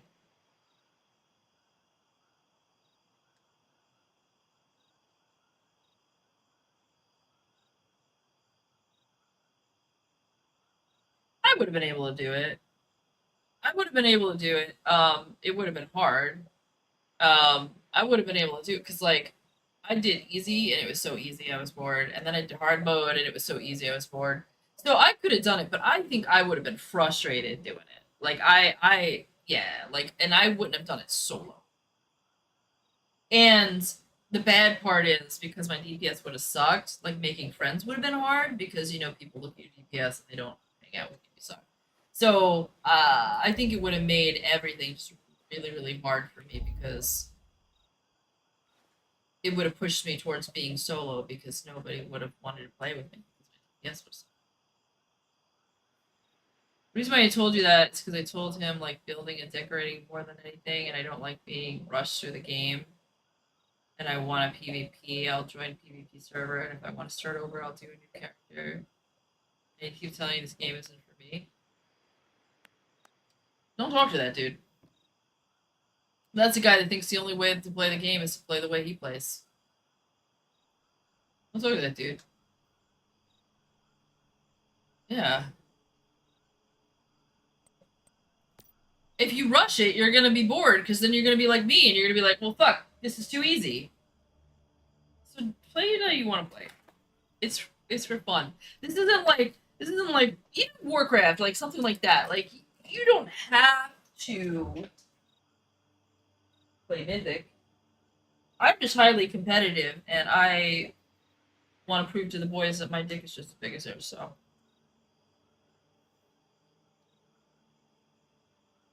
It sometimes is bigger.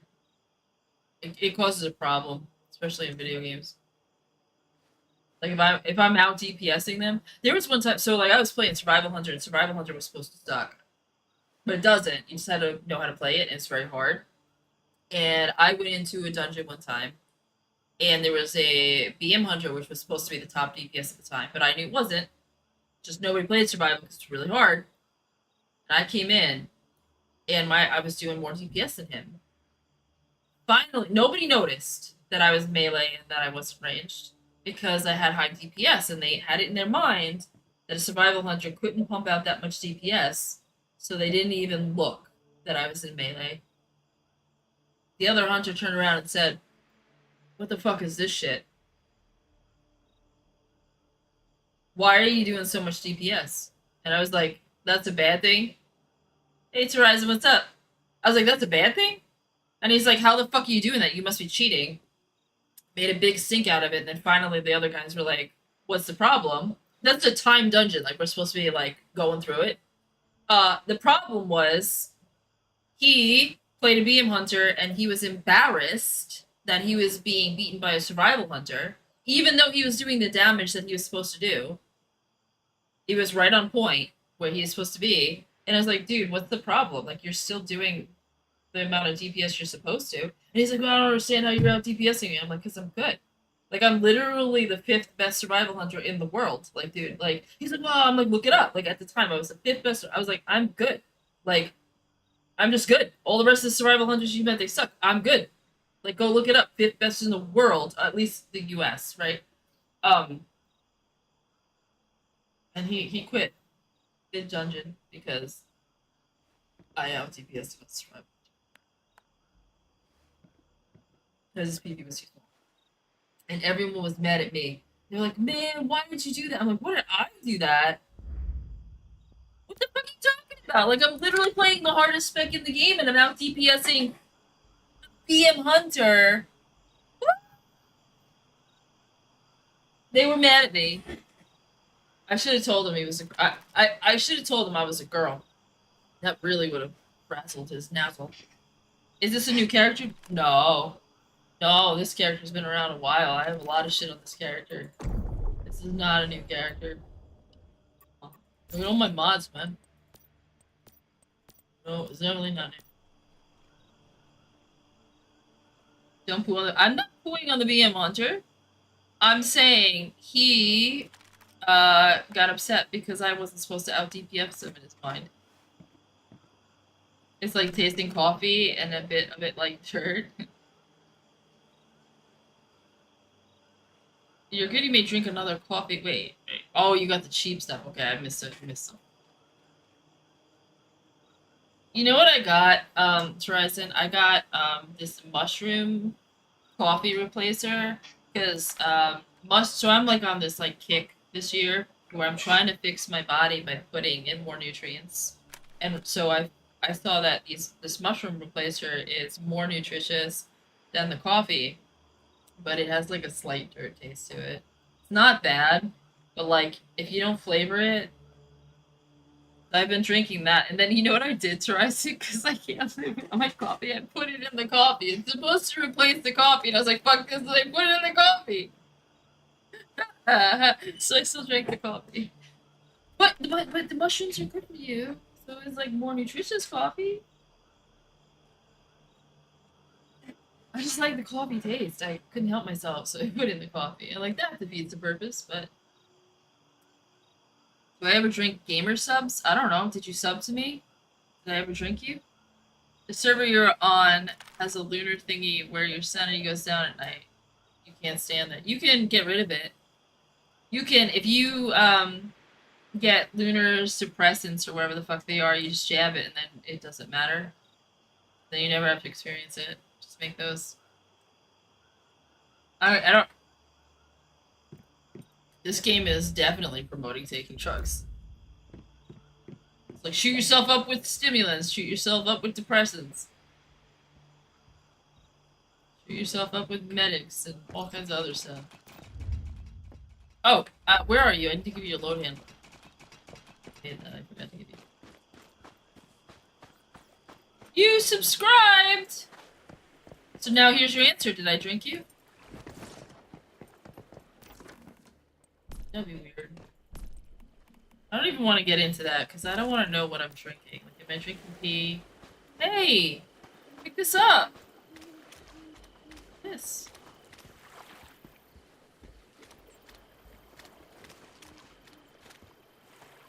What'd you do with your base?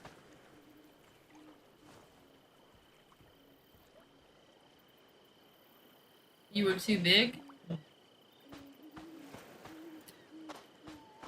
That's pretty big. You gotta be pretty big to be too big. You know what is GG drinks? I don't know, is that gamer shit that every little tiny baby streamer is like partnered with or some shit? Gamer subs? No, what is it? Thank you for the sub, by the way, to Ryzen. What a man. You still streaming? Oh, okay. It's one of those. Okay.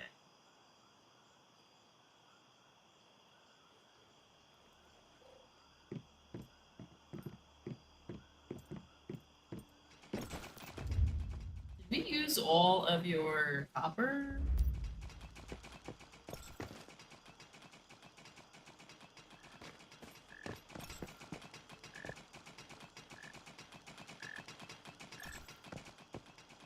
I'm not sure.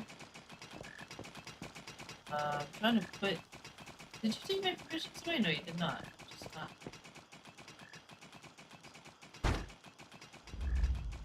Wait a minute. I already have one of these.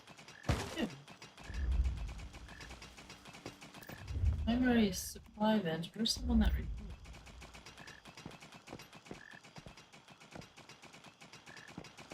Did you break it? Do I have to make a new one? Oh, that's why.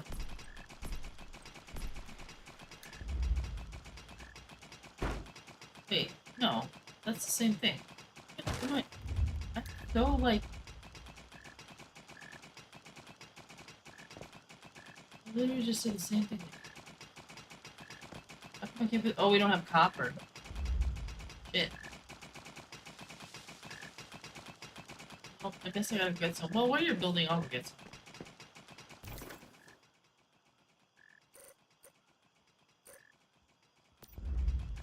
See. Yeah, I need it anyway. Where would the copper be? Like around Myersville. Oh, actually, it did build this. You're gonna try it once you have the money to order one because I hate coffee. Whereas a drink that gives me energy, the coffee and the price of coffee, I was gonna buy it. Okay. You know what's cheaper than coffee? Meth. No, I'm just kidding. No, I'm just kidding. It's probably not cheaper. I've never done it, but it's pretty funny. I'm sorry. We're not gonna be awake though.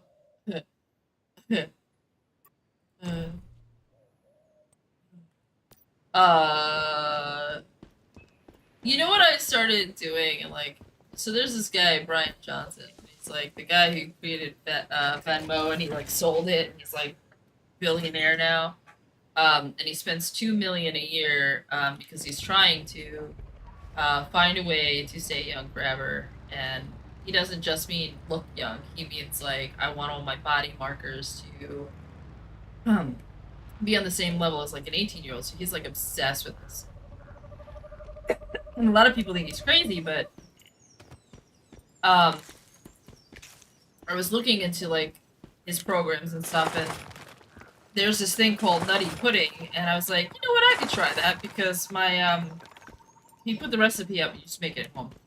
And my nutritionist at the time wanted me to eat chia seeds, and it had chia seeds, and I was like, maybe this will be a way to get my chia seeds in. And it's like, it's just nuts and stuff, like all good food. There's nothing bad in it.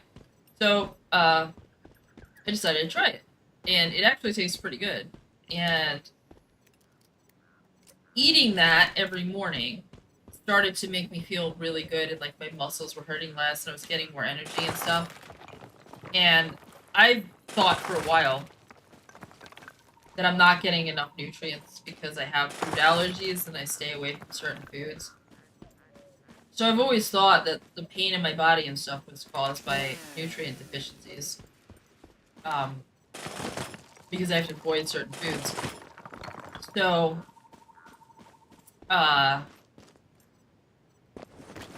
recently, last month, I decided to, like, he has this, like, vitamin pack out. I was like, fuck it, I'll try it. You know? Why not? I'm kind of desperate to see if I can find something that would alleviate my muscle pain and, like, all this stuff. I'm gonna tell you, I've been taking all his vitamins, and I have no pain. I don't know what it is in there, something I was deficient in, clearly. But my muscle pain is completely gone away. And my energy levels have gone up, and my allergies, my like I used to have like stuffed nose all the time. That's better. Not completely gone. So like I'm sold. Now I'm gonna be taking his supplements for the rest of my life. I feel really good when I take them too. Like it just like I feel like I'm 16 again. No joke.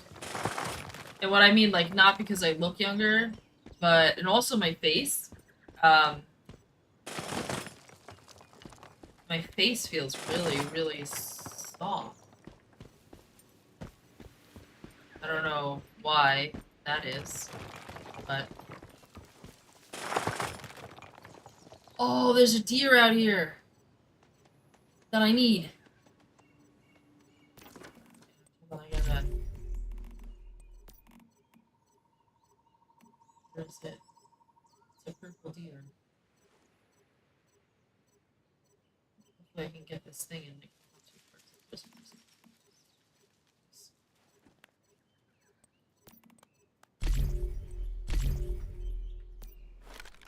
Hopefully.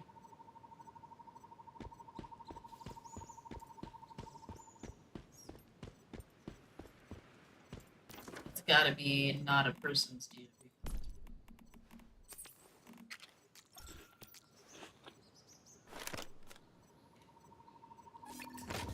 It's gonna be a wild deer.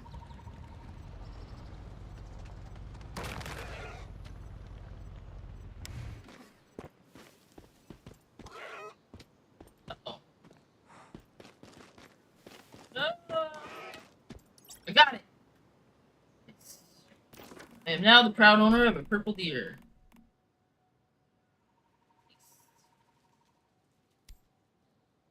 That's pretty.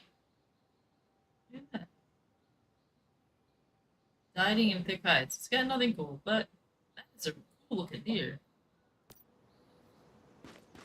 That was my favorite color. I knew that. Oh, well. I'll breed it. Maybe we'll get purple ones. Last time I was only getting blue.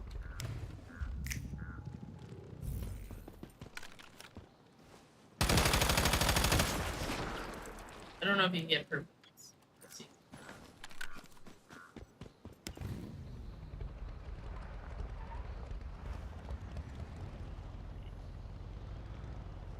It's really pretty. Wait till I show you. Well, I'll breed it and then you can have it. For decoration.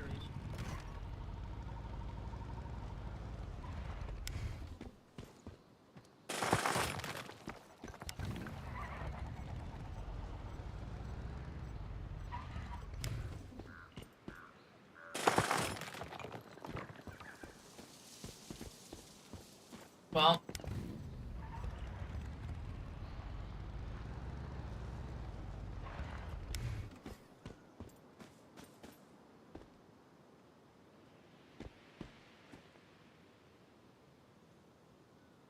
Like, I'll breed it to sell it, because somebody will want Highland, whatever it is.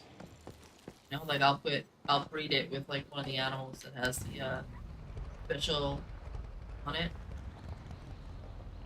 So, if you want one of those, I can get it with, like, Highland or Wasteland or whatever the fuck it is.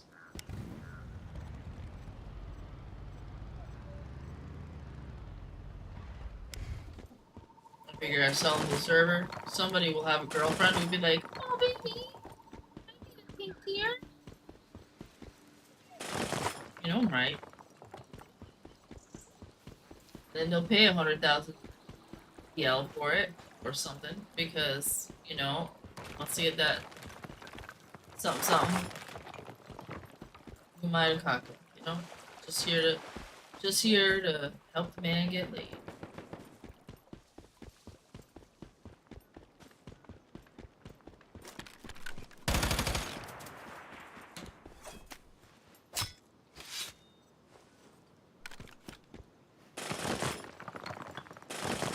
Yeah, but I think that's definitely why I don't get free stuff. It's because I'm always like, in most of the games I play, I'm better than them. So like, what can they give me? Even in Warcraft, like I was super rich because I used to carry people through dungeons and charge some gold for it. Like, what would you give me? Thing.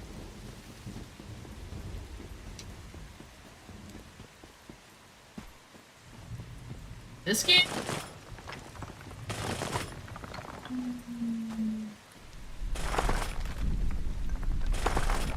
I mean, there's a limit, my friend. Like, you can only do so much damage.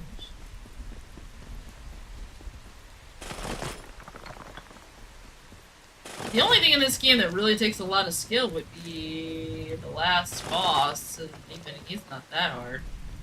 Although I probably will now die. No. Not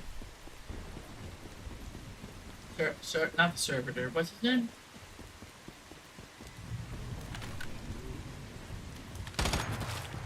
You know what I'm talking about.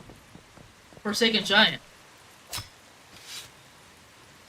Like, I feel like he's the one that has the most skill cap, and he's not even that hard. He's the one that people have the most trouble with.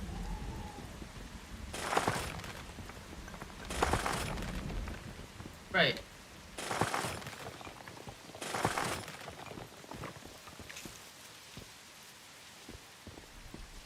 They even nerfed it. They nerfed it. When it first came out, you had to run all the way to the corner or he'd knock you. Now you can run like 3/4 of the way or something.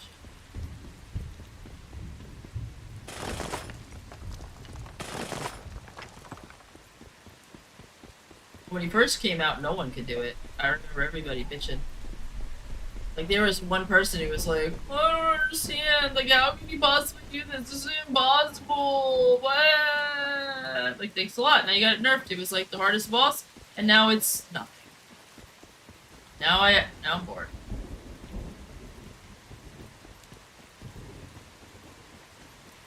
Yeah, that's true. Well, they'll nerf that, too, because they'll fucking bitch you.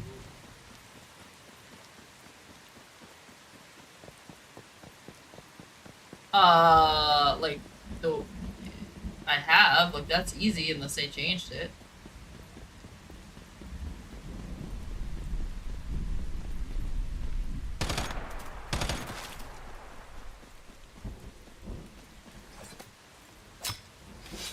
But I feel like the top players got that easy.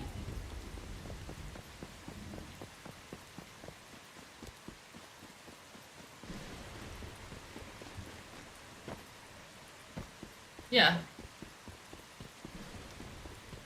Yeah. Yeah. Like, I don't play with scrubs. If your DPS sucks, I take you off my friends list. I'm serious. I really do. I did into some guys, so like I was trying to be so nice though. Right, like his DPS was so bad and he was like clearly like an older gentleman. And so like I sat there and I was like, here, let me give you some hints, like you're gonna do this, that, and the other, and like I told him, he was like, I'm having a tough time, and I was like, the reason why you're having a tough time is because we're all doing 10 times your damage. It was a hard carry. I was like, he's like, I'm just playing for fun, and I'm like, okay, but you're so bad. I was like, you need to do something. Like, I was trying to tell him, like, your DPS is so bad, you're pretty much, like, you might as well just be dead. Like, you're not... Like, he was doing, like, 10k damage, and we were all doing, like, 5 mil, or something really bad. Like, it was terrible. I was like, I don't even... Like, are you even pressing your button? You know? And so... I thought he was, like, a 5-year-old at first, so I was being nice. And it turned out it was, like, an adult dude. And so... I gave him some free stuff. It's like, I don't remember what I gave him, like food or something. I was like, this is the food you want to use, this is what you need to do. I don't remember what else I gave him. It's free. Like, I think I gave him ammo because he didn't realize he could make better ammo. I think I gave him a calibration because he didn't realize you could put calibrations on. He didn't know you could upgrade your armor and calibrate that. He didn't know, like... He didn't know anything, so I was like, oh god, this guy is like worse than a noob. He's like handicapped. So I did all that, and then the guy like kept bugging me, and I was like, nah, dude, listen, I gave you what you need.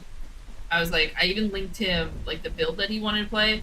I linked him a video that he could watch. And the dude kept like bugging me, so I unfriended him. Yeah, like, I'm not carrying. He wanted me to carry him. I was like, nah, man. Like, watch the video. And I didn't have to be that nice. Like, I'm not normally, but he was. I really thought it was like a 5-year-old.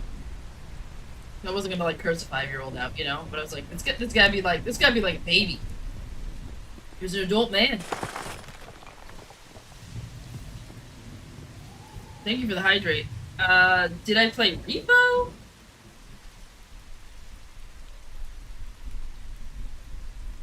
Is that literally the whole name of the game? Because no, I don't even know what you're talking about. Is it like on a console or something? I don't have a console, so I don't play a console.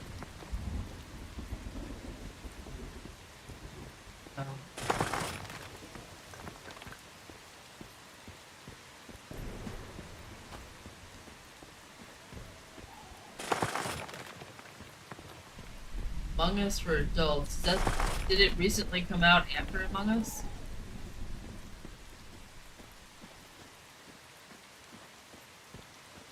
I don't really play those games because those are like friend destroyers.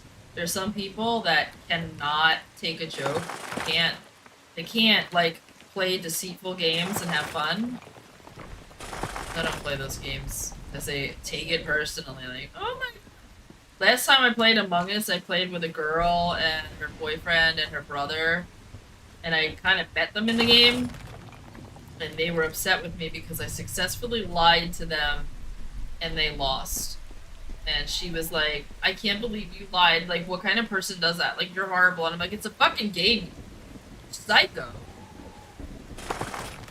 That's the whole point of the game. Why would you play a game when the whole point is to lie to each other and deceive each other, and then I do it, and now I'm a horrible person.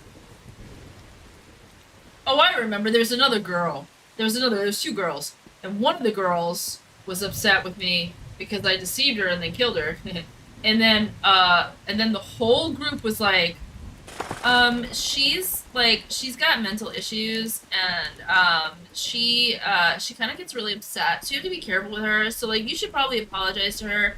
Because she's, like, making our life hell. And, like, I mean, it's her mental... And I'm like, no!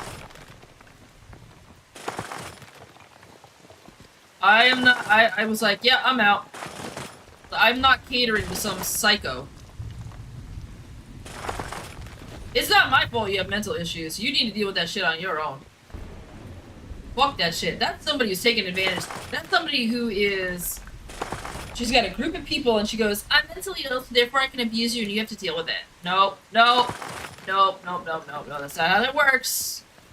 If that's how that works, every mentally ill person would be allowed to kill people and the government would say, hey, they're mentally ill. You know, we just gotta kind of, you know, we can't hurt their feelings. Don't upset them. No. I don't deal with people that don't take responsibility for their actions.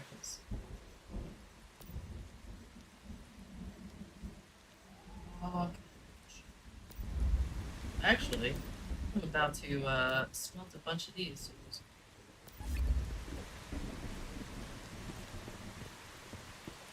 And I know that I'm not being a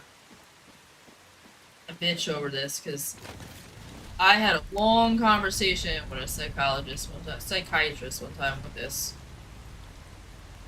He said, you are not responsible for someone else's emotions. And you are not responsible if they're not getting the proper mental health care. You are not responsible if they mistreat you. They're abusive. End of discussion.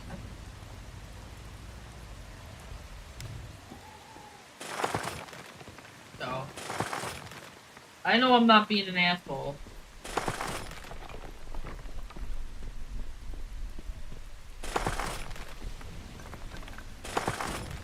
But yeah, I don't, life's too short to hang out with people like that.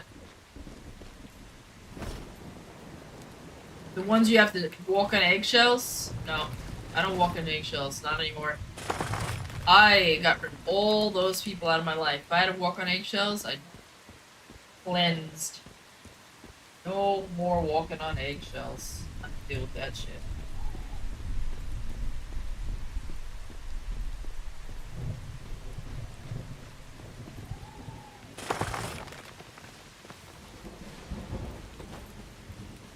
Sorry, that was a really long-winded, upset answer saying I don't play Repo. That's what that answer was. That was I don't play Repo. I could have just said that, but that would be boring.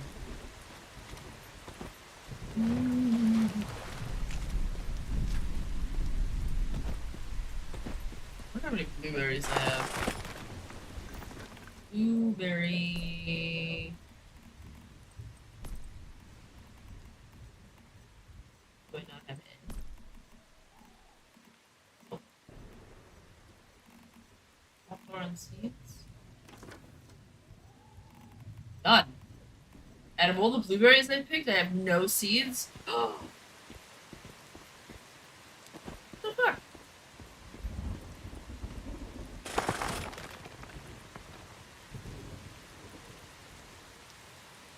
Burn stage of the cellar. Are you still with me, friend, or did you die? Alright. Checking, you got real quiet, and I was like,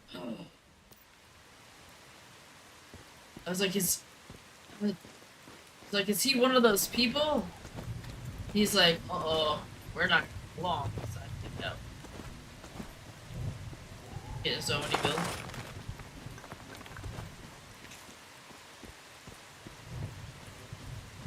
You're gonna make our place look really cool.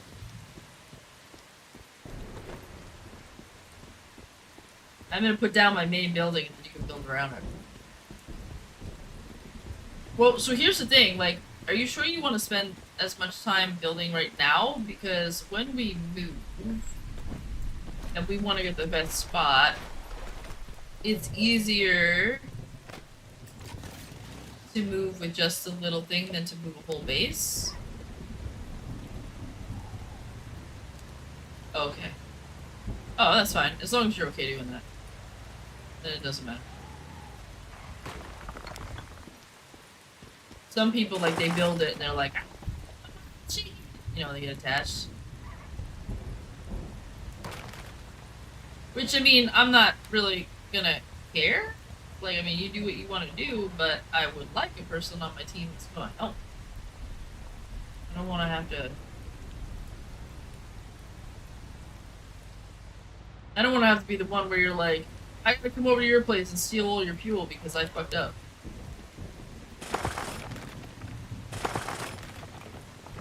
Nice. That just happens to be a couple times lately.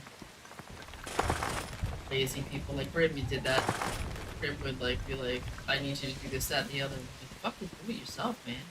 I even showed him how to build, because he wanted like to do crops. I showed him how to build it, and he still would be like, can you plant this for me?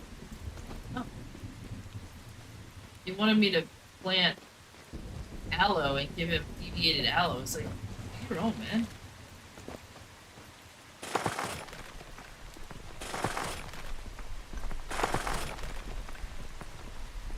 I didn't even need aloe. I was doing like beets or something. I don't remember.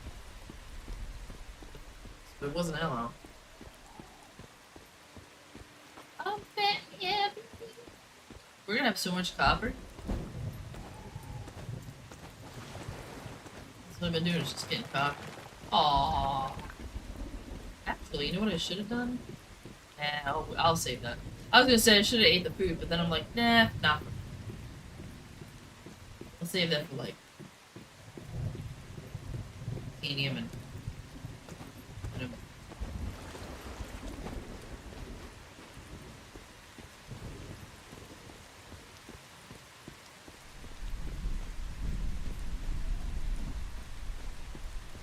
This is the first night that I played this long in a while. I haven't been playing. I didn't have any buddies. I think the last time I played before you, I played maybe an hour and then I quit.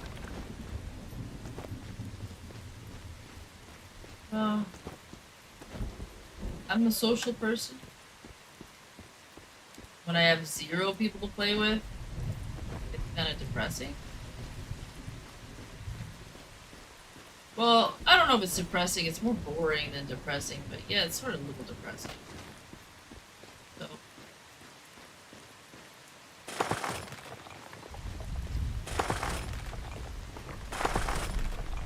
Yeah, there are times when I want to play by myself, but it depends on the game. Like when I played Warcraft, I did like to just run randoms by myself because a lot of the people that I was friends with, they didn't play competitively. Because I've been playing that game since it started, so I've got friends that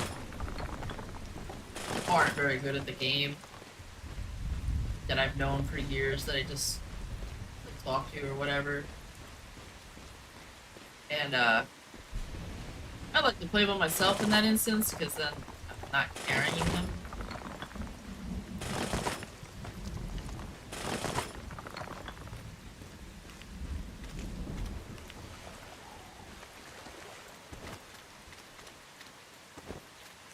I don't think.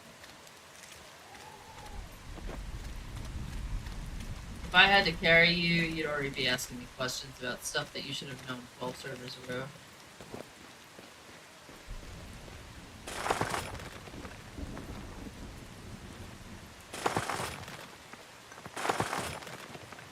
Or I would have out DPS'd you, even though, like, no, but you were saying, like, oh my. I am a min-maxer. Min-maxer. It's a competition. Well, you'll see. It all depends if RNG is good to me. If I can get better mods.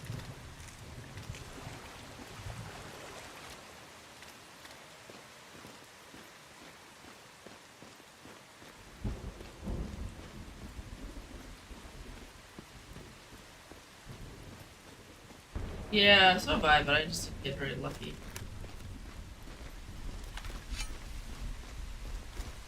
I didn't get very lucky at all. But I was... Well, I guess it happens the same thing because the gun came out later.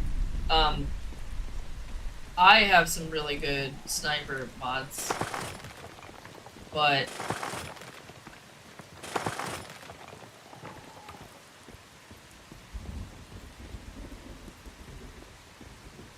Need copper? I can come back.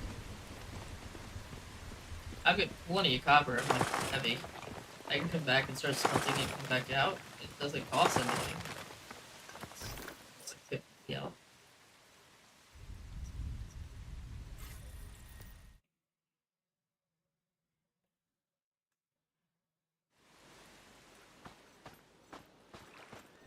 I've got 7,000 copper. Is that enough? Glad you said that. It's like in my head, I was like, who says that?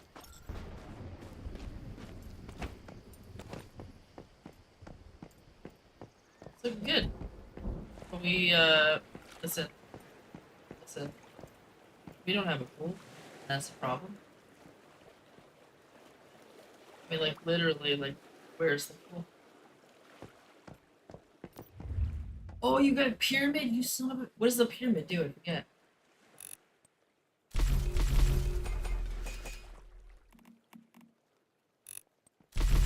Okay. How much bagging do I have to get one of these?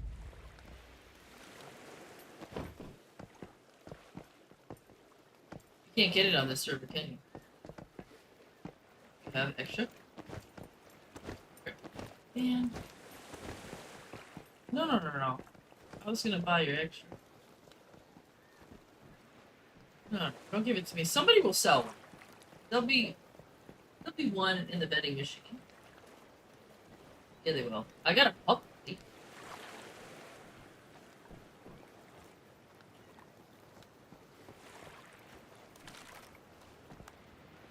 They'll be here. Like I said, I got a pup buddy, which is a PvP thing. I got it last server. Somebody put it up for sale. Just do me a favor, just when you check the vending machines, if you see one, grab it, I'll pay back.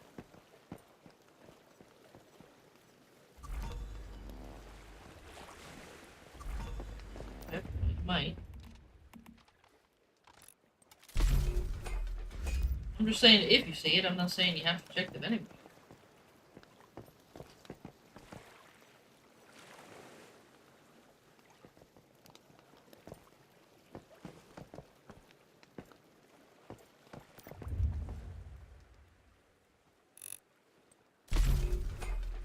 You want to get wood? Make. You need to make charcoal.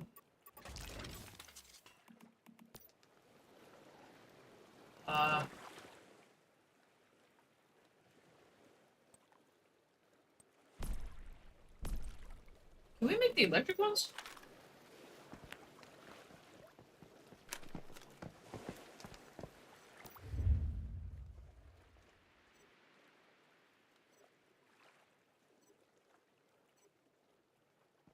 Because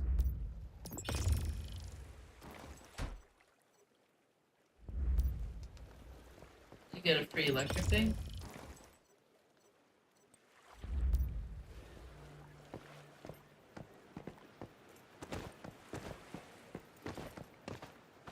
Girlfriend is upset. Built this beautiful house, but she can't play piano. Okay. Well, she's not playing piano.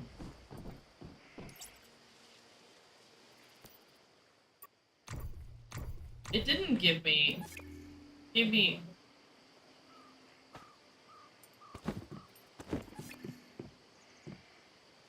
It gave me. What was it supposed to give me? Power supply? Okay, give me that. Okay, I thought you said it was gonna give me electric furnace. We're good, I just misunderstood. Can you make the electric furnaces?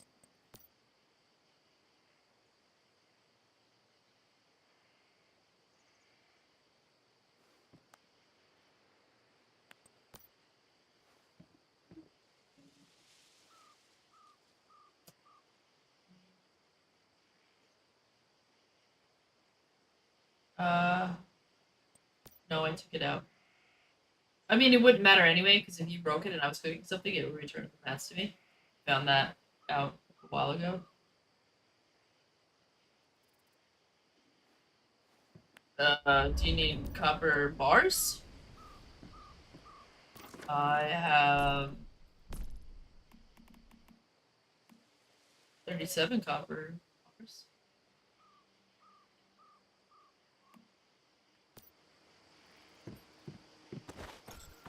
I probably have some steel too. I think I made some. Yeah, I made copper and I have 6 steel. How many do you need?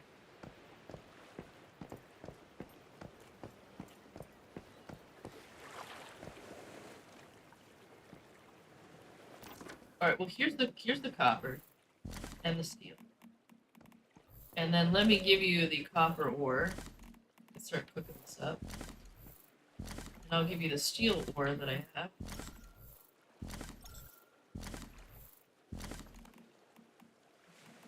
Okay, well, I had 7. Did you pick it up? Let's see, do I have 10? So drop that too. I guess I'll go get some steel. Pick that up before it goes. I don't drop some more. What's an ore? Yes, tin. I don't know. Wherever I go. Let me get some more steel. Yes.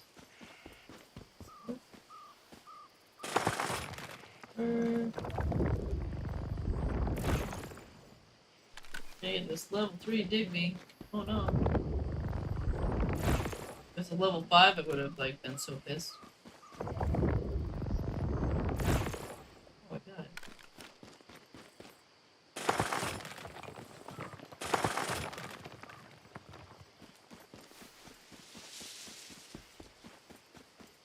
Alright, well. Then you're gonna have to make the steel. Drop 12.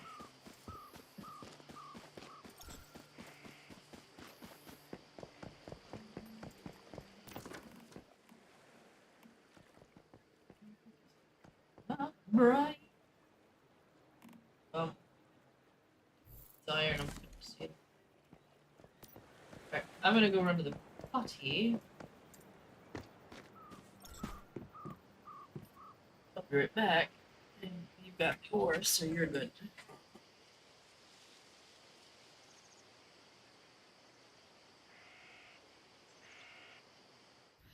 I fell with the barrel and I thought I was gonna die, okay? May, do you want to die? Maybe. Okay. No!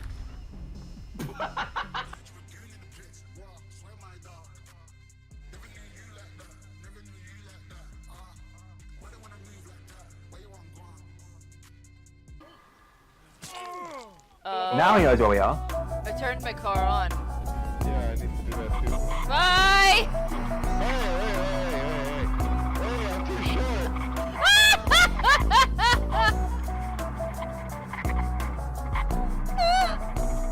It's impossible to steer this one. I don't. Is it on? I can't even win it. You can't even start your car.